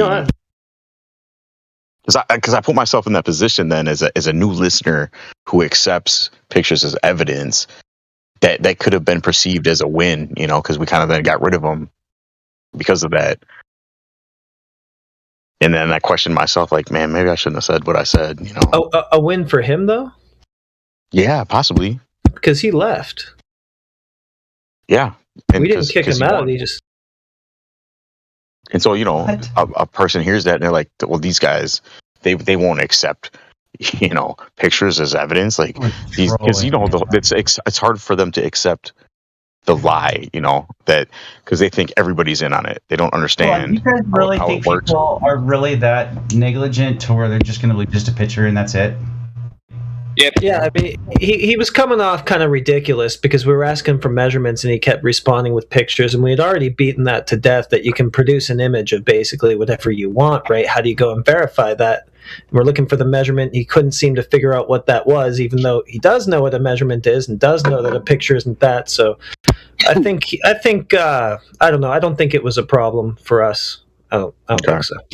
Yeah, I don't see how you could walk away from that and think that that's a win.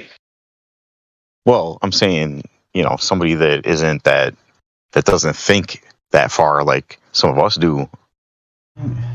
Maybe it'll steer them away and they'll leave. Well, I don't think. Yeah, but I don't know. Like if maybe they'll go back and look and say, okay, well, if he's saying these photos shows curvature. And this guy's asking, we need some measurements because if the picture shows curvature, then we should be able to relate that to the Earth because that's what you're taking a photo of. Then that person listening would go, I need to look at who measured the Earth. And then they go and find out. No picture and they come back with their costume. No picture actually shows curvature. They're talking about pictures from space. 2D. It's 2D. No. Yeah, but he just said pictures that show curvature. It doesn't. It's 2D. He's talking about a picture from like a satellite or from space. That's what he's talking about. 2D. It doesn't show. Oh man, it doesn't matter. We're just talking about something. Hey, no, I understand. Sorry. Okay. Yeah. Everyone knows the picture's 2D. Yeah, but they think that they see, even though they don't see it, they think they see it. That would be my argument with them, though. I would be like, well, that's 2D, so how do you measure 3D on a 2D piece of paper? Like, how do you do that? It's impossible. Literally is impossible, so... Yeah, I'm not arguing. Yeah, no, I mean, that's where I would stop it logically. I mean, if you can't go move past that, then what the fuck? I mean, yeah, but I do think. Sorry, go ahead. No, I was just saying, I do think if,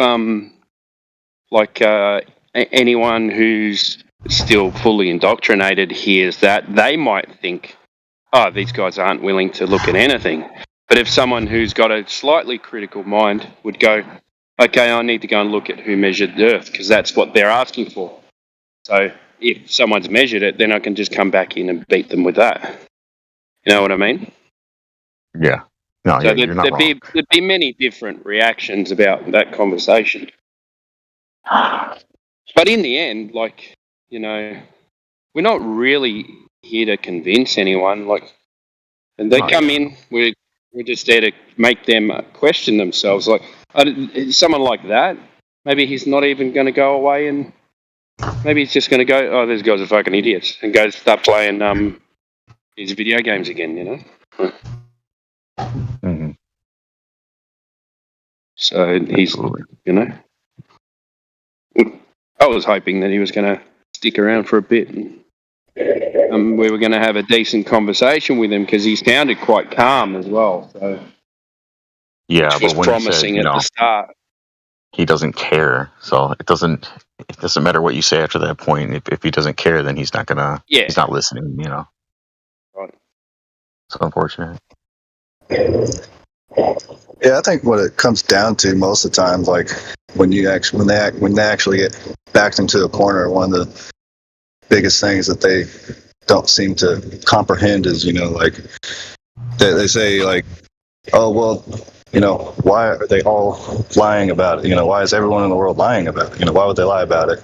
And then that's just like, stupid idea to them. Like, even if you did prove to them that, they admit that these photos are all fake, the only reason that, like, when it comes down to it, to me, like, seems like the biggest reason they believe it is because they don't see why they shouldn't believe it. Yeah, they don't see why anyone would fake it. Is that what you mean? Yeah. Like, because, all the other, Russia, China, all these other places that supposedly, been to space or whatever, they think that, they can't see how they're all lying about the same thing. Yeah. They don't Everyone's got a space program. And everyone's taking a picture, right? So that's why I was thinking, like, everyone's taking a picture of something, and they that picture to them is real, but any claims made about the picture other than, but to them it doesn't matter because it's real. So they're not thinking, That's what I was just. But you can even say to that, you can just say, like, okay, well, you've got a reference frame, you've got a reference point for that photo that you took because you've seen this stuff before.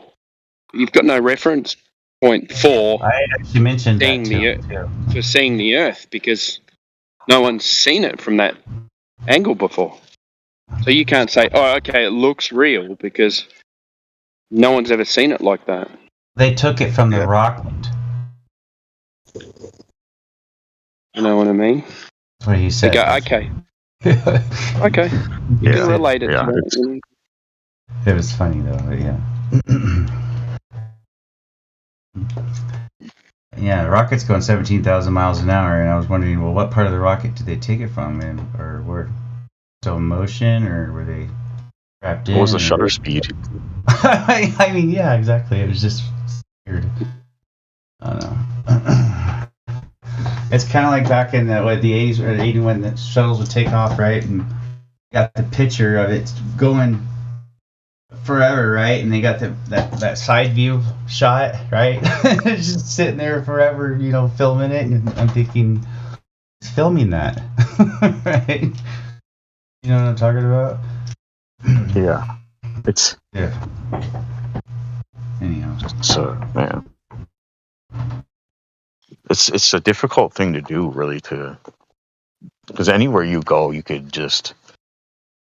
There's a lot of people that just can't absorb certain information or even have a general understanding of what we're trying to explain, And that's why I think the pictures thing is a hard thing, because they just think they hear us say that it's not real. Pictures aren't real and they don't exist, kind of thing. And they're like, well, yeah, they do. I take pictures all the time.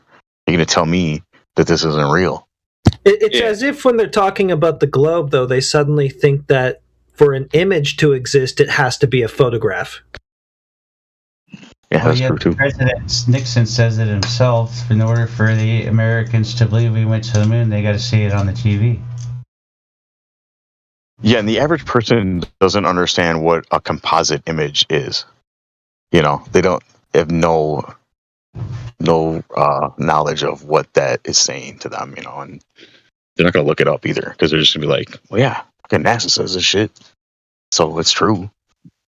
But see, even in those terms, composite image, they'll still say, yeah, it's a composite image of the globe.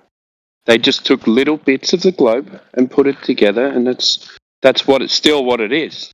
So. But people hear composite image and they think like it's a large number of small actual pictures that then they piece together to show you the whole thing. But that's not what it is at all. Even that's not what it is. What's his name gave that argument? He was a Glober. What was his name? One of those guys on the YouTubes.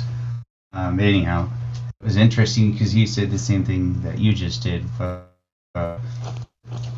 That satellite from Japan or something that takes a picture every hour or 2 hours or something, and it takes like 24 hours in order for them to get the whole picture of Earth.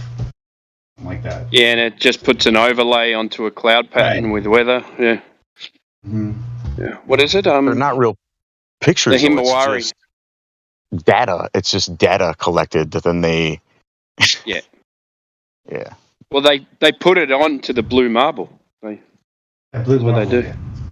Right, and they give it color, and it's not. Yeah, and then they get the weather patterns, It's Mr. Rogers. and they overlay it onto the blue marble, and they say that's what it was doing. That was your Earth 12 hours ago. Because I used to think that myself when I heard composite image. I just said, "Oh, okay, yeah, composite image." They are photographs, but it's a bunch of photographs that they have to take and they put them all together to give you the entire picture. And I think that's what everybody fucking believes. Right, but the funny thing is, you got other telescopes that are taking pictures of the Milky Way, and not only that, you got some telescopes that actually take pictures of the past. Like what? See, and I'm glad you brought that up too, because I have P1000 and I use it and I zoom in on stars and stuff, and I look at stars and I think that's what it actually looks like. However, somebody showed me a guy that has a YouTube channel and he takes pictures and zooms in on candles and lights on cell phone towers. They look exactly like the images that I've taken of stars. I'm like, what's we had him. On, man? We had him in here one Sunday. We brought it. Spike brought him in one Sunday and came in for a show. And, his name Ron? Is that his name, Ron? Yeah, Ron Stelberg. Oh, what is it? Something like that. Yeah, something like that. Does he have a YouTube or something? Yeah. I feel like I wasted my money on this P1000, man. I can't.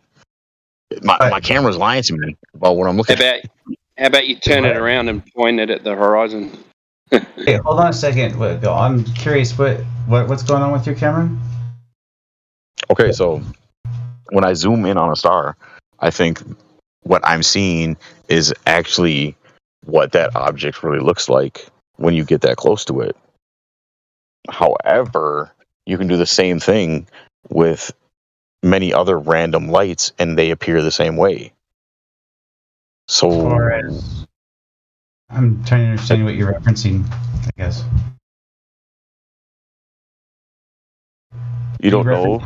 No, I'm saying, are you referencing the moon to another star you're zooming into? And you're saying it looks the same? Moon? No, not the moon. It's what it is that the camera can't focus in on that piece of light.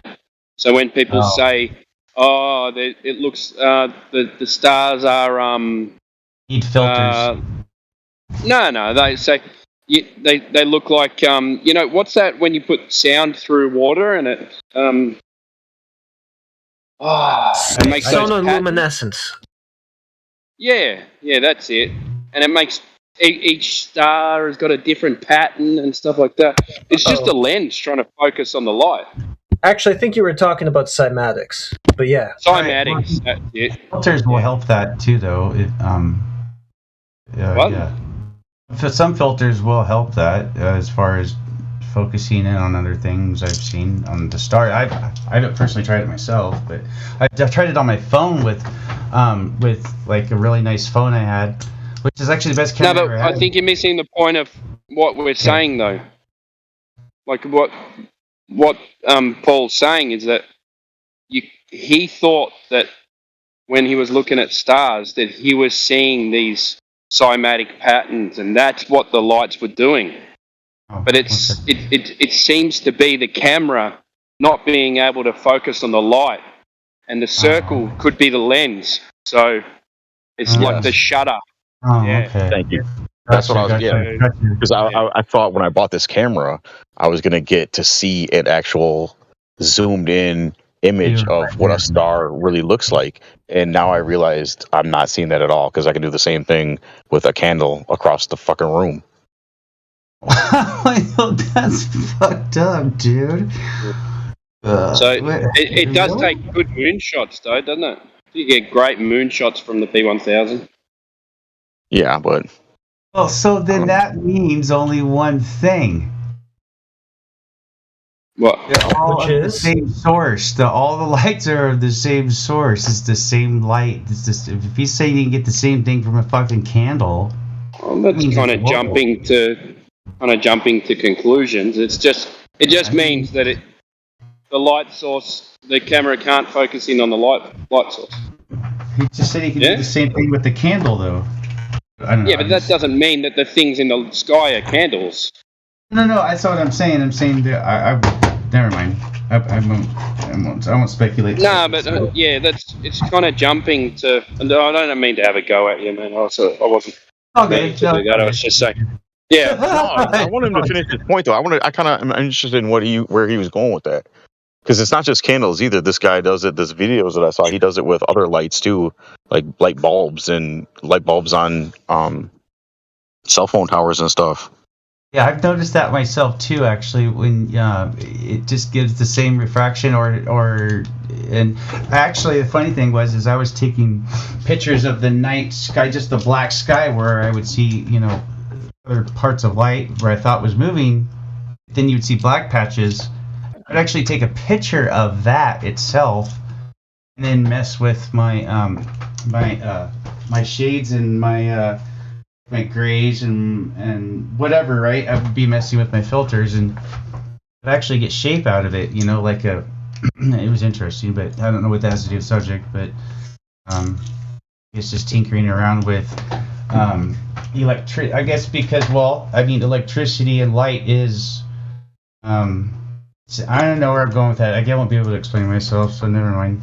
Anyhow, yeah, it's just interesting because if you look at the sky of the stars, right, they're all, you got as a big old sun.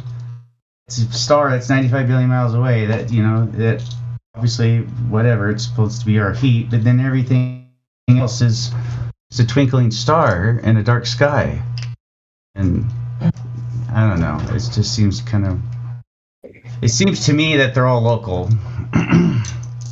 Obviously, but and when you put your camera to it and you can't get it, so what, you get 73 miles, right, to, they say, out it takes 73 miles or something like that to take a rocket outside Earth's lower orbit or something, right?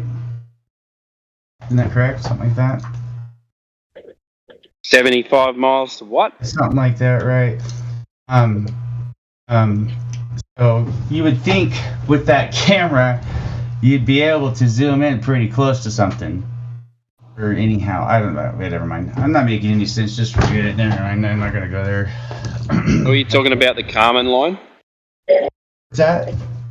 I'm just going to stop it right there because I'm not going to make sense of it right now. I've been all night with this, so it's pretty close to my bedtime. But anyhow, yeah, fair enough. Right there. Yeah, thank you. Hey, I have a question. I haven't heard anybody really talk about this particular thing. But you're looking up in the night sky and you see what looks like a star, but it's moving across the sky at a pretty good speed. They say that they're satellites. They were talking about this. Well, before I even became a flat earther, I've noticed these, and I've never heard anyone call them satellites until recently. But when I was looking at them, I never really seen them go in a straight line. I even seen them zigzagging. Now I'm not I'm not saying they're UFOs or anything. I'm not saying what they are. I don't know what they are, but I know that they're not satellites based on how they explain how the satellites orbit around Earth.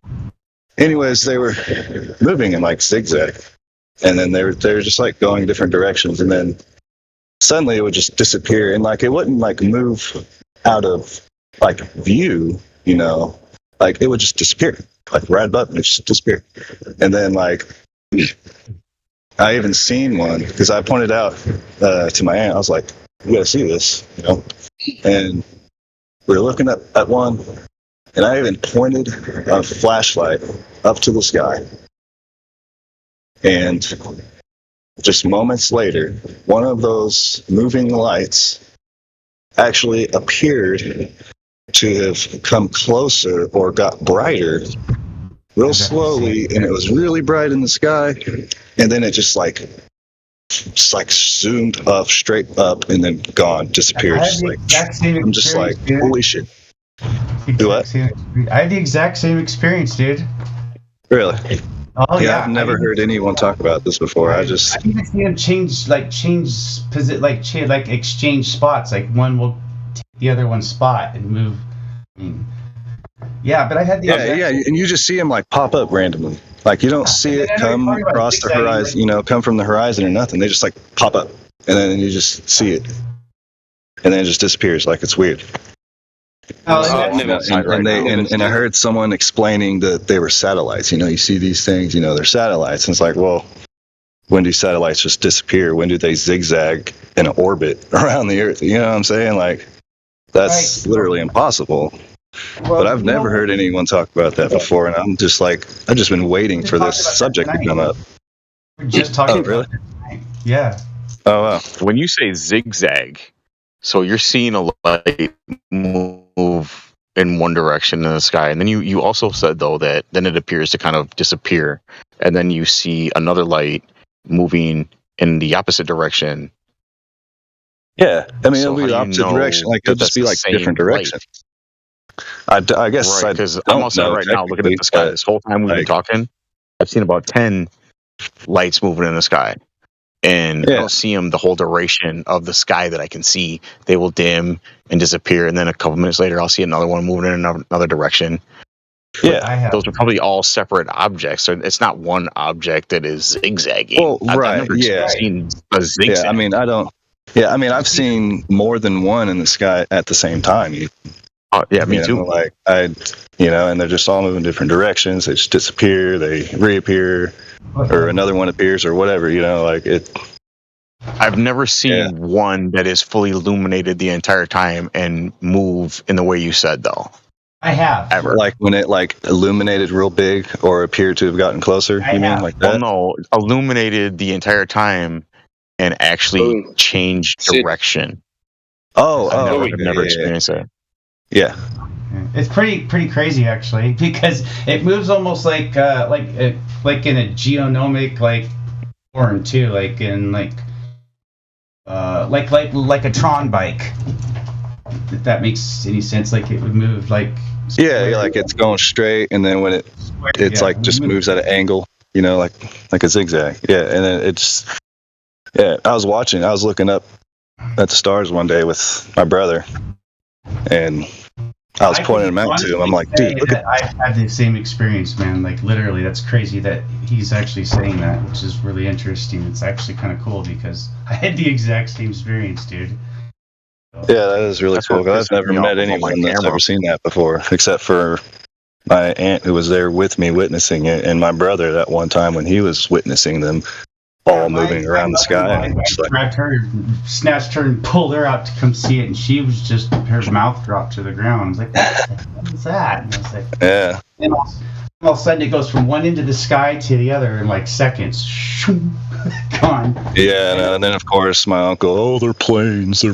Like, dude, you're stupid. That is not a fucking plane. I hate. See that blinking light right there coming? That's a plane. Like, it's so stupid. I have seen one like you're talking about. So I've seen it completely it was very strange. I've had an experience to where it would literally just light up super bright, right? And then dim down and then disappear. Yeah, I've observed that actually too. Yeah. And that was pretty wild. And then I've also experienced a shooting star that went by me super fast and it was super bright to where it almost blinded me. And then that was the weirdest experience I ever had. But other than that, that's it. Yeah, and I'm just kind of waiting for someone to because I don't have a telescope or nothing like that. So I'm just waiting for someone to actually get video of this and bring it up in an argument against the Globers Because you can't just bring this up in an argument because, like, they, there's no video, no pictures, none of that. Let me tell you why it won't matter. Because of exactly what I was just talking about. Because I've done this one night when I was taking pictures of stars. I saw what I thought was a satellite.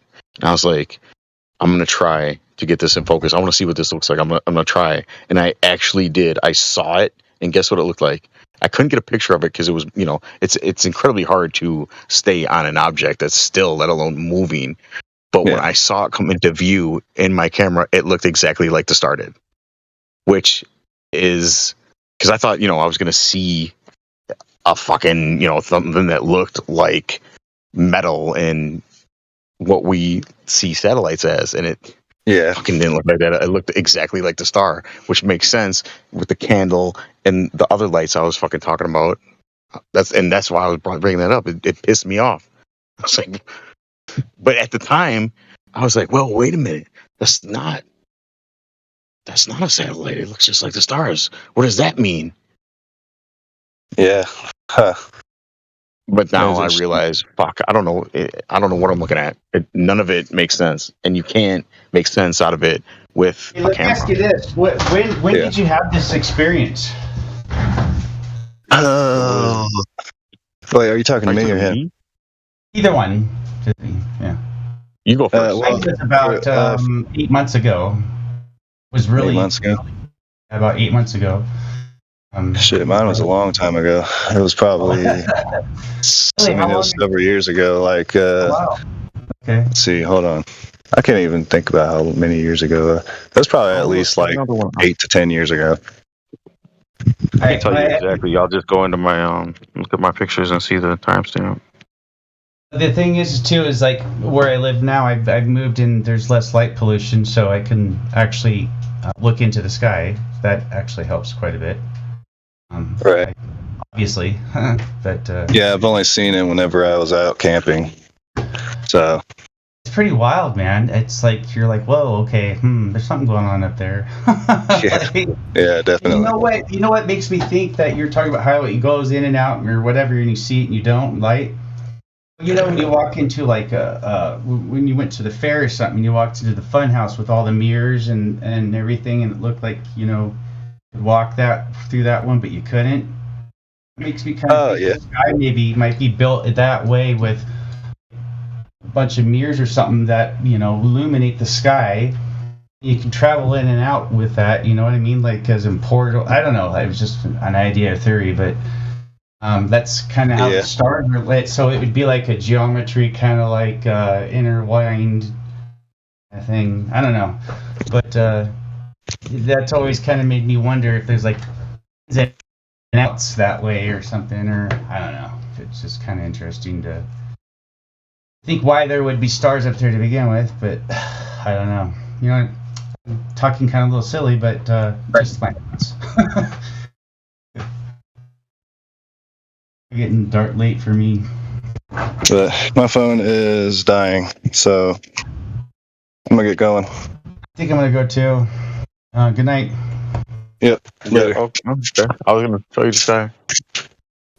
You don't care? That's all right. That's cool. What's up? It don't matter. I was looking for that picture because I thought you wanted to know when I observed. What I observed. No, I'll wait. That's chill. All good. I'll chill for a minute. You gotta go. That's cool, man. No, I don't gotta go. I'm looking at it right now and going fucking blind, and it's so small I can't read it. I've got It said November. Wait a minute, November. Let's say 2019. Here, I'll throw it. Maybe the moon, where the moon turned into two moons. It's kind of crazy. Yeah, I've never seen it.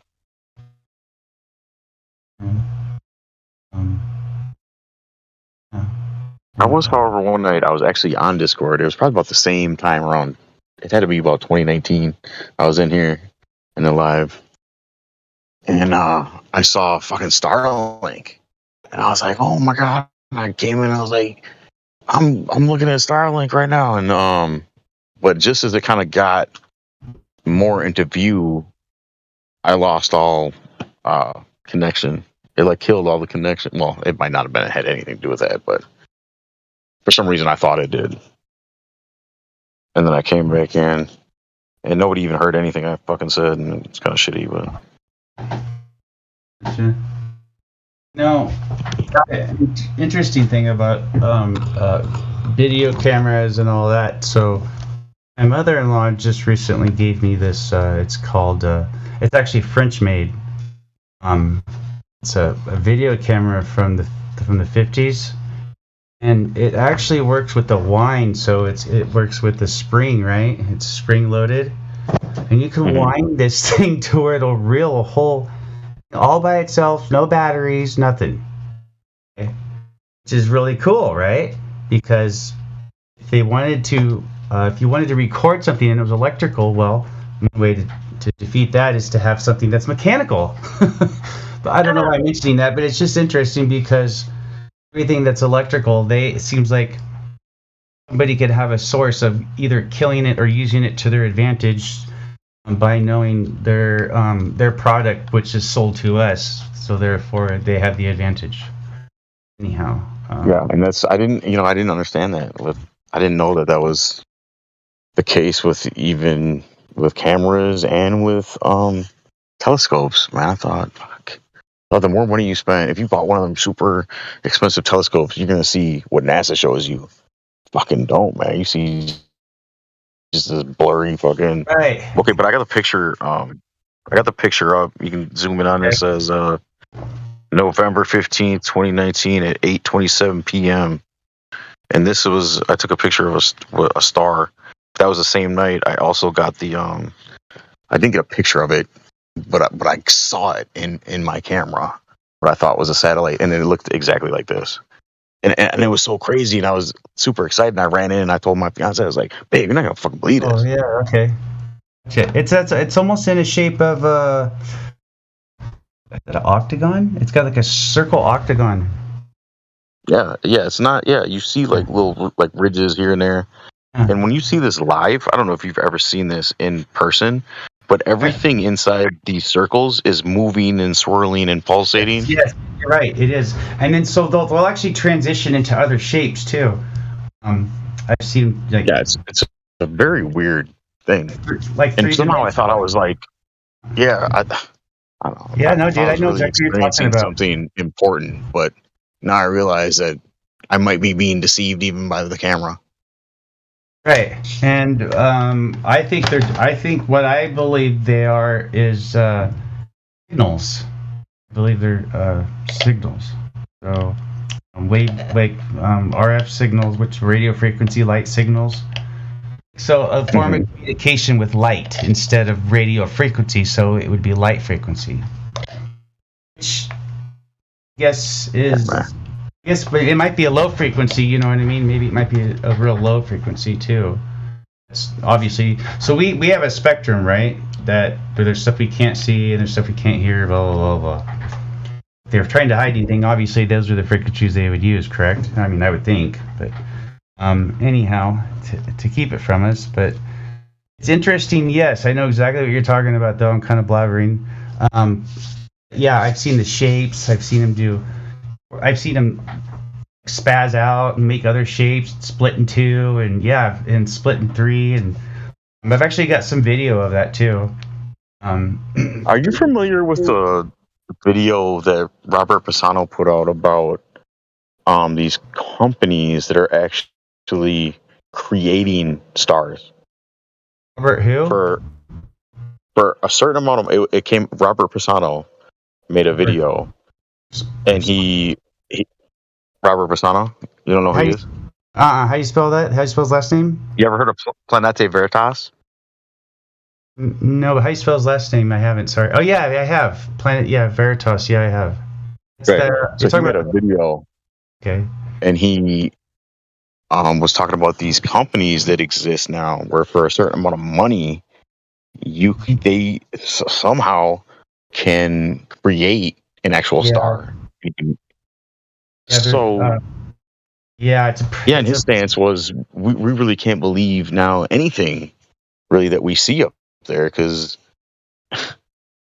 how do we know what we're looking at wasn't just created by, I don't know if they were Japanese companies or Chinese companies. I can't remember all the details. But now, if you're big enough elite company, you can have your own satellite, pretty much, blah blah blah, with your own programming and overseeing your business, blah blah blah blah blah, and it's a supportive AI pretty much in the sky. But there was because I've actually know exactly what you're now. I didn't see it through this, but I forget what the project was called, but it's a project where you can purchase your own, and it's a cube in the sky or something. They call it like that. I think it's called AI cube in the sky or something. I can't remember what it was, but I've seen either that or it's similar to what you're talking about. It's for like the elite corporate functions of overseeing and empowering themselves through AI. If that makes any sense, but. I know what you're talking about. Okay. Makes sense. That is sounding crazy. Yeah, I'm like you though.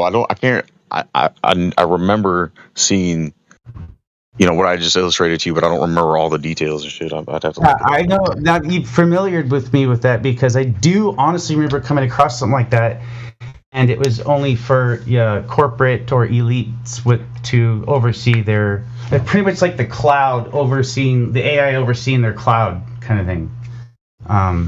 Anyhow, it would stay in the sky for so long and blah blah blah blah, and you can program it and put whatever you want in there and something like that.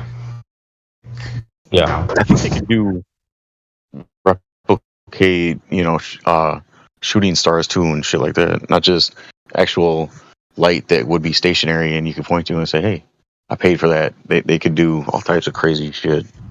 Yeah, they probably can laser you down too, fry you if they want. I imagine.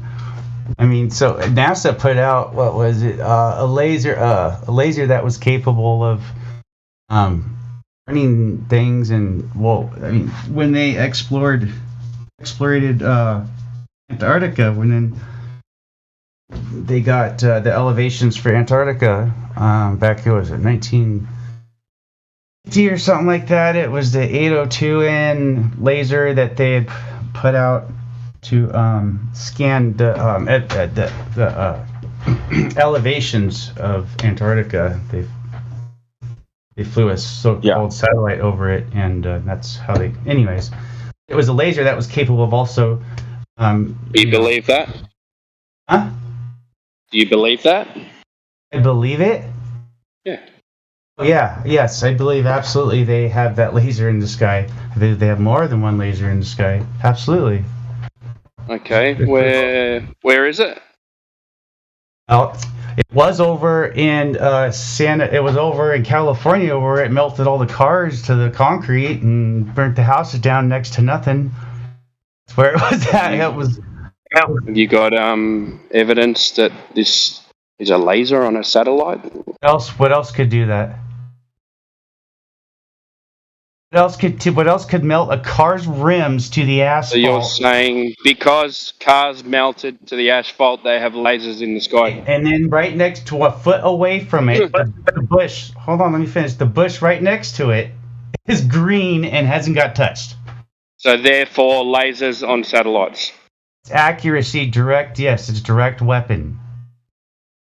So see where I'm going with that? What's that? I don't. You don't? Things heated up and melted, therefore we have lasers in the sky on satellites. It's a big leap of logic here. Balloons then, whatever, however you want to look at it, on planes, whatever. I'm saying... On my plane, man. Lasers is what I'm saying there. It's a big leap of logic, yeah? Like, you're going from things heated up and melted to... Okay, well, that means that there's lasers in the sky. Well, they're using some type of direct energy weapon, yes. How do you know that? Because of the accuracy, the pinpointed accuracy for each individual house is burnt to the freaking ground. Nothing's left, no metal, nothing. Things look like they've been pinpointed, therefore we have lasers in the sky. Is this Couch Beast talking about lasers? Yeah. Yep. Oh, okay. I just realized that I was confused. I thought you were somebody else, man. You sound like somebody else. You're not a flat. I think he's been in here before. Who? I think his name was. I just noticed he doesn't have a flat Earth roll. That's interesting. Oh, I was just saying. I don't know what else would be so accurate to burn down houses and, and then not take the shrubs out. How do you know? How do you know that they're accurate? I keep telling you for some reason, and I don't know. So now we go. Okay, things heated up and melted. Yeah. Therefore, lasers in the sky because they're so accurate. Look, you can go check out. It's a bit weird, man. The videos and the documentation and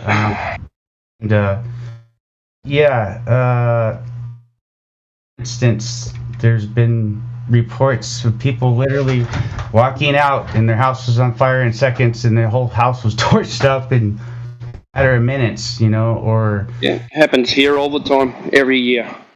Right, but what I'm saying is the house is literally fires all the way down to the ground, along with the metals and everything in it. There's nothing left, and then literally 6 inches to a foot away from the house, all the green bushes are green and still there. Hey, Couch Beast, though, the only way this is what I'm thinking. You've only seen that in a movie. So you never saw an actual laser destroy something like that, right? So you think the only possible way it could be possible is from a laser, because that's the only place that actually has ever existed is in a movie. I've never heard that before. Oh, I can build a laser to where I can light something up on fire and torch it. I don't understand. Go for it. Maybe the military has them right now. I don't understand. They actually use them. They've displayed them. They've actually brought them out. They've actually have a publication on it. So, right. I don't know. I don't Is there live demonstrations of this taking place? Yes. I'm just asking. I'm not saying you're No, it's bullshit all good. You guys, I'm just saying, and it's interesting if you do some research on it and you go actually check it out. It's pretty wild, man. Where they have this whole neighborhood, okay, and not one bush has touched anything, and all these houses are torched, and the cars are lit, windows, everything. The car literally got sandblasted. All the plastic, the windows, the wheels are melted to the ground. It's pretty wild, dude. But you weren't there. There's lots of live. Saw it on TV, yeah. Saw it on TV. All right. Hey, it's all good. I said. Well, it's that, I'm just trying to point out that you went from there was a bushfire and it melted a lot of things to must be lasers in the sky because they're so accurate. No bush. I was just saying this direct energy weapons most likely wasn't the fire that they said it was, because a fire has to have it didn't spread the way it did because it didn't jump from house to house for the simple fact that the bushes in between it are still green in every single. Fires can jump, yeah. Okay. Yeah, that's my point I was making. In Fires between the jumping. jump. I didn't know they don't do hurdles. They don't jump over. Yes, they do. Yeah, they can jump. They can jump kilometers. Like, I don't know. It happens. We see it here every year. Okay. Just trying to figure out how it didn't burn any of the trees. And then, so some of the trees actually were burning from the inside out. But anyways, it's just interesting. That's all. Okay. Yeah, that's all right. I was just saying. I was just trying to point out where your logic kind of went, Must be this because of this. Must be. Has to be. It's the only reason why. Well, it does sound. It makes logic sense. How a fire gets that hot in a house, how would it? Do you know how hot? Do you know how hot a fire gets when it's in a house? Yeah, it shouldn't get hot enough to burn and toast everything all the way down to the ground. including How do you your know washer that? and dryer, your hot water heater. I mean, dude, that's pretty crazy intense hot. You storing Yeah, home? fires get really hot. Okay. Oh, a car all the way out onto like the street, melted all rims down to the bare metal.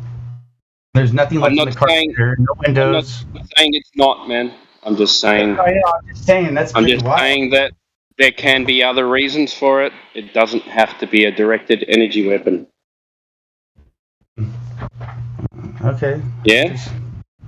I mean, You said it has to be. It's the only way. how hot does it get in a neighborhood instead of a forest? So the only way you can get a fire like that is with a directed energy weapon.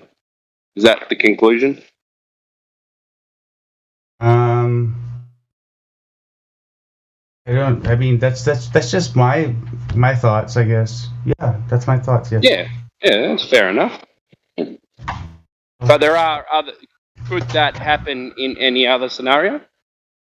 Could there be another way that can happen? Well, the thing is there hasn't been another scenario since this. The only other scenario that's happened since this was actually 2 weeks ago when a meteor hit a guy's house, right? He stepped out of his house, and then all of a sudden his house was torched to the ground completely. A meteor hit a guy's house. That's what they said, yes. Where have you got an article or? Yeah, I do actually. Yeah, I do. He was actually a guy in. It's just interesting stuff. That's all, man. And I'm not, it's just my thoughts, and to hold me to it. It's just a speculation of thoughts, and really some of the research I've done. And that's all.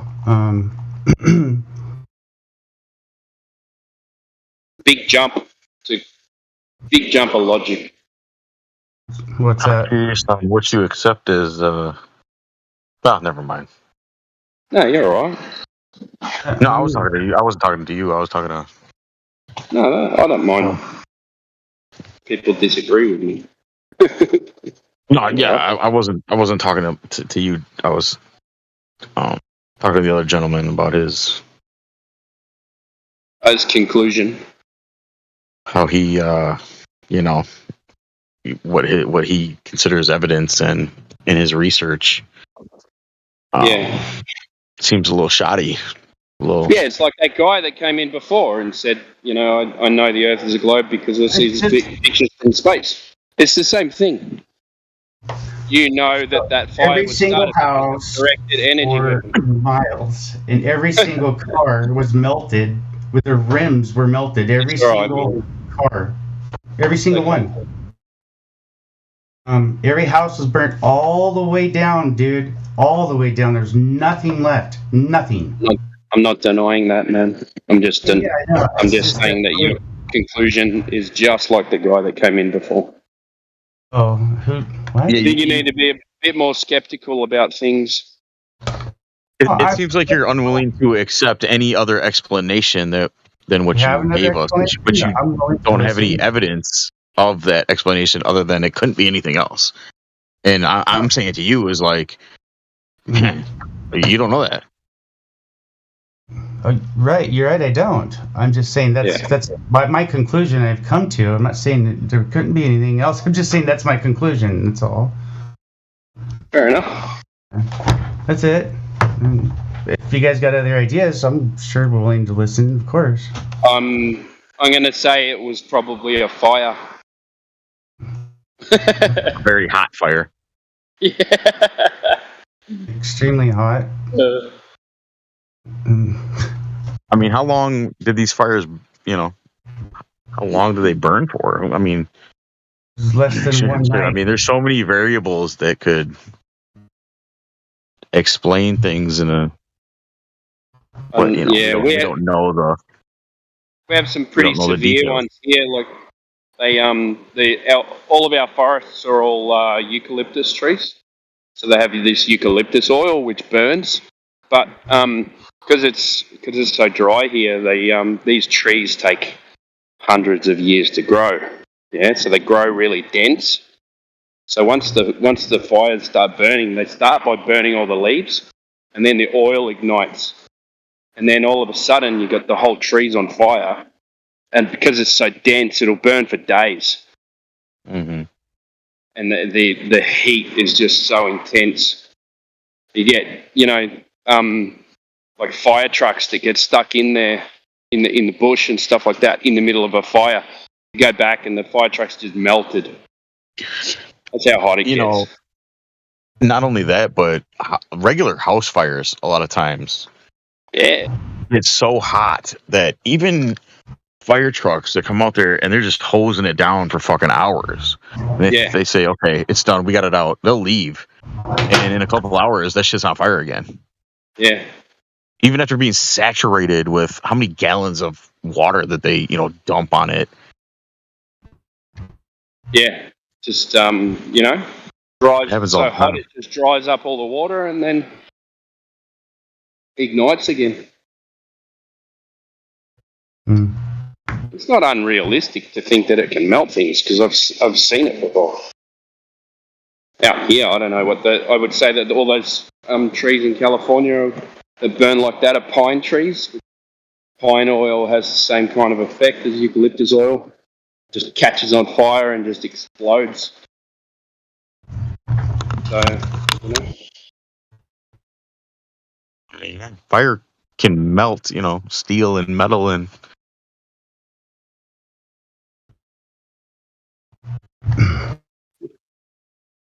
You don't need a laser.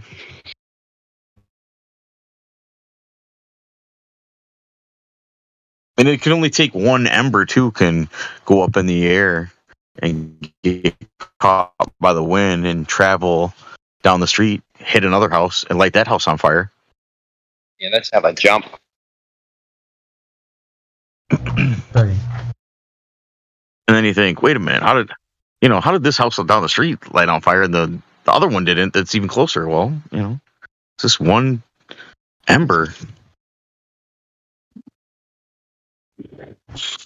Yeah, we have them here when it's hot. When it's hot here, it's really windy. So you get these really hot winds, and then as the fires kick up, it creates even more wind, and we get these fire tornadoes. Oh yeah, I've seen those. Yeah, I've seen that. Yeah, and then the wind picks up, and then these fire tornadoes will pick up like a branch that's on fire and send it a kilometer down the road, start a new fire.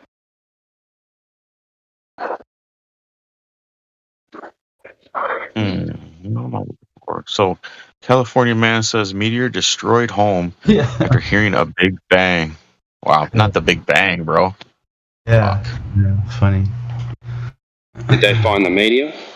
No. It gas bottle blew up. It was a meth lab. Just thought it was funny.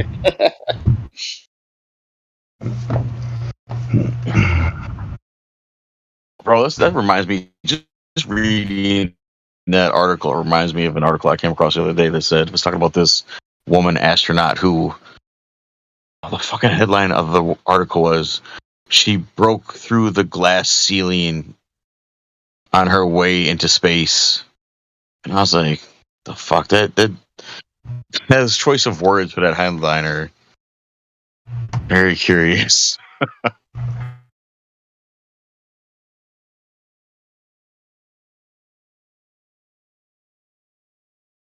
It's Big Bang one.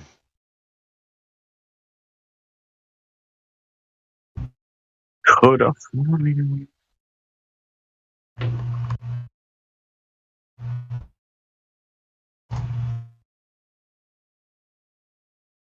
Yeah, I guess, after the last decade and a lot of stuff coming out about conspiracy and all that, you could say that Flat Earth is kind of like a gateway quote unquote drug. Not really a drug, but, a gateway drug to conspiracy. So I agree with Timbo that, we got to be careful and keep it sort of, what we can verify and all that, because they are obviously the spaces for speculation and, going off into a lot of rabbit holes. Because the moment you start, though, you see, all kinds of stuff that may or may not be true, but it also gets pretty dark, I think, and depressing. So yes, I agree. Keeping it on flat and Yeah. Sometimes I get worked up too, and I'm in my head. I get it. Yeah. But anyhow. Yeah, I mean, I guess that the benefit of this server is keeping it on, gathering knowledge, gathering data, trying to keep things as what we can verify, what we can test, so that we don't. I know I'm also guilty of going off in the weeds, but I have realized that by keeping it sort of more toward what's testable and verifiable, then I think it keeps things sort of accessible as well. Because I mean, the whole directed energy weapon thing, but unless we can verify that in some way, whether it's true or not, it's it's a bit difficult. Does that help you though? Are you coming away with anything about that idea, or are you just gonna believe that it has to be lasers still? I'm not. I've already answered that question, but I'm okay with how things ended, so I'm cool. It's all no big deal. And I'm sorry, I must have missed it.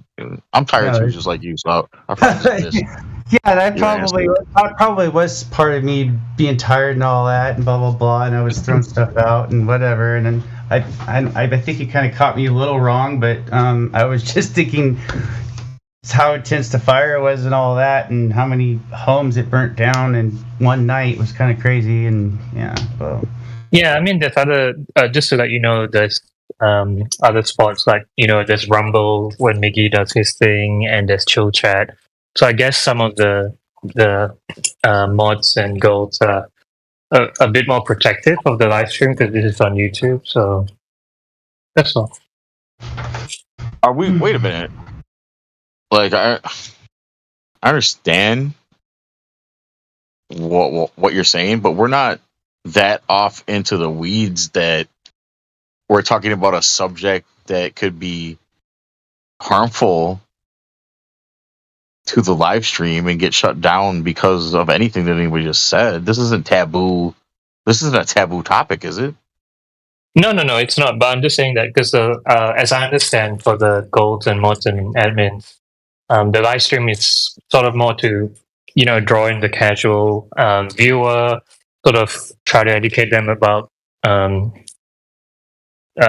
globe versus flat, that kind of stuff. So not that it's a taboo or anything, as I understand, but just being cognizant that there's other. I mean, I'm only valued, so this is not policy or anything. I'm just thinking, since I rejoined after a few years off, it kind of makes sense that to just be a bit mindful of the YouTube thing. I'm not saying it's wrong, but I'm just saying why I think Timbo was just being a bit more sort of strict on that. Again, it doesn't bother me. It's fine. It is what it is. Big deal. Yeah, all good. It's interesting. Okay.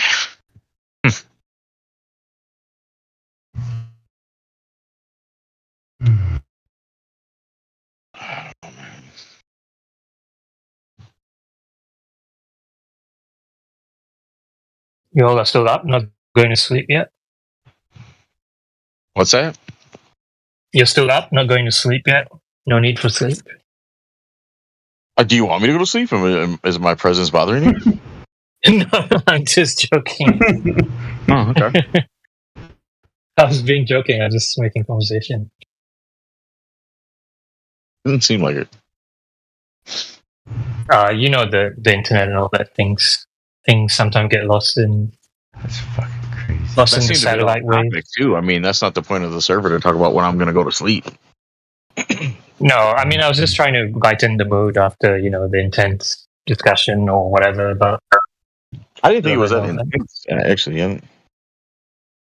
Oh, okay, yeah, maybe. It's pretty cordial, I thought. Yeah. think it's important to try to help somebody that makes statements like were made, even though it is slightly off topic. We weren't going to rail on it for hours. I think it's important to try to help him understand the things that he had just said. Yeah, I agree. Fair enough. Yeah. Like I said, I'm not a model gold or anything, so I'm just sharing my 2 cents. That's all. Hey, leave me alone. My dog's bothering me. He's like, "Arr."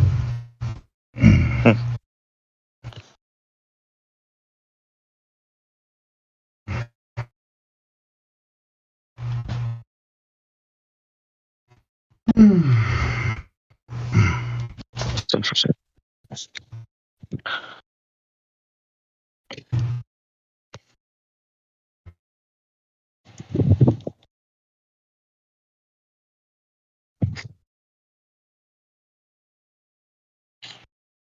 Yeah, I'd like to. There's a video in there of aerial shots. It's kind of interesting because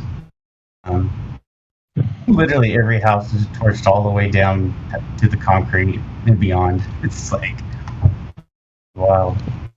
Well, watch out, man, because it's off topic, dude. So just be careful. Oh, okay, sorry. What? Well, I don't know. I just thought it was really interesting, and it's just the whole thing. It is. Yeah. I think it's interesting too. And bush around it is like up and fine. It's cookie cutter out. It is definitely interesting, but I'm just trying to help you out. No, I got you. Thanks, man. Thanks. Yeah, it's all good.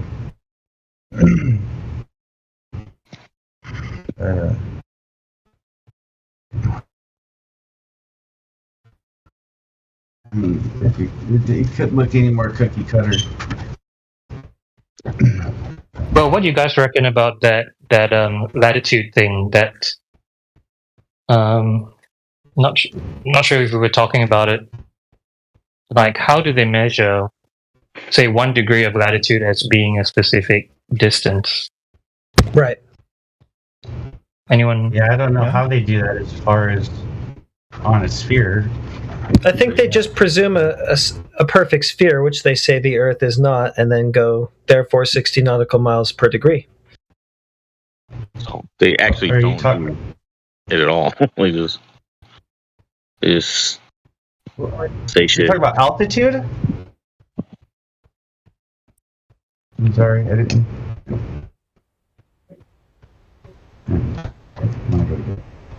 Talking about latitudes. Oh, latitudes. Okay, sorry. Wow, you got some crazy noise coming through, Couch Beast. I do? Yeah, it was tripping me out. Sorry. Oh. Is that better? No. I don't have any voice. I don't have anything coming through then because I'm not doing anything. Well, you wouldn't hear it on our end. Oh. Yeah. I'm muting it, so here. You won't be hearing the audio that you're sending to us. That's Why? okay. I'll live. Confused. That's okay. Oh, okay. Help me out here. Is there something that I don't know? No, don't worry. We do have a newcomer to the panel, Free Willy, joining us. Hello. Hi, how are you? Good. I just wanted to show you posting this, which I thought was kind of like, I don't know how that works on Flat Earth. That doesn't seem compatible. Not compatible. 9-month time lapse at the South Pole. I mean, you're seeing in this video the sun, like, always, like, throughout the day, and going in a rotating path. Obviously, the sun goes in a rotating path on Flat Earth as well, but how would it how would it rotate around a point on the South Pole so you would see that? Yeah, we don't make claims as to, how the sun works or does what it does. Because we don't really need to for the question of flat versus curved, right? Okay. Because that just pertains to the surface, which we can just check directly, right? Well, yeah, but I mean, I've seen a number of experiments of like flat Earth, and all of them are, I read papers and there's a kind of disparity in the kind of evidence that I'm seeing there. So I think it's useful to kind of point out these things and say, how does this work? Because you've seen a disparity, object, right? Okay, so what do you mean exactly? Like you've seen people measure the surface of the Earth and you've found that their methods were flawed, or? Well, I just mean that like the method that quite often the methods are like I'll find that they just didn't really. Well, like what? Can you name an example? This was a while ago. I have been in this server for a while, so I've been coming back and forth. But no, I can't give an example. No, I can't. All right, fair. I don't really see any issues with the flatness of water myself. That's what I see when I go to the beach. Well, yeah, but you'd see that on a globe Earth as well, so that's not. I wouldn't really be seeing flat water, though, in reality, would I? Because that water would be curved. It might appear like it's flat. It's 8 inches per mile squared. That's what you say, and that's right. So I wouldn't see like I wouldn't see like a visible curve per se, but there would be geometric properties to that body of water, like where the horizon is, for example, that would be affected by the curve, right? Yeah, and the reason we see a horizon to begin with is partly mostly because of the curve. Obviously, there's some vanishing in the distance, but like you would be able to see a number of things if the Earth was actually flat. You'd be able to see very high objects that you should be able to see, but we don't. So you're saying that there's a geometric horizon that blocks our sight? I am saying that, yes. Okay, so then we can calculate the distance of the geometric horizon, right? Yeah. Based on the rate of curve, based on the radius claim, right? Sure. Okay, so that would be 1.2 miles times the square root of the observer height in feet, based on the radius that we're given for the globe. The equation off my heart, but maybe that's correct. Yeah, I could grab you a citation for that if you want. Yeah, but that would just be in any Earth curve calculator as well. Okay. That's really interesting, Free Willy. You've been here since 2018, and you need a citation for what he just told you? Like it's the first time you've heard it? And you made claims in here about certain I could work it out for myself. I'm just saying that I don't know that equation. But you made claims to evidence that you've seen, but you can't put it in the live stream and share it with us so that we can see what you were talking about. Well, like you said, I've been here since for like 5 years, and this is stuff I've seen. Paul's kind of hit on something important there, though, because if you don't know what the geometric horizon formula is, then you don't know what you should be looking for exactly if the Earth does have a geometric horizon that things vanish over, right? That conversation would have happened in 2018, the first day you gave me. Yeah. I don't think that's true. I know the maths behind it. Like I have a mathematical understanding of how I would calculate that. Well, that's fine. So we got 1.2 miles times the square root of the observer height in feet. So let's just make that as simple as possible and say 1 foot observer height. That gives us a 1.2 mile horizon, right? Sure. Okay, so what happens when that doesn't happen? For example, I'll post it in live stream voice text. Flat, but like there's a lot of, you've got refractive effects to begin with in water. That's something that you discard a lot. So the Earth must be flat then, given what I just posted in the live stream voice text, right? That is a 1 foot observer height for that camera that took that picture. And that horizon is not at 1.2 miles. You can see, literally, just look at this image, Oh, God. Yeah, that's what I'm doing. Those cranes should be straight. Yeah, I'm just looking at the image, though, and never mind the cranes, because they're a red herring here, because what we're focused on is the horizon, and looking at the image, I see... Hold on, just hold on, let me get to this part. I see the horizon at 10 miles at least, not 1.2, like we both agreed it should be on the globe. Yeah. And, I mean, I can't confirm that this is actually taken at 1 foot, so it's very little evidence to me. Yeah. Do you think that would matter? The height? Yeah, it matters a lot. I don't think it would matter too much. Do you know how high you would have to be on the globe to have a 10-mile horizon? Well, based on what you said, something 1.2? Like no. 1.2 times square root of 0 height in feet, you have to be somewhere around 60 to 70 feet. So it is 1 foot, but it doesn't even matter because he's definitely not 70 foot above that water. Yeah. But like I said, you're literally looking at an image that has pretty extreme refraction. So There's refraction video along with that image, correct? Yeah, I posted it. So Free Willy, this is what I'm seeing. You're just a dishonest person. You've been here since 2018. Yeah. And you want to talk about bendy cranes. Well, yeah, the cranes are non sequitur to the point, right? Because you see a crane that looks weird and distorted, but that doesn't tell you that... Yeah, that doesn't tell you that the 10-mile horizon you saw is actually like a refracted 1.2-mile horizon, right?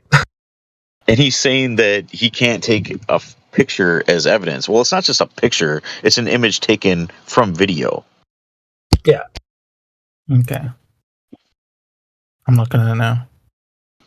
So, whatever the sun appears to be doing, wherever you place a camera and record a time lapse of it, it doesn't look like we have any body on the surface of Earth curving, so any conclusions about what the sun's doing in the sky that lead to the Earth being a globe must be false. Okay. Well, I'm just investigating this that you posted first. Yeah, that's fair. I can post the quantum eraser Black Swan argument video because, like, the one I just posted there, that's just the video where he just takes the shot at the beach, but the QE one, he breaks down the argument and, spells it all out, so I'll just add that in there, too. Is the Black Swan, is that new? I mean, how long has that been around? Because he's watching the video now as if he's never seen it before, but he's been here since 2018. Yeah, I don't think he's been that active, really, but... Yeah. But he made the point to say, hey, I'm not new to this. I've been here since 2018. I'm just saying, I'm looking at this video now. I've seen the image before, obviously, but I don't know.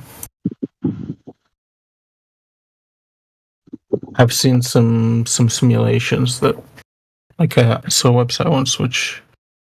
Yeah, can you... It's in calculation based on the likely refraction. Can you show us any of that? Can you post a link to any of that? I'll try and find it. It's kind of obscure, so... I won't hold my breath while I wait. You know, when you say refraction, you're invoking the globe radius, right, Free Willy? I didn't know how I'm doing that, but please explain that to me. Well, if it's the Glober, like the standard Glober refraction argument, then that's what they're doing, right? They're saying, oh, yeah, no, it is a globe, and we have the radius, but due to the distortion of light through the air, right, it appears different than what it actually is. It appears bigger, basically, is the claim. So, in order to say that the globe is appearing bigger, you have to know there's a globe there in the first place, so standard refraction claim is based on the globe radius. So, do you have any evidence for that?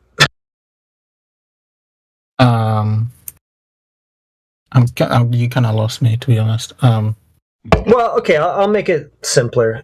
You're saying that we're looking at a refracted globe, so where's the evidence for the globe in the first place to know that? Well, I don't think it requires a globe. I mean, you're in a debate, you're presupposing the position in order to make your point. That's fair. I got you wrong. Okay, so if I got you wrong, then you're not presupposing a globe here with refraction? Well, I'm saying I'm saying if there is refraction, then it could be both a flat Earth and a globe. It doesn't require a globe, but I'm saying that proof doesn't require a flat Earth. So you're saying you can't tell because it could be a flat plane, or it could be like a 39-59 mile radius globe refracted to look flat, basically. Yeah. Let me just post this. Well, okay, for the latter, though, how would you know? Because you're looking at something and you're saying, well, it looks like this, but hey, it could be this other thing. Well, it could be any other thing with that logic, right? So how do you know that it is that other thing? And do you? Well, you're providing me with proof of flat Earth. I'm just saying that this proof could exist both on flat Earth and globe Earth, so it's not a proof. Because, okay, yeah, but this isn't a proof for a globe, right? We're going out, we're just observing flatness, right? And then we're told, oh, okay, but, maybe it's not actually that. Maybe there's some trick of light going on here where, it's not what it appears to be. It's like going outside and seeing a cat and then having somebody argue at you, oh, you don't know that that's a cat, could be refracted, could be a refracted goblin. You'd just be like, what are you talking about, dude? Yeah, you looking would at be it, like, what are you talking about? But, refractive refracts are something that we know about. Yeah, but dude, a refractive refract can't turn a cat into a goblin, or a goblin into a cat. But... Yeah, okay, but for somebody who says that we're looking at like a refracted globe horizon, is the globe, the radius, something that we know about? Because, like, for somebody to say that cat's actually a refracted goblin, right, they must have somehow determined in the first place that it actually is a goblin, regardless of it appearing as a cat. A stupid analogy, but anyway, well, I mean, it's a stupid analogy because it's a stupid argument, I mean, if we were saying, if we're arguing, is that a cat or a goblin? Like you said, this is a stupid, but I think it's useful. And I'm the person who's saying it's a goblin. Right. I'm just saying that, let's say there were some phenomena that allowed goblins to look like cats, and I knew that existed. That would mean that could be a goblin or a cat. So do you know that there's a phenomenon that allows your sphere to look like what we see in that picture I posted? Yes, I do know that's a phenomenon. So you must know that there is a sphere in existence in the first place that has been shown to be able to look like that. I must know that there is refractive effects. That's all I must know. Well, refractive effects, sure, but what about the thing that you say refractive effects are being applied to? I don't have to prove that exists first in order to say both these things can be true. Like flat Earth and globe Earth can exist, according to this proof, right? I don't see the globe in there as the problem, though. I mean, I disagree. I think the fact that there's a geometric horizon that's all in that image shows. Well, that's just it. We're not seeing the geometric horizon. We're just seeing a horizon. Yeah, and you would see that in flat Earth too, but you'd see all the way out. You wouldn't see any flattening off, or like you see in this image. You wouldn't see flattening. Did you say you wouldn't see flattening out? Well, you see in that image as the distance increases that the angles become, Yeah, but why are you see less and less of the water? You shouldn't see that if it were a flat Earth. Why are we even seeing that distance, though? We shouldn't. Our vision should be obstructed at that 1.2 mile geometric distance, right? If there's a curve to it. Ding, ding, ding, ding, ding. Well, I mean, I literally said this like 3 times. I'm just saying that there's refractive effects. Yeah, but now... Yeah, refractive effects of a 1.2 mile geometric horizon? Yes. Well, how do you know that? I mean, I know that refractive effects exists. That's not enough to say that thing that we don't see there is in the image getting refracted, though. Okay, but this is like an isolated proof, right? You're giving me a proof, and I'm saying there's a phenomenon that explains this, so it could exist on globe Earth. It's not actually. It's not a proof. It's not a proof. It's a falsification of the globe. Okay. And you could use the same. You could use the same argument to, claim that the Earth is a pineapple or a pretzel or anything else that you want to. Oh, we're just not seeing it because refraction fairies. Okay. Well, that's the problem. You could say it's literally, you could say it's literally anything other than what it appeared to be, and it's all just because of the distortion of light through the atmo that it appeared that way. Right. And can I just add something? Can I just add something? You couldn't say that. I just wanted to point out that so it's a falsification of his original claim, which you got him to admit. That being a physical geometric horizon at 1.225 miles times the square root of the observer's height in feet. Now, as soon as he says refraction, he's throwing that out. Yeah. He's disowned that now. So he needs to choose. Which one is it? A refracted horizon or a physical geometric horizon? Well, I mean, there's actual reality, and then there's like the light that comes into our eyes, right? So I'm just saying that there is a 1.2 geometric horizon that may change based on refraction. Yeah, but how do you know that? Because that's not what we saw. So how do you know that? I mean, I know it based on other proofs. You've got. Which ones? The ones I'm holding my breath. Shadow experiment. If you actually did a laser experiment, you'd find that there was curvature. I've seen a few light experiments.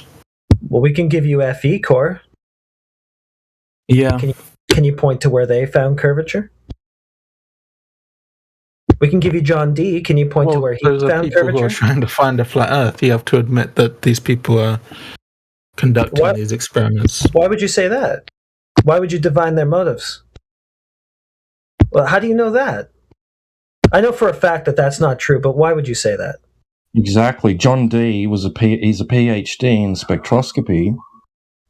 He was going into this very, very unbiased. I find that surprising. Yeah, he didn't set out to go proving flatness. He didn't decide, the world's flat, I'm going to go out and rig some way to show this to everybody. He figured that he would measure a curve, like anybody who starts into this research, and then found, oh shit, I'm not measuring none of that anywhere I go. Okay. Yeah. Who's John D? Well, he's a PhD in spectrophotometry. Okay. Hang on. So you just said that person was looking for evidence to support his claim, but you didn't even know who John D was. So you just making claims just out of your where. Good point. I'm making the point that in general you're going to be working towards making, No, see, that's where you're wrong, though. Everybody that's here, well, I won't say everybody, the majority of us came here and got to this point because we heard flat Earth and we said, what a bunch of horse shit. And so we wanted to prove flat Earth wrong. Okay, but did you conduct those experiments before you came in and talked to people and were shown these other experiments that are done with the assumption of flat Earth? Have people gone into it and said, I'll conduct this experiment, find out for myself? I think there's... I'll tell you the answer to that when you show me any of the things that you've came in here and said you've seen or saw. When you post any of that shit for any of us to see, then I'll answer that question. Yeah, because you're still giving us a claim of refracted goblins, right? You're telling us you don't see a goblin, but trust me, it's there. It's just the effects of light through the air that's making it not appear. And I said that freely too, because no matter what I tell you, it's still not going to matter to you. So, any evidence for the goblins, i.e. the globe? I mean, I know that there's no, spinning sun above us. Okay. I don't even want to ask you how you know that because it's just too non sequitur to the question. I just said that, this is the evidence I posted. Yeah, but looking up at the sky and then interpreting from that, I must be on a ball. is invalid, right? Because what we need to do is just go to the Earth itself and just see directly whether it's a ball. Well, I have to disagree, right? Like, so you're going to avoid the surface of the Earth in order to know I'm not going to avoid it, but it's clearly but that's what you're doing. A non-starter. But that's what you're doing. The surface is a non-starter in terms of proving the globe. I'm just saying it's surely significant, but difficult to measure because there's a lot of refractive effects. Oh, geez. Then how did they measure it? I mean, I think you know, right? Like the shadows on the sticks. Well, that was the first one. Okay, so I have 2 different length shadows on a surface. That tells me that it's not flat. How? I mean, if you're supposing parallel lines, then you there you go. Calculate the radiation based on. But if you have 3 sticks, then all of a sudden the experiment is completely infallible. So ultimately, what the first bit of what you said boils down to, well, if you just presuppose that it's a globe, then I get to calculate the radius of the globe. But you don't have to presuppose if you use three sticks. Can you point to me where in the Eratosthenes document he does that? Yeah, or at any time in history. I mean, give us a demonstration. This is based on the fact that you already believed the Earth was round. Exactly my point. Yeah, so you I see know. how that's not a that's proof. Your point, but I'm saying you can do that experiment with 3 sticks. You don't have to assume anything. Well, why didn't he do that then? Who has because done that? It's far more difficult. Can we see if you can just measure between 2 places, then you all of a sudden and you believe or you know as he did. So show us who did it. Show us when that was done with 3. I mean. Okay. Well, the silence speaks volumes. I'm looking things up. But it sounded like you kind of wanted to circle back to the 2 sticks version and talk about the distances between them. Well, I'm just explaining why he did it. I'm saying that it's a much easier experiment with 2 sticks. Well, it's just that it doesn't prove anything either way. That, like you said, you have to presuppose your outcome, right? You have to imagine this globe exists in the first place and make a bunch of other suppositions about the sun, etc., in order for those calculations to follow, right? Not if you use 3 sticks, like I said. Okay, well, point to us where Eratosthenes or anybody else did that. And then we'll look at it. You've been here this long, and you never listen to anything. I mean, somebody comes in here like you every day and says the exact same thing you're saying, and it all ends the same way. I can point to where somebody has used 3 sticks.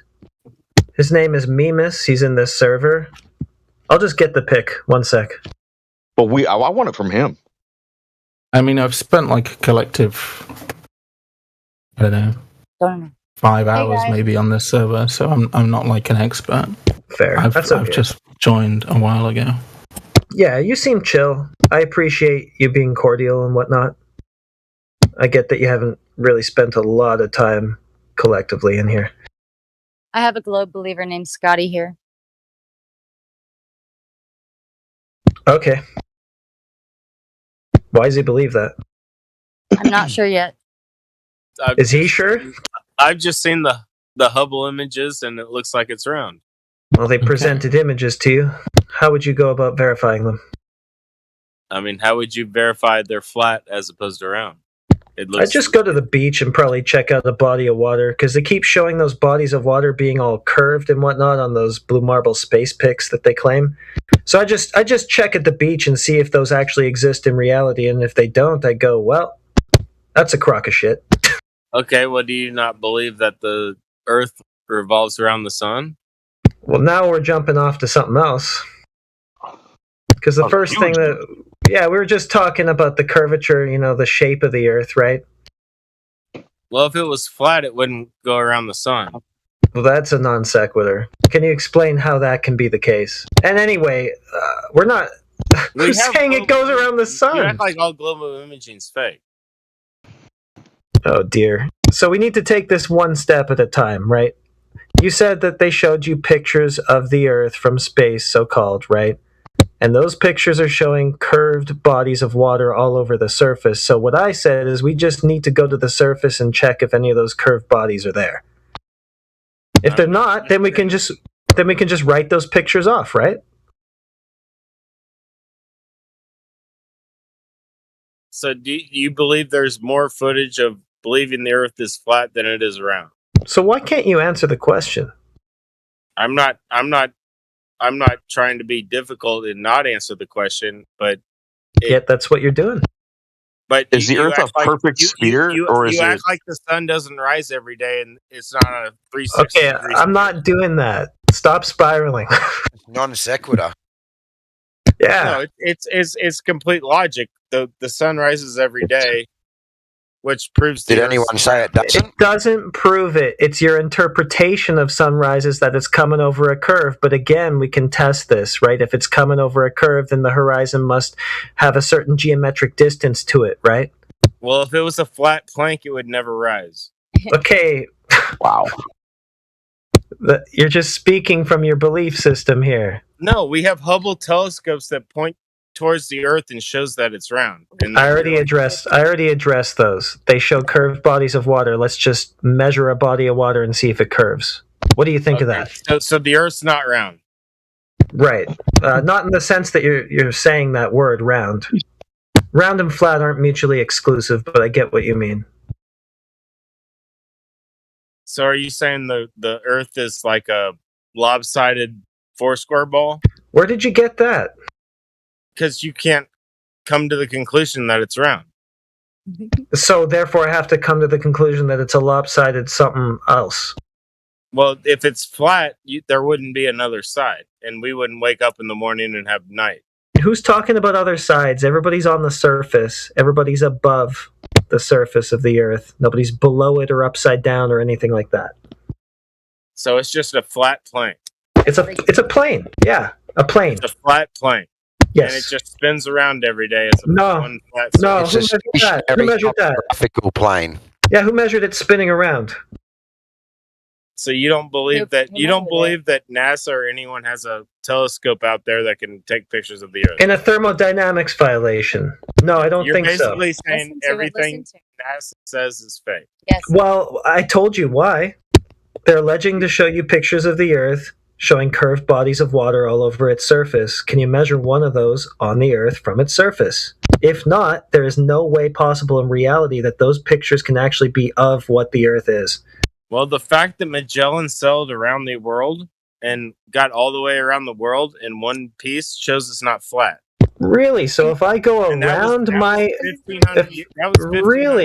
Really? So if 1,500 years ago, I go around my house, and around my yard, right? Circumnavigate it, that means that the yard is a ball?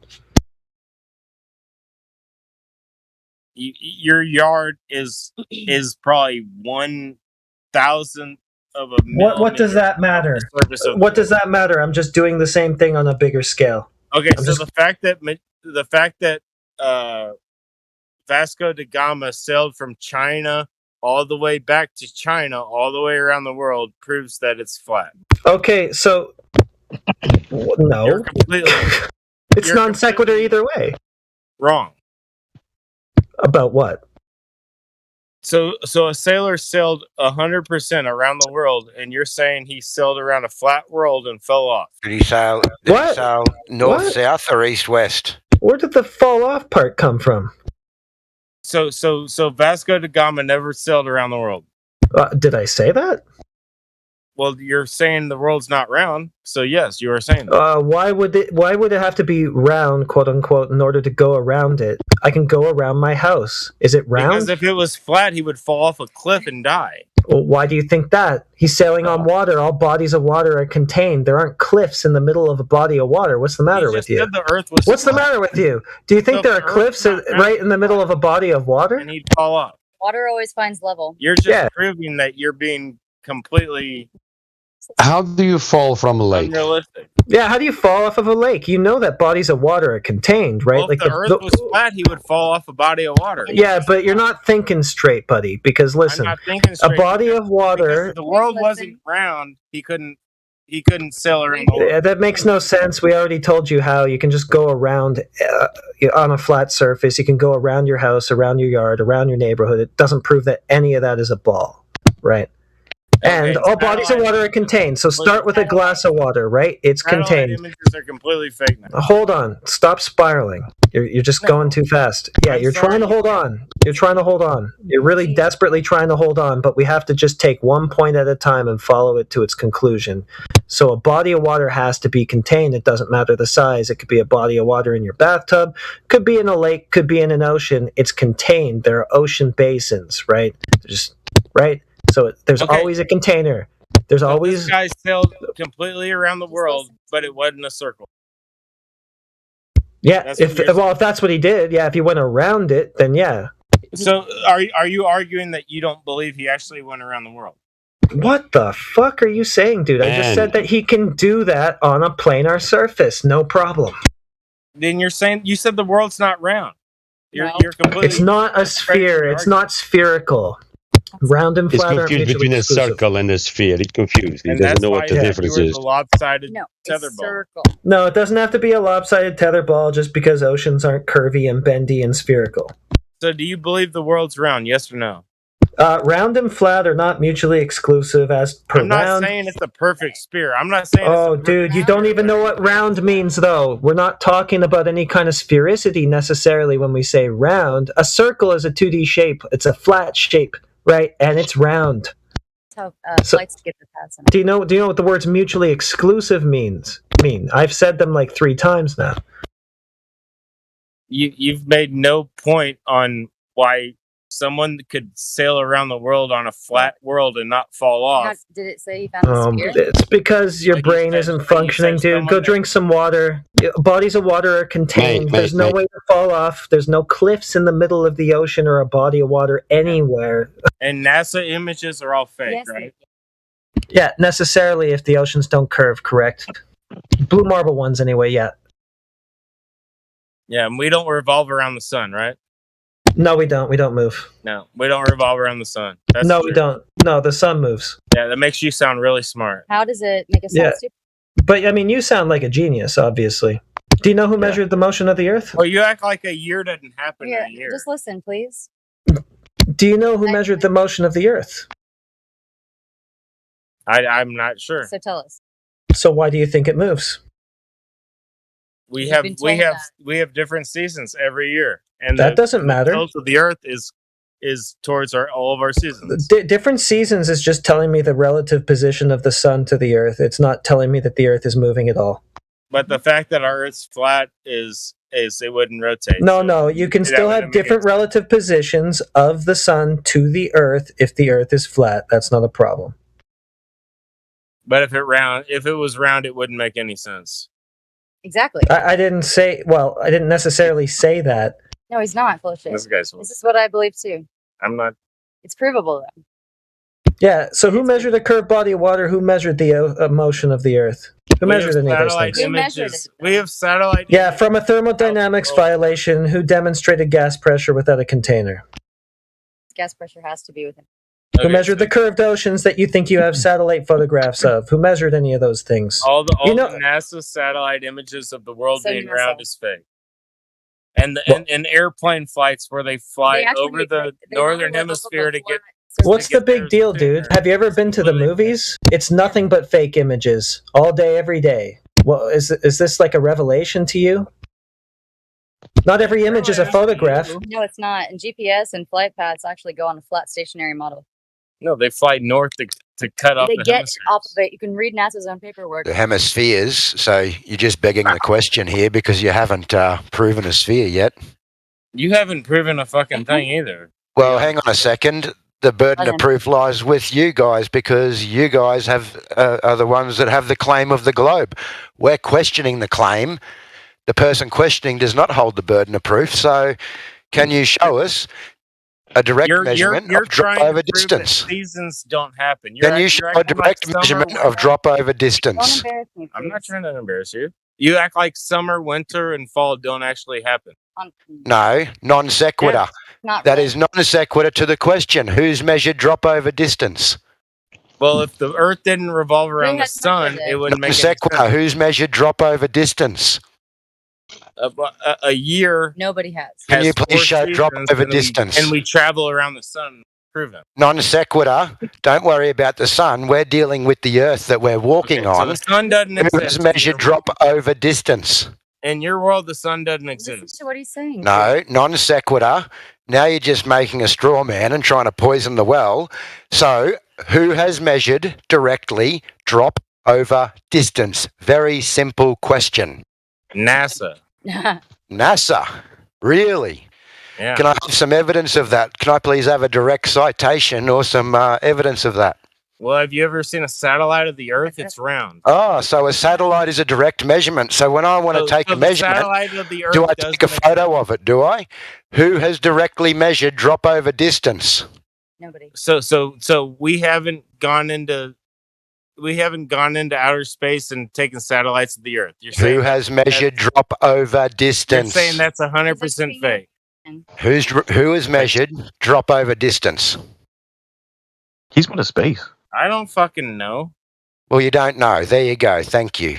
Okay, So it's just a belief but that you have. satellites of the Earth don't exist. Satellites. Okay, so who's measured rotation? It's round. Who has measured Who's rotation? measured rotation? Every fucking astronomer in the world's measured. Oh, really? Oh. Give us the method by which they do that. Rotation, or are we just going to the appeal people to that authority? So Magellan and all the people that sailed around the world. Around the sailed world. in a Who big circle. has directly measured rotation? It proves the Earth's flat. Who has directly measured rotation? Who? Fucking everyone. Okay, you're like everyone. 19. Then narrow it down to one. Masses and name one, policy. Who has directly measured rotation? I'm not being mean. I'm not being mean. They're completely. No, you just can't answer a question. You like to answer a question with a question. Who's directly measured rotation? We've established you don't know anybody who's measured drop over distance or curvature. So now, who's directly measured rotation? You can fly a plane. Who has directly measured rotation? Very simple. Boat. You can do whatever. Non sequitur. And you can go completely around the world. It's. Do you have anything but sophistry here to talk about? Just answer the question. Who has directly measured rotation? The world's been proven Nobody's measured it. The world's been proven around 50 fucking times. No, it's just actually just been ingrained in us from No, age 2. it's a belief that you have that has been proven around because you don't even know who's measured it. Mhm. We've already established that. So, who has directly measured Magellan didn't rotation? fall off the equator when he. Who has directly measured rotation? If the world was flat, someone Who would have has fallen directly off. measured rotation? Non sequitur to what I'm asking. We've already established you don't know who's measured curvature. So now, who has measured the rotation? Who has fallen off the Earth? We're not saying falling off the Earth. Non sequitur. Mate, you got nothing but just said the Earth fallacies is and flat. questions You fall off to the answer Earth. questions. I got You an have experiment nothing that shows but belief. curvature. What do you think, Free Willy, of what this guy's saying? Well, if you're saying the world's flat, Glober to Glober, like what do you think of this guy's performance? What do you think of his efforts? I didn't hear the first part, so I don't know what argument he's making. He thinks that we should fall off of the middle of the ocean, like there's just a cliff in the middle of a body of water. What do you you're think the of that? flat earther. He just asked you a question. Yeah, that's an ad hoc, and I'm asking Free Willy a question. Yeah, This entire conversation sounds staged. People have sailed around the Earth. People have flown planes around the Earth. On a flat No, it's stationary not plane. staged. I just got sick of hearing the dude dribble At no garbage point to did everybody. someone fall off the Earth. It's not. I didn't think it'd be this difficult. He never heard about circle navigation, obviously. He never heard about traveling east to west or west to Will east. you listen, please? I never heard someone falling off the Planes can't fly without a You flat know stationary plane. what the word circumnavigation means? That part has to do with circles, right? You know that you don't need a sphere to have a circle, right? Like I can just walk in a circle around my house, like I've said 6 times. But if a guy sailed, Listen to him, if please. a guy sailed in the boat, Stop. If a guy sailed in the boat, and if it goes in a circle on a boat, yeah. Listen. On water that is flat and level, yeah. Go on. If a guy was sailing in a boat, he would fall off the earth. Okay, why would that happen? You know that bodies of water are contained, and at the end of every body of water in every direction, there's a shoreline. Well, you said the verse not round. Can you show me a body of water that doesn't have a shoreline? Can you tell me a body of water that falls off? Can you answer a question without? Can you answer a question without asking a question? Listen. Just listen. Stop interrupting them, please. Please. Yeah, but this guy thinks there are cliffs in the middle of oceans. He's just used to CNN saying we're stupid or something. No, I'm not a CNN guy. Well, then listen to what they have to say, the full question or full statement. I please. understand It's very the respectful. Please don't embarrass. Just show some intellectual honesty and actually answer the questions honestly, instead of trying to avoid them because you know that they're going to show that you're incorrect. It's quite simple. Can you circle navigate in the lake? He's asking you a question. You also won't answer a question that you say the Earth's flat, but you won't say someone fell off the Earth. We're asking to disprove it. We used to all believe in the globe, man. Because that's the stupidest statement I've ever heard. Why would we answer a stupid question? Because you're arguing the Earth's flat. Because we have no evidence. No, we're questioning the claim that the Earth is a globe. That's it. Well, the fact that no one's ever fallen off the Earth proves it's... That's stupid, dude. That's just dumb. Your kitchen floor is flat. Do you fall off of that? Like, what are you thinking, man? All we have to do to answer the question of curved versus flat is measure the fucking surface. None of this nonsense about falling off. Well, if it was Stop flat, inserting you'd that fall into our ethos, please, because that's not what I believe either. If it was flat, you'd fall off. No. So you fall from a lake, yeah? You fall from a lake. And you cannot circle navigate the lake, can you? We're in a swimming pool, for crying out loud. Or a swimming pool, for that matter, yeah. If it wasn't round, you would fall off somewhere. So a swimming pool is also spherical, no? Not just round or square, spherical, yeah? A swimming pool, that is. Well, if it's spherical, you're proving the Earth's round. It's not. Is a swimming pool spherical?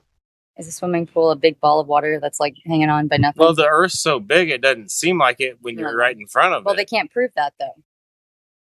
That's so our what's point. the radius of the Earth? So are you saying that the Earth's not 3/4 ocean? Water always finds a level. So what's the radius of the Earth? I don't know the fucking number. I'm not like a scientist. But nobody. But Yeah, you need to be a scientist to memorize a number. It's just really big. It's just so big, but actually, we can see how big the Earth is. We can see what their claim is of 6,371 kilometres. So we should be able to work out drop over distance or the curvature. Oh, so now it's curved. But it doesn't work. It's not flat anymore. Now it's curved. Hang on. Are you actually listening to? We have a claimed radius of 6,371 kilometres. Well, from that, by NASA, listen from to him. that claim, Listen to him. If you have a radius, you're proving it's round. They don't have this one. is the claimed radius of the Earth. Yes? Yes. Claim radius of Earth, which means it's round. Okay. Oh so my God. are you going to actually let us get this out, or are you just going to keep talking over the top and talking shit because you know that you're going to get destroyed here? Flying high real quick, he just said, okay, so you have a radius that proves it's round. So do you have a radius? Okay. So we have a radius here, and then we should be able to work out drop over distance. So we should be able to go out to any body of water and measure and see whether that drop over distance exists. And when we do that, we can see that it doesn't, and we can see well beyond the distance that the globe dictates. But it's not round. Their argument failed. So you're kind of bricked on this, huh? I mean, if you have a radius, that means something's round. Right. So my question then to you is, do you have a radius? A radius is about a round object. You wouldn't have a radius. That's not an answer. Do you have a radius? Has anybody measured it? I'm sure scientists have. Listen, I didn't ask what a radius is. I asked, do you have a radius? No, I'm not. I'm not a fucking nerd. Like, Dude, nobody. Do circles So have no. radiuses? Okay, so according to your own logic, you don't have any evidence for your claim. and you have no evidence that the Earth's flat. Because someone would Okay. have fallen Yeah, off. so no, Name but one person so that no, fell off you the Earth. basically. I know you are, but what am I? Oh, they would fall Just off. listen. No. Says who? Yeah, so you said that if I have a they fall radius, off. then it must be spherical, right? I asked you, do you have a radius? No. There is a radius, Okay, yeah. so now what do we have to talk about? Nobody's ever measured it.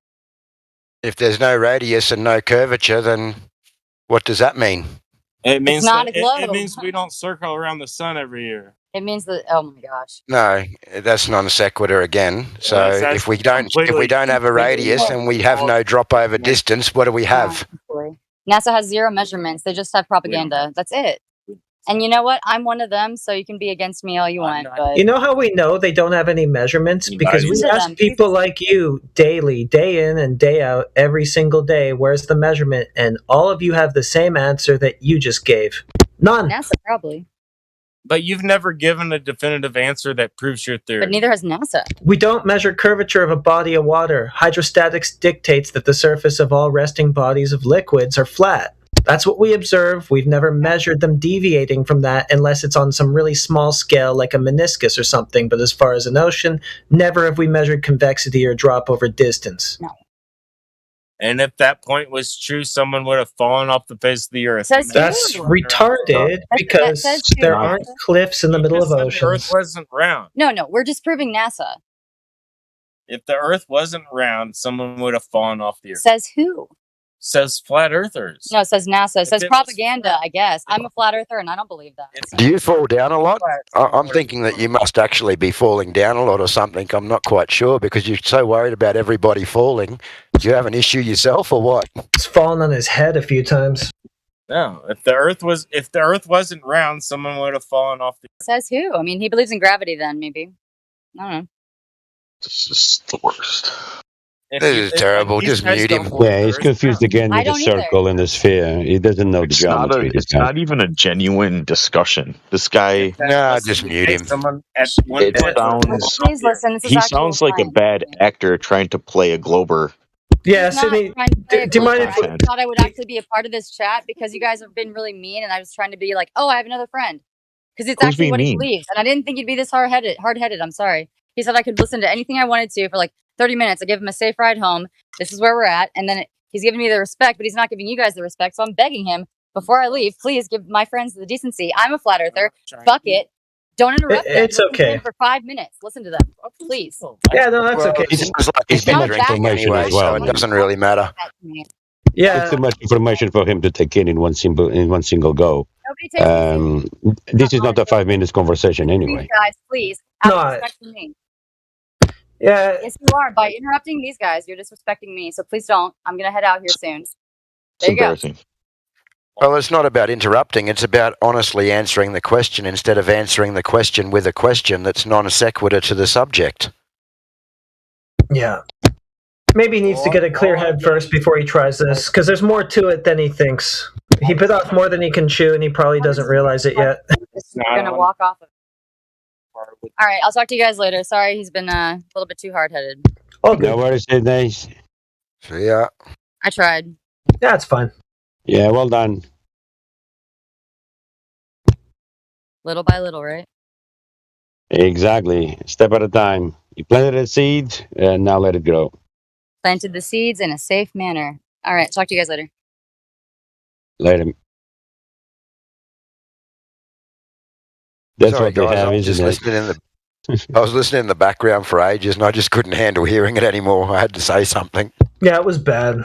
Yeah, same here. There's That was- not a lot anyone can take away from what just happened at all. It was so stupid. It was exactly what they say of us. Like how stupid they say we are. It's funny because that's how they act. I just And wanted to hold him to the you know points. what's bad about it is I don't think we can even look good in that situation. Going around with him like that. Like, Yeah. No, that's why I I think tried it makes to us cut him look off bad. and just tried to hold him to one thing at a time, because what he just kept on doing was answering a question with a question and trying to get off topic, and I sort of felt it was going in circles, and that's why I sort of tried to Just say, sorry, no, that's not what I asked. This is what I asked. Stop talking shit. Yeah. And who's more insane, the insane person or the person who tries to reason with them? Well, that's right. But holding the task was the thing to do. Good job. Just the things he was saying about the whole falling off the edge shit. Come on, man. No one says that. Well, he just kept responding on it. Like, we just kept telling him, like, you don't get a cliff in the middle of an ocean, man. And he just kept going back to it. Oh, shit, Paul, I think you're lagging again. Didn't Sydney just say that she just met this dude and picked him up and gave him a ride home and then obviously brought him into Discord? That's what I just heard. Just some rando hitchhiker. Yeah, and just take him home and put him on Discord. That's what I got out of it. I might be wrong, but that's fucking crazy. Yeah, obviously interested in Sydney for one reason. Probably not the hitchhiking. I made that joke to you, Central. I didn't even realize he was actually a hitchhiker. Oh, actually, I just ran with that. Maybe he's not.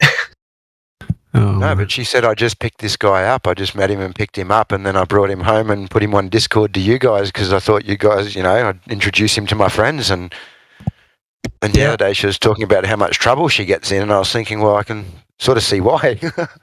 Introduce this guy to my friends, whoever he is. It's almost like a Jerry Springer. Oh, well, he won't forget that lift.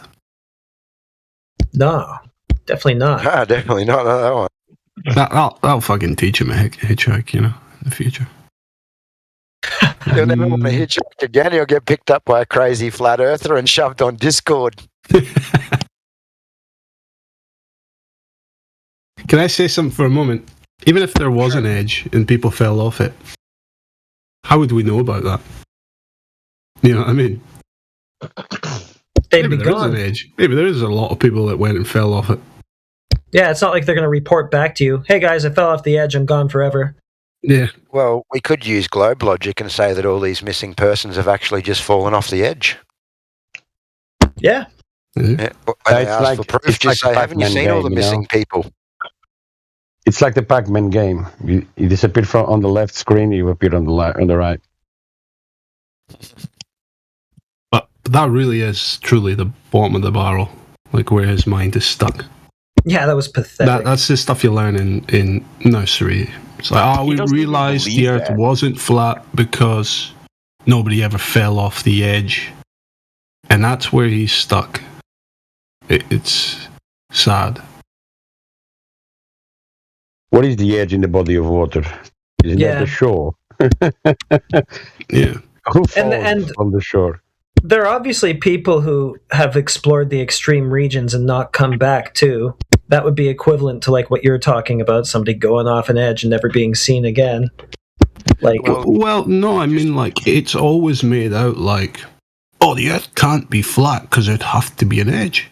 Well, maybe there is a fucking edge. Maybe there's an edge right into unreality, and that is exactly how it is. Yeah. So what? Yeah, there's a limit to their other... still flat, you know what I mean? It's like, oh, if there's an edge, then, you know what I mean? They're bringing in all their heliocentric presuppositions, like they're imagining outer space when they say that, right? Well, that's what I was saying. I don't think so. They're just imagining. He's saying, according to his logic and the way that they think, who's fallen off the edge? Well, maybe the argument to that is like you said, well, what about all these people who have gone out there exploring and never came back? Maybe that's the evidence they need. They can speculate like they do. Exactly. Is people talk as if they're in direct communication with every single human being on the Earth 24/7. They've never talked to anybody who knows anything about exploring the outer limits of this place. Yeah, exactly. But never. They're completely warped because, they think if these incidents took place in reality, the media would actually tell them about it and all that, and everybody be up in arms, and that's how the world works. It's like, no, it's not. So basically, it's like, well, the media is telling me it's a ball, and they would tell me it's flat if it was that. Yeah. Not just that, you need to be a scientist in order to make a measurement, apparently. Let's say there was an edge and people were falling off it. What do you think the rate per year would be? Like 2? Well, none at the moment. Probably 0. I would think like 0, because once somebody does it, you'd be like, oh, there's an edge there, so don't go off. Yeah, but if that is like the reality of things, and we know that the only people allowed in these outer regions are, authorized people, governmental, all this. And let's say accidents happen, fucking banana peels right at the ledge, what would the rate be? Like 1 to a year. But yeah, as you said, Central, right there, like human beings are not that stupid. Yeah. Like, I mean, people are around edges all the time, and they don't usually just, walk off. But I bet we speak to all the type of people that took part in that. What was that stupid craze like 5 years ago? Planking or something? Planking, yeah. Oh, yeah. Or no, balconing or something, yeah. That you do a plank. Parkour. No. It's when people did like the plank, just lying flat on a balcony ledge. Did anyone do that? Falling off and dying and all that. Right. Yeah, no, I didn't do that. Did anyone do that? I never got into any of that crap either. Right, so... These are the people liable to fall off an edge, you know what I mean? Right. Or these parkour dudes that are flipping between, 20-foot gaps between buildings or something. Yeah. Is Free Willy still here? No, he snuck out while we were talking to the other maniac. Oh, it's a shame. Yeah, he was a better conversation. At least he's here on the right night. Flat Earth raw. It was pretty raw. He was calm enough, like he was saying fallacious stuff, but he wasn't getting triggered, and he was just kind of discussing. It was okay. Yeah, but that other dude, he was just here just to say no, regardless of what anyone said. And I think he'd been drinking too.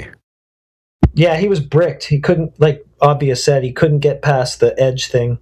Just kept respawning on that no matter how many times it was refuted. It seemed like fake sensationalism. He was just...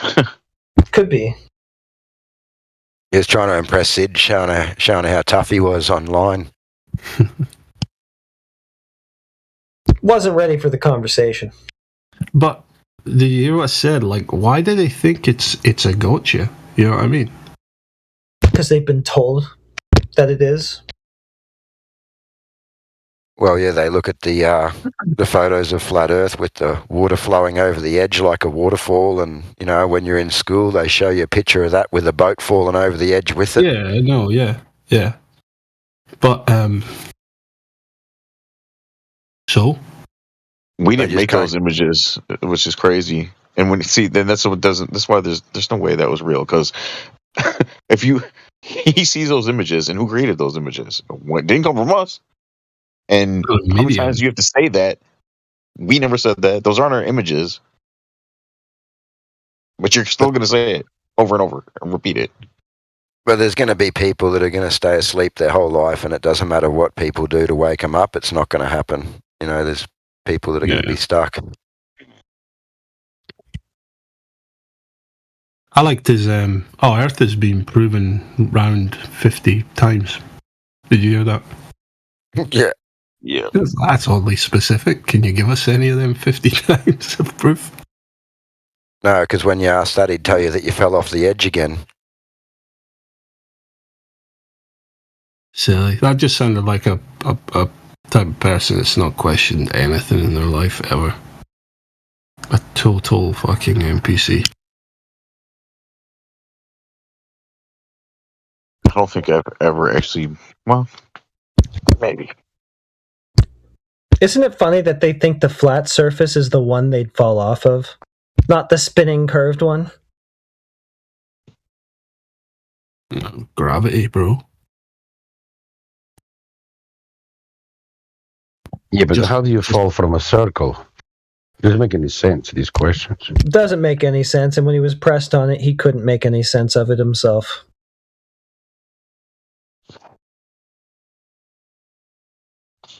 But that's what the server's for, is to get them to say that stupid shit out in the open.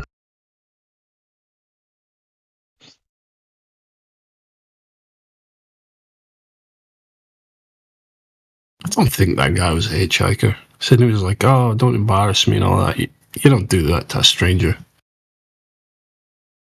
You don't say that, you know. Oh no, that was just what I heard at the end of the conversation. I might have heard wrong, but yeah, that was what I heard. I think that's what she said, but I think she just meant that she picked him up because he needed a ride, and it's not that she just picked up a hitchhiker. It's actually somebody that she knows. Yeah, okay, yeah. You know what I mean? Yeah.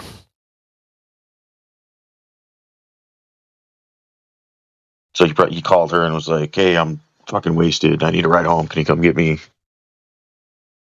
The sad part is he'll walk away being like, "Oh, that Sydney chick's fucking insane, and I want nothing to do with her," you know? Like, no, other way around, bro. You're the one that's insane.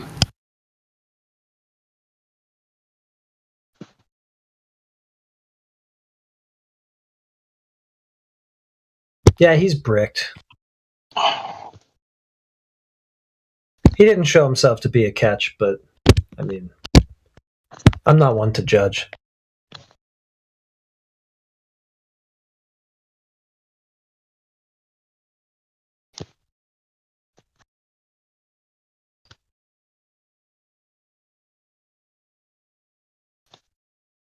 But yeah, I mean, no, he dipped out a while ago. But yeah, I mean, imagine having to deal with that every day. Somebody that bricked.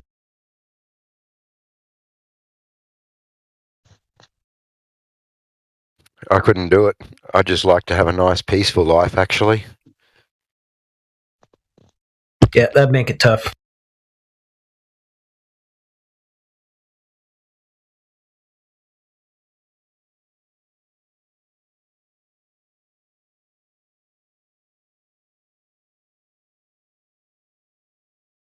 Then again, there's something about this topic in particular that just makes people dumb, just in this one aspect.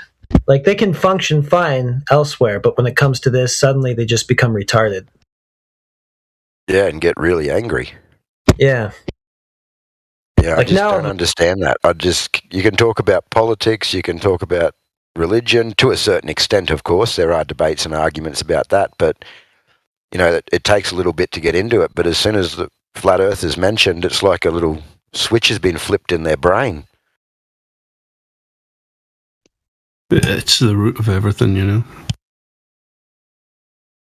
Yeah, it messes with their entire worldview, and so they can't accept it. It's got to be denied at any cost. I mean, I've got pretty smart friends who get to that point too, because they've got like this deep, like almost sort of like religious atheism rooted in them, or something like that. I don't know.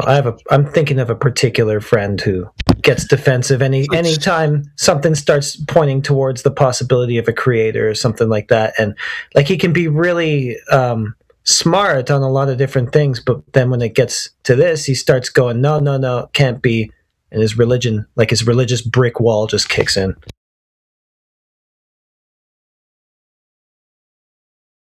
It's almost like they understand it before they understand it. Yeah, it's like he knows the implications of where it's going, and he has to stop it as soon as he catches on to that. Yeah. Like it starts to defeat something really fundamental about his worldview, and he just can't have it. Even though he's not a dumb guy, you know, but when it starts to step on his religiosity, then it's over for him.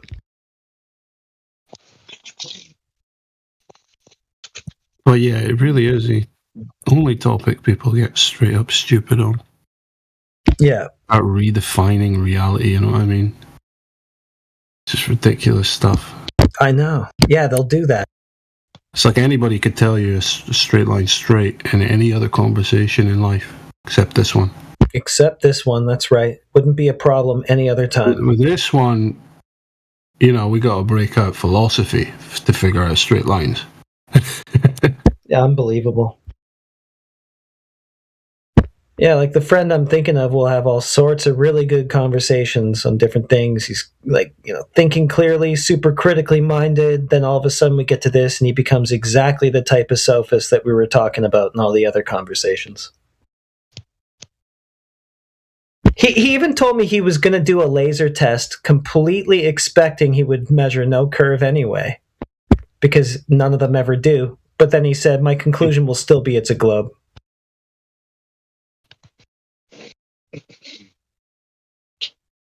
I just find it so crazy. Yeah.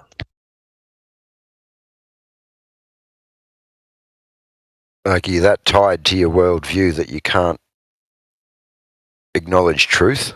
Is it that bad? I don't know. I just don't understand it. That's what I'm saying, is like I've flipped him on so many different things. He does acknowledge truth, but when it comes to this, it becomes like a brick wall.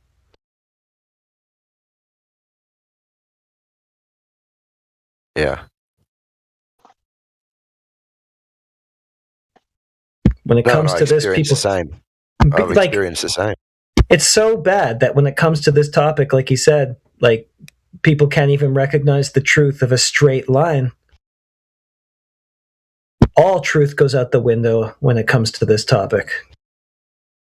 I even know, like through my old work, I used to own a security company. I know a lot of bad dudes, that don't like the government. They're basically criminals, and and then you tell them something like this and they're saying, but why would the government lie to us? And I'm thinking to myself, what a contradiction. You hate the government, you're a criminal, and then now you're asking me why the government's going to do this. It just does my head in. Yeah, they got your 6, no worries. Yeah, but only in this instance. That reminds me of all the pictures that are getting taken over the last few years of these big, hard-looking men wearing their masks and stuff, Right. Yeah, I know. I don't understand it. It just shows they're not truly who they say they are or who they portray to be. And, you're really tested when the pressure is on, and they all seem to crumble. Well, these people are all the same. That they're quick enough to want to have a fist fight with you, but they won't put their fists up against the state. You know what I mean? Odds are not in their most of them favour. are like that will only want to have a fist fight with you when they got 3 of their mates standing there with them too.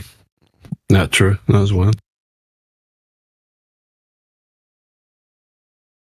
It's like, I got no problem with bullies. Just go and bully the government.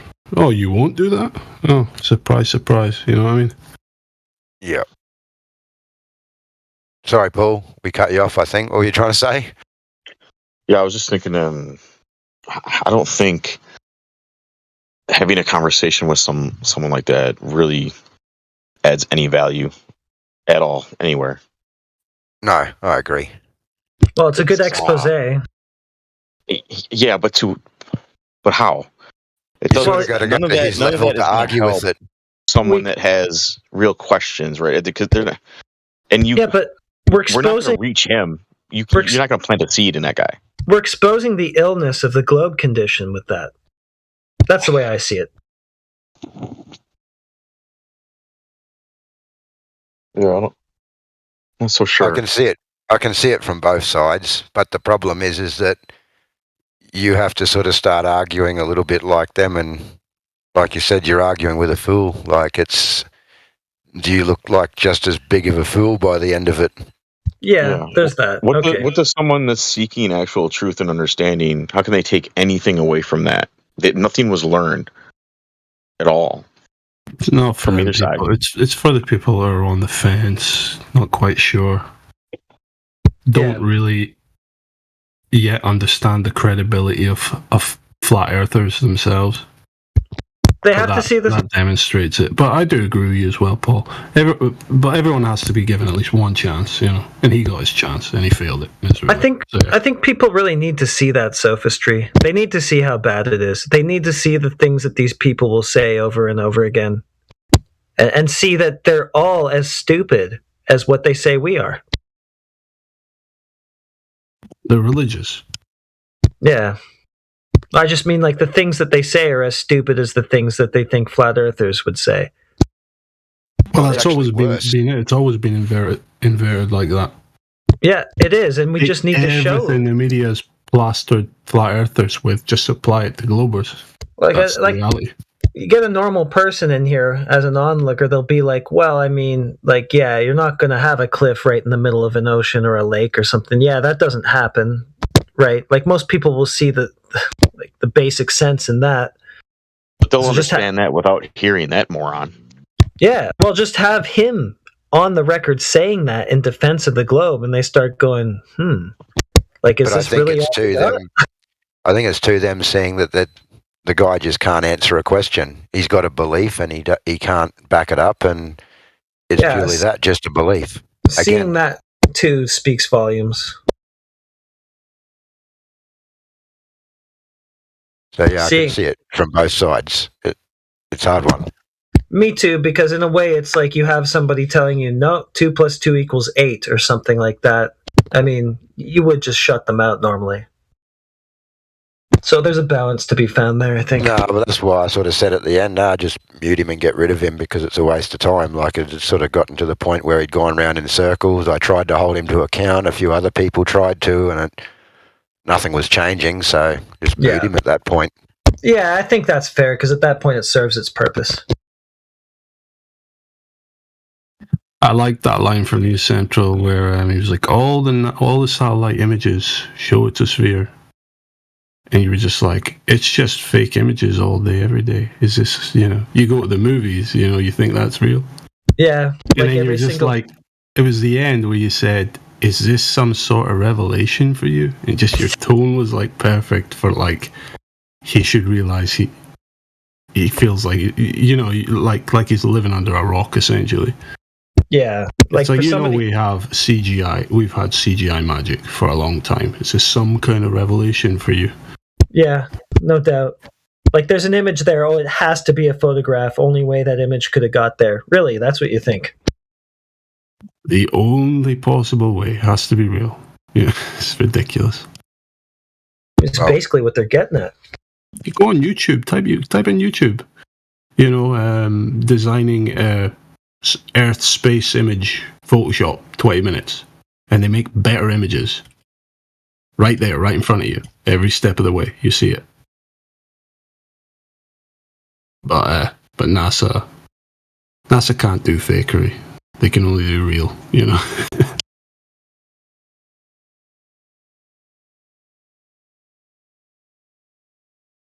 Yeah, he was on a loop. He was not going to update in that conversation. Yeah, he just had the little internet circle just circling his head there. Nothing was loading. Exactly, yeah.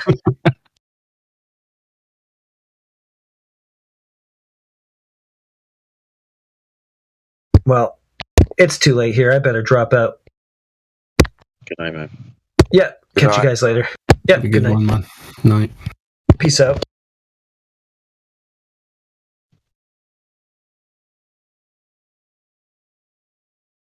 I was hoping to catch up with Timbo, but I got here too late.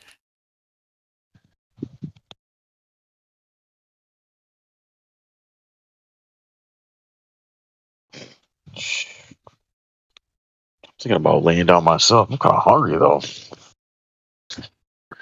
It'd be early in the morning where you are, wouldn't it? Should I eat, or, what was that? It'd be early in the morning where you are? Yep. Yeah. Yeah, I'm just thinking about doing dinner. It's 8 o'clock here. Well, don't tell me what you're going to make, because it's going to make... No, I'm going to microwave something. My wife went out for dinner with all my daughters tonight because they all work together and they had a work function. So it's just me and my 19-year-old son at home. So I said, when we're doing microwave meals tonight. Nice.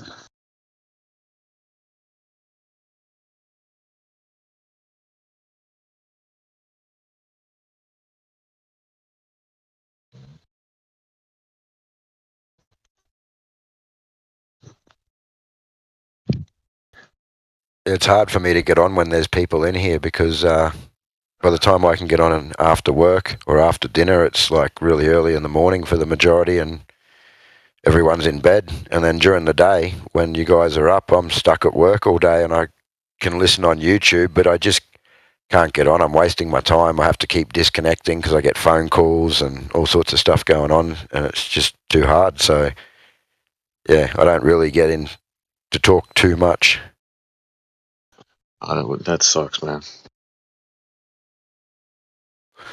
Not enough Australians in here. Yeah. Yeah, that's too bad. Where are they? There's got to be more than just the few that are in here, man. There's got to be more of them out there. I don't know. It's a bit hard over here. They're pretty against it. That last dude we just spoke to, most of them would probably have the attitude about the same as that. Yeah, I don't know, man. I swear, I don't believe. I can't think that I've actually met a person that was as bad as that guy just was.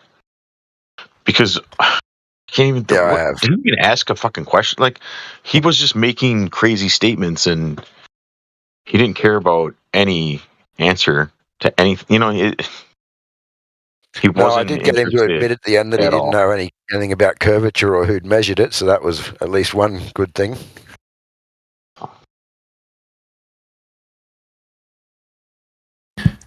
It's difficult to gauge if he's really that stupid, because he gets thrown into, you know, a panel full of people. He's in front of a woman. I don't know if he's trying to impress, but every man kind of subtly tries to put off a good image, even if they're not really, you know. But so there's a lot of factors going on there. Maybe if you got the guy one-on-one, you might be able to have a more reasonable conversation with him, at least get one step forward. But sometimes, just getting thrown into this situation's super overwhelming for most people.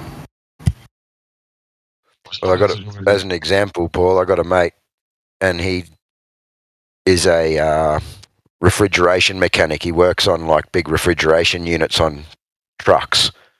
So I was talking to him about entropy, and he got so angry. No, I do this for a living. I understand entropy. You don't. I do this for a living. And I'm saying, okay, no worries. And how do you contain the gas in your air conditioning system? And he's like, what do you mean? This was an hour brawl with this guy about how gas has to be contained and about entropy. And he is this air conditioning specialist or this, refrigeration specialist. And he's arguing just absolute stupidity.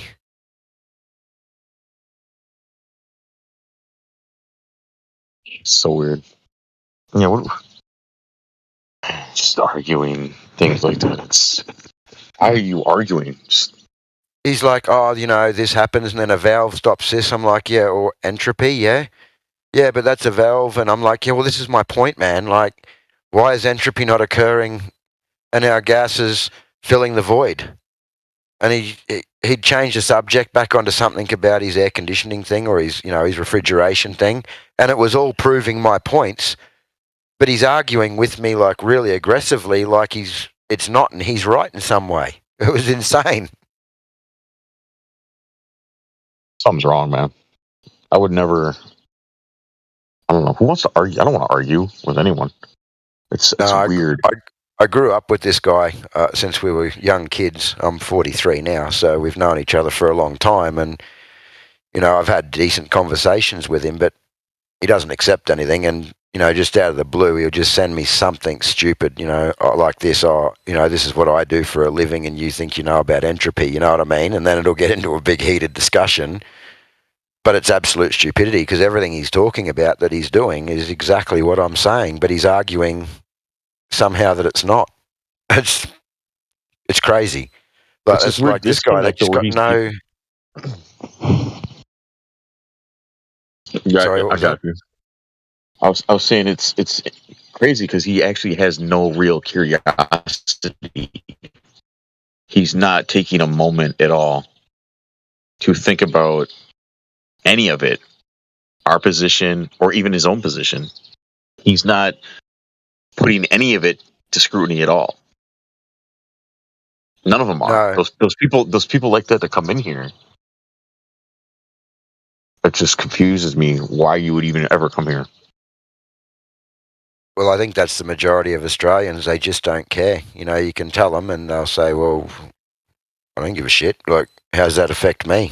You know, they continue on with their life as long as they got their beers, their football, you know, life's going good. Right. Who cares? You know, they're not really interested. Yeah, I don't understand why anybody would come here though, and especially when they say I don't care.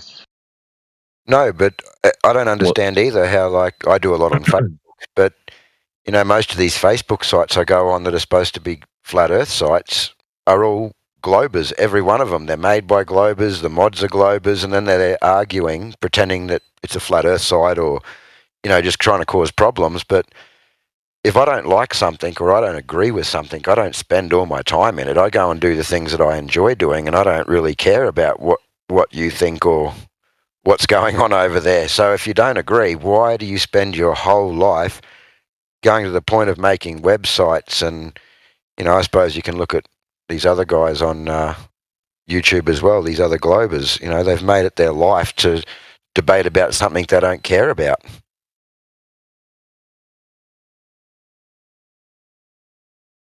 You know, there's so many of them too.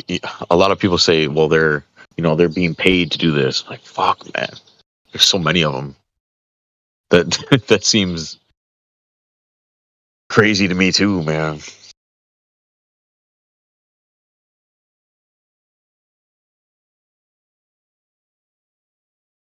I don't know. I've always sort of questioned everything, though. I've never really believed anything I was told. I was always sort of, even at school, I questioned all the teachers. I was always the one in trouble, but I don't know. I've never really just blindly believed. And if I do believe something, I have to really dig into it and know that it's a fact. Yeah, absolutely. I was, the same way. I questioned a lot of things too. The only reason why I stopped questioning is because sometimes when you're very young and you ask, a very important question, and it shouldn't be shot down or laughed at or ridiculed, but that's what we get a lot of times. We just get, yes. And it kind of stunts us and just makes us think, oh, fuck it. All right.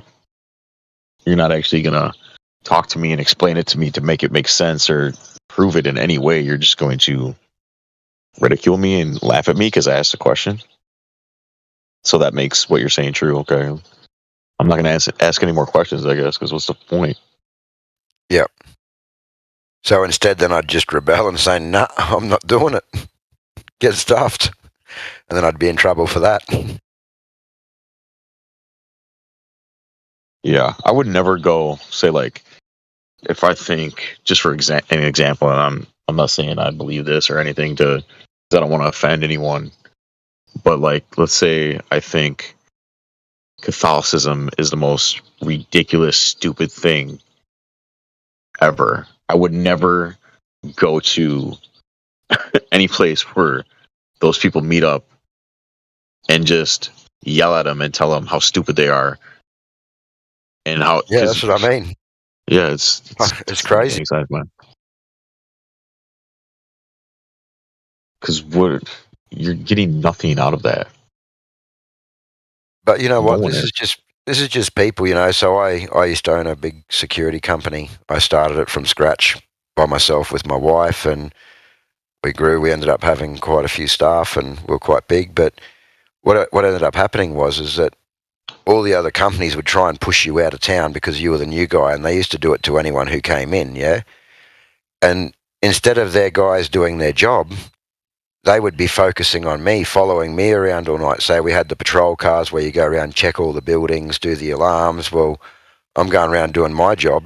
They're all following me around, trying to sabotage me and pull my things out of the doors, and, you know, they'd slash your tyre or something like that. But in the meantime, their sites aren't getting looked after. So I'd just focus on myself, and then I'd go and take all their jobs while they were focusing on me.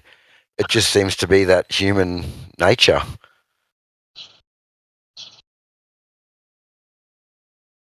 They hated me, and all their focus was on me, and then I'd just go and take their work while they weren't looking after their clients. It's the same thing. These guys all spend their time hating flat earthers and spending all their time arguing with them. It just makes no sense. Yeah, it's like just. But I guess, I can't say that I haven't ever felt this way, but there's really no point in really caring what anyone else thinks, like, about yourself. What matters is what you think about yourself. That's right, but that's not what's portrayed to everybody today. We got selfies, we've got, all these people with their Instagram filters, and it's all about yourself and what everyone thinks of you. It's terrible what's happened today for these kids. Yeah, it's so many people are so concerned about how others feel about them, and yeah, you're right, man. And a lot of that stuff is that it's them posting, a clip of themselves and saying, "Oh, be honest with me. How do you feel about me? Would you date me, or am I too fat?" It's like, what difference does it make? Yeah, that shouldn't make any difference to you. No, and it's been drummed into them, and that's what's happened at school. This is what's happening in the media. This is what's happening on social media, and it's pretty disgusting.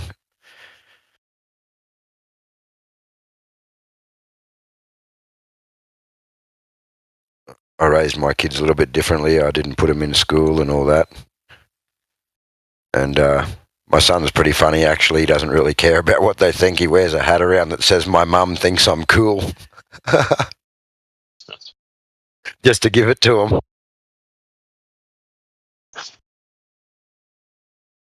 All his mates have got their flash gear, and all their matching, and he just wears whatever, and then he puts this stupid hat on. It is funny when you're a kid, man. It's so important to want to be like, try to just fit in and not stand out for some reason. Yeah. Just to be accepted. I wonder if that's a natural human instinct, or if that is, something that is just.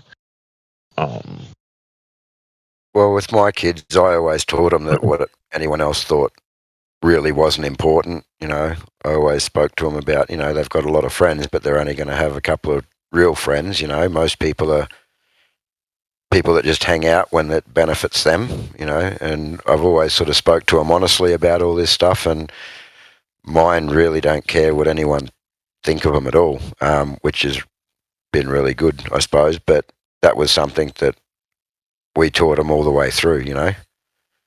And that, no one's above anybody just because someone's your teacher, or, you've got to show respect, but it doesn't mean that they're better just because they have a better job, or they have a better house, or a better car, or, it doesn't make them a better person.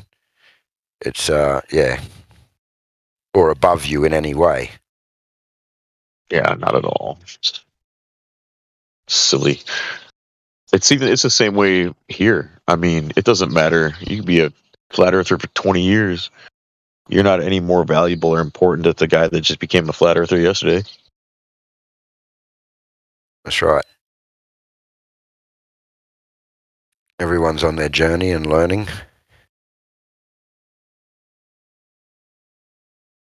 Yeah, and it's we all take different paths, right, in our whole life. Each and every one of us has taken a different path, and it's all led us to this exact same place, right? So we each have a different experience, but ended up in the same truth. And that's all the people that are listening too. They're experiencing all that shit too in their own way, and you never know who could come in here and speak truth and how it's going to resonate with other individuals that are listening. Yep. And I always taught them not to judge people in their situations because you don't know what situation you're going to be in tomorrow.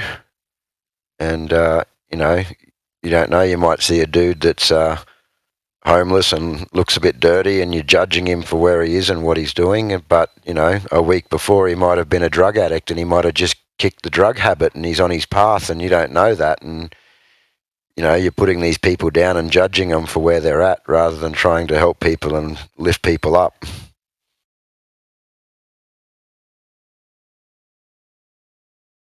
Yeah.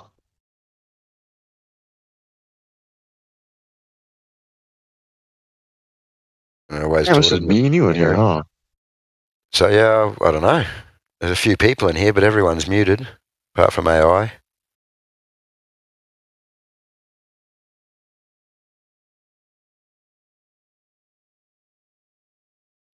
And I always taught them that bullies that picked on people were only doing it to make themselves feel better.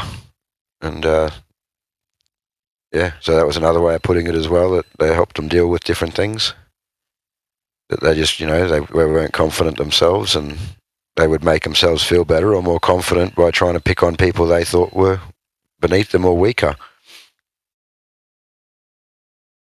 Yeah, it's a way to hide their own insecurities. Yeah, but you got to teach the kids these things. You got to teach them when they're young, and you know, I don't think a lot of kids get taught this stuff. And then they've got all this influence from school. You know, no matter what you teach them at home, you're sending them to school for 6-8 hours a day, 5 days a week. Yeah. Yeah, that's a big part of the problem with that whole schooling system. It's a nightmare. And it's so hard because, man, a lot of people just can't. Well, actually, no, they can. They just don't want to, I guess, because it's hard. It's hard It to. is. Yeah. So we homeschooled 4, but we did a lot of traveling. We've been around the world. We've been around Australia. We've done all sorts of things that I think benefit them a lot more than sitting in a classroom. You know, my son, we were in America for 6 months and he was friends with another kid that was Spanish and he couldn't speak English, but they hung out every day and managed to learn to communicate with each other when they spoke completely different languages. You know, where are they going to get that in school? It's great, you know. But then my brother-in-law, during the last few years of what happened, decided to pull 2 of his kids out of school and did it for about 6 months and just said, nah, he wasn't working, his wife wasn't working, nah, they're going back. I can't do this, you know. So it just depends on whether you want to do it or not. It's not easy. It's been pretty hard over the times, but, you know, I think it's our responsibility as parents to educate our kids, not the government's. Yeah, definitely. And it is extremely irresponsible and immoral to give your children over to that system and just allow them to be taught lies. Especially if you know that it's lies. I mean, a lot of people don't understand that. But I think, yeah, man, if you know truth and you don't teach it to others around you, it's not okay. Even as hard as it is to be, you know, in our position, it's hard because sometimes you feel alone. Many people out there, I think, in our community, they are alone and they have no one to. I mean, a lot of them come in here and they say, "Man, I can't talk to my family. I can't talk to my friends," and it's that's awful. But truth is the most important thing. Well, before Discord, yeah, I was sort of in the same situation. I was always on Facebook, and that always ended up in arguments, and you know, they just abuse you and get you a bit pissed off and ruin your night a bit. I think it taught me some patience, but then I knew nothing about Discord. It was my kids that said, "Oh, listen, you should get on Discord. There's probably flat Earth servers," and I started looking in the links of some YouTube videos and found it, and they taught me how to use it, and it's been really cool because you're talking to like-minded people, and it's the first time I've really been able to. My wife believes the Earth's flat, my kids obviously, but anyone outside of that, no.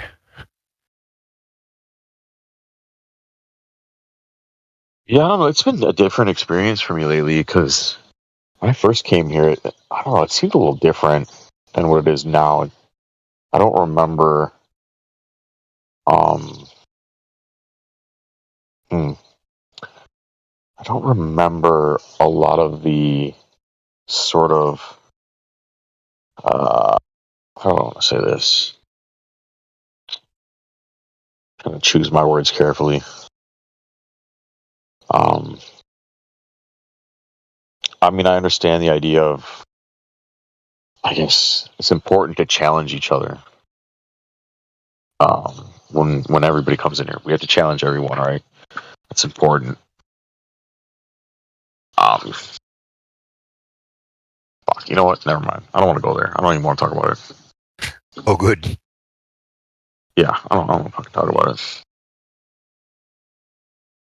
Because there's no way I can put it in and not be seem like I'm shitting on the.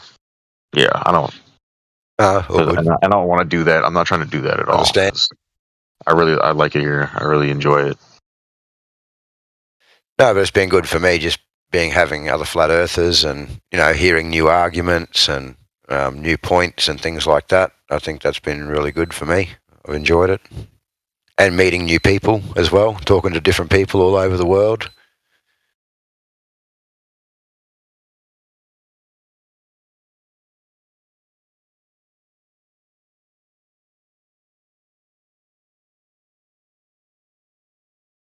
Yeah, man.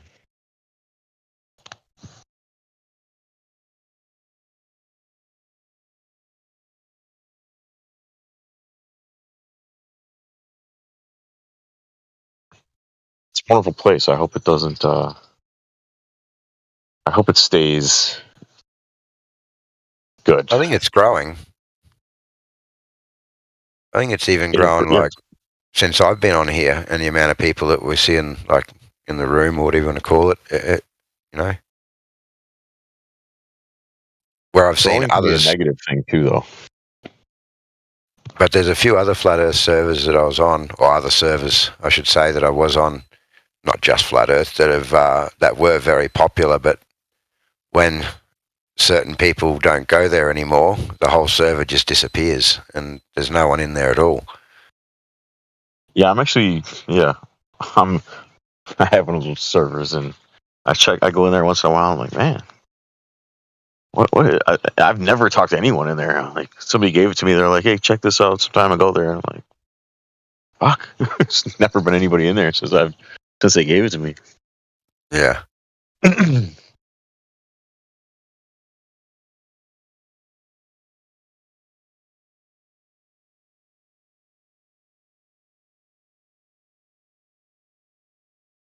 Oh, I might get out of here and go and eat something. Good chatting with you. Yeah, right on, man.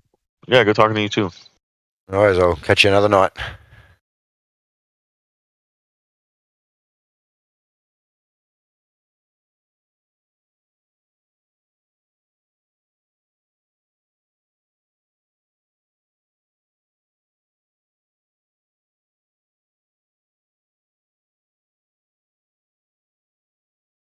on, boy.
Join discord.gg/flatearth and enter a check-in room. Someone will come along and verify you to get involved in the conversation about our Earth.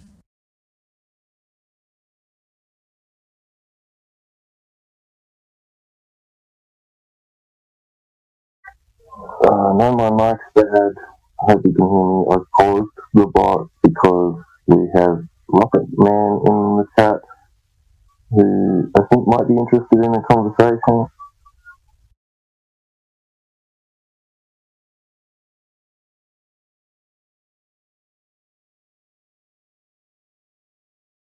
Sorry. Was that for me? I couldn't really make out what you were saying. I just saw what Radwan put in the chat.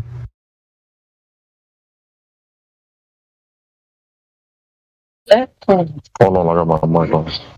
I thought somebody said mine.